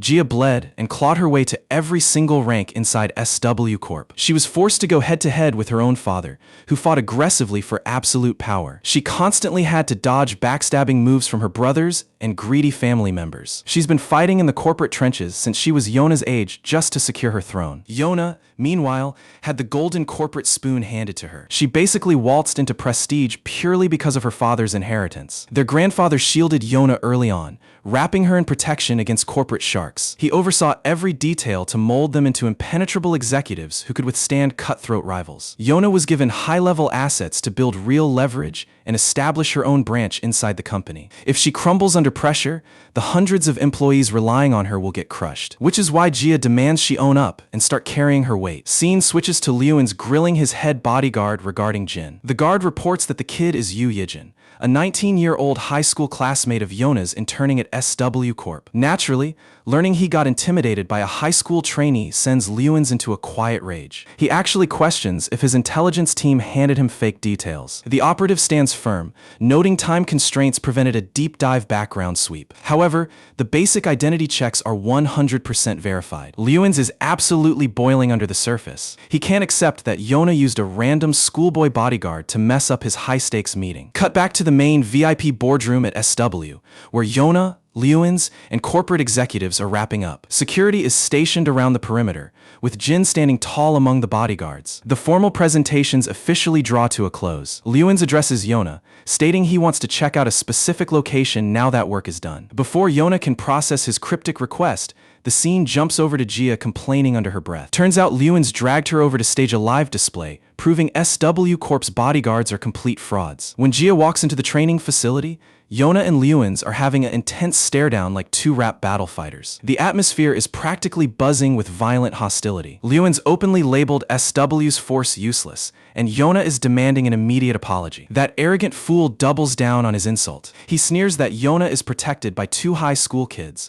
one of whom is literally an amateur intern. Yona fires back instantly, defending Jin's status. Lewins keeps spewing trash talk about the pathetic standards of SW's security detail. Unable to listen further, a senior SW escort steps forward to set the record straight. He respectfully clarifies that SW's security standards are far above what Lewins assumes. He acknowledges the optics look strange, but guarantees every guard present, including the two boys, is battle-tested. Lewins just smirks, tossing around more disrespect. It's obvious the guy is purposely provoking them to force an unofficial combat match. He officially throws down the challenge, his elite mercenaries against SW's guards to test their actual strength. Reading right through his trap, Yona hesitates, refusing to bite the bait. Lewins presses harder, mocking her silence as proof that her guards are fraud. He dryly spins it as a friendly joint training session for mutual benefit. Yona shuts him down, insisting she won't authorize a circus match on a whim. She firmly reminds him that bodyguards exist for defense, not for gladiator entertainment. Watching from the sidelines,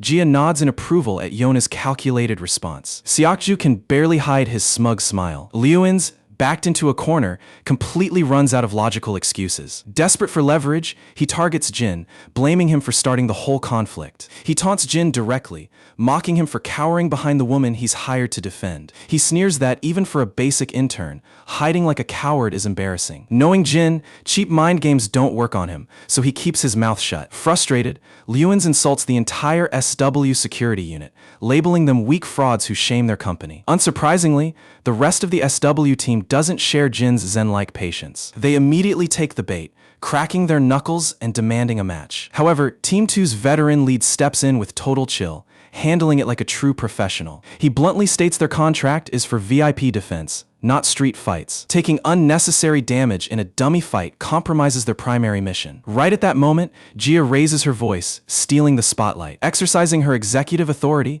she approves the bout, leaving the decision to fight entirely up to Team 2. Pumped up, several SW operatives step forward, desperate to crush Lewins' loudmouths. Lewins, however, looks thoroughly dissatisfied. His entire scheme was designed specifically to publicly humiliate Jin. If the main kid isn't stepping into the ring, the whole fight is a waste of time. Just as Lewins is about to scoff, Jin slowly walks out to the center of the room. Yona reaches out to pull him back, but Jin calmly notes that he belongs to Team 2 as well. And just like that, Jin positions himself across from Lewins' elite mercenary. Lewin smirks with absolute joy, thinking his trap worked. He's convinced Jin will leave the mat in a stretcher with broken bones. Gia knows Jin packs heat, but she still worries about the kid's youth versus seasoned muscle. Her personal escort instantly shuts down her anxiety with absolute confidence. He reminds her that across every single high-level SW evaluation, no guard has ever landed a victory over Jin. The referee drops his hand, and in a literal blur,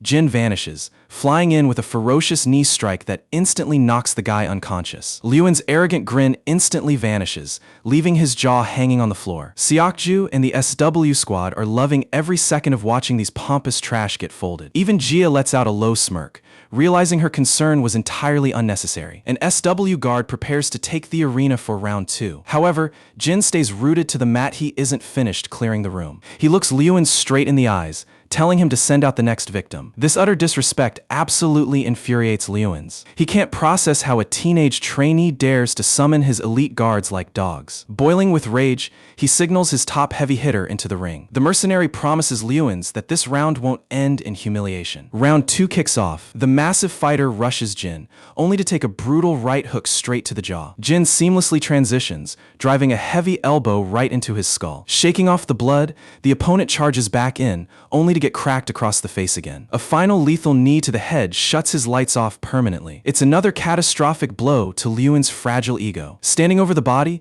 Jin coldly asks for challenger number 3. Lewins turns bright red, practically fuming from his ears. The absolute embarrassment is becoming unbearable for him. Trapped in delusional cope, he convinces himself Jin is just getting lucky. He rationalizes that his operatives were just careless and sloppy. However, his veteran lead mercenary shuts down that coping mechanism immediately. He states clearly that while the first guy got blindsided, the second fighter was fully locked in. He breaks the harsh truth to his boss.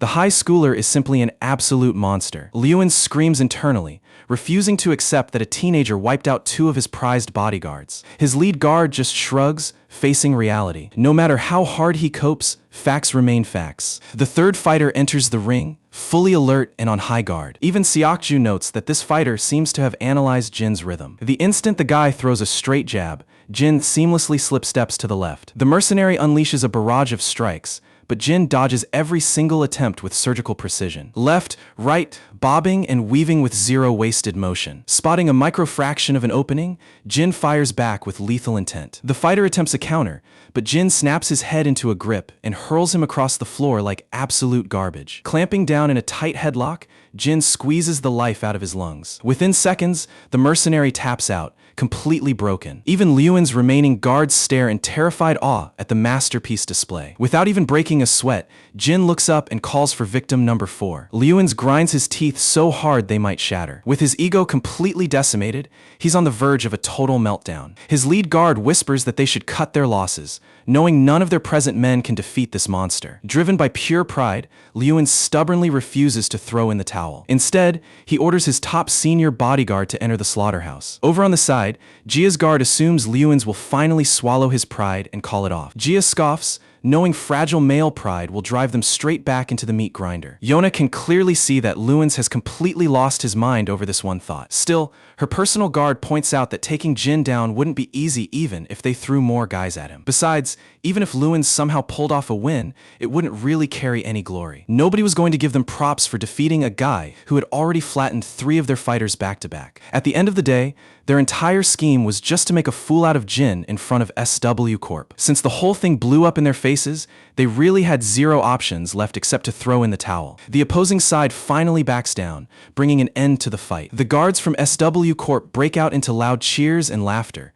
hyping up the sweet win. A crowd quickly forms around Jin as everyone showers him with respect. Even Ga can't maintain her poker face and cracks a little laugh at the scene. Despite his quiet vibe and deadpan look, the guy turns out to be an absolute crowd favorite. Her bodyguard nods along, admiring how Jin proves his worth with his fists rather than useless talk. Jin then shifts his attention to Yona and casually checks up on her. Hearing his words brings a bright smile to her face, instantly lifting her mood. Jin feels relieved seeing her in better spirits. Before he knows it, the rest of the security crew swarms around him again to keep celebrating. On the other side, Lewins and his lackeys are left swallowing a bitter pill of humiliation. Sometime after, Yona drops by to see her grandfather, the big boss of SW Corp. It turns out word of the beatdown has already reached the old man's ears. His right-hand assistant fills him in, explaining that Lewin's squad were the ones who started the drama. SW Corp tried to walk away, but those arrogance-filled jerks basically forced the match. Because of that, Team 2 stepped up to settle the score instead of Team 3. When the director asks who won,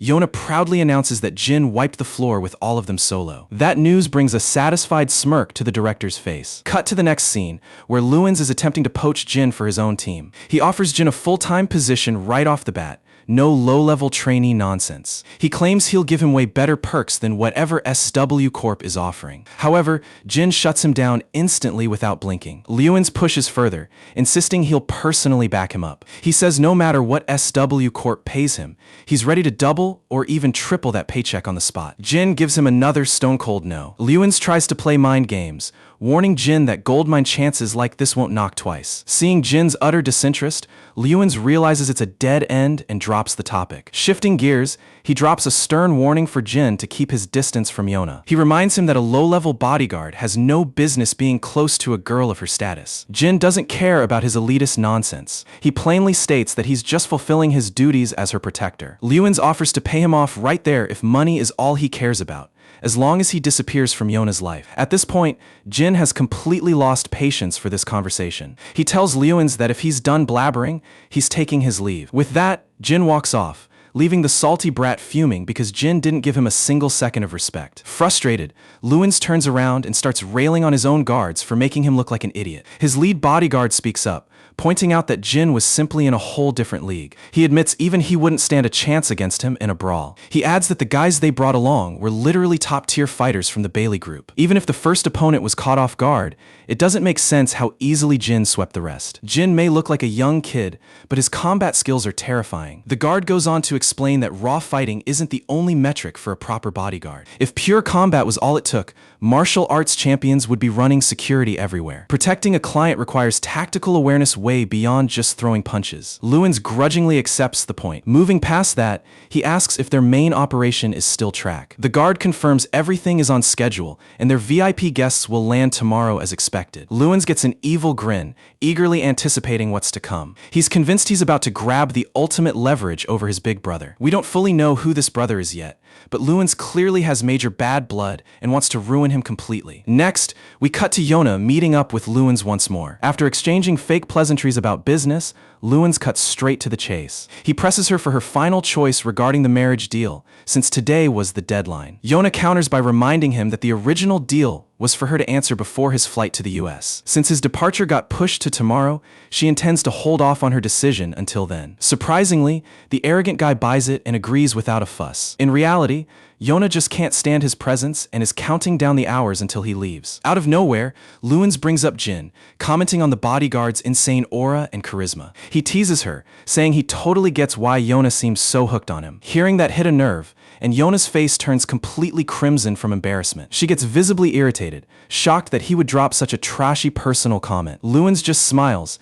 taking her flustered reaction as absolute proof that he hit the mark. Yona desperately tries to act indifferent and deny any romantic feelings. However, Lewins cuts right through her act. He bluntly tells her that even after marriage, he wouldn't mind if she keeps seeing Jin on the side. Disgusted, Yona asks him why he's even pushing for this marriage then. The reality was staring her right in the face. For him, this whole marriage is nothing more than a corporate takeover strategy. He emphasizes that neither of them will have strings attached regarding personal lives. With his final pitch delivered, he walks off, giving her a last deadline reminder for tomorrow. Afterwards, Yona climbs into her car, unable to shake off his toxic words about marriage being just a business transaction. As she sits silently, Jin immediately catches on to the heavy mood and stressed expression on her face. Suddenly snapping back to reality, Yona notices Jin sitting right next to her. She softly thanks him for all his protection so far, feeling like her journey with him is reaching its final day. Jin casually breaks her doom thinking, reminding her that her contract isn't up until tomorrow. Just then,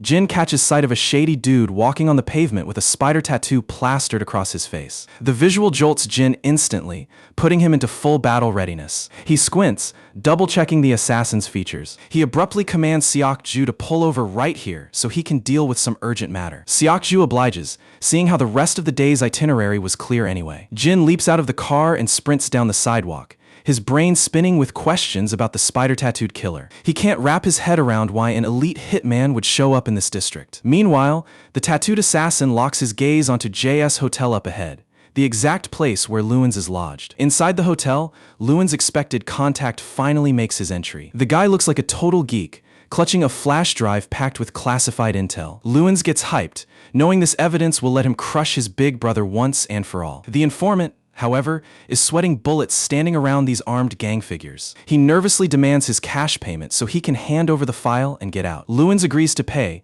but insists on verifying the contents of the drive first. Out of nowhere, the entrance doors shatter open as the masked assassin with the spider tattoo bursts inside. Without saying a single word, he unloads his weapon into the room. Lewins' lead bodyguard reacts with insane instincts, tackling his boss out of harm's way. Lewins bites his lip in pure rage, realizing what's happening. He's 100% sure his older brother dispatched this professional hitman to shut him up. During the attack, Lewin's guard takes heavy fire while shielding his master. The cold-blooded shooter keeps advancing, putting relentless pressure with heavy gunfire. The injured guard fires off a taser, but the prongs miss their mark entirely. That opening gives the hitman a clear line to raise his gun for an execution shot. Trapped against the wall, the guard curses under his breath. If he possessed a firearm right now, he could easily counterattack. Sadly for him, he was completely unarmed. Right at the peak of danger, Jin smashes into the room and instantly neutralizes the gunman. The guard gasps at Jin's rush, thinking charging a gunman head-on is pure suicide. I mean,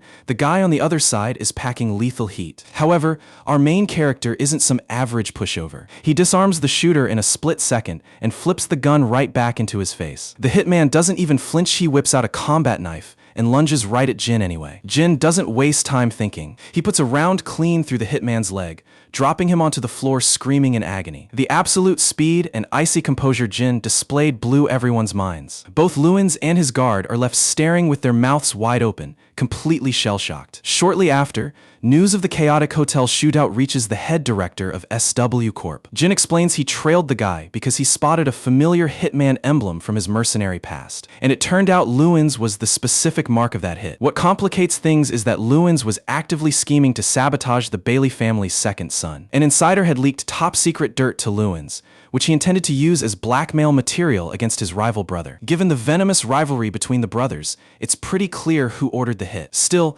the director's security advisor notes that while logical, they lack hard proof connecting the brother directly. The director adds that whispers of a bloody civil war within the Bailey family over control have been floating around. That internal chaos makes it almost certain that this hit was an inside job. Either way, the chairman is relieved that the crisis got resolved cleanly. Both the Bailey clan leadership and Lewins offered big formal thanks to SW Corp. So in short, both brothers are actively trying to put each other 6 feet under. The next morning rolls around, placing our characters at the international airport terminal. Yona shows up to deliver her final decision regarding Lewin's marriage deal. And right on cue, she turns him down cold. Her justification is straight to the point. She refuses to lock herself into a lifeless arrangement without actual love. Surprisingly, Lewins doesn't waste energy arguing back. Instead, he warns her that rejecting him changes nothing. She'll eventually be forced into a strategic marriage anyway. One way or another, she'll have to play the corporate game. He snickers that he's backing off mainly because her hot-headed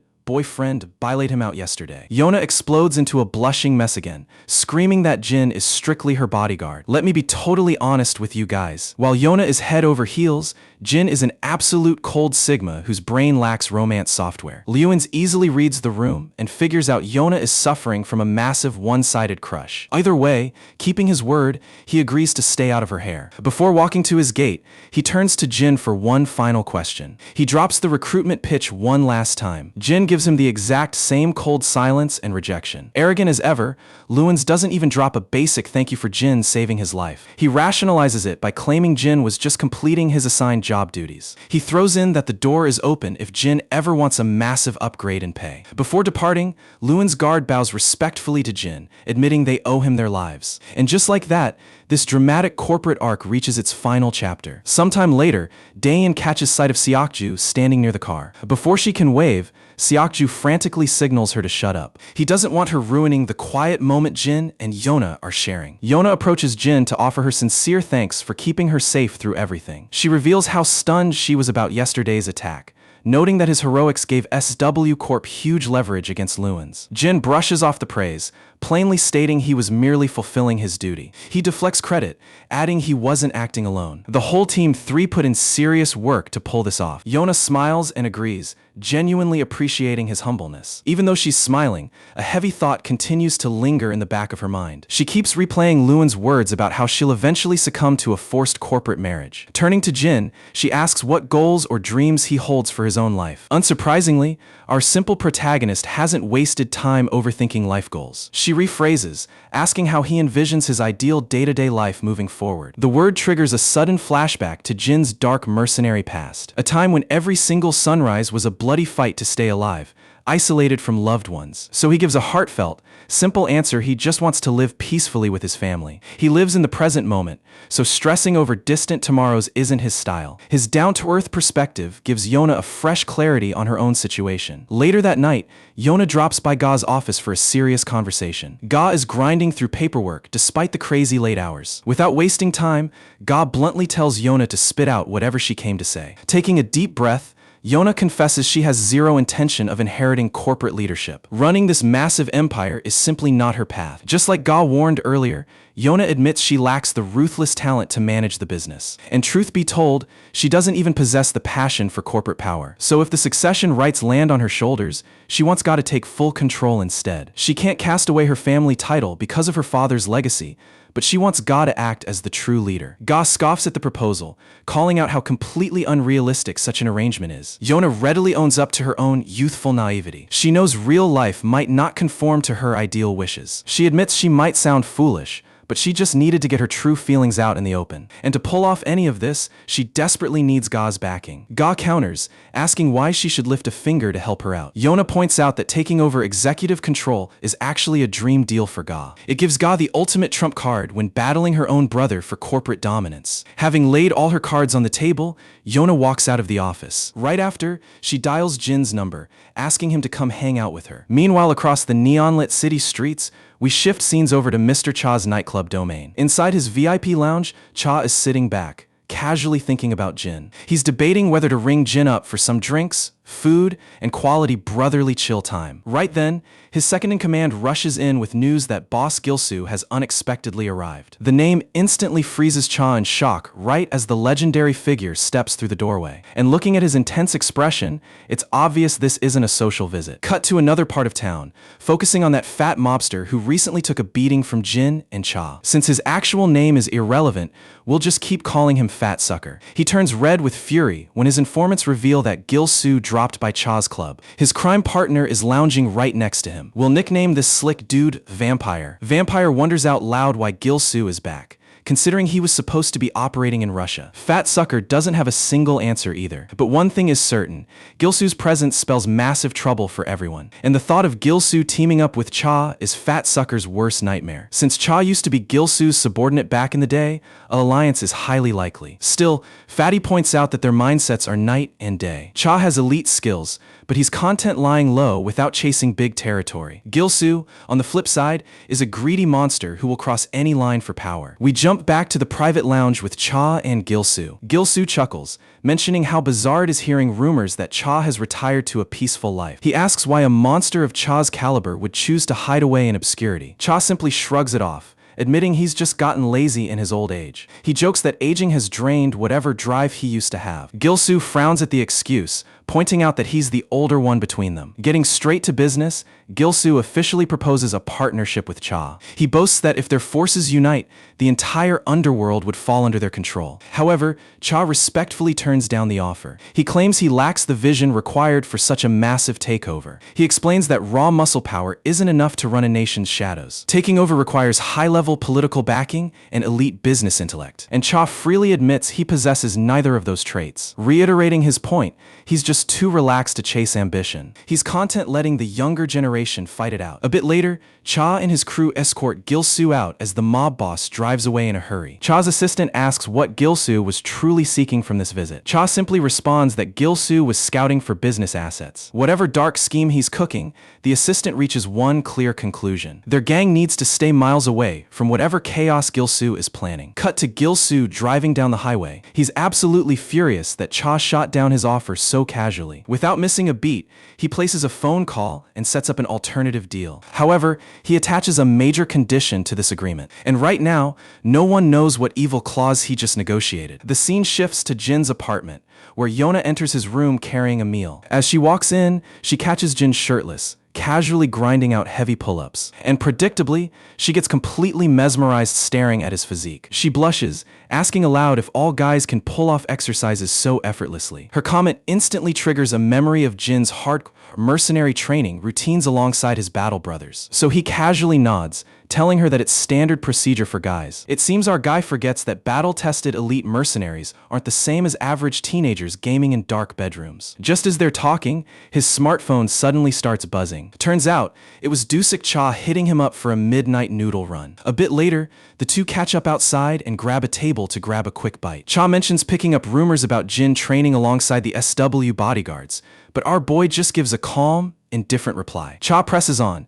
genuinely confused why a monster of Jin's caliber is stuck as a mere trainee instead of holding an official position. He even asks if the paycheck is at least worth his time. Jin gives a short, affirmative nod without getting into details. Cha then asks if he actually enjoys what he is doing there. And once again, Jin keeps his answer short and sweet with a positive nod. Cha then shifts the topic to Jin's little sister, asking how she has been holding up. Jin simply confirms that she is doing perfectly fine. Seeing how uncomplicated the kid is, Cha can't help but crack a warm smile. The following day rolls around, showing Grandpa hard at work cleaning the neighborhood. Right on cue, Cha and his right-hand enforcer step in to lend the elderly man a helping hand. Though Grandpa repeatedly insists they don't have to bother, the two absolute chads clear up all the junk regardless before casually walking off. Grandpa's fellow worker watches the whole scene unfold in pure disbelief. They definitely carry the menacing aura of gangsters, yet their actions couldn't be more wholesome. Meanwhile, Cha and his right-hand guy are seen roaming the streets, scouting around for a decent kimchi soup joint. Out of nowhere, the right-hand man's phone rings, and whatever the voice on the line delivers leaves him completely paralyzed with shock. He turns toward Cha with total panic, breaking the horrific news that their headquarters just got raided. Cha dashes straight back to his turf, only to walk into utter destruction and the bloodied bodies of his own men. His right-hand enforcer delivers another grim update.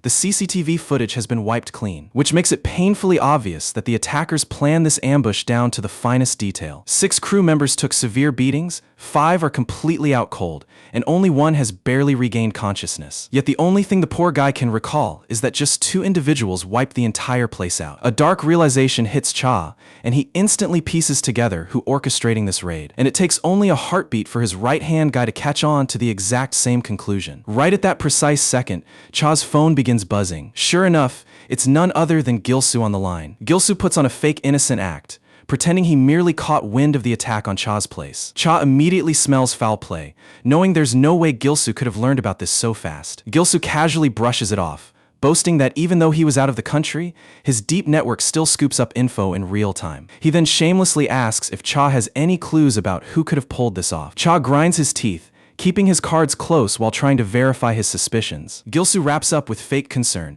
urging his old pal to handle it quickly and even offering backup, which Cha coldly yet politely declines. The moment he hangs up, Gilsu's smirk vanishes as he turns his gaze toward the 2 hitmen who ransacked the building. Gilsu's actual plan was for them to wipe out Cha right then and there. Unfortunately for him, Cha just happened to be away from the shop when the raid went down. Now that their hand has been revealed, Cha will be on extreme alert, meaning their next strike has to be far more calculated. We then cut to another scene where Cha is fiercely grilling a heavyset underworld figure. The terrified thug keeps swearing up and down that he had absolutely nothing to do with the wreckage. He's sweating bullets, desperately pleading to make Cha believe his innocence. Moving along, Cha tracks down another suspect across town, yet they swear on their lives that they didn't touch Cha's territory either. Cha runs through an entire blacklist of rival gangs, but every single one of them completely denies being involved. At this point, Cha's crew is left totally in the dark with 0 concrete leads. Cha drops by the hospital to check on his battered crew before heading back and ordering his right-hand man to keep digging deeper. The entire situation feels intensely shady to Cha. If an ordinary rival outfit was responsible,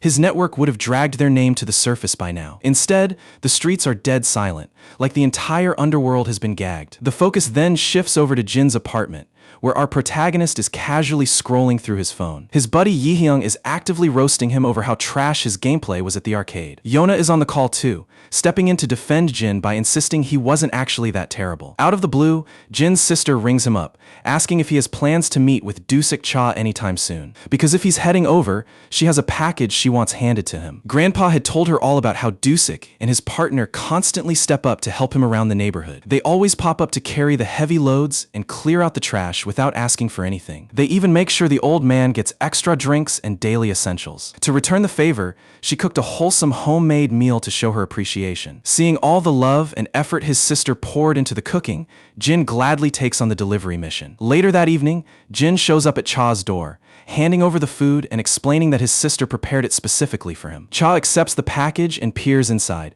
visibly surprised by the generous spread. With his task wrapped up, Jin turns around to head right back home. Noticing him leaving so quickly, Cha calls out and invites him inside to share a drink. The camera then cuts over to Cha's right-hand guy driving through the city alongside a few crew members. They're still hashing out who struck their turf, with their primary suspicion now locked directly onto Gilsu. Even though they dispatched scouts to track Gilsu down, they haven't been able to pinpoint his current hideout. And pulling off this tail job without tipping Gilsu off was turning out to be an uphill battle. The second their car rolls into an intersection, an incoming vehicle crashes straight into their side with devastating force. There is zero doubt that this was a targeted, cold-blooded hit. Cha's loyal right-hand man, Hyung-suk, ends up critically injured in the wreckage. Concussed and barely conscious, he can barely react before rough hands drag him out and slam him onto the asphalt. Back inside the apartment, Cha stares down at the massive spread of food sitting on his table. He honestly can't recall the last time someone showed him this kind of genuine warmth. Seeing how delicious everything looks,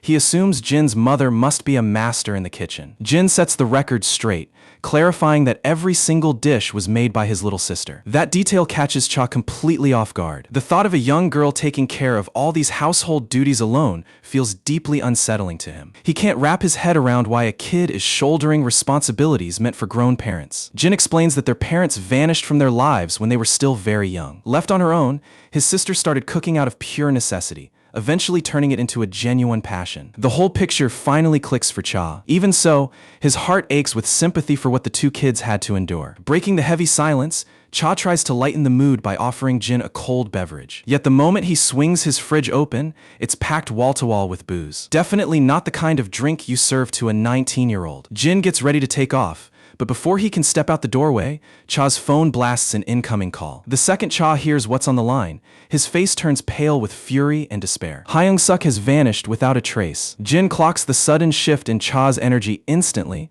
but Cha keeps the details to himself. He simply offers Jin a quick apology, stating that an urgent situation just blew up. Later that night, Cha rushes to his headquarters, where his men report that 2 additional locations were hit back-to-back. The ambush on Hyung-suk's ride went down at roughly the same hour, and they haven't been able to locate him since. The rest of the guys riding with him are currently fighting for their lives in the hospital. Hyung-suk, on the other hand, never made it to any hospital. He's completely gone. Cha instantly commands his crew to drop everything else and prioritize finding Hyung-suk before worrying about retaliation. Right on time, his phone rings once more, and Gilsu's name flashes on the screen. Gilsu pulls the exact same snake routine, pretending he just caught wind of the ambush, pouring out sickening, fake condolences over Cha's bad luck. Cha, however, has completely run out of patience. He cuts straight to the chase, barking into the phone to demand why the scumbag is launching sudden strikes on his turf. Gilsu lets out a smug laugh, sounding mildly impressed that Cha finally connected the dots. In truth,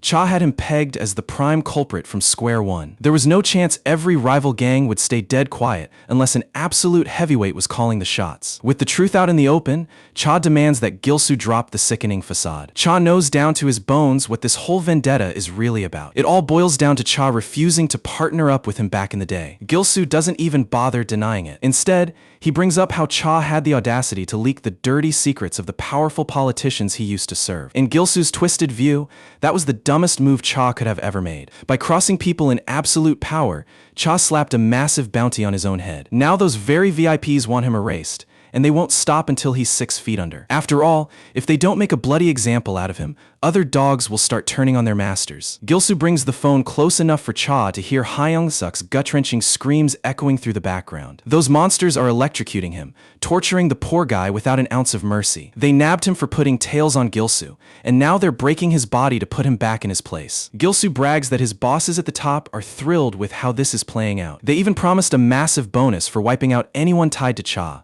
showing just how desperately they want his existence wiped clean. Before dropping the call, Gilsu holds the mic to Hyung-suk for a final goodbye, but Cha stays frozen in suffocating silence. Gasping for air through sheer agony, Hyung-suk only mutters an apology for failing his boss. Right after that, Gil-soo yanks the phone away from the battered enforcer. That is the exact moment Cha unleashes his own blood-chilling warning. He promises Gil-soo that if a single breath leaves Hyung-suk's body, Gil-soo's own horrific death is guaranteed. Gil-soo just snickers, mocking the threat as nothing more than hollow barking. Cha lets out a ferocious roar into the receiver, making it violently clear that he will hunt him to the ends of the earth. Before Gil-soo can utter another word, a catastrophic impact violently blasts the warehouse doors clean off their frame. Total shock sweeps through the room as the smoke clears, revealing the one-man wrecking crew at the door Jin himself. Turns out, it was Seok-ju who tracked down the coordinates to this secret lair. Hyung-suk clocks who it is almost instantly. The mask pulled over Jin's face does nothing to mask his undeniable aura. Hyung-suk knows with absolute certainty that this monster is here to rescue him. Gil-soo, however, assumes this intruder is just another disposable muscle sent by Cha, though he can't wrap his head around why Cha would send a literal teenager to handle real business. He orders his goons to crush the kid and drag Cha's actual self straight to his feet. He casually steps back to light a smoke, laughing at how pathetic the whole situation seems. The first thug rushes Jin, only to eat a thunderous punch that launches him backward like a ragdoll. He smoothly neutralizes the second guy in the blink of an eye. A third punk lunges in with a blade, but Jin effortlessly slips the attack and puts him straight to sleep with a brutal counter. One after another, he dismantles these seasoned gangsters as if they're nothing more than training dummies. Within seconds, every single grunt under Gil-soo is laid out flat on the concrete. Gil-soo freezes in place, his cigarette almost slipping from his mouth in sheer disbelief. Hyung-suk, meanwhile, doesn't look shocked at all, because he knows better than anyone what kind of absolute demon Jin truly is. Only one fighter remains on his feet, stepping forward to clash with Jin. He throws a strike, but Jin parries with pinpoint accuracy,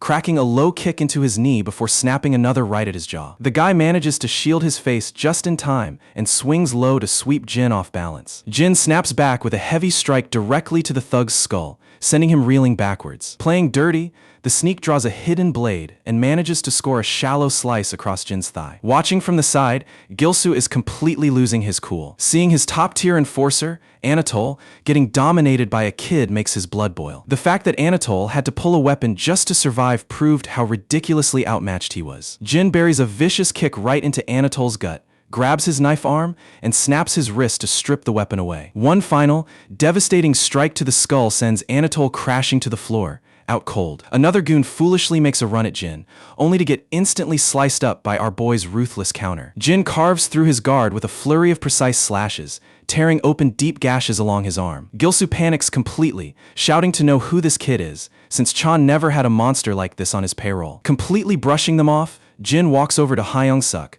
who stares back in pure disbelief. When Hyung-suk asks why he came all this way to save him, Jin simply states that this entire conflict connects back to him too. Besides that, he had plenty of reasons to throw down Chief, among them being how genuinely kind Cha and Hyung-suk have always been to the old man. Seeing raw power, Gil-soo tries to pitch a recruitment offer to Jin on the spot. He claims a prodigy of Jin's caliber shouldn't rot away in a small pond like this. If Jin teams up with him, he promises total freedom to run completely wild with zero consequences. Jin just gives him a cold, emotionless glare. Reading that silence as a clear refusal, Gil-soo pulls a handgun, aiming to put a bullet through Jin's skull right there. He sneers about how useless all that martial arts discipline is against a single piece of lead. He brags about his violent days in Russia where firearms ruled the streets, assuming a high schooler wouldn't even know how to react. To his absolute horror, Jin weaves through the gunfire with superhuman reflexes, evading every single round. Because Gil-soo relied entirely on his piece, his defense was wide open. Capitalizing on the opening,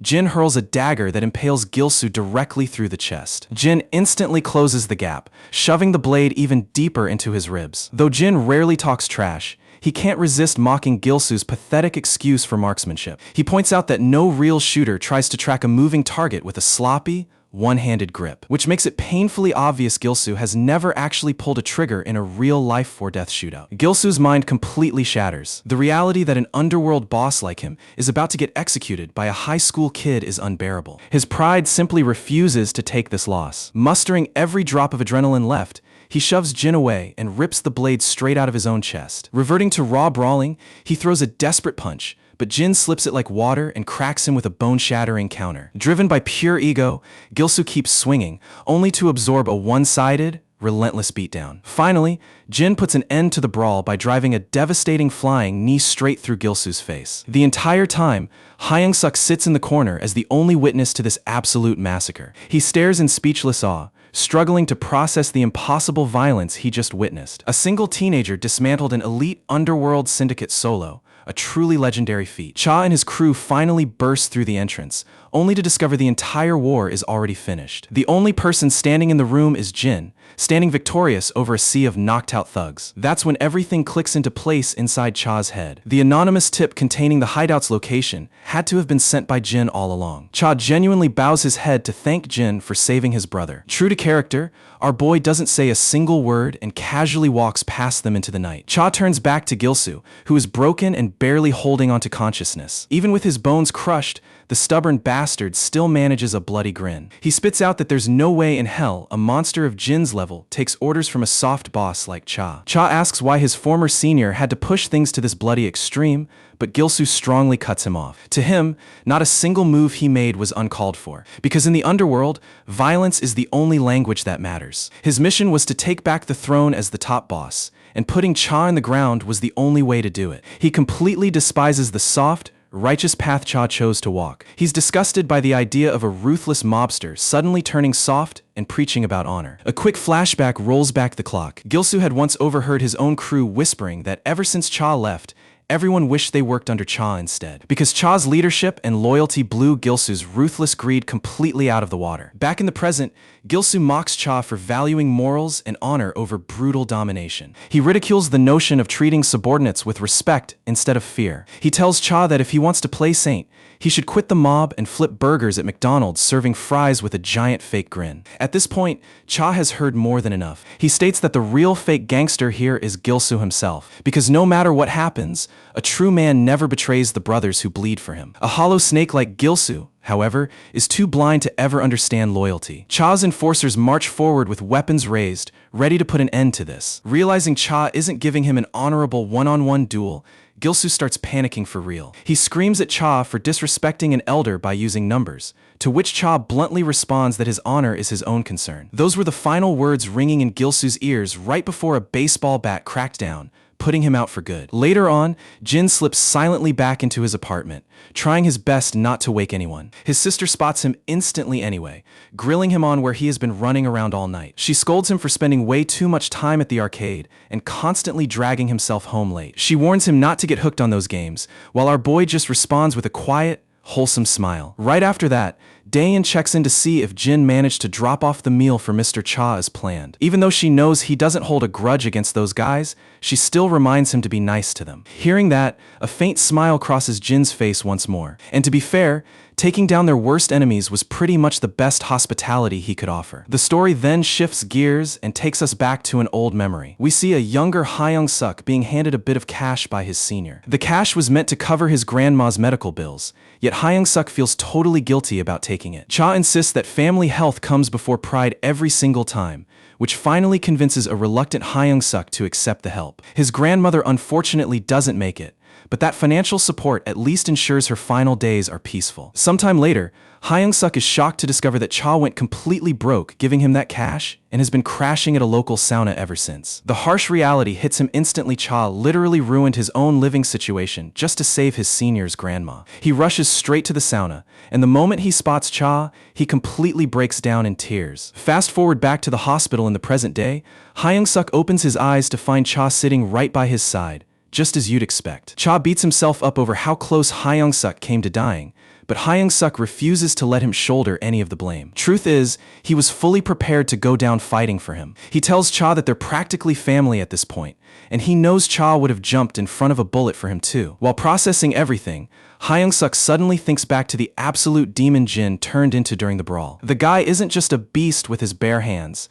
His blade skills are genuinely terrifying. Right on cue, the SW Corp director's personal secretary walks into the room to speak with Cha. Turns out, Jin pulled some strings with the director, securing legitimate, high-paying jobs for Cha and his crew under the SW Group banner. When Jin offers his gratitude, the old boss waves it off immediately, saying the company could never fully repay the debts they owe him. The scene cuts back to the school, where Jin is casually chilling at his desk. His buddies try dragging him along to the PC bang for some games, but Jin turns them down since he's got other business to handle. He strolls right over to Seokju and bluntly asks if he can steal a bit of his time. Seokju instantly panics, dreading that Jin is about to rope him into hunting down mobsters all over again. Much to his relief, Jin simply brings him to a convenience store for a bowl of instant noodles. Utterly baffled, Seokju asks if he dragged him all this way literally just to treat him to a snack. Jin nods nonchalantly, clarifying that it's just a token of appreciation for backing him up earlier. Seokju still can't quite process the absurdity of the situation. He's like,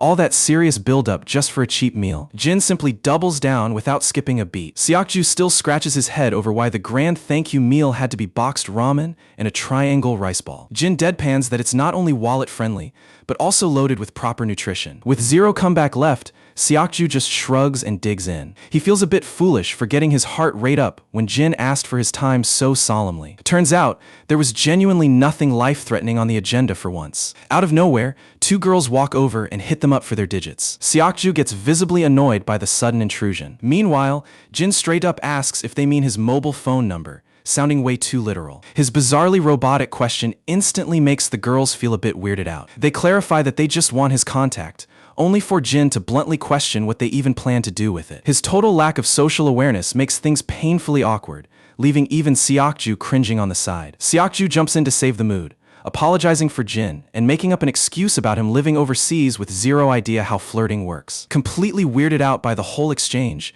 the girls quickly make a run for it. Seokju slumps back into his seat, letting out a frustrated sigh. He lectures Jin that if he wasn't interested, a simple, polite rejection would have done the trick without sounding like an alien. Jin, of course, doesn't get what he did wrong. To an ex-mercenary, a total stranger demanding personal intel is practically a security breach. Right then, the rest of the gang along with Yona walk in and catch the tail end of their debate. They immediately demand the juicy details on who was trying to get Jin's number. Seokju reveals that they were students from the nearby Jinny Girls High. Yihyung's jaw drops as he asks if they're talking about the ridiculously pretty girls who just walked past them. Turns out, one of them was Ki Issel, a ridiculously famous idol trainee. He completely loses his mind over the fact that a literal celebrity in training wanted Jin's digits. The guys eagerly press Seokju to find out if he gave it to her. Seokju flatly tells them no. Yona nervously locks eyes with Jin to see if he caved, but Jin confirms he turned them down too. While his bros are furious over the wasted opportunity,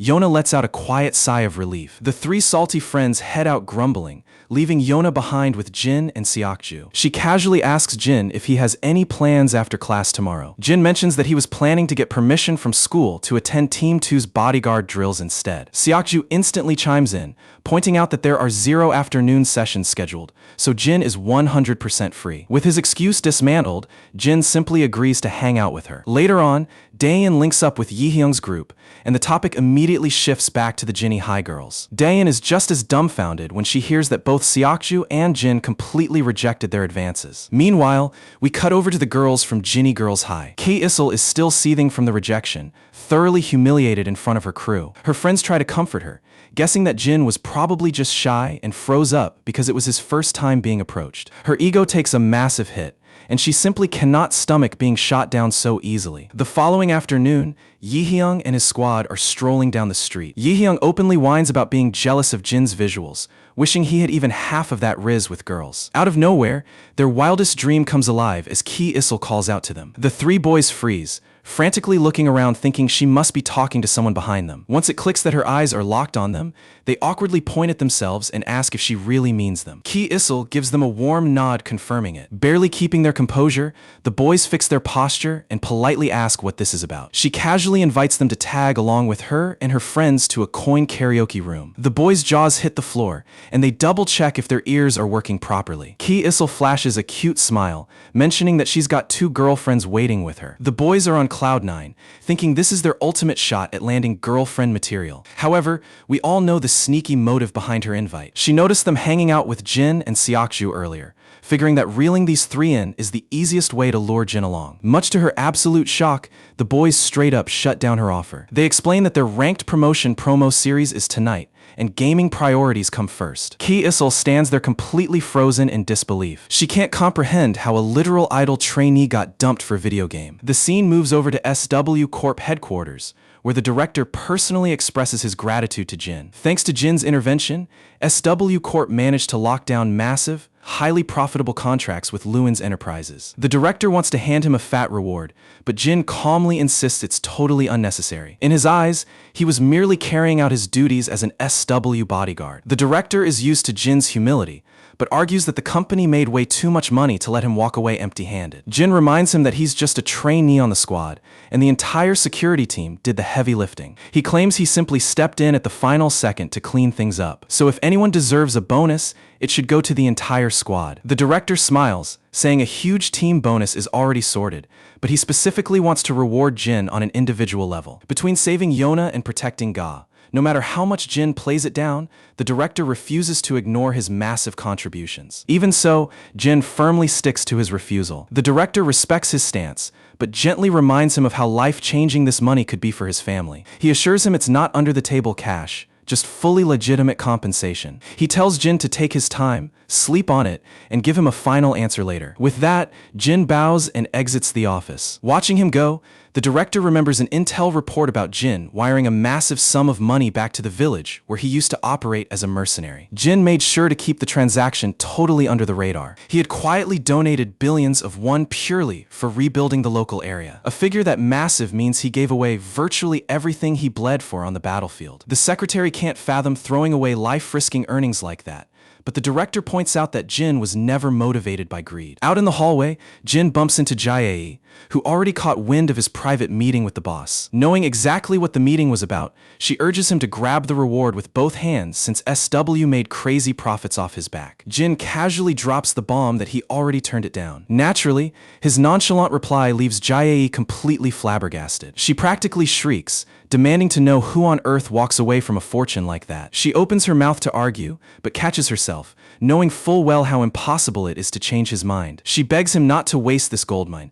even offering to personally set up another meeting with the director on his behalf. She's genuinely exasperated by his stubbornness. She can't wrap her head around how someone could let that kind of jackpot slide. For all his lethal skills and mature demeanor, she sighs thinking he's still a clueless kid at heart. Later on, we spot Jin and Seokju sweating it out on the training grounds during regular drills. As they finish up, their team senior calls out to them, announcing that the squad is going out for a team dinner. Of course, booze is strictly off the menu since Jin and Seokju are still underage. The group gathers at the restaurant, where Jin sits quietly, feeling slightly out of his element in such a loud setting. Jin quickly ends up as the star of the night, as everyone knows their fat bonus checks are entirely thanks to him. The entire room is hyped, partying and cheering in high spirits. While the party goes on inside, Jae watches from just outside the venue. She chuckles to herself, amused by how a quiet, stone-faced guy like Jin manages to be so loved by all the men. Heading back home later that night, Jin is welcomed by his sister,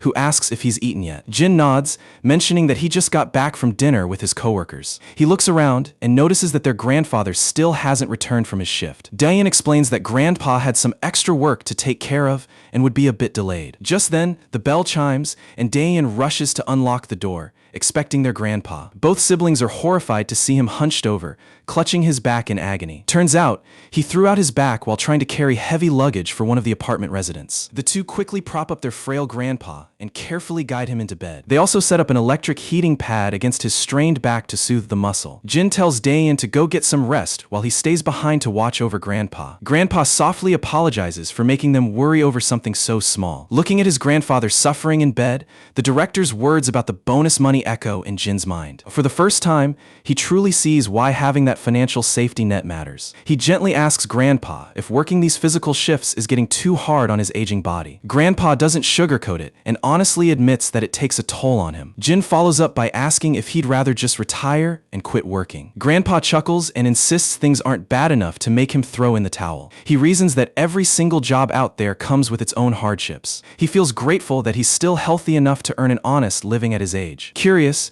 Grandpa asks why Jin is suddenly bringing all this up. He wonders if Jin is secretly stressing over household finances if he stops working. He warmly reassures Jin that money will never be something he needs to lose sleep over. Grandpa explains that he has saved up enough over the years to put both him and Dayan through college, plus a wedding fund for her. He intends to support Jin all the way until he's fully ready to stand on his own 2 feet. On top of that, there's the untouched insurance payout from his parents' tragic passing. Grandpa only plans on dipping into that money for his own retirement once both kids have built their lives. His pride as a grandfather is to raise them entirely on his own hard-earned sweat, so Jin can just focus on being a kid. A couple of days later, Jin steps back into the director's office. And right on brand, Jin turns down the massive financial payout yet again. Watching his immovable resolve, the director just lets out a defeated sigh. He emphasizes that this reward is meant to lift the financial burden off his household, so there's zero shame in taking it. The director is fully aware of how tirelessly Jin's aging grandpa grinds just to keep food on the table. Jin explains that his grandfather takes immense pride in providing for them solely with his own hands. And more than anything,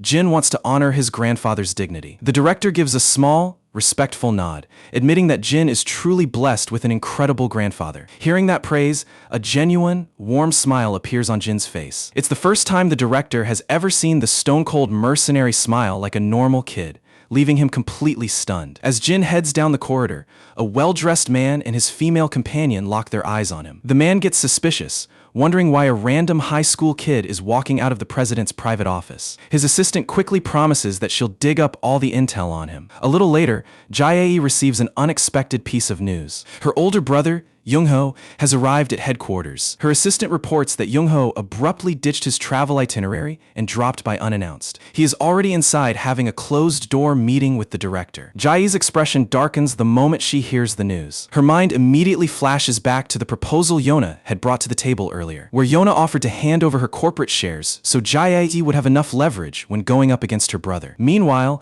inside the main office, Young-ho sits face-to-face with the director. The director raises an eyebrow, surprised to see him since he was scheduled on a flight to Japan. Young-ho smirks, claiming the overseas issues were settled remotely, making the trip unnecessary. He figured since he had some free time, he'd drop in to check up on local branch matters. He subtly presses the director on how the new ventures are performing, hinting at rumors of security breaches. The director pushes back calmly, noting that growing pains and bumps in the road are standard for any expanding enterprise. Young-ho cuts straight to the chase, bringing up the humiliating scandal of Yona and Jae getting kidnapped under their watch. He questions if the security detail has gotten soft, warning that the company won't last long if their protection is this sloppy. The head secretary bows deeply to apologize, knowing Young-ho's jab was targeted directly at him. The director shuts it down firmly, stating that the crisis was handled, so there's no point crying over spilled milk. With nothing more to push on, Young-ho exits the room. His assistant catches up and reports that the kid who left earlier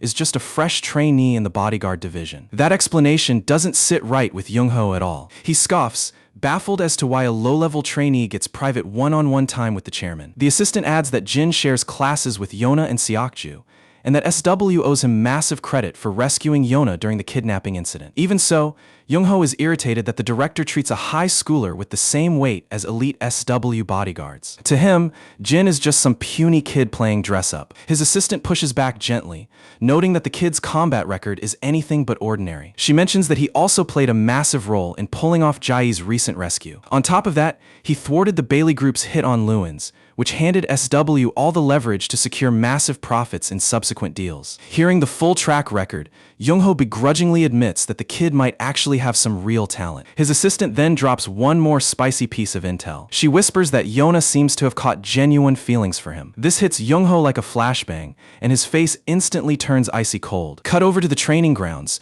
where the bodyguard team is wrapping up their daily drills. Jin and Seokju are packing up their gear, ready to head home. Yona bursts in eagerly, wanting to tag along with them to the PC cafe. She waits outside the locker room while the two boys swap into their school uniforms. Suddenly, Young-ho's voice booms from down the hallway. The sheer sound of his voice sends an instant shiver running down Yona's spine. He gives her a cold greeting, and Yona's face drains of all color. While Seokju quickly bows with deep respect, Young-ho locks a calculating glare straight onto Jin. He turns his icy gaze onto Seokju, aggressively grilling him on how he allowed Yona to get snatched right under his nose. He barks that SW assigned Seokju as her personal shield because he was supposed to be the best of his class, making that blunder completely unforgivable. With his head held low, all Seokju can do is offer a deep, sincere apology. Yona steps in trying to de-escalate the tension, but Young-ho refuses to drop the hammer. He snaps back, claiming that her soft-hearted attitude is the exact reason her security is so lax. Seeing this, the bodyguard squad leader steps up and takes the bullet, asserting that the failure falls solely on his shoulders as captain, not Seokju's. He bows deeply and delivers a formal apology. Yona pleads with her brother once more to let it go. To defuse the bomb, she quickly offers to treat him to dinner so they can catch up after being apart for so long. Satisfied, her brother takes the bait and agrees, leading the way out. Once they're out of earshot, Seokju whispers to Jin, explaining that Youngho is Yona's direct cousin and Jae's older brother. He manages SW's massive overseas branch, which is why he normally stays out of the country. Seokju warns him that Youngho is hands down the one person Yona is terrified of. Later at a luxury restaurant, a table packed with high-end dishes sits right in front of Yona. Youngho immediately clocks that she hasn't taken a single bite. To play it off, she makes an excuse that her stomach feels a bit upset. He casually tells her to book an appointment with a specialist if that's the case. He reminds her that she can't afford to be reckless with her health. Out of nowhere, he shifts the conversation straight to Lewin's. He reveals that while business was on his agenda, his main objective in flying over was to finalize an engagement with her. Yona's eyes widen, stunned that her brother is fully aware of the engagement talks. That's when Youngho hits her with a devastating reality check. He coldly reveals that he was the mastermind who proposed the entire engagement arrangement in the first place. Hearing that, Yona sits completely paralyzed in absolute shock. It completely breaks her heart that he took such a massive call about her entire future without even bothering to ask what she wanted. Youngho admits he saw trouble coming, though he honestly didn't think Lewin's would be so useless that he couldn't even charm a single girl. That catches Yona off guard, making her realize Lewin's conveniently left out the part where she rejected him straight to his face. She is pretty convinced at this point that he deliberately covered up the whole truth. Either way, Youngho drops his new plan on her. She needs to pack her bags and head overseas for her studies. He tells her she can scout for a wealthy match while she's over there, adding that he's already handled all the arrangements. All she has to do now is accept her fate and leave within the next 30 days. A familiar wave of despair washes over Yona all over again. Seeing that Youngho has already settled everything purely on his own terms makes her feel trapped. Gathering whatever guts she has left, she gives him a straight, hard no on going overseas. When he demands an explanation, she firmly tells him she just wants to remain right here in Korea. Her standing up to him hits him like a slap,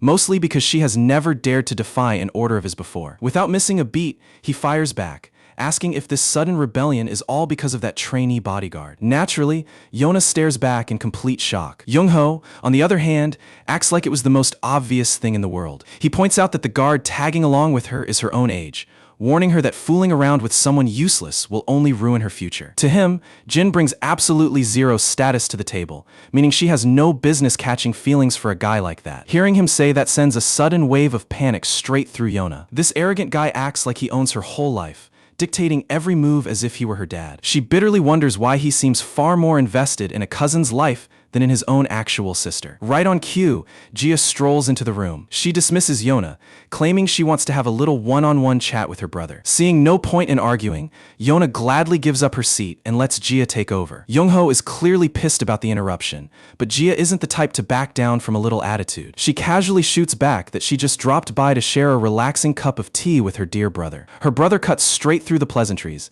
stating he has zero patience for her childish games. The two immediately start trading passive-aggressive barbs, dragging their tangled business rivalries into the open. Out in the hallway, Yona wanders along with a heavy heart. She spots Jin and Seokju standing outside and walks up to ask what brought them here. Dressed sharply in their full suits, it's obvious they are on the clock. As they walk alongside her later, Jin can clearly see just how exhausted and miserable she feels. The story then jumps back a little to show what happened earlier. Seokju had been breaking down the messed up dynamic between Yona and Youngho for Jin. To put it simply, Youngho pulls Yona's strings like a puppet just to gain the upper hand against Gia and his other corporate rivals. Back in the present, Yona out of nowhere says sorry to Jin, blaming herself for ruining their hangout at the PC cafe. Jin simply offers a quiet, reassuring smile, showing her that it's no big deal. Suddenly, a spark lights up in Yona's eyes. Having missed out on dinner entirely, she suggests hitting up a nearby convenience store for some quick ramen and gimbap. Seokju chimes in,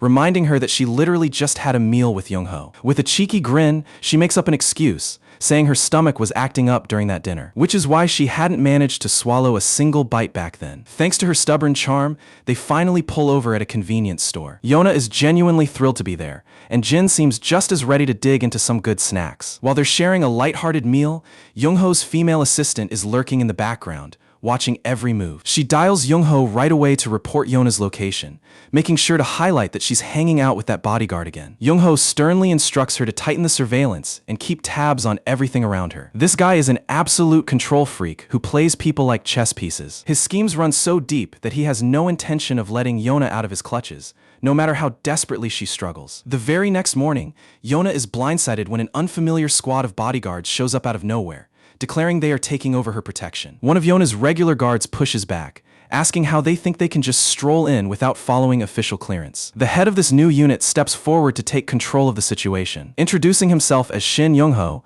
he straight up calls the Team 3 captain shameless for even daring to speak. He brutally points out that because Team 3 let Yona get snatched right from under their watch, they have forfeited any right to protect her. The Team 3 captain freezes, unable to utter a word because he knows that failure is undeniable. Even so, he argues that official protocol can't just be ignored, but Shin smugly counters that he already cleared everything with the chief secretary. He tells the captain to drop the ego and step aside so real professionals can do the actual job. The operatives backing him up are top-tier specialists who regularly handle security for global elites. Still, the Team 3 leader stands his ground, insisting that his crew are professionals as well. Shin takes another cheap shot, bringing up that humiliating kidnapping incident one more time. That shuts the captain up instantly, since there is no running away from that mistake. That's when Yona cuts in and tells both sides to drop the useless arguing. She reassures Team 3 that she'll manage just fine and officially lets them stand down. Left with no other play, the captain reluctantly bows to her call. Just like that, her safety is placed entirely in the hands of this unfamiliar unit. Over at school, both Yona and Seokju's desks sit noticeably vacant in class. Yangshin scratches his head, wondering if Seokju decided to ditch school for the day. Jin, on the other hand, clearly has a pretty solid read on why they're missing. The scene cuts back a bit earlier to give us the full picture. Jin had received a sudden call from Seokju, who delivered the rough news. Team 3 has officially been removed from guarding Yona. He tells Jin that he'll lay out all the ugly details once they meet face to face. Meanwhile, the members of Team 3 are still reeling from the sudden demotion. Guarding Yona was their main duty, and having that pulled right from under them leaves them completely lost. The guards press their captain, demanding to know if he's seriously just going to roll over and take this disrespect. The captain quickly hushes them up. He reminds them that no matter how messed up it feels, their hands are tied without direct orders from upper management. Stepping back from Yona's security detail is a command they simply have to follow. Word reaches Jia about Young-ho swapping out Yona's protection team, and she is thoroughly pissed about it. He's pushing to send Yona overseas under the excuse that it's for her own good, or so he claims. Jia, however, knows damn well he's pulling these strings purely for his own selfish agenda. Jia's own bodyguard voices worry, pointing out that this sets a dangerous precedent for every single guard at SW Corp. When Jia asks about the chief bodyguard's reaction, her escort admits the man hasn't uttered a single peep. The escort finally pieces together why Young-ho showed up with a small army of private operatives in the first place. This whole takeover was clearly mapped out right from day one. Jia then inquires whether these newly hired mercenaries are actually the real deal. Knowing her brother, she doubts he'd place random amateurs around Yona. Her guard explains that they belong to an elite private military outfit known as Iron. They're a massive, globally recognized organization famed for their high-level combat capabilities. Young-ho signed a deal with them ages ago and has routinely sourced top-grade muscle through them. Jia then asks how they stack up against the in-house security at SW Corp. Her bodyguard bluntly admits that because Iron is a full-blown combat PMC, SW's internal guards don't even come close. SW personnel are geared toward local security, whereas these PMC fighters operate on a global battlefield level. Handling hardcore tactical missions has given them superior intel networks, data, and ruthless field experience, allowing them to react far more ruthlessly and swiftly whenever things go south. Hearing her own guard hype them up so much, Jia figures these mercenaries must genuinely be dangerous. The escort assumes Young-ho only keeps these heavy hitters around due to his international operations. Jia, though, suspects there's a far more paranoid reason behind his choice. Because her brother trusts zero human emotion and only believes in ironclad contracts, he likely suspects an enemy mole is already hiding among SW's ranks. Jin walks over to Jia, and when she asks how he plans to handle this whole mess, he plainly replies that he's just going to follow orders like he's supposed to. With that short talk out of the way, the two head in different directions. While Jin rolls up to the PC cafe to game with the guys, Yona is locked in her room, drowning in sadness. Young-ho's secretary checks in, reporting that Yona scrapped her entire schedule and hasn't stepped foot outside her bedroom. Young-ho barely cares about her mood, immediately pivoting to ask about the major assignment he gave her. The assistant confirms that every single detail has been taken care of. Satisfied, he casually waves her away. He whips out his phone to call up his business associate, breaking the news that Iron and SW are about to officially join forces. The partner is thrilled by the update, promising full backing since Young-ho is easily one of his top-tier clients. It looks like Young-ho is sizing up his empire to completely outmuscle Jia, and he's itching to grind her into the dirt. Meanwhile, the scene shifts to Jin crushing his regular pull-up routine. Suddenly his phone buzzes, and Yona's name pops up on the screen. Late that evening, the two end up meeting up once more. While Jin steps inside the store to grab some drinks, Yona gets hit with a painful flashback of Young-ho dropping an ultimatum. She has just 2 days to pack and fly overseas, wrap up all her goodbyes, and fulfill her corporate duty to the family business in return for the luxury she enjoys. He explicitly warned her not to repeat the foolish mistakes of the past. The memory sends a shiver down her spine,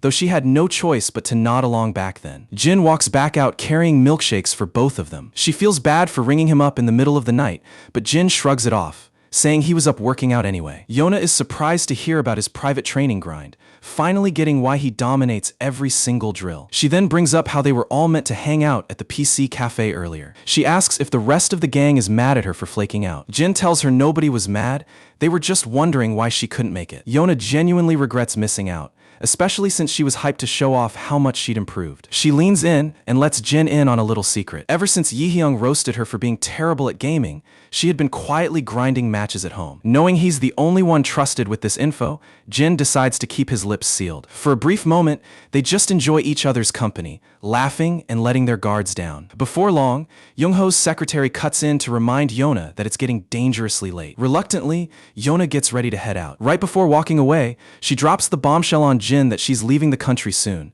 which is why she wanted to see him tonight. With barely any time left, she has too much packing to do and won't even be attending school anymore. With that heavy confession off her chest, she turns around and leaves Jin sitting by himself. Back home, she runs into Seokju, who already knows she's leaving. Except the worst part is that he isn't permitted to go with her. Hearing that completely shatters Yona inside. Seokju explains that it was Young-ho himself who blocked him from being part of her escort. Seokju looks her in the eye and asks if she is truly fine with any of this. She's sick and tired of the manipulation, but she can't fight back knowing Young-ho will mercilessly ruin the people she cares about if she rebels. Seokju brushes aside the threats. He just wants an honest answer on whether she actually wants to leave. He points out that she's been brighter than ever recently, smiling, chatting, and finally looking like she's truly enjoying life. Tears well up in Yona's eyes, because the only way to shield the very people who gave her that joy is to pack up and leave. Just like Seokju saw, Yona had finally found real peace, making her realize she had never felt this safe and fulfilled in her entire life. And that's precisely why she can't let Young-ho bring his wrath down on any of them. A little later,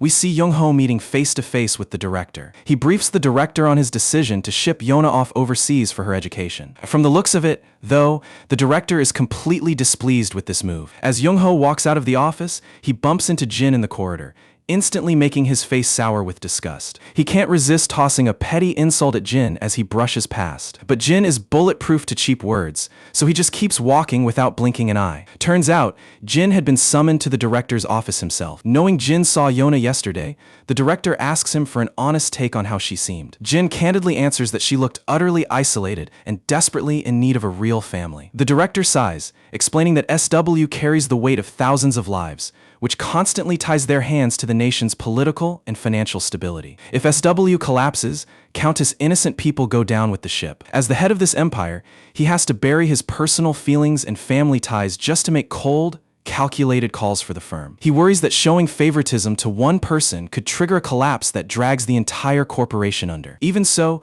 Jin quietly points out the one undeniable truth: he is still her grandfather. Jin brings up how, when he first returned from the horrors of a war zone, his own grandfather broke down in tears and held him tight. If someone like Jin, who grew up without parents or warm memories, understands the weight of family, anyone should. We jump back to Young-ho's office, where his assistant reports that Yona hasn't stepped out of her bedroom in 48 hours. She hasn't made any contact with that trainee bodyguard either. That news puts a smug grin on Young-ho's face. He's thoroughly pleased that she cut ties with him. Meanwhile, Yona lies silently on her bed, scrolling through all the warm texts from her school friends. Their goofy jokes and sweet mentions bring a faint, bittersweet smile to her lips. She starts typing a reply to join the banter, but her fingers freeze up, and she deletes it. Later on, Young-ho rolls up with his heavy security convoy. He's heading straight to pick up Yona and haul her over to the airport. His secretary lets him know that their foreign partners urgently requested a face-to-face meeting with Yona as soon as she lands. He casually signs off on the meeting without a second thought. To him,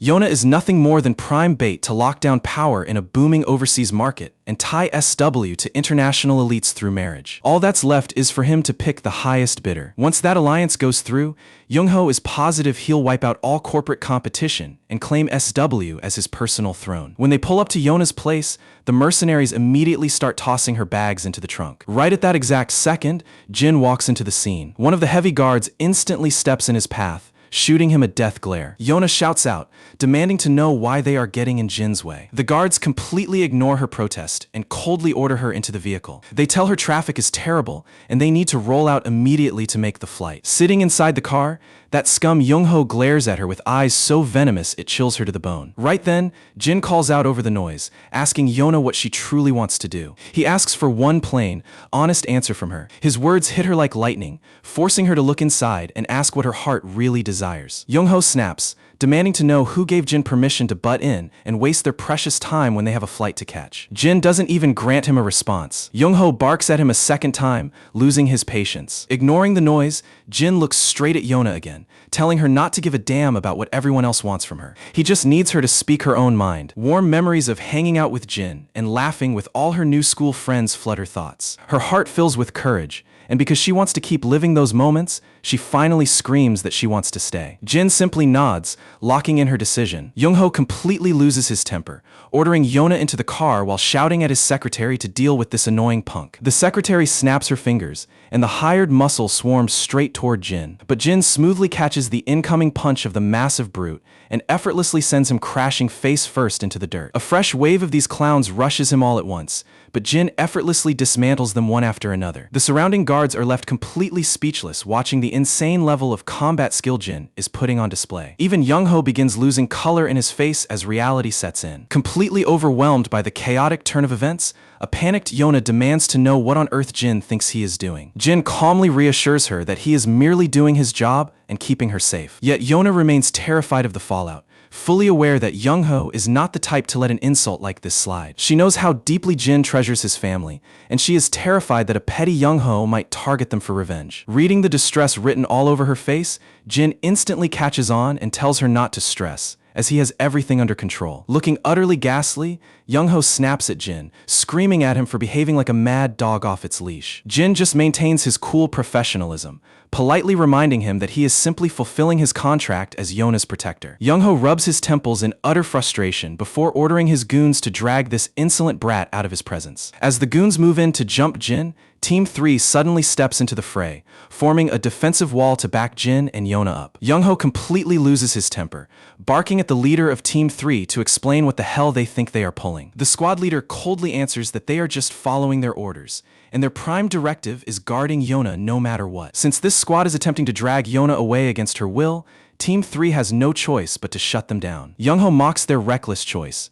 questioning whether picking a fight with their corporate superiors is truly a smart career move. He makes sure to warn them that siding with the wrong people will lead to brutal retribution, and they will only have themselves to blame when they are ruined. Hearing such a blatant threat terrifies Yona, but the men of Team 3 do not flinch for a single second. They stand their ground, fully prepared to take on whatever consequences follow. This defiance actually brings a smug grin to Young-ho's face, since he now has a clean excuse to obliterate Team 3 without holding back. Before things escalate, Yona steps in and demands that her brother stop terrorizing her security detail. Deep down, she realizes that if these people are risking everything to shield her from a tyrant, She cannot just sit back and let them suffer on her behalf. She makes it very clear to him that these men are acting strictly out of loyalty to keep her safe, so there is absolutely no reason for him to intimidate them for doing their job. She firmly declares that she will not allow him to lay a single finger on her guards. Witnessing Yona take a stand for their sake strikes a deep emotional chord with every member of Team 3. Young-ho temporarily backs down from punishing the guards,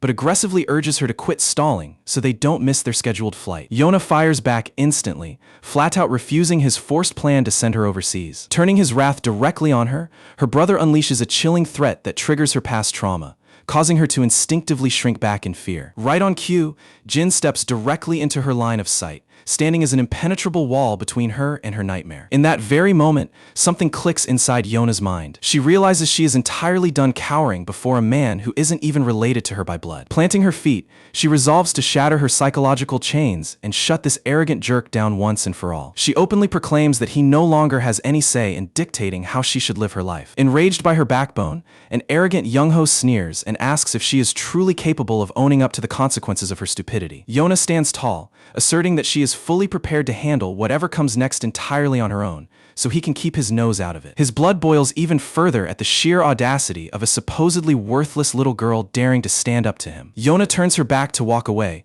while he continues shrieking in the background, ordering her to obey him. Suddenly, Jai steps onto the scene, demanding to know why he is trying to bully Yona when she has made her refusal crystal clear. Young-ho snaps back instantly, telling her to stay out of matters that don't concern her. Jai retorts that if he wants others to stay in their lane, he should take his own advice and back off. He has zero authority to micromanage Yona's future. Yona is no helpless toddler incapable of thinking for herself. Whether she goes overseas or stays is strictly her choice, not his. Even modern parents wouldn't dare force their own kids into such decisions these days. The two continue trading venomous insults back and forth. Right in the middle of their clash, Yona's phone abruptly buzzes. The caller ID flashes their grandfather's name. The entire room goes dead silent as everyone tunes in. On the line, the old man poses the exact same question Jin brought up earlier. He asks her simply, what is it that she truly desires? Without missing a beat, Yona firmly states that she wants to remain right here. She explains her wish to forge her own destiny away from corporate management. She admits that jumping into executive leadership without genuine real-world experience would be completely reckless, which is why she wants to explore different avenues and build herself up first. Her grandfather respects her mature perspective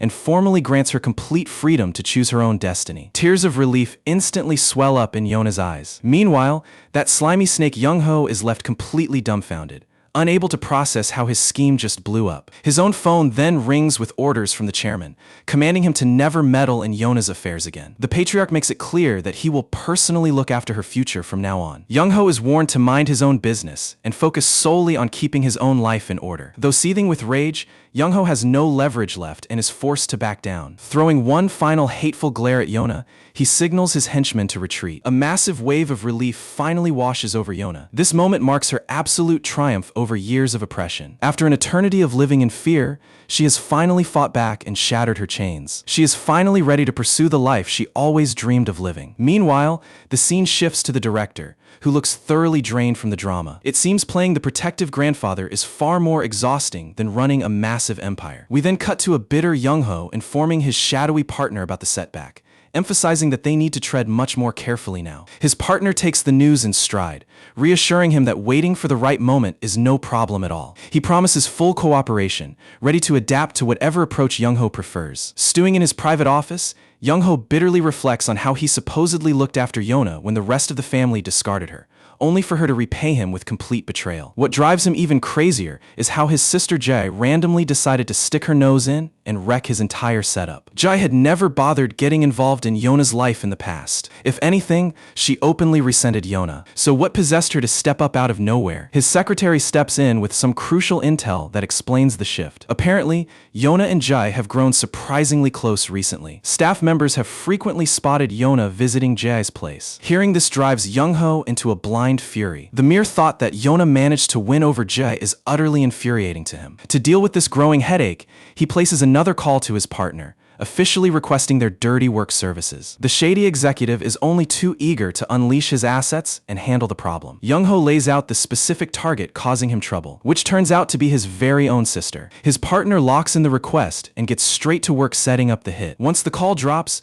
the partner orders his henchmen to reach out directly to the camp. The following day at school, Yona is radiating pure, infectious excitement. She is totally hyped about heading to a PC cafe with her friends right after class. Her friends are totally caught off guard by her glowing mood and wonder what brought on the sudden change. Yi-hyung bluntly roasts her, reminding her just how hopelessly trash she is at video games. Though visibly embarrassed by the tease, she stubbornly insists that they are still going regardless. Yona glances around and realizes Jin is nowhere in sight. Seokju clears it up, letting her know that Jin got pulled into escort duty alongside Team 2. Hearing Team 2 immediately brings her sister Jai to mind. We then cut to a highway where Jai's car is cruising along, flanked by Jin and the rest of the protection squad. Jin's phone keeps buzzing nonstop, prompting Jai to tell him to just check who it is. Jin politely declines, insisting he cannot be distracted while on active security duty. Jai lets out a sigh and gives him explicit permission to look at his phone, reasoning that they're just sitting in a car with no immediate danger in sight. Jin finally pulls out his device to see the screen. Turns out,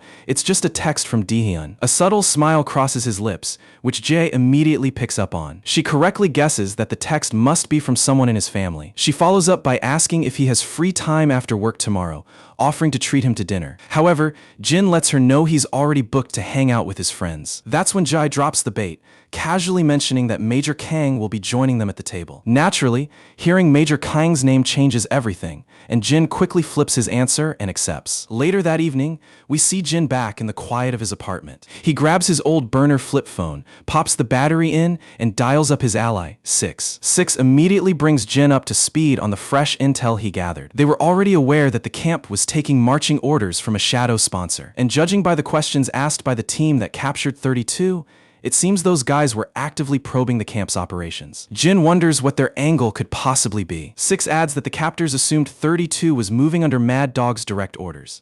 He suspects Mad Dog is desperate to bury the fact that Jin survived from the top brass. The camp took devastating losses trying to kill Jin and officially filed him as dead from his wounds. To save his own skin as the camp's commander, Mad Dog concealed the colossal screw-up and laid low, knowing that any bold moves might expose his massive lie to the higher-ups. Jin then shifts the topic to check on how 32 is holding up. Six shares the good news that his body is completely patched up, though adjusting to a civilian life outside the camp is proving difficult for him. He drops a final warning for Jin to stay alert before cutting the line. Jin swiftly pops out the battery and kills the device. The next day, the scene moves over to SW Corp headquarters. Inside the building, Jai walks out with Jin and her personal security team flanking her. As Jai steps into her ride, a suspicious woman monitors her from a discreet vantage point. However, the moment her eyes lock onto Jin right next to Jai, utter shock washes over her. It's as if she just witnessed a ghost walking among the living. She instantly ducks out of sight to avoid getting spotted. Having seen his face up close,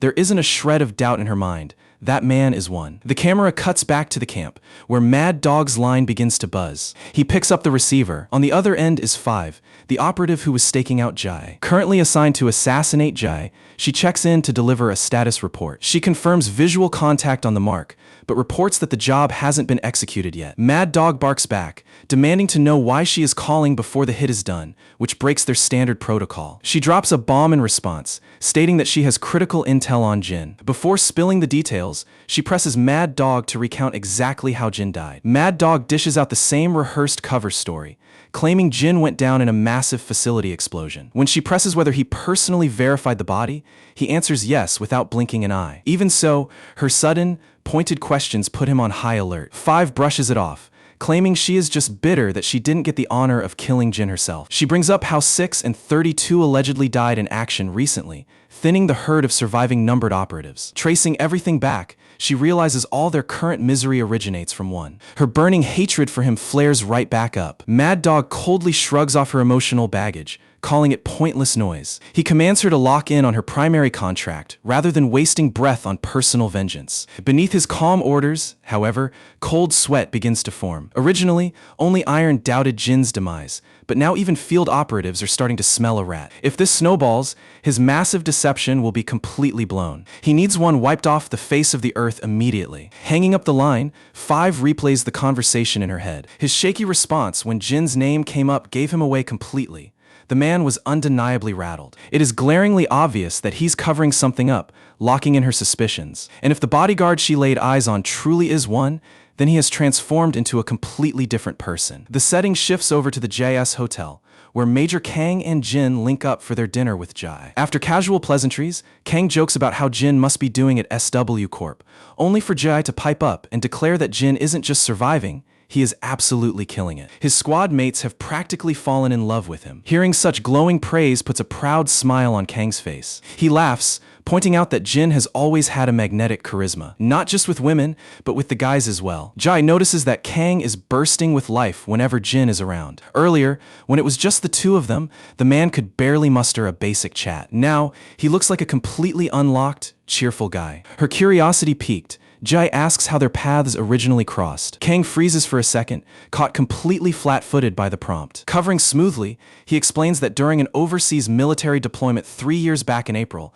Jin ended up helping out his unit. He claims that Jin, who was just 16 back then, possessed a remarkably mature and reliable demeanor thanks to his time studying abroad. That led to Jin bonding with Kang's entire unit, hanging out over video games, sharing meals, and playing sports together. Still, Jai gets the distinct feeling that Kang is feeding her a scripted, vague cover story. Before she can drill down into the details, Kang's stomach loudly growls, giving him the perfect excuse to grumble about the slow service. She only brought it up out of casual interest, but his awkward defensiveness screams that something is being hidden, which leaves her convinced that there is a far deeper secret behind their connection. Her phone rings, giving her an excuse to step away and take the call. The second she's out of earshot, Kang leans over and whispers to Jin, asking if his made-up story held up. Jin gives him a nod, assuring him it sounded flawless. Kang checks in on how his grandfather and Dayan are doing, and Jin warmly confirms that both of them are doing great. Kang admits he was pretty surprised to hear Jin enrolled in bodyguard training with SW Corp. Though thinking it through,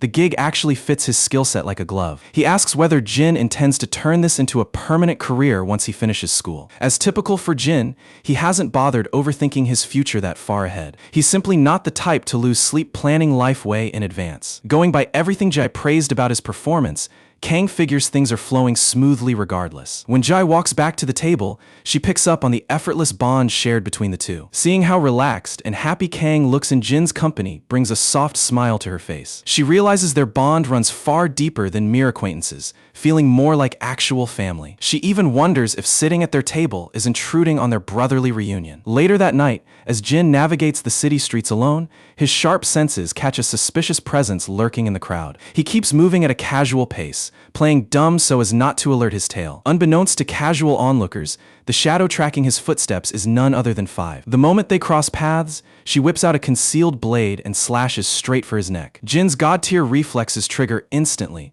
swatting the blade away and defending his life effortlessly. Though her strike failed to land, that lightning-fast parry gave her absolute proof. This guy is indeed one, alive and breathing. The second she addresses him by his old operative number, the puzzle pieces snap together in Jin's mind. He immediately identifies his attacker as Five. The perspective shifts back to Young-ho's corporate backer. A subordinate reports in that the camp deployed Operative 5 to take out Jai. The executive finds it bizarre that they would waste an elite numbered mercenary on such a basic contract. The henchman suggests that given the camp's recent operational struggles, they likely deployed top-tier firepower to guarantee zero failure. The partner remarks that while the numbered elites demand extreme caution to handle, they still remain the most lethal tools in the camp's arsenal. To clear up the board, the shady partner dealing with Young-ho is none other than the president of the Iron Organization. Now, let's unpack the dark history behind the camp and its elite killers. The numbered operatives were an experimental super soldier project bred by the camp under Iron's direct oversight. 1,000 recruits were thrown into years of brutal, hellish training, with only 40 ruthless survivors making it out as active killers. Their unmatched lethal efficiency allowed Iron to aggressively expand its criminal footprint by cleaning up impossible jobs. However, when core numbered members staged an internal rebellion, the fallout nearly destroyed the entire camp from the inside out. Ever since that catastrophe, the camp only deploys numbered operatives on solo runs, filling out the ranks with cheap standard mercenaries. Cutting back to the dark alley, the standoff between Jin and Five continues. She looks him up and down with intense scrutiny. Not only is he breathing, but he actually looks like he is living a peaceful, normal life. Piecing her genuine shock together, Jin realizes she wasn't dispatched to hunt him down. She clearly had zero clue where he was hiding, which implies her current assignment has nothing to do with him directly. Five demands to know if Mad Dog is aware that he survived. Jin says nothing, and his cold silence tells her everything she needs to know. Rage boils inside her as she curses Mad Dog under her breath, trying to process why the commander hid such a massive truth. Jin, however, uses the pause to analyze who her actual target could be. Her presence in Korea means her hit is situated locally, and since she ran into him while scoping out the area, her mark must be someone closely tied to SW Corp. Realizing she's given away too much already, 5 raises her firearm and unloads. Jin easily weaves past the shot, instantly closing the gap to plant a vicious uppercut that sends her disguise flying. Before she can pull the trigger a second time, Jin effortlessly strips the weapon from her grip. She immediately draws her dagger in retaliation, slashing recklessly, but Jin dances around her swings and counters with surgical accuracy. Their brutal close-quarters brawl wages on. After a relentless exchange of lethal strikes, Jin decisively overpowers her, pinning her to the pavement with his blade resting squarely against her throat. Even in that checkmate position, she manages to break the pin with an explosive kick. Noticing his hesitation to finish the job, she mocks him bitterly, asking why the monster who personally slaughtered 26 of their brothers in arms is suddenly feeling merciful. She admits that their unit was wild and unruly, but they were still brothers and sisters who survived that living hell side by side. Above all, they put their absolute trust in Jin and followed him into the fire without question. Her blood boils remembering how Jin supposedly betrayed and slaughtered them all just for his own selfish greed. Jin immediately rejects her twisted accusations without a moment's hesitation. He maintains that he merely incapacitated the comrades sent by the camp to hunt him down, swearing he never took a single life. Naturally, 5 is hesitant to buy his story, but Jin reiterates that he only knocked them out, meaning whoever finished them off was someone else entirely. Sure, they were completely out of commission, but none of their injuries were fatal. In fact, it wasn't until way later that he even learned they had ended up dead. While she's slowly warming up to his explanation, a bigger question looms. If Jin wasn't the killer, who actually took out the numbered mercenaries? Still, clearing his name of murder doesn't erase the betrayal, and she has zero intention of letting that slide. Jin explains that turning his back on them was never his initial plan. The truth is, his previous memories simply came flooding back. Once he remembered who he was, butchering innocent civilians on the camp's orders became impossible, leaving him no choice but to walk away. Hearing this, 5 can't help but let out a dry laugh. There's no denying it anymore. The look in his eyes has completely shifted, as if an entirely new person is standing before her. Putting her words together, Jin pieces together that Mad Dog never actually assigned her to hunt him down. Watching him pry into her affairs only reminds her of how deeply irritating he used to be back in the day. She whips out a pair of daggers and hurls them straight at Jin, but he sidesteps them with ease. As expected, the blades were merely a setup to buy her time to unholster her firearm. The second her fingers wrap around the grip, she opens fire without hesitation. Jin ducks behind cover just in time, shielding himself from the barrage. 5 wastes no time and slips away into the shadows without a trace. Jin immediately dials Team 2 to lock down Jia's security, and they pull up on site in record time. Meanwhile, over at the PC Bang, Team 3 swoops in to secure Yona under their protection. The focus then shifts back to the director's office. His secretary briefs him that, per Jin's alert, personal details have been assigned to escort all key SW executives safely back home. The old man isn't the least bit rattled to learn that hitmen are crawling around. After diving into the defense sector, he pretty much anticipated that trouble like this would come with the territory. Still, he genuinely didn't expect history to repeat itself quite so soon. We jump back over to 5, sitting alone in her room, quietly fuming with clenched teeth. She's absolutely livid over the fact that Mad Dog fed them a pack of lies regarding one. She's itching to confront Mad Dog this very second, but she knows she needs to uncover his true motive first. Right about then, Jin's explanation echoes back in her mind. He had insisted that he only neutralized the comrades sent by the camp, stopping well short of taking their lives. If one was actually being honest, who on earth ended up slaughtering those numbered operatives? On top of that, it opens up the chilling possibility that every operative reported KIA during past missions was secretly eliminated. Either way you slice it, the whole thing stinks of a massive conspiracy. Right on cue, her apartment buzzer chimes out of nowhere. There's a courier waiting outside the door, except he's anything but a regular delivery driver. He's an undercover operative running an ambush alongside 2 other armed thugs waiting in the wings. Getting no answer from inside, one guy picks the lock, and the trio creeps into the flat with weapons drawn. Too bad for them, the room is already empty. While they sweep the place, she ambushes them from the shadows, dropping the first guy with a clean shot. In the blink of an eye, she dispatches the remaining 2 intruders just as ruthlessly. Standing over the bleeding survivors, she demands to know who ordered the hit. However, noticing an active comms radio right beside him, she cuts the conversation short and puts a bullet through him. Judging by their gear and approach, these hitmen clearly don't belong to SW. Private security forces in this territory mercenary would never operate with such reckless firepower out in the open. A bit later, while navigating the city streets, her instincts kick in. She's being tailed into another trap. She darts into a narrow side alley and immediately returns fire, dropping one of her pursuers. Heavy gunfire erupts from the opposite flank, pinning her down with practically nowhere left to run. Right in the nick of time, Jin drops in and starts clearing out the hostile gunmen. With Jin locking down one front, 5 goes to work mopping up the shooters on the opposite flank. Once the smoke settles,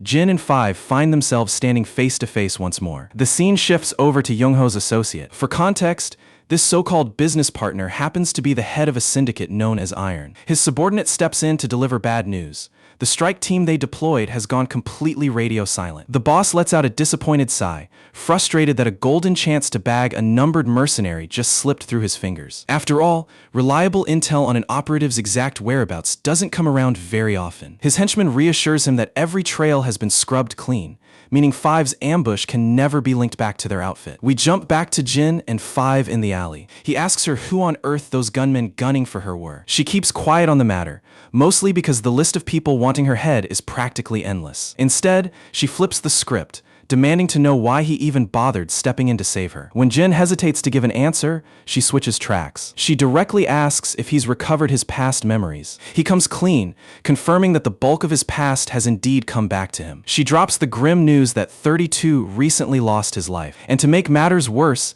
6 has been officially marked as dead too. She's visibly bitter that comrades she viewed as little brothers were cut down in their prime. On paper, they were killed in action during an assignment. Yet she can't shake the suspicion that the same shadowy outfit targeting her was responsible for silencing them. Jin simply holds his tongue, because deep down, he knows the real deal. Both 6 and 32 are alive and breathing. She's completely in the dark about the whole situation. She immediately picks up on how utterly unfazed he looks after hearing about the demise of his comrades. Jin tries to play it off and convince her that he isn't indifferent. However, the uneasy expression on his face only raises her guard further. For a second, the dark thought crosses her mind that Jin himself might have been their executioner. Her sudden suspicion catches Jin flat-footed, and he rapidly shoots down the accusation. Even if he didn't pull the trigger, she's dead certain he's sitting on critical information. Cutting straight to the point, she flat-out asks if the two of them are still alive. Jin's awkward silence tells her everything she needs to know they really are out there somewhere. Instead of relief,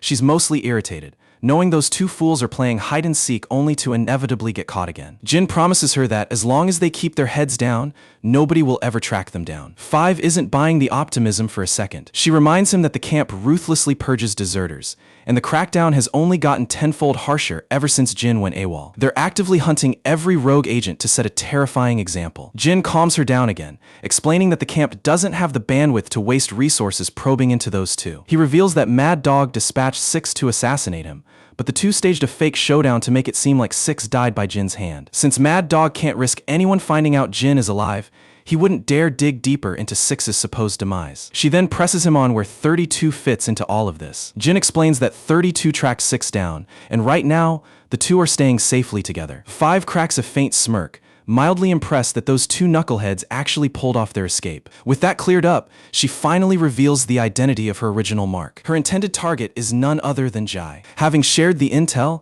she turns around to walk away. Jin calls out, asking what her next play is going to be. She replies that she's heading back to base. Her cover has been blown by an unknown faction, making it suicide to push forward with the hit. Later on, she dials up Mad Dog to report that she ran into a coordinated ambush by highly trained killers. She makes it clear that the whole setup feels extremely sketchy. After all, as far as she's concerned, Mad Dog was the only soul who had her exact itinerary. Naturally, that brute doesn't need a genius IQ to catch her drift. He immediately deflects the blame, questioning why on earth he would ever want his own operative eliminated. He attempts to talk her down, but she cuts him off cold, laying it flat that the hit is officially canceled. With those parting words, she snaps her flip phone clean in half. The scene then shifts back to the director's office, where Jin delivers a full briefing on the situation. He warns that while the immediate danger has been dealt with, there's no telling what might happen down the line. The director remains uneasy and demands to know why Jin is so certain about his assessment. Under normal circumstances, he wouldn't pry into Jin's methods, but with his own flesh and blood in the crosshairs, he can't let it slide. Jin discloses that Jai was the intended target, though the motive behind the contract remains unclear. The only cold fact he's sure about is that someone actively wants Jai put 6 feet under. Connecting the dots from Jin's detailed intel, the secretary figures Jin must have captured the hitman. Jin counters by confessing that the assassin sent to take Jai out was actually an old comrade from his mercenary days. She's an assassination specialist, and whenever she's deployed solo, it's never for ransom or intimidation, it's purely to kill. Hearing this sends chills down the director's spine, and he frantically asks where that assassin is right now. Jin assures him that she abandoned the contract and pulled out entirely. There is zero chance she will ever make another move on Director Jie. The secretary, however, remains skeptical. They can't simply take Jin's verbal guarantee at face value. Even if his comrade backed off, there's no reason to believe another assassin won't be sent after Jie. Jin points out that any replacement hitter sent to finish the job would be far easier to handle than 5. Plus, since the first attempt completely fell through,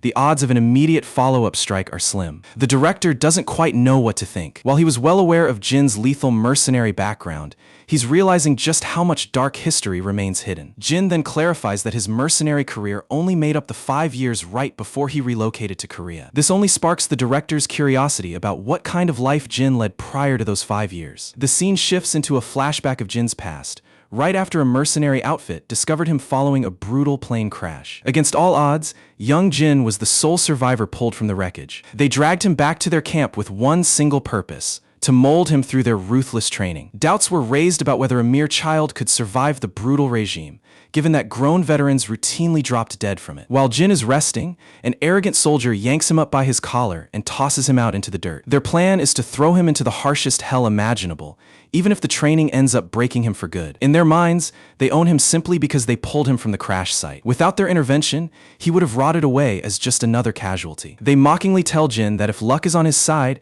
he might just live to see tomorrow. Yet the grueling drills were only half the nightmare he had to deal with. Senior bullies constantly beat him black and blue, treating him like their personal punching bag. It was 5 who stepped in to shield him from those thugs, watching over him like a protective older sister. Back in the present day, Jin's phone buzzes with a call from Major Kang. He answers, only to realize Kang has already caught wind of the recent chaos. Jin validates Kang's intel, admitting the hitman slipped away and the mastermind remains unidentified, while Jin reassures the Major that the enemy won't send another hitter after the same target.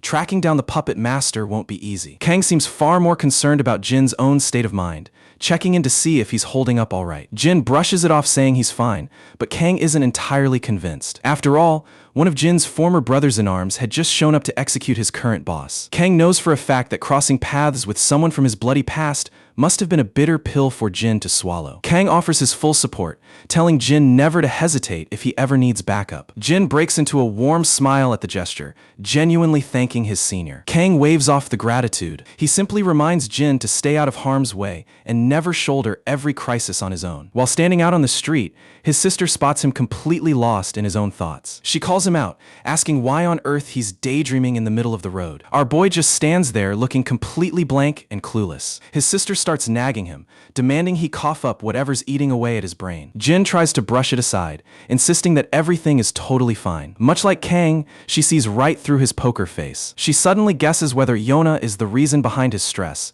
to which Jin immediately shakes his head. As they head down the road, they slip right back into their classic brother-sister bickering. Just down the street, 5 has been quietly watching Jin from afar. She's genuinely stunned to witness that the emotionless Jin is actually capable of smiling. The memory rolls back once more to the brutal days when Jin was still stuck in the training camp. A brutal session had just wrapped up, leaving all the recruits looking like battered ragdolls. That was the exact day Jin was officially designated as one. He was placed in command of his very own squadron. Mad Dog barked an order for his goons to haul out the weakest link among the recruits. A grunt tossed a battered trainee straight at Mad Dog's boots. The poor kid was already bleeding and barely conscious. Mad Dog aimed to execute the injured kid on the spot simply for failing his performance test. He wanted to use the boy's execution to hammer in the rule that failure won't be tolerated. Right before Mad Dog could pull the trigger, Jin stepped straight into the line of fire. Jin stated that since the recruit belonged to his squad, deciding his fate was his call alone. This blatant defiance infuriated Mad Dog to no end. To crush any thoughts of mutiny among the ranks, Mad Dog decided to make an example out of Jin instead. He flung a dagger into the ground before Jin, daring him to a lethal duel. If Jin came out on top, his subordinate's life would be spared. The second Jin reached down for the blade, the challenge was officially locked in. Mad Dog lunged instantly, slashing Jin across the shoulder before he could even rise. The psycho unleashed a relentless flurry of attacks, giving Jin zero breathing room to arm himself. Thinking fast, Jin grabbed a handful of dirt and hurled it right into Mad Dog's eyes. With the maniac blinded and disoriented, Jin dove straight for the blade embedded in the sand. Jin finally had a weapon in his hands. True to his moniker, Mad Dog went completely rabid with rage. The two clashed in a vicious, bloody dogfight. Despite Mad Dog's wild onslaught, Jin completely turned the tables on him. He carved brutal slashes across Mad Dog's torso, finishing the beatdown with a vicious cut right across his face. Back in the present, after seeing his sister safely off, Jin circles back to meet up with Five. The two take a seat together in a quiet neighborhood park. She explains that she pinned the recent ambush on Mad Dog and has gone completely dark, cutting all ties with the camp for now. With things blown wide open, she's confident they won't make another move on Jai until they sort through this mess. However, walking away from the contract doesn't mean she's suddenly best buddies with Jin. She still can't stomach the fact that he abandoned everyone and walked away for his own selfish reasons. In the wake of his disappearance, their entire unit fell apart. Some operatives washed out, others lost their lives. Hardly any of the numbered mercenaries are even left standing today. While the rest of them suffered through living hell, Jin is out here living the sweet life with a girlfriend, which makes her sick to her stomach. The girlfriend comment takes Jin completely by surprise, and he quickly clarifies that the girl earlier was just his sister. Naturally, that revelation catches her totally off guard. She genuinely assumed the cute girl he was laughing with was his romantic partner. And right on cue, Dehyun spots her brother chilling across the park. Walking right beside her is their grandpa, hauling a bag of fresh groceries. One thing leads to another, and Five finds herself sitting inside Jin's family home. When a lavish, home-cooked feast is set down before her, she is completely at a loss for words. Grandpa humbly apologizes in case the meal isn't fancy enough, warmly hoping she'll enjoy it. Poor Five just freezes in the middle of this cozy family dinner, feeling wildly out of her element. She can't wrap her head around whether it's normal to casually dine with the guy she tried to assassinate just hours ago. Grandpa gently chides her for not touching her plate. He kindly offers to whip up something else if the current spread isn't to her liking. She finally lifts her spoon and takes a tentative bite. Glancing over at Jin, her mind drifts back to the hellish days they survived side by side. Back in those days, their only sustenance was stale crusts of bread as tough as bricks. Back in the room, before she even realizes it, she's practically cleaned her entire bowl. Grandpa strikes up some warm, casual small talk, bringing up how Jin mentioned knowing her from back in the day. For a brief second, Five is thrown off hearing the old man casually call one by the name Jin. So our guy steps in and clarifies that Jin happens to be his actual birth name. That catches her completely off guard, as she had never known his true identity all those years. Jin explains to his family that she only knew his codename because his memory was completely wiped when they first met. He looks back on how, when he woke up with amnesia in that hellhole, she was the very first friendly face he saw. She dragged him through their darkest days and stood by his side like true blood family. Hearing Jin refer to her as real family hits Five right in the chest. Hours later, as she prepares to head out, Grandpa gently holds her hand and pours his heart out, thanking her for keeping Jin alive during his hardest days. He warmly reminds her that if she's family to Jin, that makes her part of their family too. He makes sure to tell her that she doesn't have to treat his family like outsiders. Her presence is welcome anytime she feels like dropping by. As she heads out, Jin walks her all the way down to the apartment entrance. The second they step outdoors, she immediately plants a solid kick right into his back. She's furious that he had the nerve to drag her straight into his family's living room. She snaps at him, pointing out that she's literally his foe, yet he brought danger right to his loved one's doorstep. Jin calmly tells her that he never saw her as an opponent, which is why he introduced her in the first place. Five isn't buying any of that emotional nonsense he was preaching back upstairs. Jin stands his ground,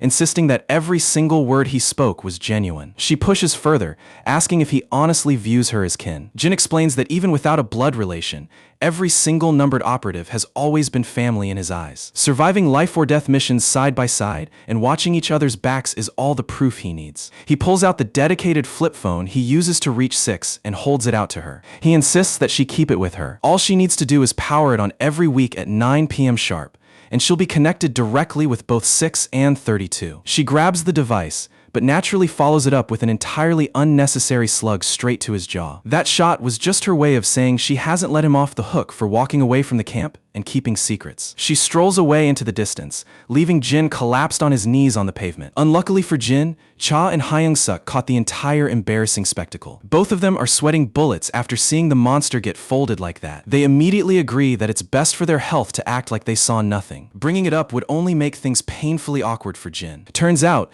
they were just stopping by to drop off some gifts for Daeon. We then cut over to the lavish estate belonging to Young-ho's corporate partner, the head of Iron. Word from the camp reveals that 5 was ambushed by unidentified operatives near the target, putting their whole operation on pause. They're reluctant to deploy another agent until they figure out who hit her. Iron's president knows Young-ho is a reckless hothead who won't sit tight. He tells his subordinate to get Young-ho on the line before the idiot does something stupid and sends his own goons. He aims to strike first and take control before Young-ho messes everything up. His assistant cautions that going this route could ruin their scheme to seize SW Corp through Young-ho. The president, however, couldn't care less. He figures the fallout will still hurt SW, leaving him completely unharmed either way. His true goal is to tear SW apart from within, so this chaos might actually play right into his hands. Meanwhile, Young-ho is barking orders at his secretary to deal with Jae-hai immediately. To him, she completely blew off his ultimatums and stepped way out of line. Young-ho is annoyed at how Iron's president came crawling to offer help in the first place. Yet now,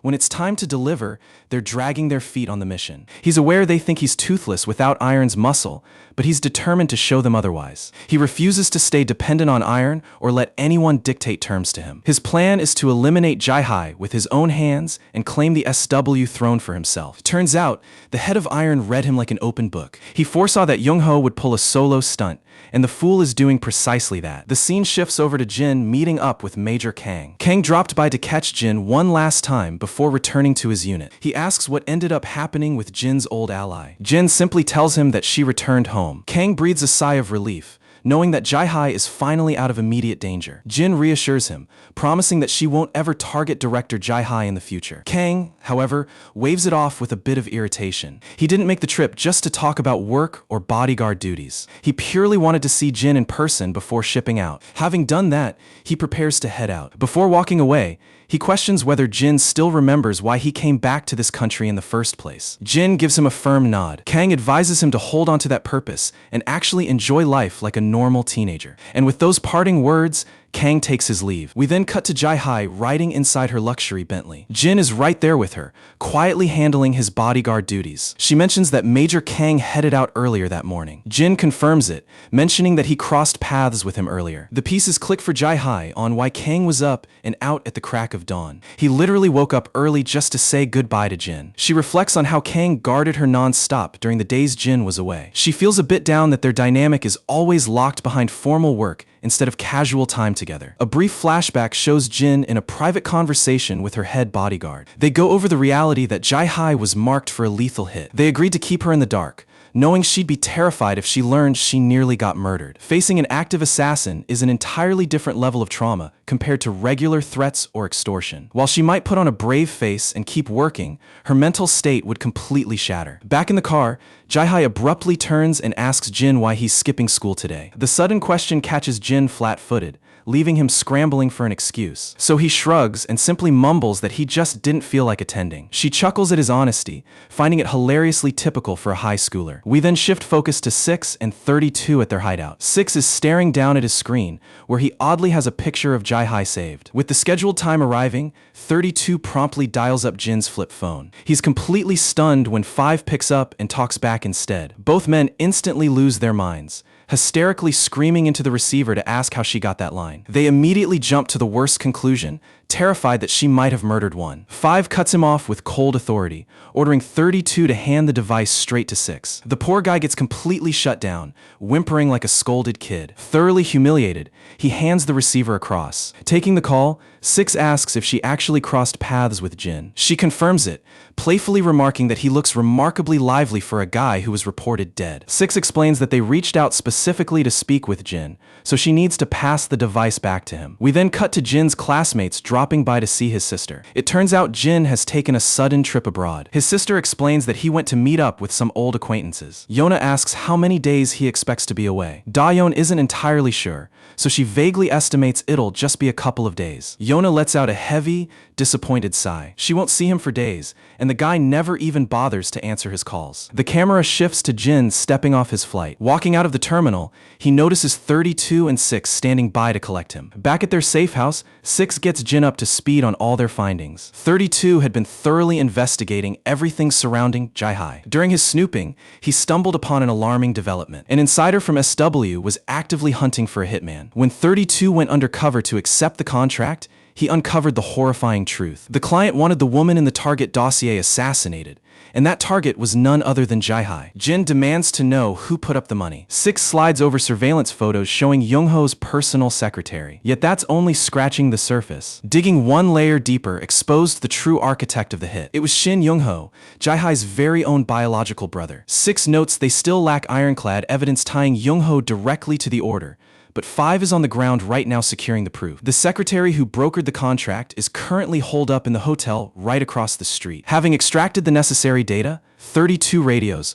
warning her that the target is walking to the room and she needs to bug out instantly. 5 unplugs her drive from the laptop and gets ready to slip away. At the same time, Young-ho's secretary is walking down the hall toward her suite. When the elevator doors part on her floor, she walks right past 5. The two simply brush past one another without a word. Staring at the photographs of Young-ho, Jin can't help thinking of the chairman, who wished for nothing more than to be proud of his grandchildren. Later on, the secretary informs Young-ho that Jin has shown up asking for a meeting. Young-ho is completely taken aback. He never imagined the kid would fly all the way across borders just to see him. He grants permission and has Jin escorted in. He wonders if the bodyguard came to sell out Jae-hai with inside information. The moment Jin sits down across from him, Young-ho's phone begins buzzing. It's the chairman on the line, and his voice is dripping with fury. Young-ho is clueless as to why the old man is raging at him, until the chairman directly confronts him for ordering the hit on Jae-hai. Young-ho freezes in utter disbelief. He attempts to play dumb, but the chairman shuts him down,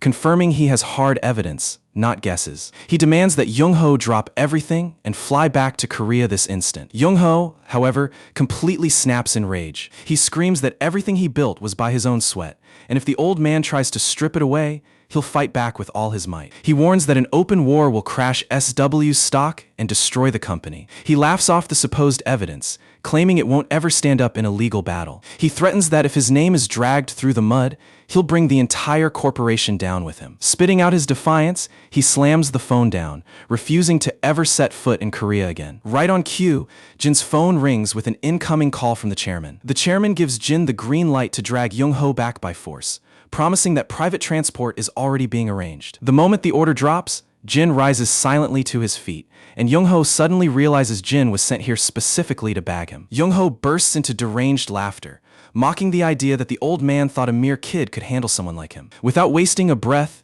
Young-ho snaps at his secretary to have the boy wiped out. The secretary radios her guards waiting in the VIP lounge, but gets dead silence in return. Little does she know, 5 had already put every single one of them to sleep. Meanwhile, 6 and 32 had completely overridden and hijacked the facility's security feeds. Panic begins setting in as Young-ho barks at his secretary, demanding to know what the holdup is. She nervously admits that the entire security detail is unresponsive, sending Young-ho into a cold sweat. Her survival instincts flare up, sensing something is horribly wrong. There's no plausible way an entire team's comms would drop dead simultaneously. Acting on instinct, she whips out her firearm and trains it straight at Jin. Young-ho is rattled by the sudden draw, yelling at her to explain why she's aiming at the kid. She snaps back that this is far from a minor radio malfunction. Everything ran smoothly until this kid stepped through the door, meaning he brought backup with him. Right on cue, 5 strolls into the room. The secretary pivots her barrel toward the new intruder, but Jin and 5 vanish with blinding speed,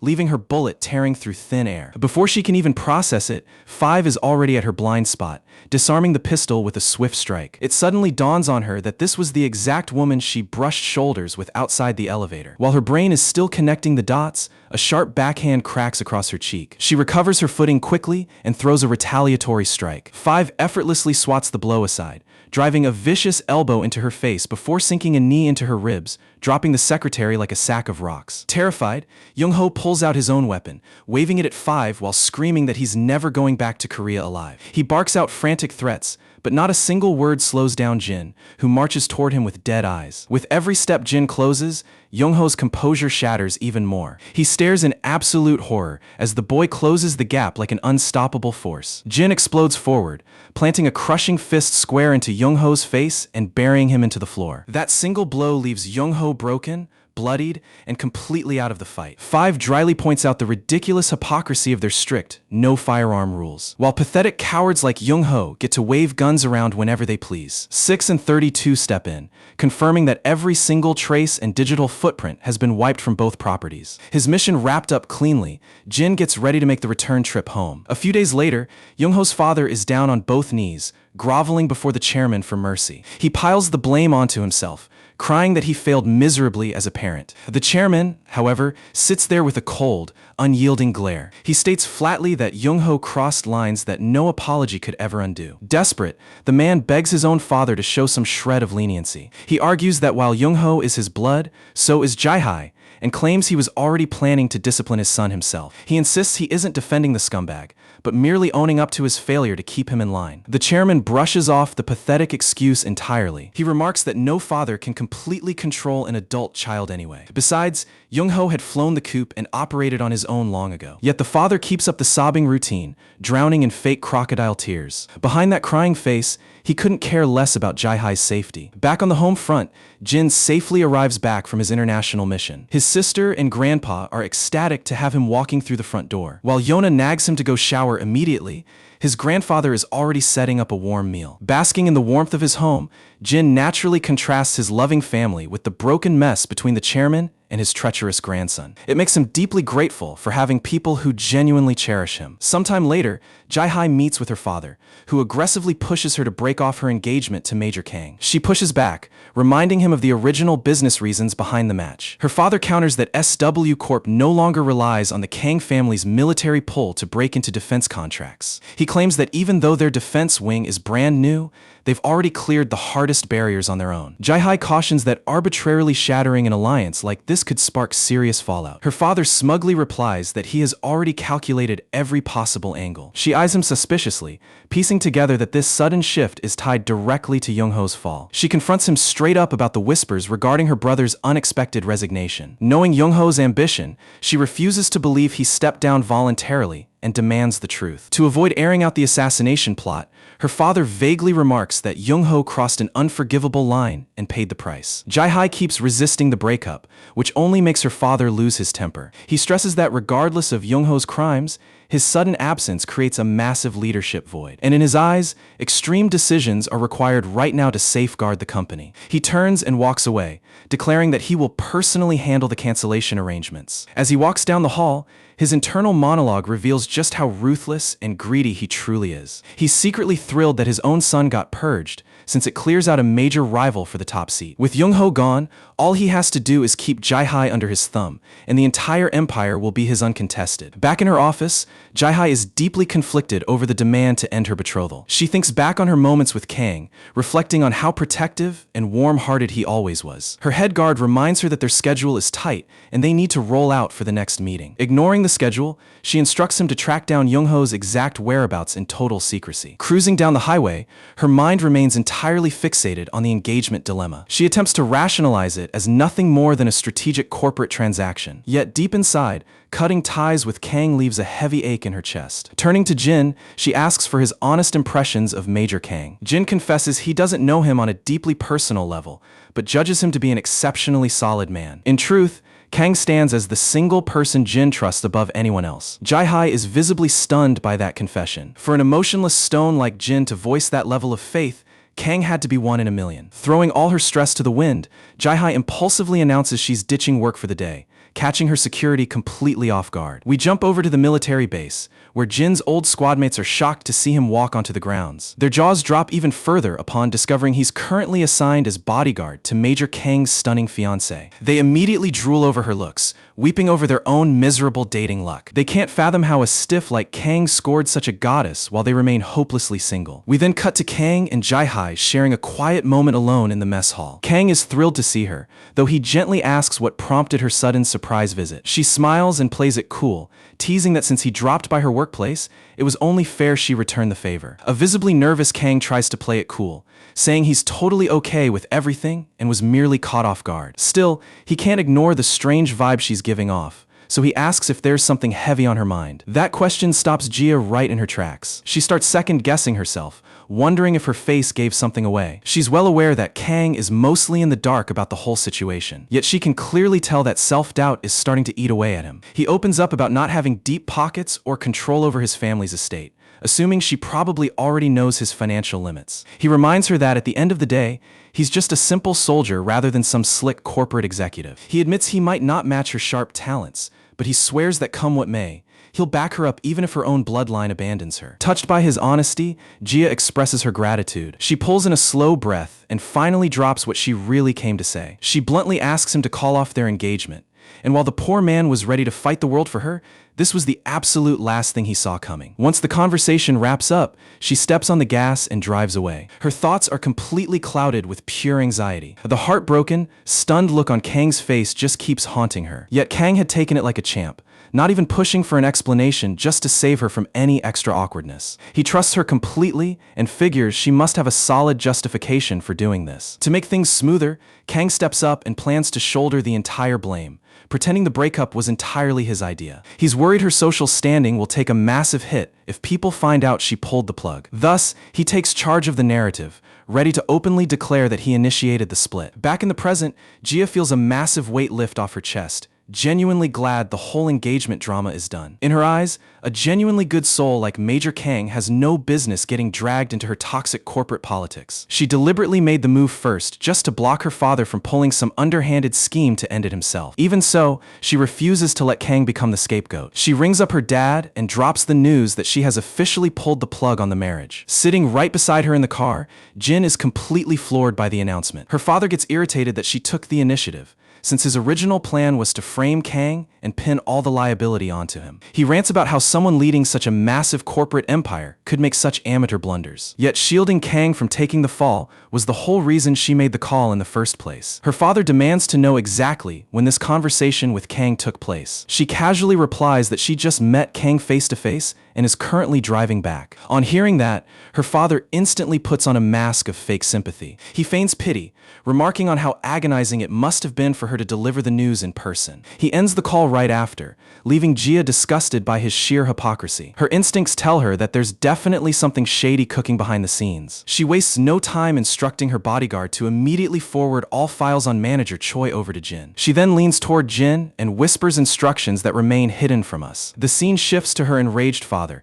absolutely seething that Gia went rogue once more. He curses to himself about how none of his children know how to obey their own father. He dials Manager Choi and greenlights the dirty scheme they've been plotting for some time. Choi confirms the directive, geared up to put the hit into motion. Meanwhile, we see Kang sitting by himself, staring blankly into space. Unsurprisingly, the painful conversation with Gia is still replaying on loop inside his head. His depressed aura is impossible to miss, to the point where his fellow squadmates immediately sense that he's going through something bad. Later that night, Kang is downing drink after drink at a local bar. His mind drifts back to their first date, sitting solo at a restaurant anxiously waiting for Gia to show up. Initially, he had been pissed off that his family was pushing him into an arranged setup with a total stranger. However, all that irritation vanished into pure awe the second Gia walked into the room. She was breathtakingly gorgeous, and he had completely lost his heart to her on the spot. While he continues chugging liquor to numb the pain, a random woman slides up beside him, trying to strike up a drinking session. Kang coldly shuts her down, making it crystal clear that he prefers drinking solo. Right at that moment, a sudden distraction erupts nearby. With Kang looking away, the shady woman secretly slips a suspicious substance right into his glass. Having pulled off the setup, she quietly stands up and heads for the exit. Just as Kang is about to swallow the poisoned drink, Jin swoops in out of nowhere and yanks the glass right out of his hand. Kang is visibly hammered, so before things get completely out of hand, Jin orders him to stop drinking immediately. In his drunken daze, Kang finally gives in. He stumbles to his feet while Jin guides him to a car, opting to drive him personally since the guy is barely conscious. The story flashes back to that confidential briefing Gia gave Jin earlier. She had explained that Manager Choi is practically her father's main fixer. Knowing how low her dad can stoop, she was certain a dirty move was coming soon, with Choi pulling the strings. Because of that, she placed Jin on surveillance duty to monitor Choi's movements. Back in the present, while loading Kang into the seat, Jin spots a bunch of shady thugs eyeing him down. We jump back to Jia listening to Jin's full debrief over the phone. It turns out manager Choi was setting up a scheme to drug Kang and set him up for a serious crime. Jia immediately tells Jin to stick close to Kang, worried about whatever backup trap they might trigger. Well, seeing how every single one of those thugs is currently kissing the pavement, completely smashed to pieces, it's pretty obvious Jin has already taken care of business flawlessly. Back with Jia, the news leaves her visibly unsettled. She knew her father was corrupt, but she never imagined he would stoop to such extreme lengths. Her bodyguard tries to calm her down, reminding her that Jin is more than capable of handling any mess. Out of nowhere, her phone goes off. The caller ID flashes Major Kang. She's taken aback seeing his name pop up at such an ungodly hour. Our guy is utterly plastered and immediately screams out his deep love for her without missing a beat. The moment he blabs out the confession, he passes out cold, leaving Jia utterly speechless with her jaw on the floor. Meanwhile, her bodyguard stands there sweating in second-hand embarrassment after overhearing the whole dramatic declaration. We cut over to Jia's father, fuming with disappointment after hearing that Choi botched the entire operation. Choi tries to defend himself, arguing they only slipped up because the plan was too rushed. He assures the boss that their next strike will be executed without a flaw. The corrupt father grants him one final shot to fix his screw-up. Following the call, Choi snaps his phone shut and glares straight at the minion who dropped the ball. Terrified by the boss's fury, the underling stammers out excuses, whining that he delegated it to his crew instead of doing it himself. Choi isn't having any of his garbage explanations. He delivers a thunderous slap across the guy's face as punishment for botching the job. He's boiling mad that a moron like him couldn't even pull off the most basic assignment. He then turns on the rest of the crew, roaring at everyone for being completely useless. Back with Jia's father, he grits his teeth in rage, frustrated that he's surrounded by utter incompetence. Right then, Jia strolls straight into his office. She stepped in to confront her father directly. She questions when he intends to head back, pointing out how late in the night it's gotten. Her father flashes his usual deceitful grin, pretending he's tied up with critical unfinished business. Jia cuts through the nonsense and tells him to pack up his dirty games and just head home. The slimeball father plays the victim card, crying that all his sacrifices are only for the good of his family. He claims that breaking off the engagement broke his heart just as much as hers. Except Jia sees right through his facade. His only true obsession is securing his own power inside SW Corp. Dropping the mask, her father coldly asserts that surviving in global commerce requires cold-blooded ruthlessness. He tells her not to blow up their entire empire over some soft-hearted soldier she caught feelings for. Jia immediately sets the record straight. She explains that personal feelings for Kang have nothing to do with her actions. She's stepping in because his dirty schemes are actively destroying the company from within. Her father, however, completely tunes her out. He arrogantly thinks Jia knows absolutely nothing about how the real world operates. He admits she can manage day-to-day business, but argues she lacks the battle scars from real rock-bottom failures. He gives her credit for being far more capable than anyone else in her generation, and sitting atop SW Corp naturally hands her far more leverage than normal folks. Yet in his twisted perspective, she's still fundamentally green. He points out that while she's cruising on the fast track to success, she has never truly locked horns with an apex predator bigger than herself. And that exact lack of heavyweight experience is why he refuses to take commands from her. He dishes out some smug advice, claiming real authority comes from action and brute capability rather than empty words. Right on cue, Jia's phone buzzes. It's Jin reporting in, having completely wrapped up the cleanup and locked down photographic proof. She praises him on the spot for handling things smoothly. The camera shifts to Jin, and man, did he put in some serious overtime here. Dozens of thugs are sprawled across the floor unconscious, with manager Choi beaten into a complete wreck right alongside them. Jia delivers a savage taunt to her dad, mentioning that manager Choi seems to have suffered a few scratches and might need a hospital visit, since, of course, Choi happens to be his most beloved little puppet. Her father immediately reads between the lines, and his face instantly twists in anger. He realizes she has become far more dangerous than he gave her credit for. Jia gladly owns it, warning him never to make choices on her behalf ever again. Dropping that mic, she turns around and walks out. Next morning,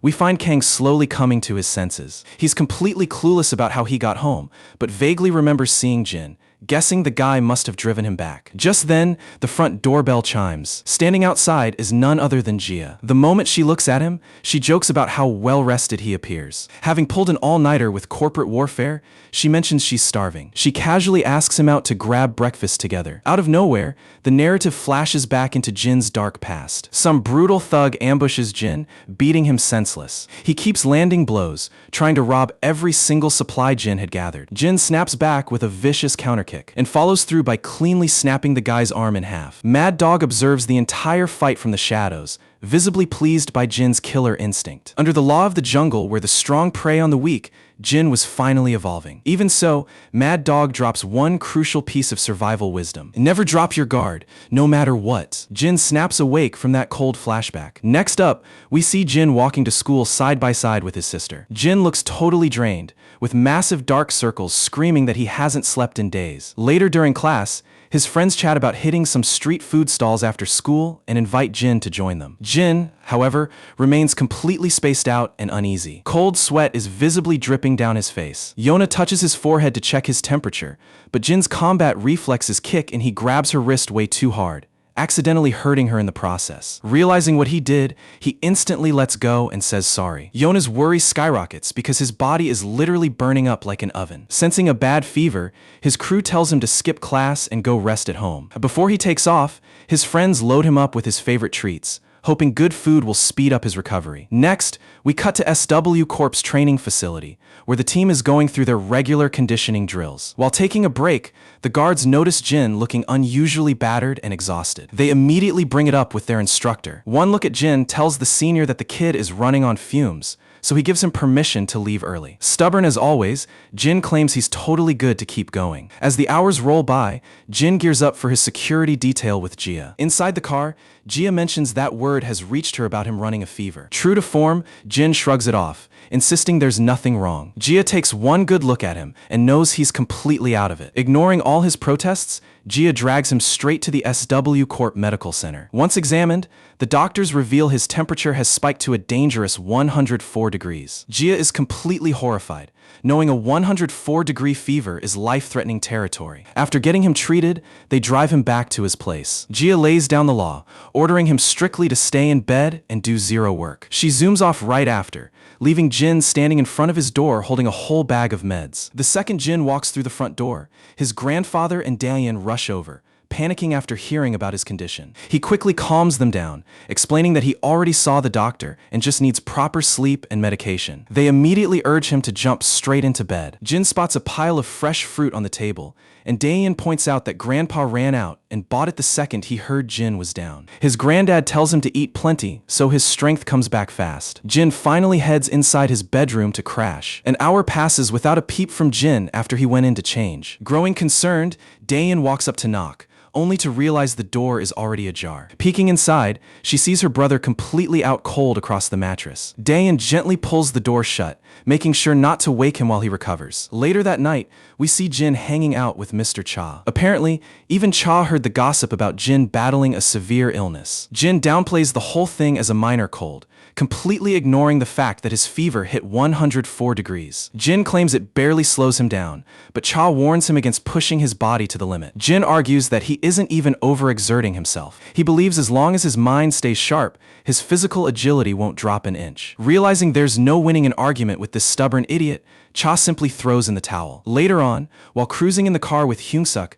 the sidekick mentions that Congressman Kim is still plotting revenge against them. In case you forgot, Congressman Kim is the father of those spoiled brat siblings who used to torment Dayan. Cha couldn't care less about Kim's empty threats. From Cha's point of view, Kim clearly hasn't learned a thing despite his kids getting ruined and getting booted from politics. It just goes to show how stubbornly thick-skinned the guy actually is. Beyond his political pull and piles of dirty cash, his wife's family also happens to be massively powerful. So it makes total sense that after everything Cha threw at him, the worst blow Kim took was just stepping down from his political seat. Plus, with Cha and Hyung-suk now backed by SW Corporation, Congressman Kim wouldn't dare pull any reckless moves against them. Even though Cha acts confident, a small part of him still stays on high alert. We now cut inside Congressman Kim's luxury residence. With his kids' probation finally wrapping up, Kim plans to ship them straight off to the US. All the arrangements are locked in, so he tells them to pack up and adapt to their new life. The two spoiled brats nod along, clearly unhappy with being exiled. Inside,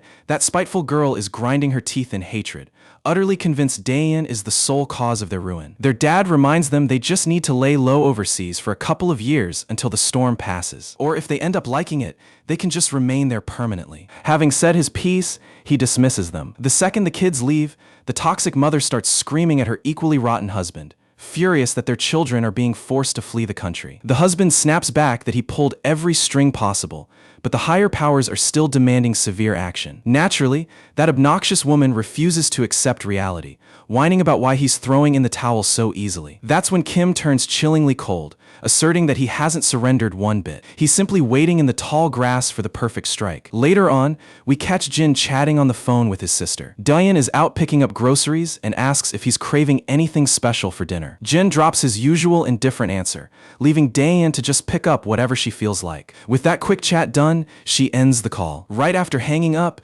Jin's phone rings again. The moment he answers, the voice on the other end belongs to none other than Kim In-bi. A wave of dark memories crashes over Jin, instantly reminding him of all the venom connected to Kim and his rotten family. Kim In-bi brings up their past agreement, pointing fingers and claiming Jin was the one who broke it. Jin doesn't hesitate to throw it right back in his face, reminding him that Kim was the real deal breaker. The exact conditions of their little arrangement flash through Kim's head. He was obligated to ship his spoiled kids abroad and guarantee they'd never lay eyes on Jin's sister ever again. And on Jin's end, he was supposed to keep his mouth shut and bury every piece of dirty evidence he had on him. Jin wastes no time calling him out, mentioning how his brats came crawling back and his daughter had the nerve to jump his sister a second time. Seeing that smooth talking won't dig him out of this hole, In-bi drops the act and gets straight to business. The absolute wreckage Jin caused in his life is beyond repair. His bank accounts were drained and his political reputation dragged through the mud, far worse than a high school punk could ever fathom. On top of that,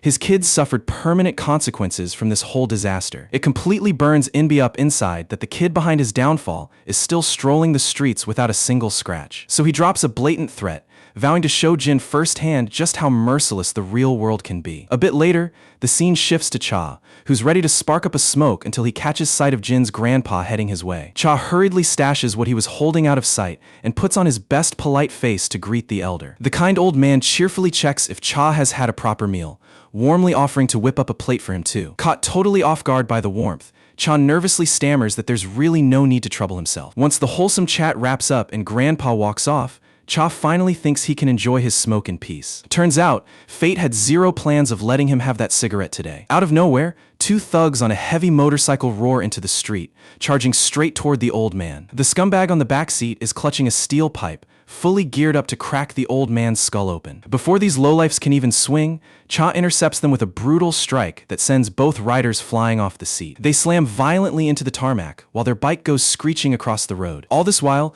Grandpa didn't notice a single thing, happily chatting away on a phone call with Daein. By the time the old man turns the corner, Cha is standing tall over two half-dead cowards writhing on the pavement. It was painfully obvious the old man was their target, but Cha couldn't figure out why anyone would go after him. Right on cue, his phone begins to buzz. Hyung-suk is on the line, sounding panicked as he drops the news that Congressman Kim has locked his crosshairs onto Jin. In an instant, every piece of the puzzle falls into place. Cha instantly realizes why those two biker thugs tried to ambush an innocent grandfather. We jump over to Jin, who's still processing the loaded threat In-bi dropped on him. A sudden ring from his pocket snaps him out of his thoughts. The caller ID shows Cha. Cha gets straight to it, asking if he's currently caught up in some mess. The camera pulls back to show dozens of armed goons closing in around Jin, all gunning for his head. So yeah, Jin calmly tells him that things are definitely popping off right now. Without missing a beat, Cha just tells him to take care of it and cuts the call, leaving Jin staring blankly at his phone,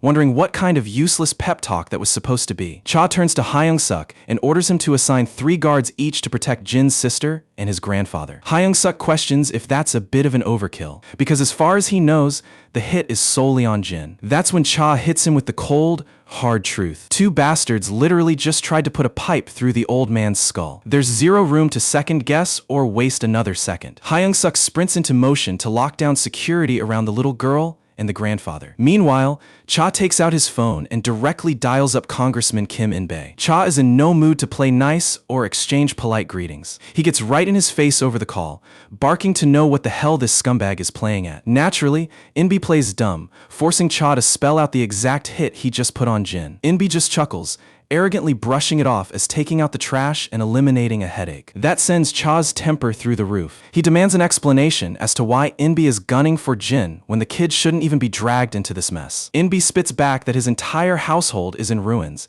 and Jin is the sole reason for his misery. And right then, Cha realizes what Inbi's whole misunderstanding is. So to clear the air, he casually drops the bomb that Jin wasn't the one who leaked his dirty laundry to the public. Kim Inbi freezes in shock as the reality hits him that the mastermind was Cha all along. Rattled and furious, Inbi starts making wild threats, asking Cha if he's lost his damn mind messing with someone of his status. Cha doesn't flinch for a microsecond, making it blindingly clear that he couldn't care less about his hollow threats. Inbi completely loses his cool, screaming into the receiver, but Cha is completely unfazed. He just hangs up, having zero interest in listening to some pathetic loser screech down the line. Hyung-suk comes back after stationing a couple of lookouts right outside Jin's place. Cha immediately gives the command to mobilize every single fighter they have. Hyung-suk puts 2 and 2 together, realizing the dangerous war his boss is about to start, and immediately speaks up. Directly raiding an influential politician is pure suicide. Touching a guy like that would bring down massive heat they can't handle. Cha couldn't care less about the fallout. He owes Jin a blood debt, and he intends to settle the score, come hell or high water. Hearing that, the worry washes off Hyung-suk's face, replaced by a grin. Deep down, he remembered how Jin had stepped in and saved his skin while Gil-soo was torturing the life out of him. We cut right back to Jin, who is effortlessly tearing through the mob of goons. Every single strike puts another body straight to sleep. The thugs can only clench their jaws in pure frustration as they get wiped out. Meanwhile, Jin bulldozes straight ahead, dismantling them one after another without breaking a sweat. In just a matter of minutes, the entire ambush is completely wiped out. Strolling through the quiet neighborhood, his sharp eyes spot a suspicious minivan idling right outside his apartment complex. Sitting inside that van, Cha's men are maintaining an eagle-eyed vigil, ensuring no one touches Jin's family. Having zero clue who they work for, Jin shatters the driver's side window with a single punch, yanks a guy by his shirt, and demands answers. The panicked goons instantly freeze in terror, blurting out that they were sent directly on Cha Doo-sik's orders. They scramble to remind him that they've met before on the same side. Jin takes a second look, and sure enough, a couple of familiar faces jog his memory. He releases the bald guy's collar and demands to know the real reason they were staking out his home. As it turns out, the lackeys are just as clueless about the bigger picture. All they were told was to stand guard and watch over Jin's family with their lives. The scene cuts over to Seok-ju, who's busy sweating through his nightly workout routine. His phone starts ringing, and Jin's name flashes on the screen. Right on brand, Jin needs his tracking skills to pin down a location. And the target this time is none other than former Congressman Kim In-bae. The name rings an immediate bell for Seok-ju. He knows him as the influential father of Hee-jin and Kai-soo, the 2 biggest tormentors from their school. He just can't wrap his head around why Jin is suddenly hunting down their old man. Before Jin can explain, we jump over to Cha, cruising through the night at the head of a massive convoy of vehicles. Cha is currently on the line with Jin. He already got the word that Jin ran into the security detail outside the apartment. So Cha plays it down, telling Jin that an old rival has a beef with him, and he only posted men as a precaution in case things got messy. He insists Jin shouldn't sweat it because he's going to settle the whole matter personally. Little does Cha know, Jin is already speeding toward the threat to handle it with his own 2 hands. Because the moment you touch his family, you've basically signed your own death warrant. Meanwhile, sitting in the car, Hyung-suk is turning things over in his head. He wonders if keeping Jin in the dark and feeding him a cover story was truly the right call, even if they're settling a debt. Since, at the end of the day, Jin was the root cause of this whole retaliation. Cha sees it completely differently. To him, the congressman's rotten brats were the ones who lit the fuse in the first place. The focus shifts back over to the congressman's hideout. A massive, bald, greasy musclehead barges in to inform the congressman that Cha is mobilizing an army straight toward them. The news catches the congressman completely off guard. Cha is infamous for never stepping a single foot outside his designated turf. Yet here he was, launching a full-scale offensive into enemy grounds. The greasy brute smugly assures the politician that there's zero reason to panic. The congressman isn't buying his cheap confidence so easily. He's not eager to bet his entire life on some arrogant bodyguard. To flex his credibility, the bald giant reminds him of his decades running this underworld game. He admits Cha and his syndicate are formidable, but Cha only has power when fighting on his home turf. Tonight, Cha is stepping straight into the lion's den on his turf, and on his own stomping ground, this bald freak fears no one. He boldly vows to make this estate the final resting place for Cha and his whole crew. Right in the middle of his flex, Fatty's phone goes off. He answers it, and whatever words come through the speaker drain all the color from his face. The smug grin he wore just seconds ago vanishes completely. The update confirmed that every single squad sent to silence the high schooler and his folks got completely wiped out. Now the gravity of the congressman's anxiety finally hits him. Still, he tries to save face, promising the politician he'll personally break Jin in half right after crushing Cha Dusik. The congressman's thoughts drift back to the chilling warning Cha gave him earlier. Cha had warned him straight up that his kids had picked a fight with the absolute wrong monster. And now, the harsh weight of those words is finally setting in. Snapping back to the moment, he silently prays this fat slob can actually deliver on his promises for once. Meanwhile, outside the politician's lavish estate, dozens of armed sentries are crawling all over the perimeter. Jin has already arrived on the scene, disguised with a cap pulled low and a mask covering his face. He checks the intel from Seokju, confirming Inbi retreated to his family's old estate in his hometown. With his target confirmed, Jin wastes no time and initiates his assault. Ice cold and silent, he casually strolls toward the perimeter. The guards at the gate eye him with confusion, mistaking him for some lost delivery driver. Instead, Jin leaps effortlessly, scaling the high boundary wall and vaulting straight into the compound. A few lookouts inside spot the intruder, but before they can even yell, Jin puts them to sleep in a blink. The alarm is raised, and every musclehead on the property swarms toward Jin's position. Jin just keeps pressing forward, laser focused on breaching the main mansion. Some clown with a knife steps into his way, acting like he's about to be the hero of the day. Predictably, he eats a devastating punch straight to the jaw for his troubles. All the violent chaos outside finally echoes into the office where the congressman and his bald brute are waiting. The fat slob smirks, assuming his boys are currently beating Cha into a pulp, which puts a relieved grin on Inbi's face. Except those brutal thuds and agonizing screams definitely didn't belong to Cha. Out of nowhere, one of their own guards comes crashing through the office doors, leaving the politician petrified. Jin steps through the shattered entrance with total main character aura. Before the beatdown begins, the scene shifts briefly to Inbi's wife and kids in another room. His wife is comforting the children, promising them that their powerful father will avenge their ruined reputations. That puts a smug smile back on Heejin's face. Little do they realize, Jin is the one about to hand out the beating of a lifetime. Back inside the study, the fat brute squares up and barks at Jin, demanding to know who he is. The congressman leans in, instantly picking up on the intruder's familiar build and posture. Even behind the mask, it takes him barely a second to recognize that it's Jin. The bald tank looks over at the shaking politician, mocking whether this is the kid he's been so terrified of. Trembling, the congressman confirms that this is indeed the monster. Mask or not, there's no mistaking that terrifying presence. Hearing heavy footsteps rushing toward the room,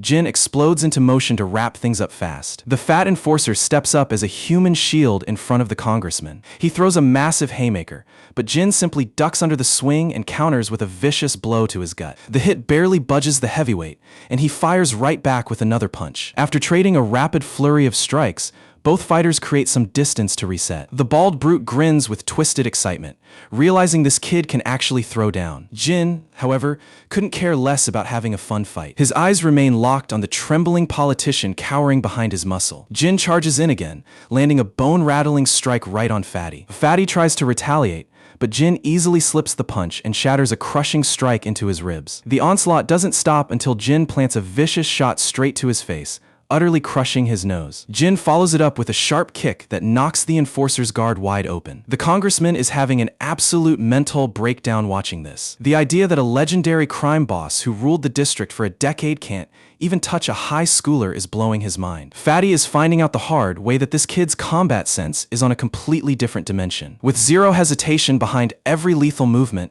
Jin was clearly anything but an ordinary teenager. Right then, the swarm of guards from the courtyard finally floods into the room. Fatty screams at them for taking so long, ordering the mob to dogpile and crush the kid. Except in reality, it's the high schooler who starts wiping the floor with every single one of them. Punch after brutal punch, the goons hit the hardwood floor like sacks of potatoes. Fatty keeps barking like a mad dog for his men to kill Jin, completely oblivious to how utterly useless his screaming is. Jin relentlessly clears the room, dropping body after body. Meanwhile in the hallway, the remaining goons are literally queuing up because the office is too packed for more people to enter. enter. Drawn by the deafening violence, the congressman's wife and children arrive outside the doorway. They push their way past the crowd of men and peek inside the room. And the horror unfolding before their eyes paralyses them in absolute shock. Jin is effortlessly dismantling full-grown hitmen, leaving a carpet of unconscious bodies in his wake. The battered, bloody enforcer and the congressman can only tremble in sheer terror. Cha's prophetic warning keeps replaying in the politician's mind,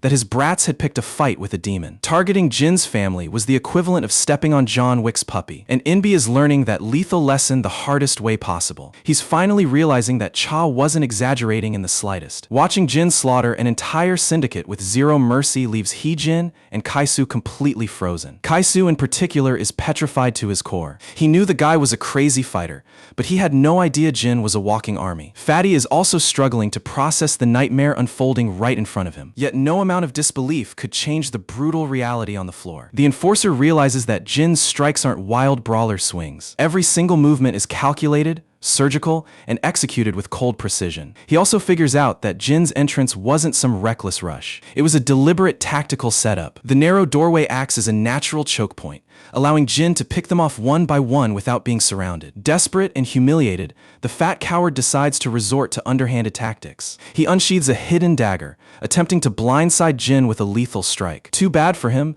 Jin has senses sharper than a razor. He instantly reads the dirty move before the blade can even reach him. The second the bastard lunges, Jin redirects the attack and buries a blade straight into him first, sending Fatty howling in agony. The congressman completely freezes, his mind running blank with terror. There isn't a single soul in the entire mansion capable of holding Jin back. With the fat enforcer neutralized, Jin turns his cold gaze directly toward the congressman. In a pathetic, last-ditch effort to save his neck, the politician plays his final card. He scrambles to blabber about legal charges, rattling off laws and consequences to intimidate the teenager. Before Jin can even respond, the bleeding enforcer screams for the remaining guards to jump him. The last wave of men charges in desperation, only for Jin to effortlessly break them apart in seconds. Seeing his entire private army wiped out, the politician stumbles back in panic, trips over an unconscious body, and crashes to the floor. Before he can even scramble away, Jin plants his heavy boot onto his hand, pinning him right to the deck. His wife stands completely paralyzed,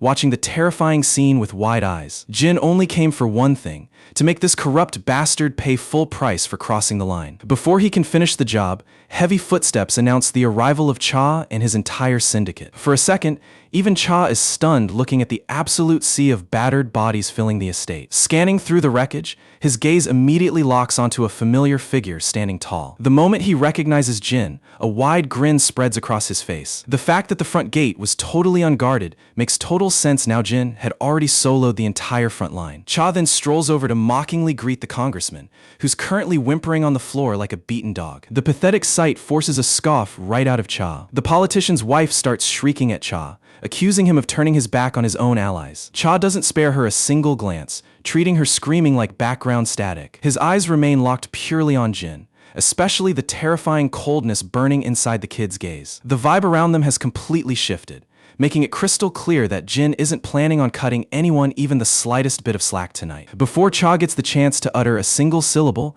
Fatty charges straight at him. Yet halfway through his charge, an iron pipe cracks across his jaw, dropping him instantly onto the floor in a bloody heap. Snatching the rod right from his subordinate's hands, Cha proceeds to relentlessly lay into Fatty without a second thought. Watching such savage violence unfold right in front of him has the congressman practically wetting his pants in terror. Going this far off the deep end with pure brutality really isn't Cha's usual style. To make sense of what pushed him to this point, the story cuts back to a past chat. Hyung-suk had already made it clear to Cha that locking horns with a politician wasn't just another petty turf war. Crossing someone with Kim in Bai's kind of power was guaranteed to blow back hard, since a guy like him never lets an insult go unpunished. None of that was news to Cha, though. In fact, those exact stakes were the reason he resolved to wrap this up with his own two hands. Returning to the present scene, Cha keeps raining down brutal blows on Fatty to make sure the guy never gets back up again. Once the beatdown is finally over, Cha casually sparks a cigarette and takes a few calm, steady puffs. Jin steps into frame,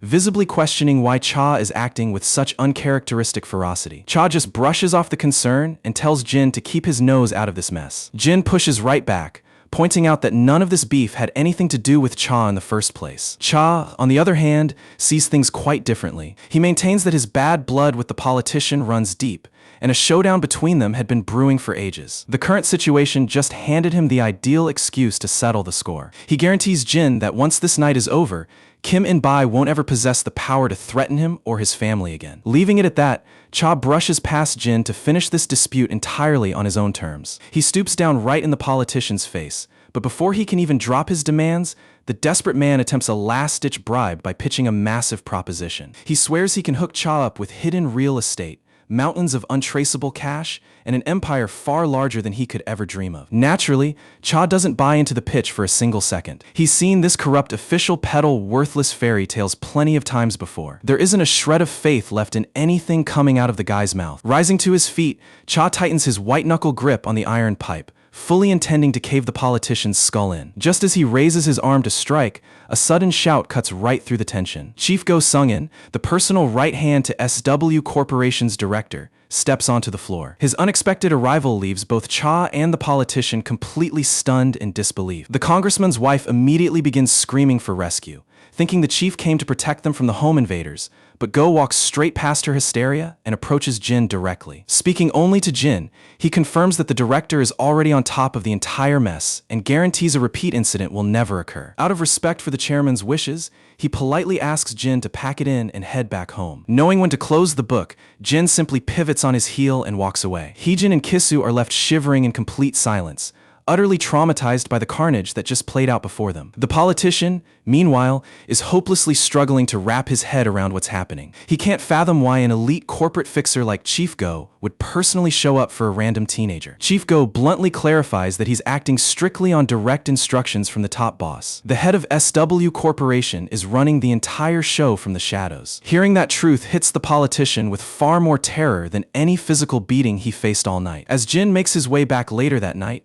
his phone buzzes with an incoming call from Cha. Cha checks in right away to make sure Jin got back without any extra trouble. Once Jin lets him know he's already outside his complex, Cha audibly exhales in relief. He then shares the good news that former Congressman Kim In-bai and his whole corrupt lineage are officially finished. Every single piece of dirt on their dirty dealings has been handed over to law enforcement. Having SW Corporation press the issue completely sealed their doom. And regarding the pile of knocked-out bodies left behind from tonight's brawl, every trace has been cleaned up. There isn't a single loose end left to stress over. Jin offers his sincere gratitude, leaving Cha feeling a bit puzzled since Jin and SW Corp did all the heavy lifting. Yet Jin deeply respects that Cha threw himself right into the crossfire just to shield his family. Cha shrugs it off and suggests they celebrate by grabbing a bowl of ramen together sometime. Without any hesitation, Jin happily takes him up on the offer. Right after cutting the call, a recognizable silhouette waiting by the apartment entrance catches Jin's eye. It's his grandfather, standing right there in the dark. Walking up, Jin asks why the old man is waiting outdoors at such an ungodly hour. Grandpa just offers a warm smile, claiming he came out for some breeze because he couldn't stop worrying about him. He even offers an apology for acting overly clingy and intrusive. He doesn't mean to smother the boy, but his grandfatherly instincts just won't let him relax. At first, he hesitated to ring Jin up, fearing he'd be annoying, but seeing his grandson standing there safe and sound brings pure relief. Jin only came back into his life recently, so the fear of losing him again constantly gnaws at the old man's heart. Still, he gives his word that he'll work on dialing back his hovering in the future. Stepping through the front door, though, Jin immediately catches an earful from Dehyun too. Both she and Grandpa had been tearing their hair out in anxiety while waiting for him. The scene shifts over to the SW Corporation office, where Ga is chilling in the room with Yona, who is glued to gaming clips trying to polish her gameplay. Yona's total obsession with the screen genuinely bugs Ga, who points out that an executive workspace isn't some local arcade. Startled by the scolding, flustered Yona quickly covers by claiming she only dropped by to visit her cousin. Jai isn't buying that lame excuse for a second, yet Yona doubles down, trying to stand her ground. Jai smirks and asks if that's truly the only reason she came. Yona repeats that she's only there for family, though one glance at her blushing face tells the audience there's definitely a hidden motive. Right outside the doorway, Jin and Seokju are diligently standing post on guard duty. Back inside, no matter how hard Yona tries to hide her real target, Jai sees right through the act. Teasingly, she casually mentions that Jin's shift is about to wrap up, meaning he's off the clock soon. Yona lights up with a grin and heads straight for the door, leaving Jai silently judging the obvious crush. A bit later, when Yona and Jin take a local public bus, her swarm of bodyguards clogs up the whole vehicle, thoroughly creeping out the regular passengers. Yona cheerfully remarks that this is actually her very first time taking a bus trip alongside Jin. Jin dryly explains that protecting a VIP inside cramped public transport is an absolute operational nightmare. Taking that in,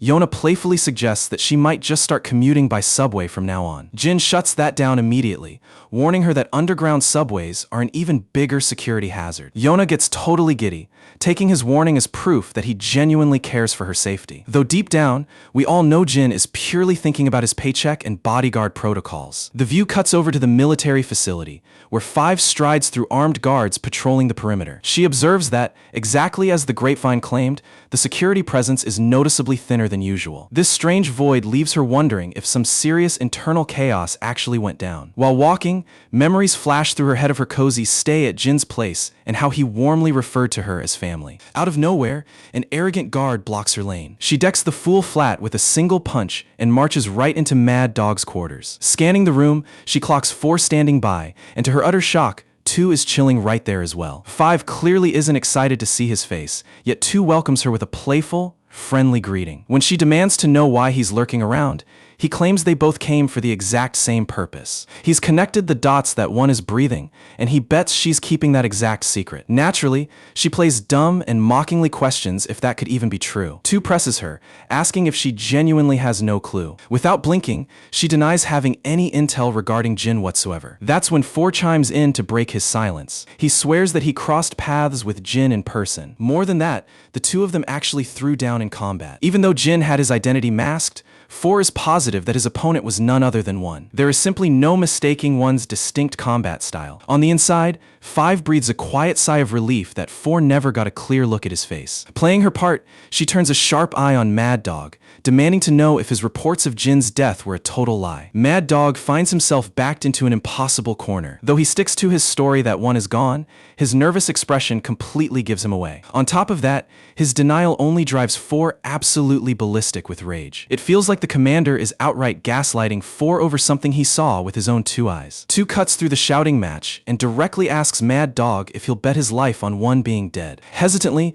Mad Dog repeats his confirmation. It's obvious that Mad Dog is sweating bullets under 2's piercing gaze. 5 instantly picks up on the fact that Mad Dog is desperately shielding the truth from 2. 2 then shifts his stare onto 5, asking if she genuinely thinks 1 is out there breathing. Coldly, she declares that even if the traitor is alive, he deserves nothing less than immediate execution. After all, dying is the only way he can square his debt for betraying them, a response that leaves 2 deeply satisfied until the doors violently slam open. Soldiers march in standing in formation, and Randolph, another heavyweight commander, strolls inside just to see the infamous numbered mercenaries with his own eyes. Mad Dog's mood sours the second he spots the man. Randolph casually claims he just dropped in for a quick chat, but Mad Dog barks at him to get lost. With a smug sneer, Randolph warns him that this garbage attitude is the exact reason whispers of mutiny are spreading. He calls out how Mad Dog clearly plays favorites with the numbered killers he personally bred. Randolph demands equal treatment, arguing that regular operatives bust their backs every day only to live in the shadow of these numbered freaks who enjoy lavish pay and royal privileges,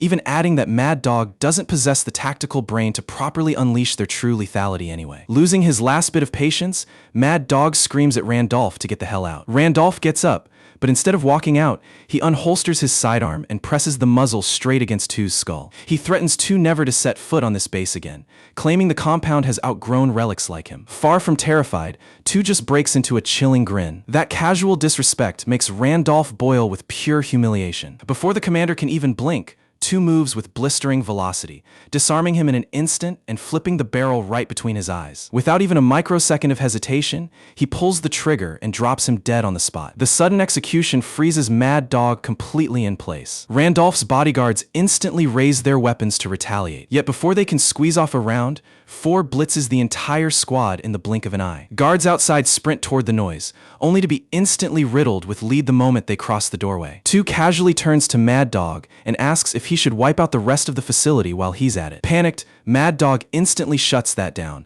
barking over the comms for the remaining guards to hold position and stand down. Satisfied with the demonstration, Two calmly exits the building with 4 in tow. We jump back to Jin knocking out push-ups at home when his burner phone suddenly rings. It's 6 on the line, warning Jin that 2 has caught wind of him being alive. The leak stems directly from Jin's recent clash with 4. Even so, they don't have absolute proof yet since nobody caught an unobstructed view of his face. Still, that won't stop 2 and 4 from hunting down every single lead. 6 beats himself up over it, blaming himself for dragging Jin into the extraction op where 4 showed up. Jin tells him to drop the guilt, pointing out that an eventual clash was inevitable anyway. 6 wraps up the call, promising to buzz him the second new intel surfaces. Over in the corner, poor 32 is moping around, convinced that all this impending danger is entirely his fault. There's a slim hope that once 2 meets Jin face to face, he might see reason and make peace just like 5 did. Even though 2 is a certified psycho, he historically respected and obeyed Jin's command without question. 6 doubts it will go that smoothly, seeing as 2 took Jin's perceived treason harder than anyone else. He completely lost his mind when the news broke, slaughtering his own facility comrades in a blind rage. What makes this even scarier is that 2 practically mentored Jin, meaning much of Jin's lethal technique was originally copied from him. Yet in the end, Jin still claimed the coveted 1 rank and took charge as the ultimate leader of the numbered squad. That caused massive backlash among the ranks, since 2's loyalists refused to bow down to Jin. They hated having to take orders from 1 when they felt 2 rightfully deserved the crown. However, because 2 himself accepted Jin's authority without sparking a war, everyone else was forced to fall in line. That personal history is why 2 feels the sting of Jin's disappearance on a whole different level. Listening to the backstory only sends 32 deeper into panic, terrified that his slip-up blew Jin's cover. Jin was finally finding peace with his real family, and the thought of dragging his peaceful new life back into hell breaks 32's heart. 6 tells him to pull himself together, since drowning in self-pity isn't going to fix anything. This storm was coming regardless, and Jin knew that better than anyone. We cut over to the SW gym, where Jin surprisingly takes a solid punch to the face during sparring. The whole room freezes in sheer disbelief at the sight of Jin taking a hit. Even the guy who landed the strike looks at his fist in total shock. The head trainer lays into Jin, chewing him out for spacing out throughout the entire drill. He reminds him that no amount of elite skill will save an operative who loses focus, because a single lapse in the field means certain death. He orders Jin to pack it up for the day, since sparring in a distracted state is completely pointless. As Jin walks off, Seokju checks if something heavy is weighing on his mind, but Jin brushes it off and keeps moving. Sitting in the quiet locker room, Jin can't stop replaying the warning that 2 is actively sniffing out his trail. His thoughts drift into a flashback of the gruesome, relentless combat drills he endured back at the camp. Those weren't simple sparring rounds. They were savage bloodbaths designed to push them to the brink. As lethal as Jin was, 2 stood on an entirely different level of pure savagery. Jin remembers the rare moment when 2 actually gave him props as a worthy warrior. Yet that exact brand of lunacy was the camp's golden standard, and the only path to staying alive. The scene shifts to a secret rendezvous between 5 and 6. 6 opens up by apologizing for summoning her on such short notice. He immediately follows up by asking for the current locations of 2 and 4. Before spilling anything, she demands to know his motive, and he replies that he needs to settle his massive debt to 1. 5 instantly reads between the lines. He plans to hunt down and assassinate both 2 and 4. 6 doesn't deny it for a second. Jin finally has a shot at a peaceful, normal human existence, and 6 refuses to let anyone wreck that hard-earned peace. 5 gives in and hands over the intel, though she cautions that hunting those monsters solo is practically a suicide mission. Yet that's exactly why 6 feels he holds the trump card, since the camp still believes he's rotting in a grave. Later on, we find 5 sitting alone in her apartment. A wave of regret washes over her for feeding him that data, convinced the risk of blowing his cover was way too steep. Yet 6 wouldn't back down, entirely driven to protect the fragile sanctuary Jin built. That thought pulls 5 right back to the heartwarming dinner she shared with Jin's loved ones. A sudden chime from her doorbell instantly shatters her daydream. Gripping her sidearm, she creeps up to the entrance and glances through the peephole. Standing right on her welcome mat is 2, looking ready for a cozy little conversation. Once 2 settles inside, 5 snaps at him to skip the pleasantries, spit out his business, and get lost. 2 teases that he picked up some spicy gossip she'd love, but 5 bites back that they aren't buddies sharing bedtime stories. Right then, 2 drops a bombshell. 6 is walking among the living as well. Her pupils dilate in genuine shock, while 2 simply chuckles at the drama. First she faked her demise, and now 6's death turns out to be another fabricated fairy tale. We jump straight to 6 engaged in an all-out skirmish against 4 and his goons. He is getting thoroughly overwhelmed. 4 simply has way too many boots on the ground. Battered and bleeding, 6 ducks behind a concrete pillar to gasp for air. Out of nowhere,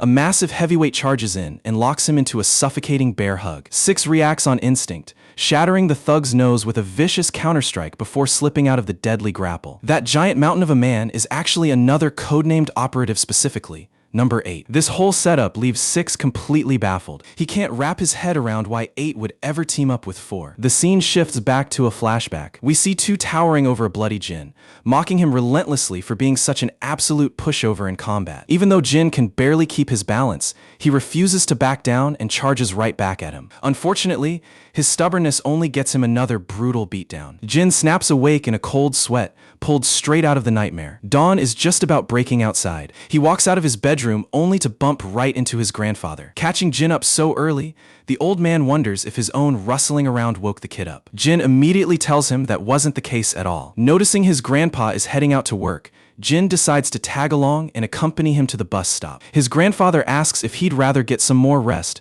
but Jin insists he's already wide awake. So the two of them set off down the street side by side. During their stroll, the old man breaks the silence. He mentions that Jin has seemed deeply preoccupied with something lately. He gently asks what's weighing so heavily on his mind. Jin is taken aback by the question. He never imagined his grandfather would read him so easily. Curious, Jin asks how he managed to pick up on it. The old man simply lets out a warm chuckle. He is his grandfather, after all. A single glance at Jin's face is all it takes for him to know. And he isn't the only person who noticed either. Even Dehyun has been stressed out, because everyone in the house senses something isn't right. Jin's mind wanders straight back to his mercenary years. Back then, everyone claimed Jin was like a stone wall completely devoid of emotion. In their bloody line of work, that cold detachment was considered the ultimate asset. People even wondered if someone like 5 possessed any human feelings at all. Yet here, his family immediately senses when he is hurting. Grandpa explains that nobody pressured him to speak because they respect that he has his own reasons for keeping quiet. Still,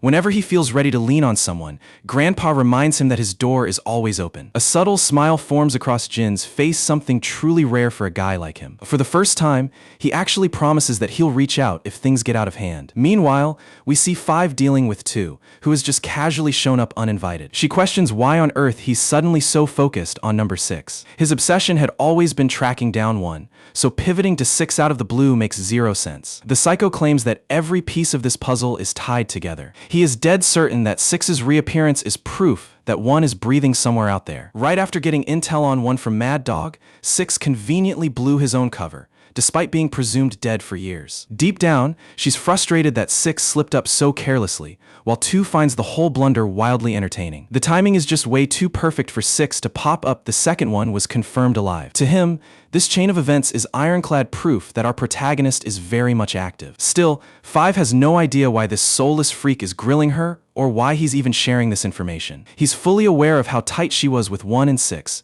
so perhaps he's acting like he's doing her a favor. Except we all know what he's really up to. This sly snake is purely trying to bait an emotional reaction out of her to confirm his theory about 1. She remembers when this same guy was fiercely loyal to 1, so obsessed that he'd butcher anyone who even whispered treason about him. The two of them stay locked in a suffocating, staring contest. Eventually, the scumbag stands up from his chair, preparing to walk out. Dropping the mind games, he cuts straight to the chase and asks point blank if she already knew 1 survived. Naturally, she plays dumb without letting a single muscle flinch. Too bad for her, this lunatic is an absolute master at psychological manipulation. He drops the pretense completely and demands that she hand over 1's whereabouts right now. Realizing talk won't solve anything, she draws a handgun from behind her back, letting him know she won't give up a single word. That's when he casually slips in the fact that he has 6 locked up in captivity. The sudden shock makes her hesitate, giving him the exact split second he needs to disarm her. She gets shoved down, but recovers almost instantly and springs back up. He throws a sudden follow-up attack,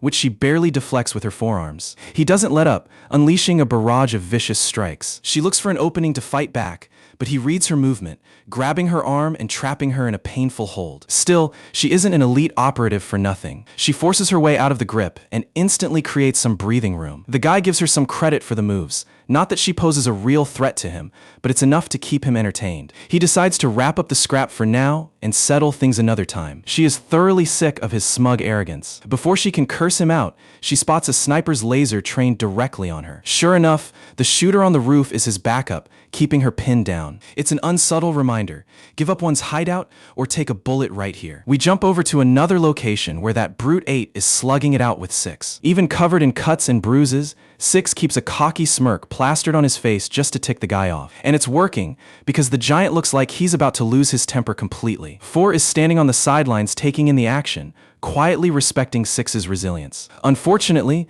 6 simply can't overpower the sheer mass of 8. 6 mocks 4 for hiding behind his muscle, asking if he's too terrified to step into the ring himself. That insult strikes a nerve, prompting 4 to step forward and issue a death threat. 6 couldn't care less about the warning. He rubs more salt in the wound, bluntly telling 4 that he's nothing more than a mindless lapdog obeying 2's orders. That crosses the line. 6 pulls his strings like a fiddle, getting exactly the enraged reaction he wanted. Losing his cool, 4 draws his blade, ready to slice his former comrade open. He lands a devastating strike on 6, brutally proving the massive gap between their power levels. We cut over to 32, who is pacing back and forth, panicking over his missing partner. To make matters worse, he hears footsteps approaching right outside his door. Much to his shock, the person walking in is actually Jin. Once they sit down, Jin explains he dropped by because nobody was picking up his phone calls. Noticing 6 nowhere in sight, Jin asks where he is, which only makes 32 squirm nervously. Losing patience, Jin demands an immediate explanation of what's actually happening. He's been trying to reach 6 nonstop,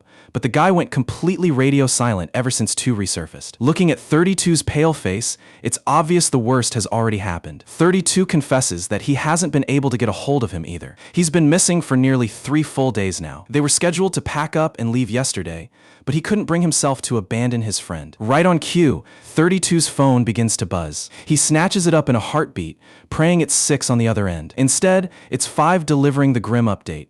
2 has officially taken 6 hostage. The camera shifts over to a derelict warehouse where 6 is tied down. Sitting right across from him is 2, preparing to squeeze every ounce of intel out of his prisoner. 6 keeps spewing endless garbage, refusing to say anything useful. His smart mouth quickly earns him a heavy fist straight to the jaw. Even with a broken lip, the guy won't shut up, completely irritating 4. 2 takes over the room, mocking 6 for the idiocy of blowing his cover right after pulling off a fake death. He adds that the only reason 6 risked coming out of hiding was solely to protect Jin. Our knockoff Keanu Reeves plays totally dumb, acting confused as to why they're obsessing over a supposed ghost. 2 finds it almost touching how blind his loyalty to Jin remains after all these years. 4 chimes in, asking what they should do with this stubborn trash if he won't cooperate. While mercenaries aren't supposed to execute their own kind, 4 argues that faking his death should strip 6 of that protection. 2 shuts that down immediately, pointing out that 6 is the ultimate live bait to flush 1 into the open. If their former leader is actually out there,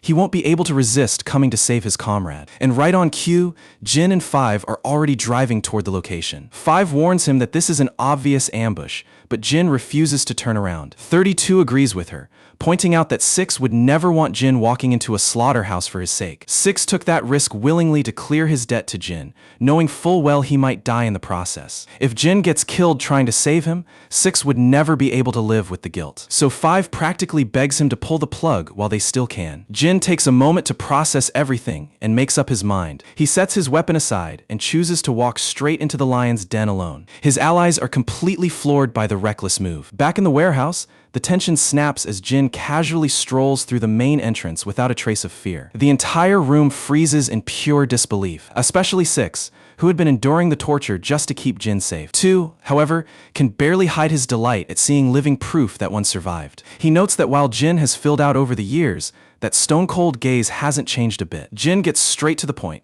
stating plainly that he's only there to bring his man home. He scolds them for dragging 6 into personal business where he didn't belong. If they had a score to settle, they should have come directly to him. He would have gladly accommodated whatever fight they wanted. 4 loses his temper instantly, drawing his sidearm on the defenseless Jin. Predictably, 2 orders his attack dog to step aside, making it clear this duel is his alone. Striding toward Jin, he admits he's thrilled to see him standing, as he always dreamed of killing him personally. Ending Jin's life with his bare hands has been his personal fantasy for years. The second their eyes lock, all hell breaks loose. Fists fly at blinding speed, leaving the spectators stunned that one hasn't lost a single step. Jin goes all in from the jump, knowing full well the monster in front of him. He cracks two across the face, only to take a vicious counterpunch right back to his own jaw. After trading heavy shots, both men push back to reset their stances. The clash brings back memories two thought he had buried long ago. Their past was never filled with brotherly love, but they survived absolute hell alongside one another. Because of that shared misery,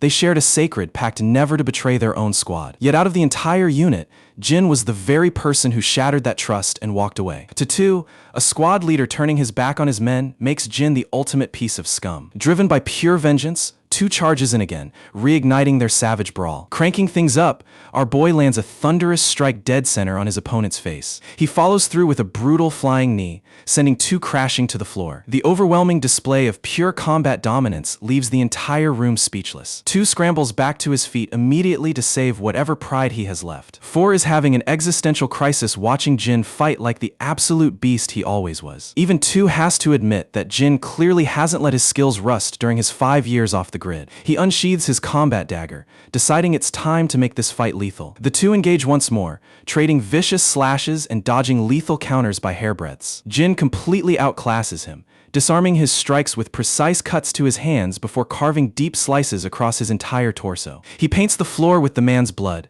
leaving Four to watch in horror as his so-called invincible senior gets taken apart. The deadly pressure pouring off Jin could only belong to a veteran who survived hundreds of real battlefields. That terrifying reality eats at Four the horrifying realization that Jin is even deadlier now than he used to be. Even the masked soldier in the back is shaken, suddenly recalling rumors of a legendary military mercenary who went by Jin. The squad is stunned by the connection, and Four demands to know if that rumor is actually true. He refuses to believe that the ghost operative they heard about was really one under a fake name. The guy admits he only saw him from a distance, but the terrifying aura matches Jin's current fighting style perfectly. The pieces finally fall into place for two. He puts two and two together, assuming Jin simply went rogue and sold his skills as an independent gun for hire. Jin drops a bombshell, telling them that his lost memories only recently returned, catching everyone off guard. Before anyone can digest that, an urgent radio call warns them that 5 and 32 are rushing toward the building. Right on cue, the two slam through the doors in a panic, screaming that an enemy army is closing in. True to form,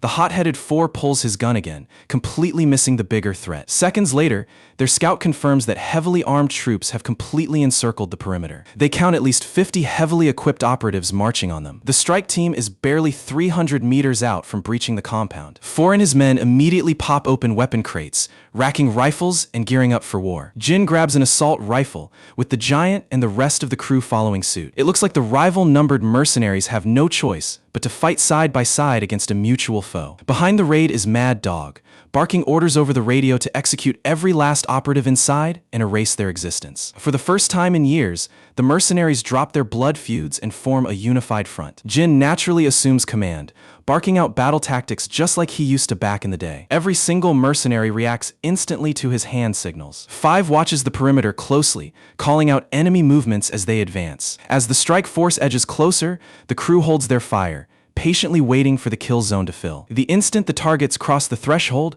the mercenaries open fire, dropping squads of soldiers like swatted insects. They unleash absolute hell, completely suppressing the hit squad before they can even return fire. Within minutes, the floor is littered with enemy casualties as the mercenaries systematically wipe them out. The commander leading the assault is none other than 16, and 32 already has eyes locked onto him. With the ambush crushed, 2 and his squad pull back, leaving Jin with a chilling promise that their personal score is far from settled. Back at command, Mad Dog clenches his jaw in fury as the catastrophic mission report comes in. He is in pure disbelief that an entire tactical battalion couldn't eliminate a handful of rogue mercenaries. The story shifts back to our main squad recovering after the clash. A heavily bandaged 6 rests in bed, thanking Jin for pulling him out of the fire once again. Jin brushes off the praise, insisting he simply did what needed to be done. At the end of the day, all of them survived to fight another day, and that's all that counts. Once he gets home, Jin is still brooding over 2's parting threat until his sister steps into the room. She cheerfully assumes he had a blast hanging out with his buddies, and Jin simply plays along. She expresses how happy she is that he finally reconnected with his old friends. Meanwhile, Jin just blinks back at her with his trademark poker face. His blank stare makes the sweet girl feel a bit self-conscious, so he quickly flashes a gentle smile to comfort her. The following afternoon, Jin is chilling out with his buddy Yangshin. Yangshin brings up how both Jin and Seokju are on track to become official SW bodyguards, admitting he's a little envious of them. It's not that he wants the bodyguard job himself. He just envies the fact that they have clear directions in life. Yona and the rest of the gang show up, asking if Yangshin still has to head out for his tutoring session. The exhausted guy gives a defeated nod and drags himself off to class. Everyone can see that life has been running the poor dude ragged lately. He's been grinding non-stop just to pull his tanking grades back up. Yona looks especially bummed watching him leave so early. Seokju comments on the obvious stress and anxiety that always seems to hang over Yangshin. Jin, however, doesn't quite grasp why someone would struggle so hard with finding a purpose. Shifting gears, Yona excitedly asks Jin if he wants to hang out with the group today. Much to her dismay, Jin politely declines, mentioning he already promised to visit his grandfather at work. A short while later, Jin and his sister Diyun are walking down the street together toward their grandfather's job. She makes casual conversation about his friends, asking how everyone is holding up and what their future plans look like. Jin explains that their blonde friend Hyukjin is lined up to take over his dad's business, while Yihyung still has no clue and is just going with the flow for now. Given how chill Yihyung usually is,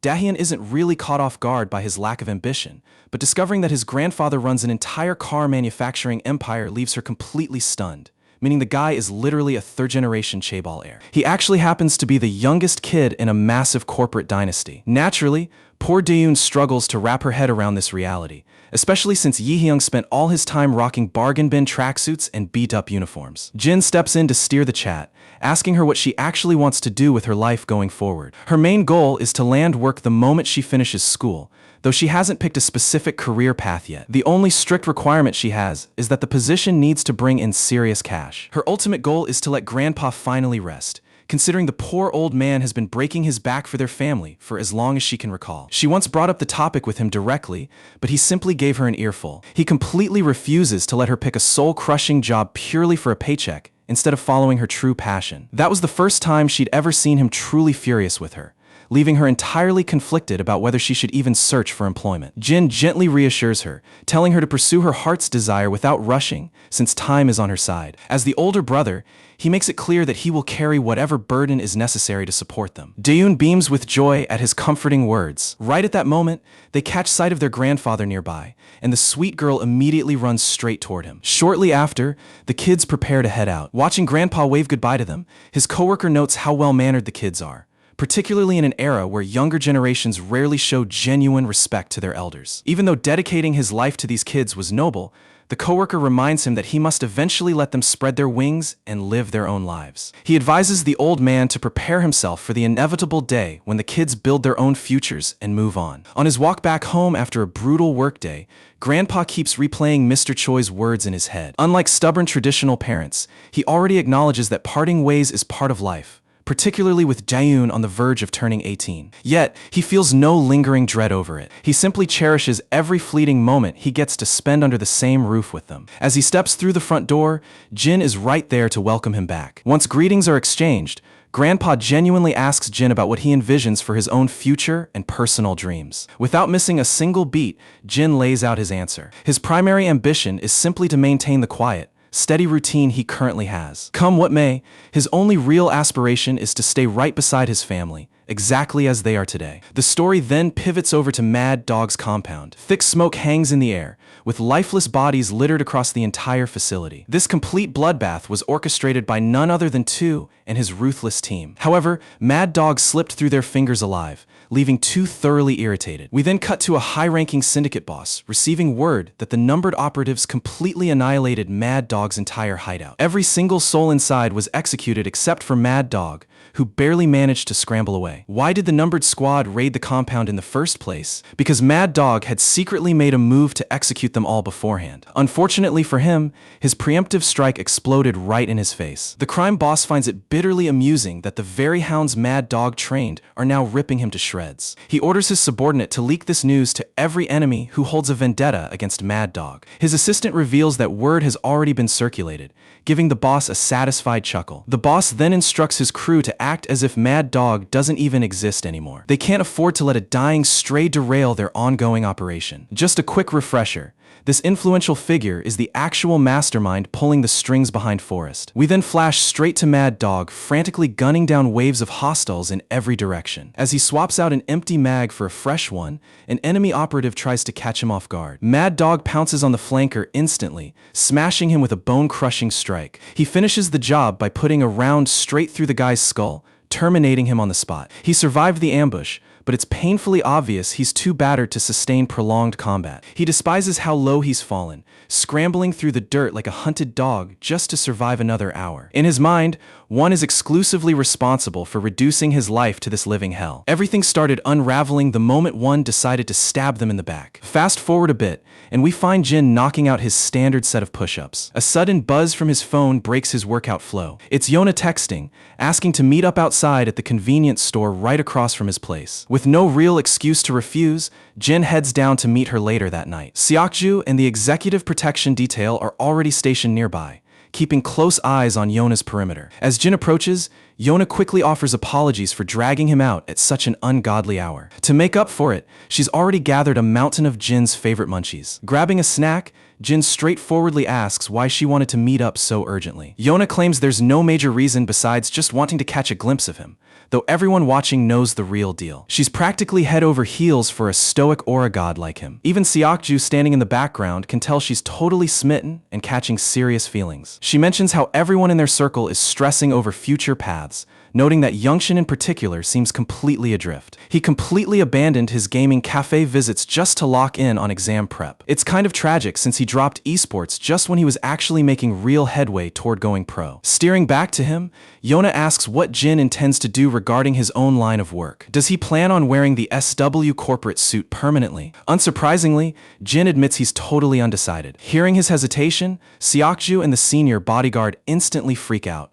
practically pleading with him to lock in a permanent future with SW Group. Jin looks mildly stunned by just how desperate their reactions are. As the hour grows late, Jin decides it's time to head back. Yona ends up escorting him home, turning the traditional dynamic completely on its head. She's simply enjoying the calm atmosphere and wants an excuse to spend extra time with him. Out of nowhere, Jin flips the script and asks what her own ambitions are. As it turns out, Yona is just as lost as anyone else. At this point, all she really craves is a peaceful, comfortable everyday routine. She's genuinely fond of the lifestyle she has right now and hopes it never has to change. Currently, this simple normalcy is the single thing holding her heart. The way she phrases it sounds almost like an accidental romantic confession, leaving her blushing and totally embarrassed once she realizes it. Jin remains dead silent, proving once again that he has zero emotional radar when it comes to romance. We cut over to 5, looking completely stunned upon hearing what 2 just pulled off. 6 verifies the intel, noting that while Mad Dog managed to survive, hit squads are already closing in to finish the job. His narrow escape was nothing more than a stroke of dumb luck. Either way, his demise is already guaranteed. 6 remarks that Mad Dog has been making suicidal mistakes for a very long time. With his fortress reduced to rubble, every enemy who ever had beef with him is going to hunt him down. Even so, taking down a beast like Mad Dog is no walk in the park. 5 nods along, solemnly agreeing with the assessment. We jump to Yi giving Yona the 3rd degree, demanding to know why she was wandering out so late. She scolds her for roaming the streets recklessly given the current security risks. Yona mumbles an apology and promptly scurries off before her cousin completely blows a fuse. Later on, Jin is riding alongside Jae as her designated personal escort. When his phone rings, Jin leaves it alone out of professional discipline while on the clock. Noticing his hesitation, Jae kindly gives him the green light to take the call. It turns out to be Daeun messaging him to grab some apples, since Grandpa has been wanting some. Out of the blue, Jae drops a personal question, asking if there's someone special in his life. Jin looks visibly confused, totally unsure how to process the question. She cuts straight to the point, asking if he's currently seeing a girl or has his eye on someone. Sitting within earshot, Seokju and the senior bodyguard hold their breath, sweating bullets over how Jin will react. Jin delivers a stone-cold no, which catches Jae off guard. She tells him that at his age and peak years, he ought to be out there exploring romance. Given his sharp looks and youth, she feels it's a massive waste for him to focus entirely on work instead of relationships. Jin doesn't feel like he's lacking anything at all.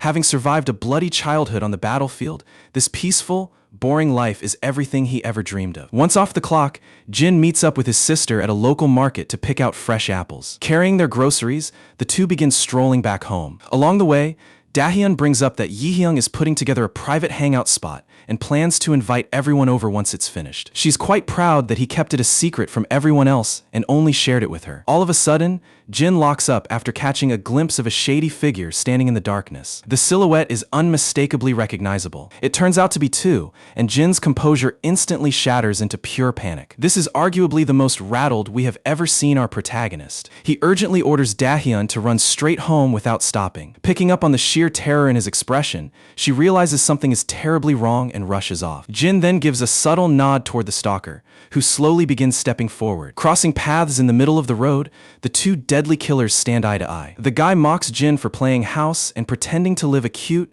peaceful life despite his blood-drenched history. He even scoffs at the fact that Jin somehow managed to pick up a girl. Jin, however, has zero interest in entertaining his trash talk. Before violence breaks out, Gangster Cha happens to drive past and notices Jin standing frozen in the middle of the crosswalk. That's when Cha catches a murderous intensity in Jin's eyes that he's never witnessed before. Looking past him, Cha spots two sporting that exact same terrifying killer's stare, making the gangster instantly regret getting involved. Jin suggests they move their confrontation away from public eyes to a secluded spot. After relocating to a deserted construction area, Tu mockingly quizzes Jin on how he's been getting by. Jin cuts straight through the noise, demanding to know how Tu managed to track his location down. He briefly suspects 5 or 6 leaked his coordinates, though he's certain they would never betray him without his say-so. Reading his mind, Tu clarifies that he didn't lay a finger on their former squadmates. He explains that he recalled Jin sleep-talking in Korean during their days at the Mercenary camp. Deducing that Jin had recovered his past, Tu simply concluded that he would instinctively return to his motherland. Using that clue as his foundation, he traced the breadcrumbs until he finally cornered Jin. As for his objective, it was already spelled out loud and clear during their prior encounter. He came to slaughter the traitor personally and ensure Jin dies by his own blade. To keep the deathmatch fair, he tosses a combat knife at Jin's feet. And just like that, the ultimate clash between the two elite killers kicks off. Jin catches a brutal slash right off the bat, followed by another cut, before the psycho drives a vicious knee straight into his gut. The blow sends Jin sliding across the pavement, but it's nowhere near enough to break him. Noticing Jin's dull combat edge, Tu pulls the dirtiest psychological card available. He openly threatens to butcher anyone connected to Jin, a direct shot at his family that sets our boy over the edge. Jin snaps into absolute fury, charging like a ravenous demon to remind Tu who the real apex predator is. He unleashes a savage beatdown on him, though the exchange knocks the dagger from his hand. Unfazed, Jin uses raw hand-to-hand power,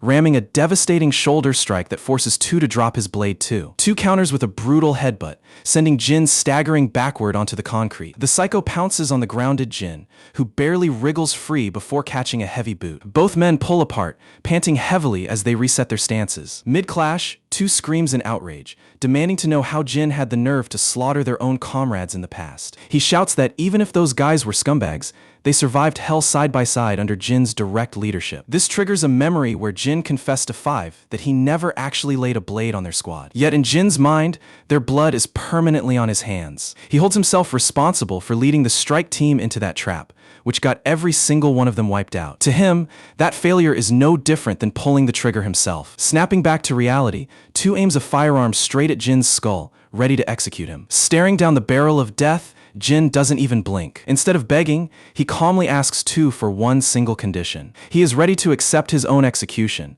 as long as Tu promises never to touch his family. Tu laughs bitterly at the irony of a so-called traitor suddenly preaching about protecting loved ones. Jin holds his ground, stressing the raw weight behind what he just said. He brings up the young girl Tu saw walking with him earlier. She is his true blood, a sister he was finally reunited with after a whole decade. To him, she is precious family, in the exact same way all the numbered operatives were once his family. Hearing those words completely blindsides Tu, freezing the air between them in total shock. Out of nowhere, Gangster Cha storms in, tackling Tu and slamming him against the floor. Being an apex numbered assassin, Tu instantly reverses the grapple and rocks Cha with a brutal strike. He easily deflects Cha's follow-up punch and cracks him across the jaw with another hit. With Cha laid out flat, the assassin pulls himself up, locks eyes with Jin one final time, and bolts into the shadows. Naturally, Cha's head is spinning with endless questions. His brain completely shorts out when Jin casually refers to the lunatic trying to kill him as a former coworker. We shift over to Cha's headquarters,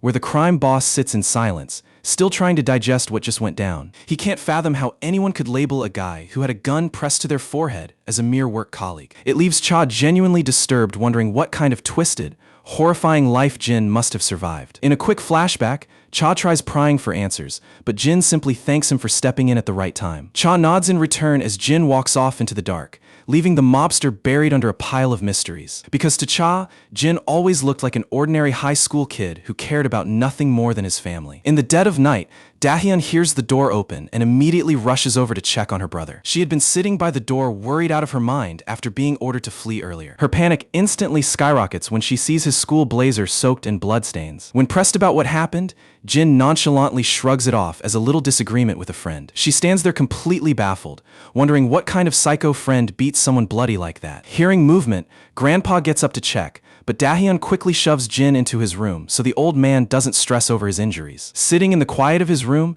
Jin replays Tu's hateful glare, while across town, Tu himself is obsessing over the final words Jin spoke. Jin referring to him as family has been completely haunting Tu's thoughts nonstop. Shortly after, Four meets up with him, reporting that Mad Dog has successfully slipped across the border. The man went totally dark, knowing practically half the underworld is gunning for his scalp. The junior operative asks what their next move is: hunt down Mad Dog or handle one first. Without hesitation, Tu prioritizes settling things with one. We jump to the SW Corporation locker room, where Jin and Seokju change back into their school gear after clocking out. Seokju mentions he's heading over to check out the new hangout spot Yihyung put together for the crew. Noticing that Jin has been spaced out and distracted lately, Seokju asks what's eating him. Jin gives a hollow, evasive reply, keeping his heavy thoughts to himself. Seokju assumes it's just the shared anxiety everyone is feeling regarding life after graduation. Though in his eyes, Jin shouldn't have a single worry in the world. He figures Jin is practically guaranteed a career at SW, except Jin hasn't even agreed to commit. This completely rattles Seokju,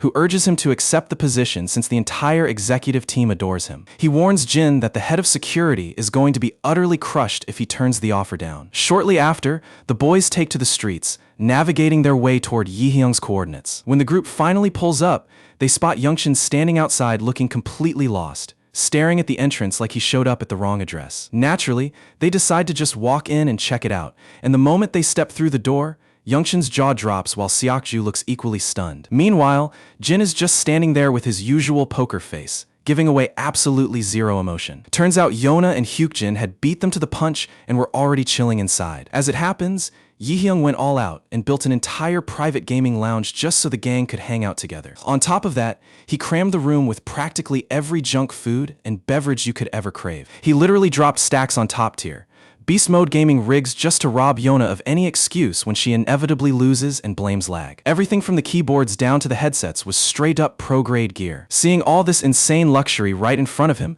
leaves Youngshin feeling completely overwhelmed. Yet, that wasn't even the biggest surprise of the day. Yihyung had specifically arranged a full dual-monitor streaming rig dedicated entirely to Youngshin. He clearly hadn't forgotten that Youngshin once mentioned wanting to stream games for a living, so he gifted him his very own creative sanctuary. Hearing about such an unconventional career ambition catches Yona totally off guard. What really hits right in the feels is the pure effort Yihyung poured into backing his buddy. He proudly offers to be subscriber number 1 the second the channel goes live. That hit of genuine support instantly touches Youngshin, and you can see him struggling to hold back his feelings. Not wanting to be left out, Yona jumps in and promises to subscribe right away too. Seokju decides to cut through the emotion by requesting a stash of energy drinks for the fridge. Seeing orders get placed, Yona chimes in with her own demand for plenty of Coke Zero. Yihyung starts blowing a fuse over being treated like room service, which only motivates the gang to mess with him even harder. In the midst of the banter, something is clearly eating at Youngshin,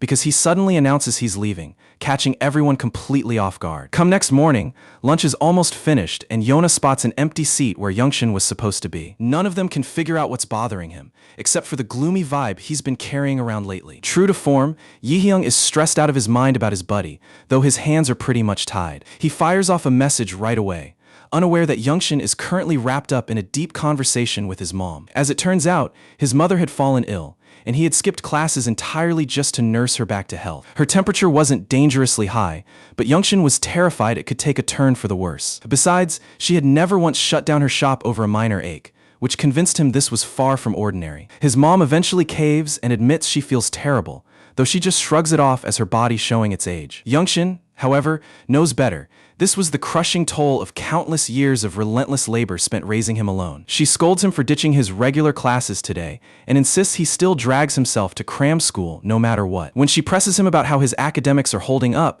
he nods yes, but his gloomy expression completely gives him away. All she wants is for her son to build a brighter future for himself. She is set on him attending university, ready to shoulder every penny of tuition on her own back. Sitting in class the next day, Youngshin zones out, completely trapped inside his own head. He's drowning in self-doubt, wondering if earning a degree would even amount to anything in the end. In his mind, jumping straight into the workforce to lighten his mother's burden seems like the only sensible play. He feels painfully alienated and even resents his friends a bit, since their futures look crystal clear while his whole life feels like a giant question mark. Walking home late from academy, he pulls out his phone and sees a flood of texts from the squad asking if he's alright. Distracted by the screen, he ends up bumping straight into a passing delinquent. The guy spins around looking for an excuse to fight and immediately takes out all his anger on Youngshin. Youngshin just keeps bowing and apologizing, desperately trying to de-escalate the situation without any drama. However, the jerk's buddies instantly smell blood, realizing Youngshin is terrified. They immediately crowd in and start hurling even nastier insults at him. Pedestrians on the sidewalk stop in their tracks as the shouting draws a crowd. Right on cue,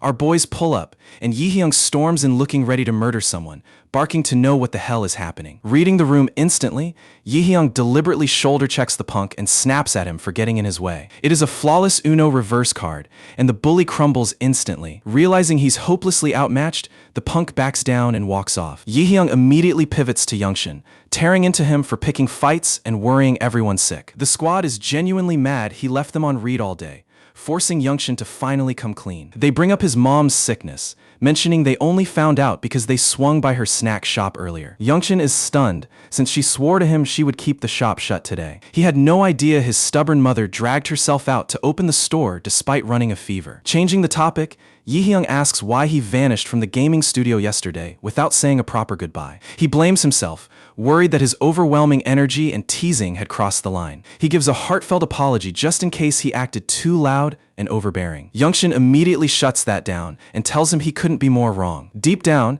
he was actually genuinely touched to see how much Yihyung looked out for him. He finally confesses the dark truth. He felt completely unworthy of Yihyung's generosity, especially while harboring ugly jealousy toward his own friends. He hates himself for constantly comparing his broke reality to everyone else, and for running away instead of showing gratitude. He desperately needs to earn money for his mom, but he is terrified that chasing a streaming pipe dream won't pay the bills. He might be a beast at video games, but building an entertaining brand is a nightmare for an introvert with zero security. His declining school performance on top of everything else has left his mind in total chaos. Regardless of his anxiety, he is deeply grateful that Yihyung cared enough to build all that for him. Hyukjin cuts in to clown Yihyung, exposing how our tracksuit boy was panicking all day and bugging everyone for updates on Youngshin. And right beside them, our main man Jin is quietly soaking in the warmth of being around real friends. Later that night, Youngshin's mom brings up the visitors who dropped by her shop earlier. She mentions that the two guys and the girl were so ridiculously attractive, she legitimately thought they were movie stars. She is still in disbelief that a bunch of model-tier kids are actually her son's close friends. They had bragged to her that Youngshin is a certified gaming prodigy with national-level talent. She feels a bit hurt that he kept such an incredible passion completely hidden from her. She guesses he stayed quiet just to avoid stressing her out,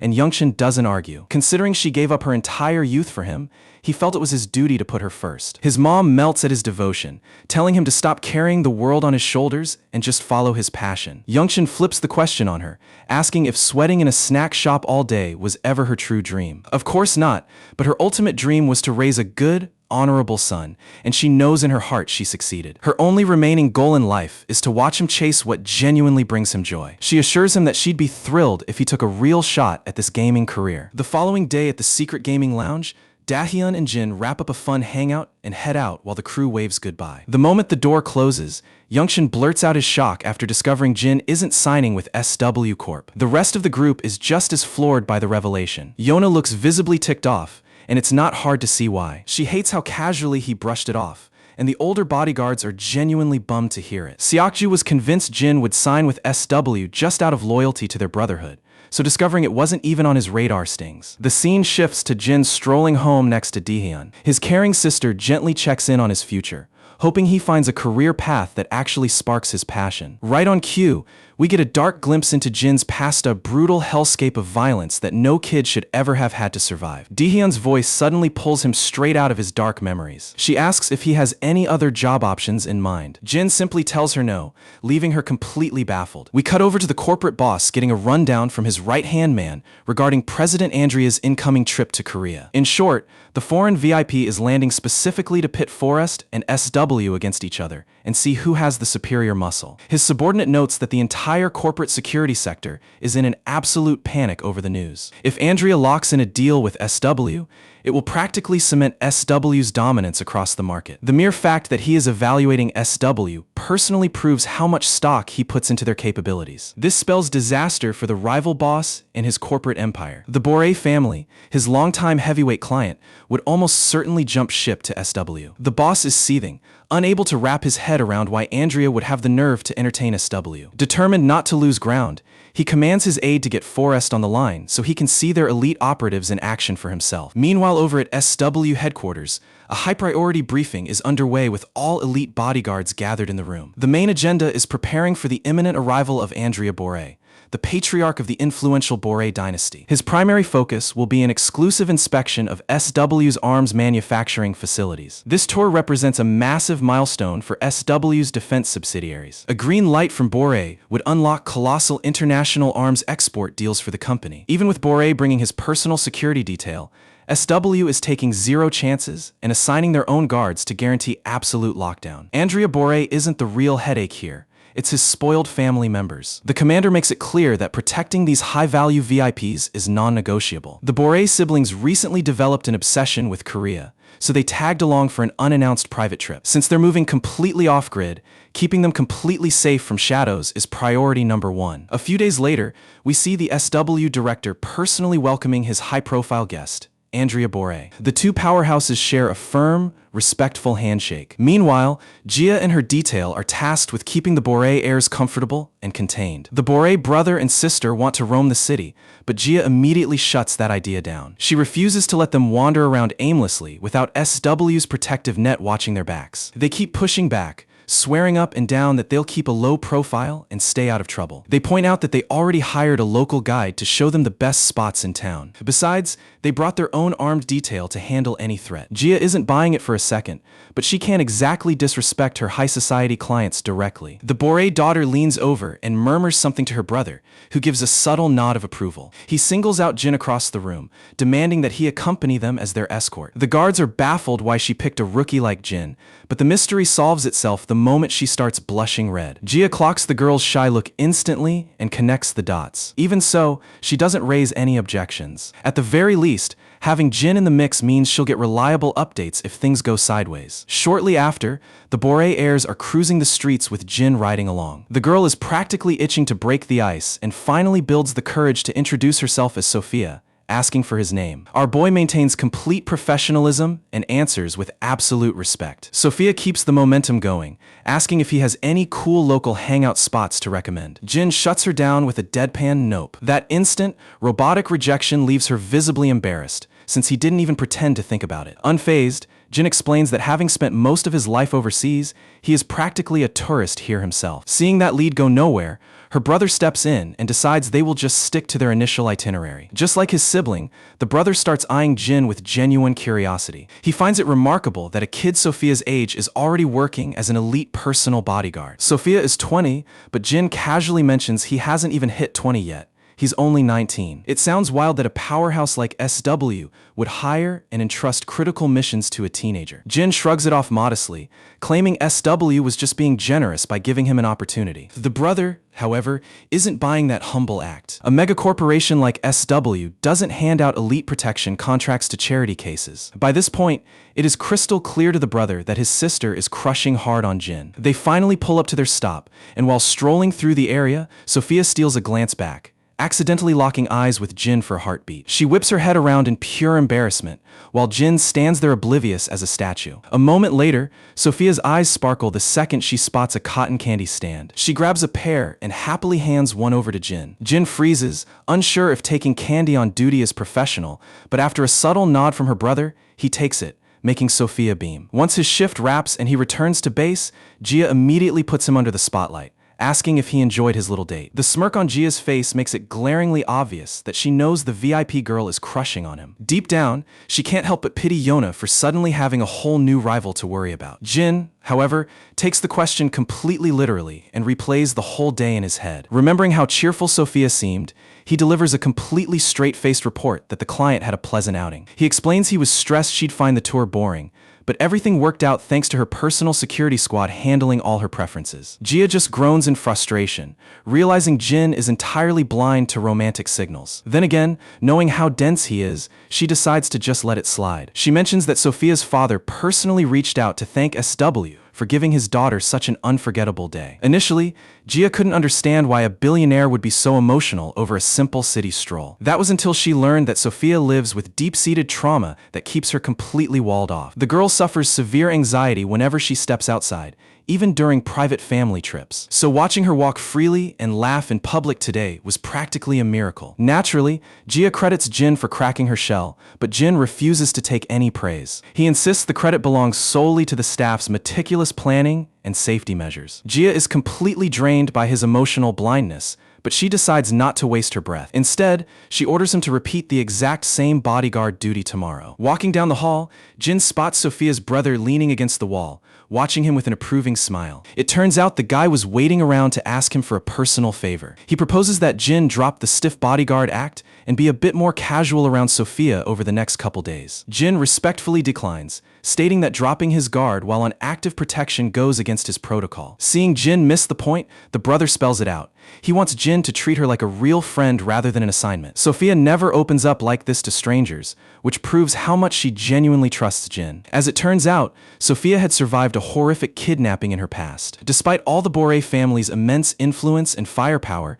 they couldn't track her down for days. The situation got so hopeless that they were on the verge of calling off the rescue mission. Only after 15 days of non-stop hell did they finally manage to pull her out alive. That nightmare left deep psychological scars that never truly healed. Ever since, she couldn't bring herself to trust anyone outside her bloodline and stayed locked inside. Bringing her along to Korea was secretly meant to help her break out of her shell, and the gamble was paying off. And all because of Jin, she was finally laughing and acting like her old self again. Even after hearing that tragic story, our stoic boy refuses to bend his professional boundaries. The camera shifts to a high-end luxury hotel suite. We find Sophia groggily waking up after the longest, deepest sleep she's had in years. A text pings from her brother urging her to get moving since they're already behind schedule. Downstairs, her brother is amazed that she managed to sleep peacefully in an unfamiliar hotel bed. He apologizes to Jin for keeping him waiting just as Sophia comes dashing down the stairs. As she catches her breath, her brother curiously asks what made her sleep like a log. Her answer leaves him completely stunned. For the first time in years, the nightmares didn't come. Normally, she relives the horrors of her abduction every single night, but last night was completely silent. Hearing that stops her brother dead in his tracks. He flashes back to countless nights of her screaming bloody murder in her sleep while he held and comforted her. A massive wave of relief hits him. His little sister is finally starting to heal. Maybe dragging her all the way to Korea was the best decision they ever made. Sophia suddenly locks eyes with Jin standing nearby and instantly looks away, making the air thick with awkwardness. A convoy of luxury security vehicles rolls out, trailing their car down the highway. Sitting in the backseat, the brother breaks the silence and asks Jin about his home life. Jin simply mentions he lives with his little sister and their grandfather. Hearing about a younger sibling instantly catches the brother's interest. As an older brother himself, he is curious how Jin manages the sibling dynamic. After all, brothers and sisters usually spend half their time fighting. Jin admits they actually get along great, adding with a hint of pride that she takes awesome care of him. Sophia's brother chuckles, claiming Sophia looks out for him the exact same way. Sophia immediately cuts in, insisting it's actually her brother who pampers her 24/7. Soon enough, the convoy pulls up at their tourist stop. Sophia spots a steaming ramen cart nearby and grabs Jin's arm, dragging him along to try local street food. After another packed day of fun, dusk settles in and they start making their way back. Suddenly, a rogue vehicle cuts across the intersection and blocks the road, forcing their driver to slam the brakes in a violent screech. Inside one of the Boré escort vehicles, a traitor pulls out a firearm and executes every guard in the car in cold blood. And nobody needs two guesses to know who orchestrated this hit. It's that sleazy boss behind Forrest, pulling a ruthless stunt against the Borés just to destroy their faith in SW's security. After assigning the job to Forrest, the the boss is now pressing his subordinate for details on who is actually deployed. The minion admits that whoever got dispatched comes with a ridiculously stacked background. While a bit caught off guard that Forrest only dispatched a solo operative, the mastermind isn't losing any sleep over it. If anything, he's just eager to find out whether Forrest's talent can outshine what Camp used to deliver. Just as a refresher, Camp was the ruthless outfit previously commanded by Mad Dog. Cut back to the ambush, where the hired killer finally exits the vehicle. And as it happens, the deadly operative sent for the hit is a woman. Jin wastes zero time scanning his new opponent from head to toe. She's packing heat with fresh blood splatters clearly visible on her gear. Right behind her, a whole squad of armed goons starts pouring out of the convoy. Realizing the sheer danger, Jin instantly barks at the siblings to evacuate. Yet neither of them seems remotely panicked, with the brother looking outright relaxed. He blindly trusts that his private security detail will handle everything smoothly. Jin immediately bursts his bubble, pointing out the fatal flaw in their setup. Out of their entire escort, only 2 guards are even armed, and 1 is stuck in the lead vehicle. On the flip side, every single attacker is loaded with heavy firepower. Guards with bare hands are obviously going to get completely shredded against live ammo, because at the end of the day, flesh and bone can't outrun flying lead. Gunfire erupts instantly,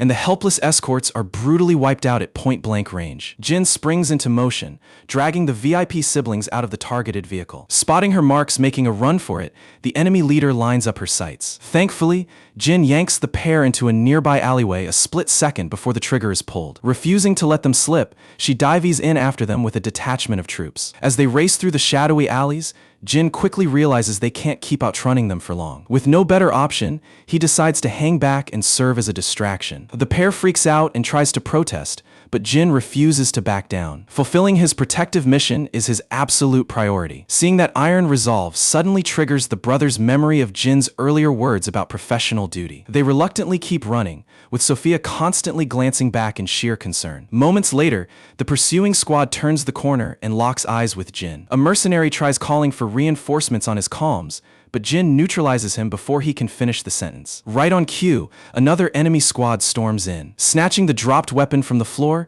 Jin weaves effortlessly through a hail of incoming gunfire. Bullets tear up the walls around him as Jin slides into the cover of a side alley. Peeking out with surgical precision, he returns fire and lands lethal countershots. One of her soldiers takes a bad hit, visibly frustrating the female commander. She orders the wounded thug to pin Jin down while she personally breaks off to hunt the real VIPs. Reading her play instantly, Jin sprints toward the parallel street to cut off her route. The wounded mercenary empties his magazine, but our boy doesn't even waste energy trading blows with small fry. Calculating the elapsed time, Jin realizes his clients can't have gotten very far yet. Pushing his pace, he runs straight into the female operative at an intersecting alley. Both snap their weapons up in unison and start blasting away at each other. During a brief pause in the firefight, she's stunned by just how seasoned Jin's gun handling looks. Seeing someone this young wield firearms with such cold mastery leaves her deeply intrigued by his background. While she's analyzing him, Jin deliberately glances at something right behind her. She takes the bait and looks behind herself,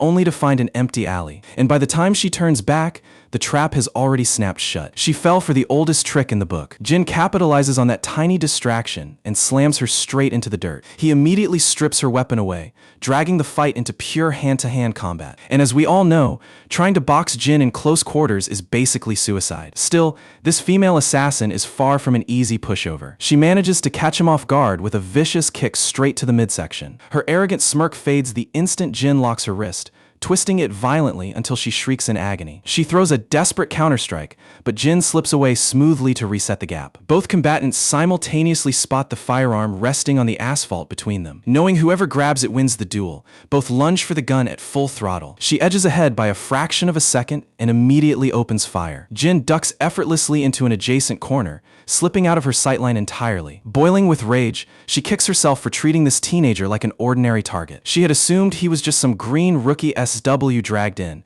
not an absolute monster. When her backup finally catches up, she calls for a temporary regroup and pulls back. Navigating the streets, Jin suddenly spots Sophia's brother waving and shouting in the distance. Jin immediately demands to know why the hell they halted, instead of putting distance between themselves and the ambush. The blonde kid defends their halt by claiming they were pausing for reinforcements to arrive. He points out that his sister simply can't sprint endlessly through city streets. One of the remaining bodyguards expresses utter amazement that Jin survived and lost his pursuers. Jin plays it down as sheer dumb luck, a claim the guard finds completely impossible to believe. Given how heavily armed and coordinated the hit squad was, walking away unscathed defies all logic. Connecting the dots, the brother brings up how their tour guide had deliberately steered them into this trap. The escort guard nods in agreement, admitting their vetting process had completely dropped the ball. From the way things played out, the attackers clearly intended to capture the Boré siblings breathing. If assassination was the goal, the fake guide could have finished them off hours ago. Jin reinforces this,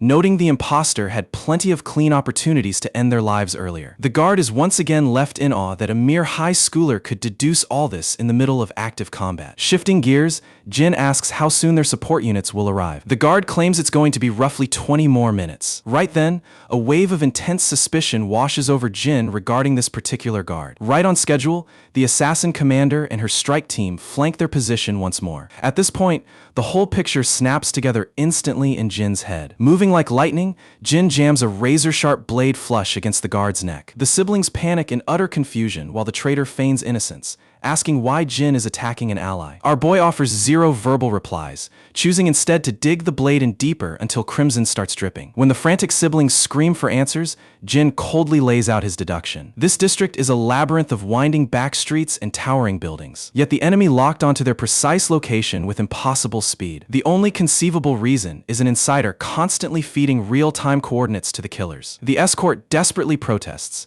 and the siblings still hesitate to believe Jin over their own man. After all, Gilbert had faithfully served as their trusted protector for 3 straight years. Jin shatters their denial by reaching into Gilbert's coat and pulling out a concealed sidearm. Escorts of his tier are strictly forbidden by regulation from packing firearms. With that undeniable proof, the traitor's mask completely falls off. The female assassin scoffs from across the street, mockingly calling Gilbert dead weight. Sophia looks completely shattered, unable to process the betrayal from someone she trusted for years. In the middle of her despair, she catches Jin subtly flashing hand signals. Those hand motions strike a chord, triggering long-buried memories in her mind. She flashes back to a mercenary who once taught her that specific sign meant, "I engage, you bolt." And unbeknownst to everyone else, that very mercenary was Jin in his past life. Returning to the standoff, the smug commander and her squad assume their guns give them total control. Jin catches them completely flat-footed by using Gilbert as a human shield while opening fire right through the center. Seeing the muzzle flash,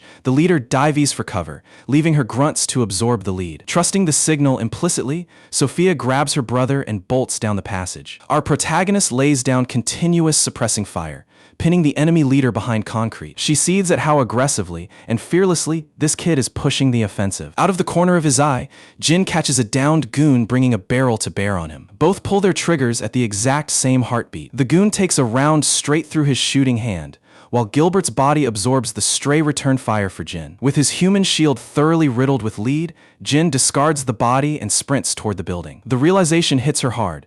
This isn't an escort protecting VIPs, this is an apex predator systematically eliminating threats. Up above, the fleeing siblings reach the rooftop level only to find themselves cornered at a blind alley. Jin catches up with them and immediately points them toward cover. While being pulled behind shelter, Sophia finally finds the courage to ask if he's truly the Jin from her past. Our boy doesn't waste time on sentimentality, bluntly stating that staying alive takes precedence over catch-ups. Those exact words trigger another vivid flashback in her head. It's the identical phrase she had heard from the savior who once pulled her from hell. Tears well up in her eyes as absolute certainty washes over her. It really is him. Down the corridor, an enemy grunt creeps onto the floor, sweeping for targets. Unfortunately for him, he wanders right into Jin's kill zone and pays for it with his life. However, that grunt was merely bait so the female assassin could flank Jin from behind. Facing a gun barrel at point blank, Jin's superhuman reflexes kick in as he swats the line of fire away. Following up with a brutal elbow strike, he shatters her grip and sends the weapon flying. Still,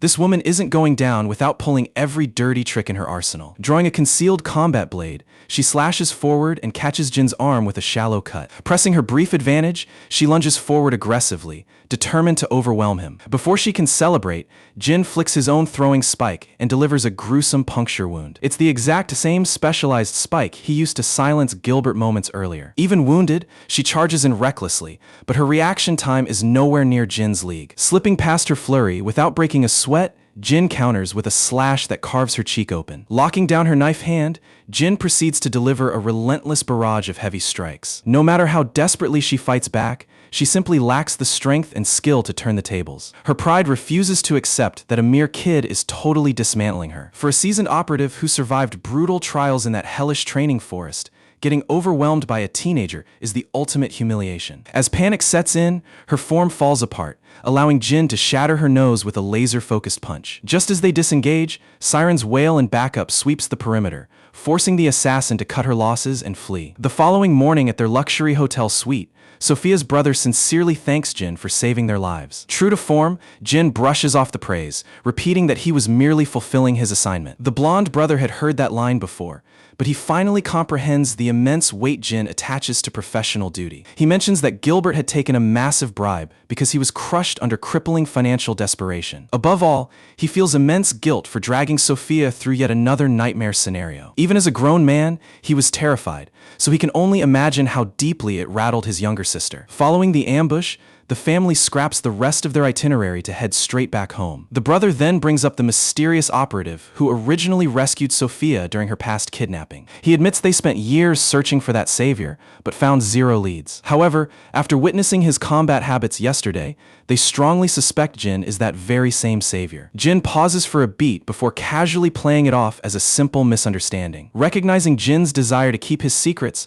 the brother respects his boundary and drops the subject. When it's finally time for departure, Jai arrives to see the Boré siblings off properly. All the while, Sophia can't take her eyes off Jin. Right before climbing into the ride, she abruptly dashes over and wraps Jin in a tight hug. Naturally, the sudden display leaves everyone standing with their jaws on the floor. She's simply relieved to see him safe and alive, a feeling Jin quietly reciprocates. After that heartfelt farewell, the wealthy heiress hops into the vehicle. Cruising toward the airport, the brother reflects that their visit to Korea turned out to be completely worth it. His sister shares the exact same sentiment, because against all odds, she finally reunited with the hero who had saved her life. Fast forward a few days, and the scene shifts to the SW Security Training Complex. The moment drills wrap up, the whole squad swarms Jin with enthusiastic questions. It turns out our boy evenly split the fat bonus he earned from the Boré protection gig with the entire team. Everyone feels a mix of guilt and gratitude for taking a cut of a reward Jin earned all by himself. While the banter rolls on, Ga observes quietly from the edge of the gym. To her, Jin remains an unsolved enigma wrapped in stoic professionalism. Her personal guard feels genuinely proud to have someone with such noble integrity among their ranks. Jin's presence has consistently elevated the morale and culture of the entire unit. From the day he enlisted, group cohesion and teamwork have skyrocketed. Even though their daily workouts got significantly tougher, not a single guard whines. Right on cue, Yona strolls into the facility accompanied by Dayan. The instant Ga lays eyes on Dayan, she immediately clocks her as Jin's sister. As the polite girl greets the staff, Yona mentions she brought Dayan to give her a tour of the workplace. The team immediately melts over how adorable she is and crowds around her warmly. Watching the wholesome interaction brings a rare, genuine smile to Jin's face. It's pretty much only when family is involved that his cold demeanor melts like that. Later on, the siblings hit the grocery store, where every girl in the aisle is swooning over Jin's effortless charm. Whenever Jin flashes a warm smile while chatting with Dayan, onlookers are practically falling over themselves from his charm. Later that night,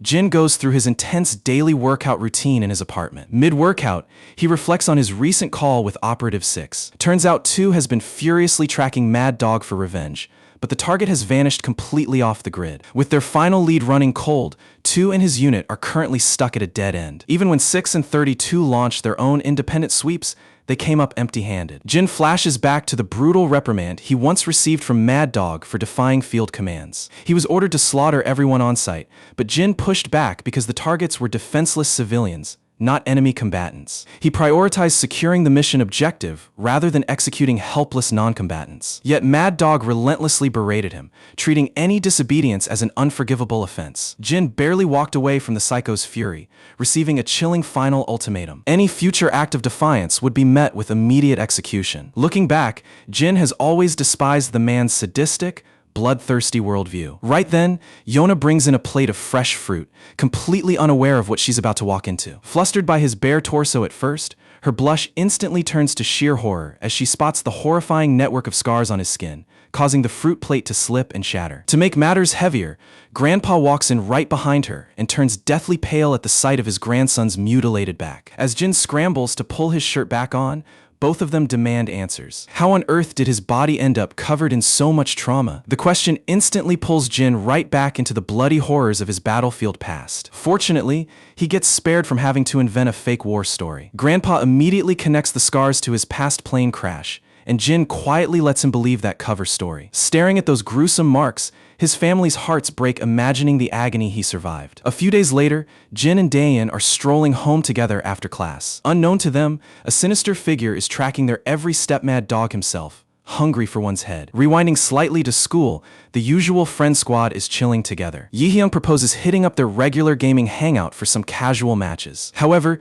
Jin already has prior plans to hang out with his grandpa. Lately, their sessions had gotten super tryhard since Youngshin wanted gameplay footage for his channel. Yihyung sorely misses the chill, stress-free gaming sessions they used to share. Yona jumps into the conversation, and Jin spends the whole time smiling, soaking in the peaceful warmth of normal friendship. After the final bell, Jin stands outside the school gates waiting for Daein. As per usual, his effortless good looks draw admiring stares from all the girls passing by. Once Daein meets up with him, they begin walking together toward their grandpa's job. All the while, Mad Dog shadows them from the alleyways, and sickeningly, the predator's gaze fixes right on Daein. Jin's hyper-trained instincts pick up a strange presence, but Mad Dog stays hidden just out of view. The siblings finally reach the elder's workplace safely. A couple of coworkers remark on how lucky Mr. Yu is to have such devoted grandkids bringing him lunch and looking out for him. Fun fact, this is pretty much the first time we get confirmed that Grandpa's family name is Mr. Yu. In the backdrop, Mad Dog continues to stalk from a distance, fixating on Jin and his loved ones. As the family sits down to enjoy their meal,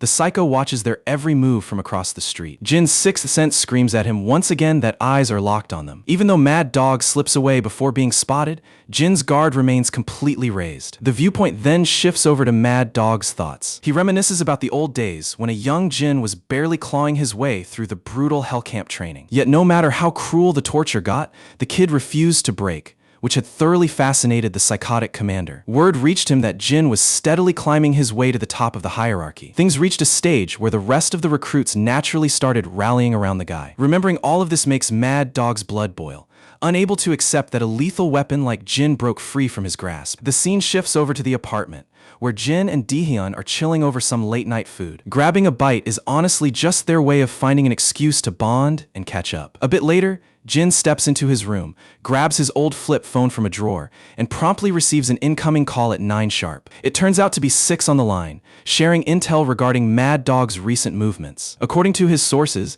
that psycho has set his sights directly on Jin. Even so, he cautions Jin not to take it as absolute gospel, since Mad Dog's real game plan remains blurry. Either way, the bottom line is that his buddy needs to keep his guard up. Once the phone hangs up, Jin is left alone with his thoughts, processing the danger ahead. Right on cue, Diane barges in, panicking because Grandpa hasn't been picking up any calls. Because of that, she insists on heading down to the bus stop to wait for him. The whole situation feels genuinely alarming. The old man isn't responding to any messages either. Naturally, Jin instructs Daehyun to remain at home while he heads out to track down Grandpa on his own. He maintains a calm smile the whole time to keep her from suspecting anything sinister. Stepping out the door, he continuously redials Grandpa's number. The line eventually connects, only it isn't his grandfather speaking on the other side. That familiar voice sends a cold chill down Jin's spine as his darkest fear turns into reality. Initially, Mad Dog couldn't wrap his head around the idea that the ordinary high schooler was really Jin. He simply wrote it off as an uncanny resemblance. Before long, though, the truth hit him that they were undeniably one and the same. Mad Dog is utterly furious that Jin is out here enjoying a peaceful life after completely wrecking his world. The scum arrogantly taunts Jin with the fact that he has the old man captive, letting him know Grandpa is still breathing, for the time being. Jin demands to hear the old man speak, but the maniac flat-out brushes off his demand. Instead, he dictates his own conditions, strictly ordering Jin to show up entirely alone. Any backup, and the grandfather gets eliminated on the spot. Before cutting the connection, Mad Dog warns him to answer every unknown caller, explaining he'll be constantly switching devices. The rendezvous coordinates will be sent over SMS. As a parting shot, he throws in a chilling threat involving Daehyun as well. The second the line drops, Jin sprints in sheer panic to check on Dehyun. He frantically dials her phone, desperate to make contact right away. When he rushes back into the apartment, he is horrified to discover that Dehyun is nowhere to be found. Her abandoned phone is the only thing left behind. Seeing that sends Jin spiraling into full-blown panic. Left with zero alternatives, he pulls up the text containing the bastard's address. The instructions give him a strict 20-minute deadline, or the hostages get executed. Jin scrolls to Seokju's name and thinks about reaching out for backup, but hesitates the moment Mad Dog's threat echoes in his mind. Any outside intervention could cost his family their lives, so he chooses to handle this nightmare entirely solo. Gunning the throttle of his Hayabusa, he roars into the streets. Moments later, he reaches the designated location. Dead on the deadline, his phone buzzes with another call from Mad Dog. As a sick prize for arriving within 20 minutes, Mad Dog puts Grandpa on the line, desperately pleading for Jin to stay away. It's obvious the poor old man has been brutally beaten. His entire face is battered and bruised. That ruthless female assassin is standing right beside them, striking the grandfather without showing a shred of mercy. Mad Dog drops one final ultimatum and abruptly ends the call. Even in this state, the badass grandfather glares right into the scarred thug's eyes, demanding to know what all of this madness is about. Mad Dog just gives a wicked grin, teasing the deep, twisted history he shares with Jin. The female hitman has her own squad of armed goons backing her up. While she might be cooperating on this job, she clearly hates having to babysit his dirty work. We cut back to Jin rushing toward the next designated point. As it turns out, he's been dragged all over town, this being the 5th pointless checkpoint Mad Dog has sent him to. Jin quickly figures out the psycho is deliberately draining his stamina and breaking his focus. When the next call comes in, Mad Dog mockingly praises the kid for being such an obedient little puppet. When Jin demands the final drop, the lunatic reveals they are at the endgame. An abandoned construction ground Jin must clear to reach him. During the call, the female assassin catches Mad Dog addressing our protagonist as one. Stunned, she presses him to confirm if she really heard that codename. The scarred criminal confirms her suspicion, reminding her that this is the very one Forrest held up as the ultimate standard of combat power. This is ultimately her golden shot to dethrone the legend and prove her superiority. Still, the whole revelation strikes her as completely ridiculous. She had always operated under the belief that he was killed ages ago. If one is breathing, that means their organization completely botched the assassination. She pivots toward her squad, instructing them to engage the top-ranked Mercenary legendary for his lethal efficiency. Down below on the bottom levels, our boy is already wiping out waves of armed grunts. Getting the status update leaves the woman completely shook. Mad Dog, on the other hand, he fully anticipated this slaughter from the start. She originally planned on taking him alive, but quickly shifts gears toward eliminating him permanently. She hops on the comms to issue updated orders to her troops. Take the target down by any means necessary. Taking out the crown jewel of the numbered mercenaries has been Forrest's holy grail for years. Bagging this kill would guarantee her a massive promotion within the organization. At the same time, Jin is scanning the layout, attempting to pinpoint Mad Dog's hideout. He's uncertain whether the coward is lurking in the basement or perched on the upper decks. Out of nowhere, his phone rings again with Mad Dog mocking him about the Forrest hit squad swarming his position. Jin's immediate mission is to clear out this strike team before he can even think about reaching Mad Dog. And just like before, one slip-up means his family is gone for good. The moment he pockets the phone, the hitwoman's goons begin flooding the corridors. Yet before they can even pin him down, our protagonist unleashes a storm of lead, tearing right through their front lines. Charging ahead aggressively, he shreds through every reinforcement in his path. These mercenaries are nothing more than cannon fodder to him. Their sole contribution to the fight is restocking our boy's ammunition. He keeps plowing forward, dropping bodies with surgical precision at every turn. A surviving guard radios in Jin's exact coordinates to the hitwoman. Learning that he moved into the basement, she assumes he just walked into a fatal trap. She barks orders at her subordinate Charlie to corner and bottle him up downstairs. Meanwhile, the bruised grandfather catches every word, a whirlwind of confusion and fear running through his head. The strike team pushes into the corridor, but Jin dismantles them effortlessly. The moment his magazine clicks empty, he flattens the nearest goon with a brutal kick. Another enemy attempts a point-blank execution, but Jin reacts instantaneously, smashing the punk's skull with a pinpoint blow. He immediately strips the downed body for fresh gear. A wounded soldier crawling on the floor tries to line up a shot, but Jin swats the weapon away and finishes him with a crushing kick. Even though fatigue is setting in, he continues thrashing these fools without missing a beat. Jin suddenly catches the rumble of heavy footsteps as an entire tactical unit descends to box him in. Unfortunately for them, they stroll straight into his kill zone. Jin opens full auto fire, shredding through the squad in seconds. Seeing their front line get annihilated, the surviving troops creep forward in pure terror. They are utterly terrified, fully aware that a single misstep guarantees an instant grave. The second one guy edges into view. Jin pounces, ripping the firearm right from his grip. A backup soldier behind him tries to exploit the opening, but Jin has already read the play. He fires off surgical rounds, grazing past his shield and drilling directly into the shooter behind. Then he turns around and pumps a volley of lead into the first idiot as well. Just like that, both clowns who thought they had the upper hand are lying lifeless on the floor. Gunfire pours down from the staircase above, but Jin pushes ahead without flinching. Ducking behind a concrete pillar, he maps out the remaining targets and initiates his counterattack. Gliding across the floor with insane fluidity, he locks on and snuffs them out in one fluid motion. Advancing through the corridor, he batters the remaining resistance, totally sweeping the floor with them. The hitwoman receives a panicked dispatch that Charlie and the entirety of Delta Squad have been completely wiped out. The majority are mangled beyond recognition, and the surviving comms operator doubts any will pull through. She is in total disbelief that 3 full tactical units were erased in just a matter of minutes. Mad Dog takes the opportunity to gloat, claiming the camp's training has always blown Forrest out of the water, even though Forrest has spent years pretending otherwise. He proudly boasts that when it comes to wet work and pure tactical warfare,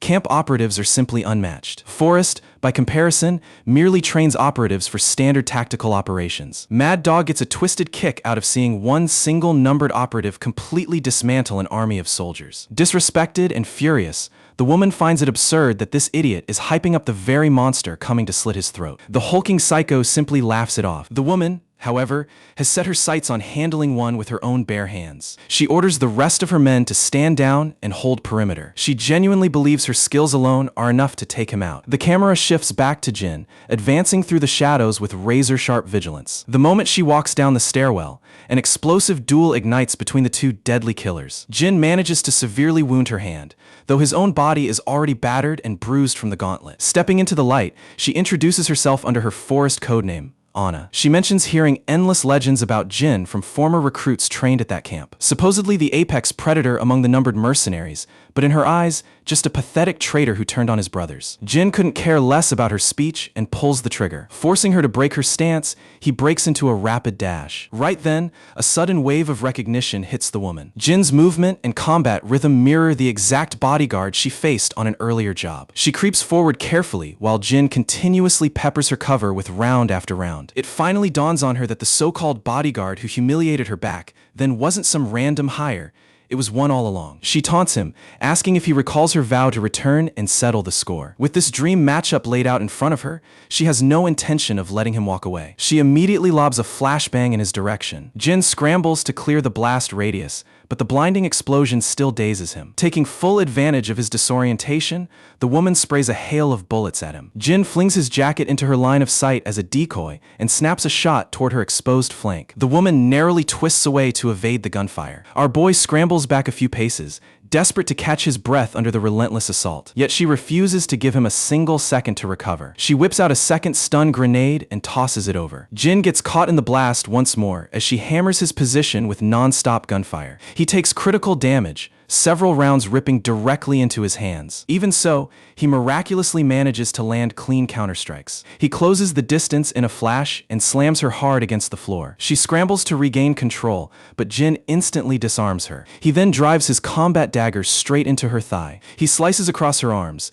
leaving her howling in agony and collapsing onto her knees. Pinning her completely, Jin demands to know where the hostages are being kept. If she stays silent, he is more than ready to bury the blade right through her heart. Panicking to save her life, she gasps out that killing her will seal the hostage's death warrant. With his family's survival hanging in the balance, Jin holds back the fatal strike. She slumps to the floor like a broken mutt. Gasping for air, she hisses that his defeat is inevitable either way. The scene shifts over to Mad Dog patiently awaiting Jin's arrival. He was always certain that some forest hitwoman wouldn't be enough to take down Jin. Meanwhile, Jin's eyes land on his grandfather lying unconscious nearby. A swarm of armed thugs has the old man completely surrounded. These clowns don't intimidate Jin in the slightest. His sole concern is Dehyun, furiously demanding Mad Dog spill her location. The brute casually reveals that the girl has been stashed at a separate location. Then he launches into a pathetic sob story about his past that literally nobody asked for. He whines that everything he spent years building fell apart the moment Jin turned against him. He asks what could possibly hurt more than being backstabbed by the kid he raised from scratch. He keeps rambling on,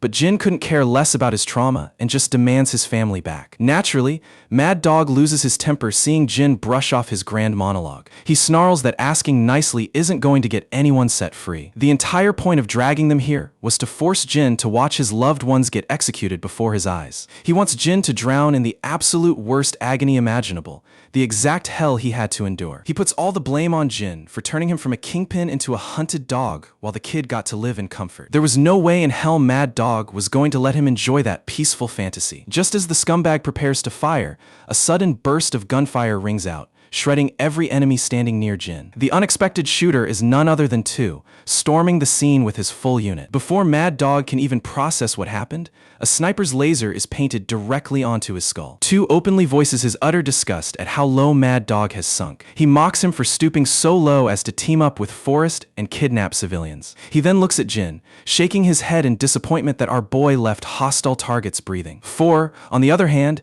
thinks Jin handled his business just fine. Because Jin left a few breathing, For got to have all the fun mopping them up. He specifically had a great time executing that veteran Forrest hitwoman. Meanwhile, Tu continues lecturing Jin on the absolute folly of showing mercy. Leaving loose ends alive inevitably comes back to bite you. Even with rifles pointed at his head, the psycho bursts into deranged laughter. He confesses that this squad ambush caught him completely off guard. Even so, he claims he was fully ready for things to go south. Or at least, that's the delusion he's clinging to. He smirks and reminds Jin that his sister is still locked in captivity under his orders. If he truly wants her back in one piece, Jin will have to brawl through all the numbered operatives and come out on top. This condition naturally hits Jin like a ton of bricks. How on earth is he expected to trade blows with his former brothers in arms? Meanwhile, the scumbag continues egging him on with that smug grin. Tu promptly plants a round straight through the punk's leg, instantly shutting him up. It turns out Tu's squad had already wiped out the kidnappers holding Dehyun. When Mad Dog denies it in disbelief, For chimes in that he personally flattened the 3 guards,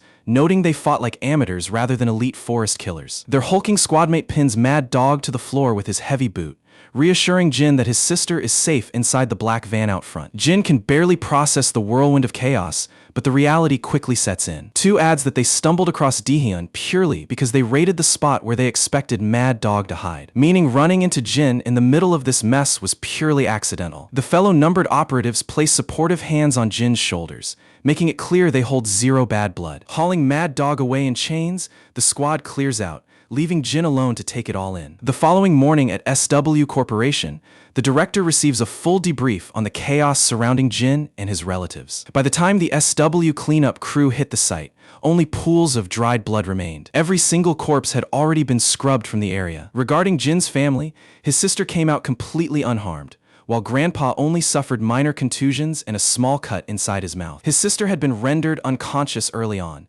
meaning she has virtually no memory of the kidnapping. The grandfather had similarly blacked out in the heat of the violence. While those two are out of danger, Jin is fighting through severe injuries and critical condition. The director's assistant is utterly convinced that Jin's history holds far deeper secrets than typical mercenary work. He proposes launching an investigation, but the director shuts him down immediately. He prefers to wait until Jin feels ready to share his own story. Over at SW's Seoul Hospital, Jin steps into the medical room where Dehyun and Grandpa are recovering. The moment they spot him, both scramble over in tears, overwhelmed with relief and concern. Jin gently reassures them that he's completely in one piece. He then bows his head, apologizing profusely for dragging them into such horror. Grandpa cuts off his apology mid-sentence. He pulls him into a tight embrace, wanting to ease any guilt weighing on Jin's heart. There's no pressure to explain anything until Jin is genuinely ready. Eventually, Jin sits down and lays out the situation for his family. He explains that this entire nightmare was orchestrated by an old enemy holding a grudge from his combat days, and the strike team that saved them were simply his old brothers from the field. Jin intentionally keeps the dark details about his time at the camp vague. He only mentions brief snippets regarding his operations under Commander Kang. He expresses his deepest regrets once more for exposing them to his dangerous world. Diane is left totally speechless by the heavy revelations,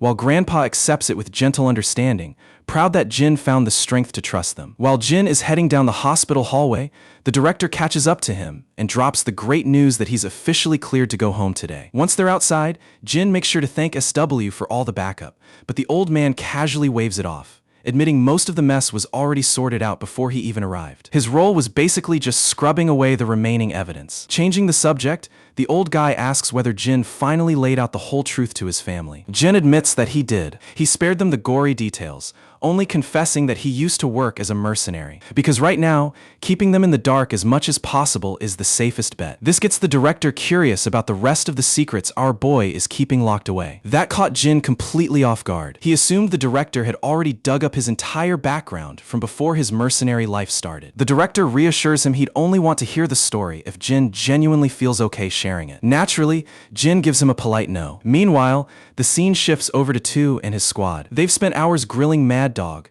but the stubborn bastard is keeping his mouth shut tight. Their only real option now is to kick in the door to his safe house and dig up intel themselves. Since the guy ran a mercenary camp for years, a little physical torture isn't going to make him break easily. Shifting focus away from Mad Dog, 4 asks his senior what their next move regarding one should be. 2 stays quiet for a second, but then another operative highlights a major detail. Even when Mad Dog straight up commanded Jin to slaughter them in exchange for his family's safety, Jin never lifted a finger against them. If one genuinely considered them hostiles, he wouldn't have hesitated for a second once his family was put on the line. Hearing that, Tu puts Jin's situation on the back burner and focuses on wrapping up Mad Dog first. Over at Forest headquarters, the head honcho receives word that Anna and Mad Dog have completely vanished off the grid. Every single grunt she took along for the mission has disappeared too. There's only one logical conclusion. Someone ambushed them and wiped the entire unit clean off the map. The boss demands an immediate investigation into what went down. He wants to know whether Mad Dog stabbed them in the back,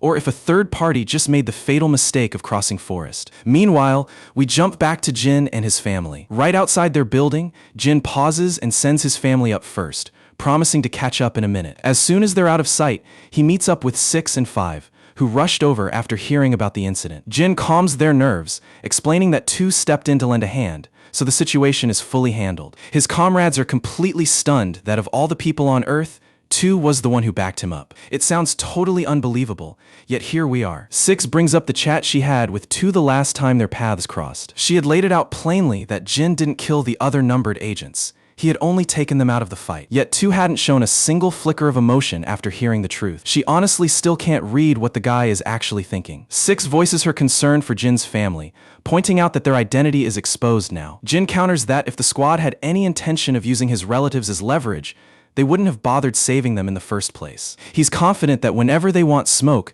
they'll come straight for him. The real thorn in his side right now is Forest. They've been showing up way too frequently lately, hyperfixated on tracking down the numbered mercenaries, which is the exact reason 6 has been tracking their every move. As it turns out, Mad Dog had allied himself directly with Forest. That explains why Forest was relentlessly hunting down the numbered squad. With practically their whole Korean strike force put in the dirt, they're bound to send in heavy reinforcements. Fast forward a bit at Jin's house, where our boy decides to step up and cook a full meal for the whole family. Seeing how incredible the spread looks, his family is completely blown away, especially since they didn't even know he had kitchen skills. Jin casually mentions he just followed a couple of cooking tutorials on the internet. His sister takes one single bite and is instantly sold. No exaggeration, the taste is so mind-blowing that she literally has to freeze just to savor the flavor overload. The dish is an absolute hit, and even Grandpa is devouring every bite. Knowing Jin spent all day sweating over the stove, Grandpa tells him to go kick back and take a breather. Our boy brushes it off,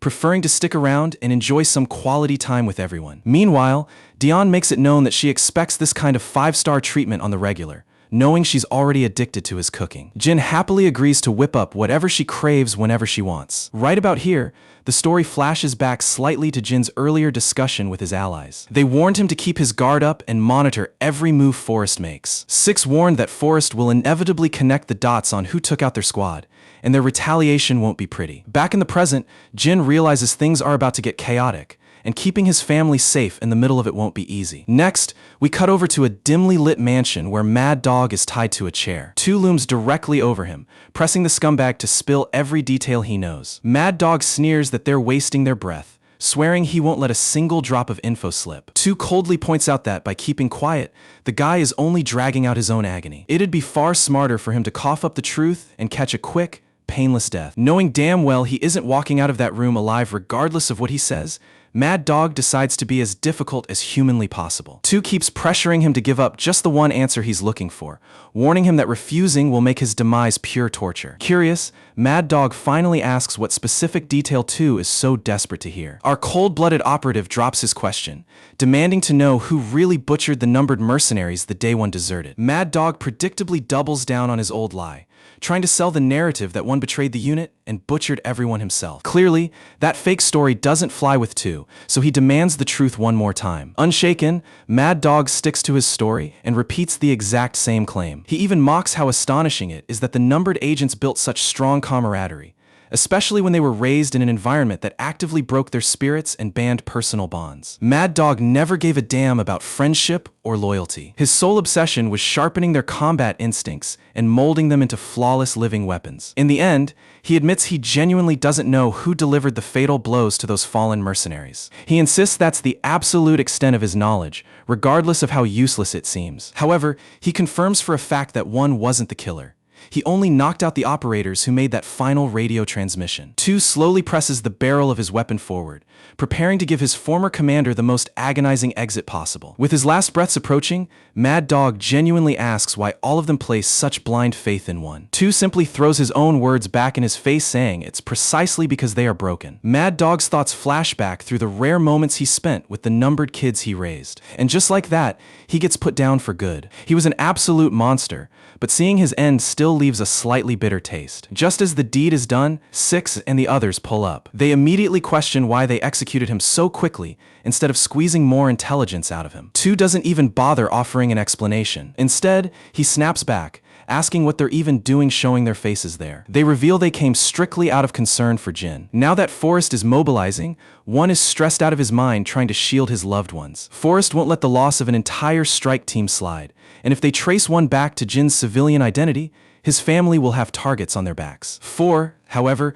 grumbles that he doesn't see why any of that should be their problem. 5 instantly fires back, reminding him that Jin's life is on the line here. Yet 4 stubbornly repeats that Jin cut ties with their group long ago. In his eyes, Jin walked out on everyone just to enjoy a peaceful, normal life. A heavy silence drops over the room until another numbered operative finally breaks it. He points out that it's genuinely great someone from their ranks managed to find peace, bringing up the time Jin defied Mad Dog's explicit orders just to turn back and rescue his squad. Jin directly ignored Mad Dog's authority and chose to do what he felt was right. Even though dragging along the wounded put the entire operation in jeopardy, Jin placed his comrades' lives over the objective. While the rest of the mercenaries abandoned the dying to save their own skin, Jin stayed by their side so they wouldn't die alone in cold blood. Whenever a teammate was still breathing, Jin never hesitated to put his own neck on the line for them. And for showing that humanity, the higher-ups disciplined and tortured him relentlessly. Everyone knows who Jin truly is at his core, and they have no right to pretend otherwise. Because of all that, he states that Jin deserves every bit of happiness and normal life with his family. The room goes quiet again until the leader steps up and makes the final call. He decides they're going to strike the forest safe houses Mad Dog gave up. Instead of recklessly rushing their main fortress, they'll systematically hit the smaller outpost bases. Alongside 4 and 5, he'll split the force into 3 separate squads operating on their own. At the end of the day, Forrest isn't just targeting Jin, they're gunning for every single numbered mercenary. So rather than waiting to get hunted down, they're going to take the fight to Forrest's doorstep first. Nobody argues with that logic, and the entire crew gets ready for action. A bit later, 2 calls Jin up directly to deliver the update. He informs him that their squads are deploying to different regions to blow up Forrest's outposts. By triggering chaos all over the map, Forrest will be way too overwhelmed to focus on sniffing out Jin. The whole crew wants him to enjoy the peaceful life he fought for, with 2 adding that he better live it to the fullest, so turning his back on them wasn't for nothing. The line goes dead, leaving Jin deep in his thoughts for hours. Eventually,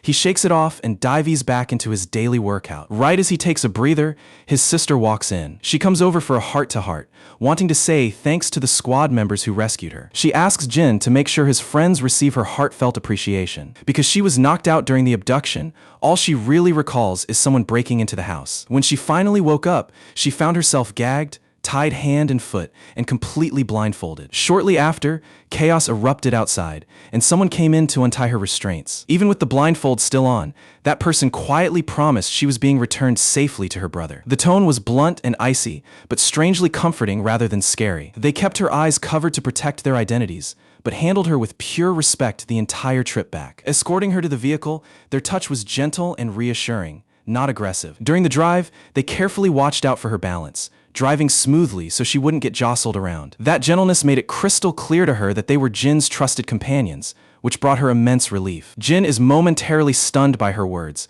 but eventually smiles and admits that he truly views them as family. Since she keeps pressing it, he promises he'll pass along her thanks next time. We cut over to a forest executive who receives the grim report. 3 separate forest outposts have been raided. All 3 strikes occurred simultaneously on the exact same day. Strategically, the attackers targeted isolated branch camps instead of their central stronghold. After digesting the news, the commander knows this is a calculated strike. When he demands answers, his subordinate reveals the numbered mercenaries are the prime suspects, noting that Mad Dog was originally sent to crush them, but got wiped out instead.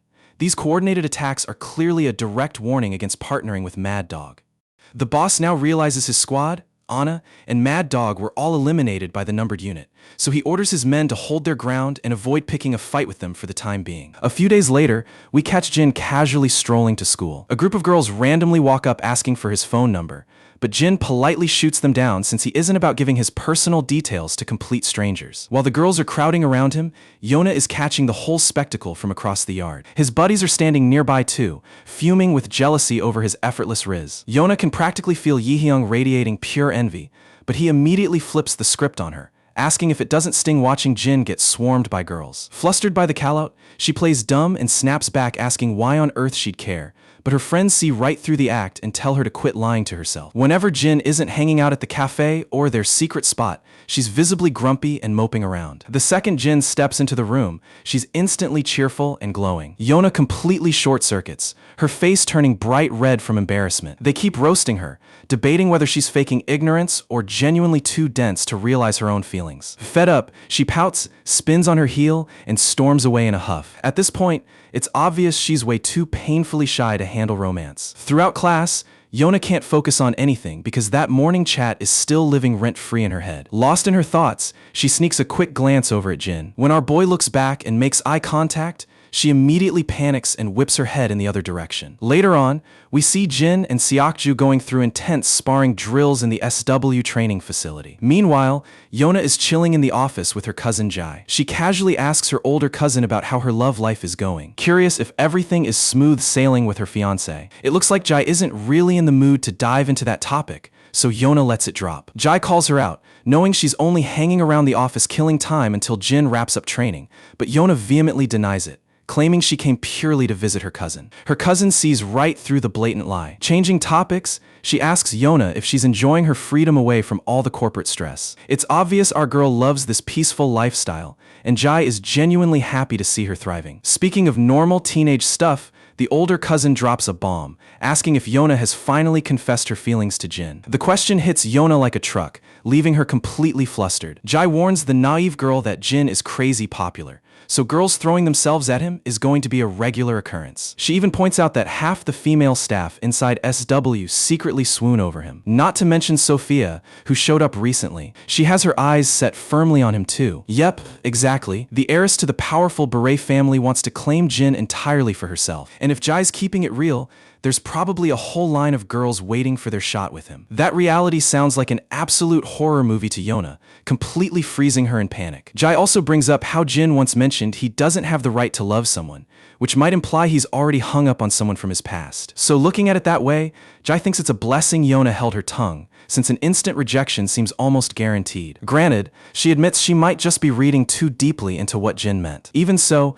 it wouldn't come as a shock if that were the case. He's just a kid, yet he carries the weight of a lifetime of trauma. Yona walks out of the room looking utterly crushed. A bit later, she bumps into Jin and Seokju. All that's bouncing around in her head is wondering why Jin kept it a secret if he really is seeing someone. Seokju breaks her out of her trance while she stares blankly at Jin, leaving our boy clueless as to what he did. Back at their gaming spot, the match is heating up, but Yona is throwing so hard that Yihyung is screaming his lungs out. Her head is simply too full of overthinking to hit a single button right. Genuinely concerned, Jin asks why she seems so down, but she brushes it off with a classic "I'm fine." Seeing that, Yihyung completely loses his temper. When he was screaming for his life in game, she ignored him completely, but the second Jin opens his mouth, she replies instantly. Seokju steps in to call it a day, noticing she clearly isn't feeling up to it. For very obvious wingman reasons, he sticks Jin with the job of walking her home. A little later, the two of them are walking down the quiet street side by side. Yona apologizes for cutting their gaming session short,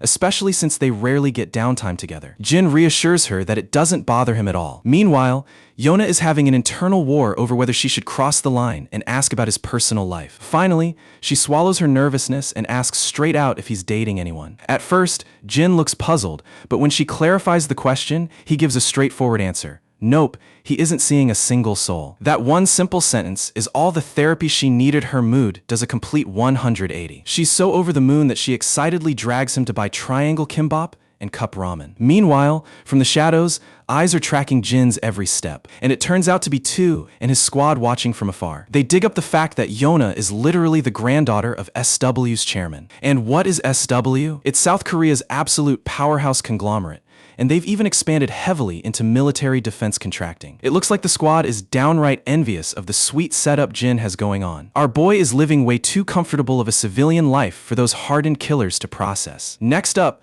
the scene cuts to a building with a Korean sign that's completely unreadable to me. Dusik Cha's right-hand man is seen lingering right by the entrance. On the inside, Cha quietly gazes at a framed picture of an elderly man, presumably his late grandfather, who despised the fact that his grandson turned into a full-blown criminal. Just as he's lost in thought, his sister walks into the room. Spotting him there, she figures he dropped by to pay his respects for their grandpa's Memorial Day. Cha nods in agreement, but immediately questions why Hyunsu is nowhere to be seen. She explains that Hyunsu is tied down with work, which is why he had to skip out today. Let's be real, though, even with a completely free schedule, that slacker wouldn't have bothered showing up anyway. Once he finishes honoring the old man's memory, Cha gets ready to leave. The second he steps outside, his goons hurry over to shield him from the pouring rain with an umbrella. During the ride, Cha gets lost in an old memory where his grandfather completely chewed him out for nicking a motorcycle. Because the repair garage belonged to the old man, Cha was forced into unpaid labor as punishment. Another flashback surfaces where he humiliated his grandfather by brutally beating down local schoolboys. Back in the present, as they pull up to their apartment complex, they notice Jin's grandfather collecting garbage and sweeping the road despite the heavy downpour. Cha parks the car, walks up to the elderly man, and advises him to hold off until the storm clears up. However, the old man insists that slacking off just because of a bit of rain would only let the garbage pile higher. Without hesitation, Cha tosses his umbrella away and dives in to lend a hand. The grandpa is caught off guard at first, but quickly becomes genuinely grateful for the gangster's assistance. While cleaning side by side, the two of them start having a casual conversation. The old man curiously asks where Cha had vanished to for so long. Cha casually replies that he had to head back to his hometown to sort out some personal business. Mid-conversation, the old man suddenly loses his balance and hits the ground. Cha barks orders at his crew to pull the car up immediately, racing the grandpa straight to the emergency room. Soon after, Jin rushes in to check on his grandfather as well. While Jin is talking to him, Cha steps in and clarifies that the old man strained his back, but doctor confirmed he just needs a couple of days of bed rest to recover. Even so, the old man can't stop stressing over Dayan, terrified that she's losing her mind with worry. Following a brief chat, Jin walks outside the room to express his gratitude to Cha in person. He truly appreciates how Cha and his goons consistently have his grandfather's back. Naturally, the gangsters brush it off like it wasn't a big deal at all. As they keep chatting, Cha finds his mind wandering back to his younger years once more. Something about Jin constantly reminds him of the kid he used to be. In a weird way, he feels like their lives are running on parallel tracks. Of course, his lackey and honestly, the rest of us can't fathom how Cha's criminal past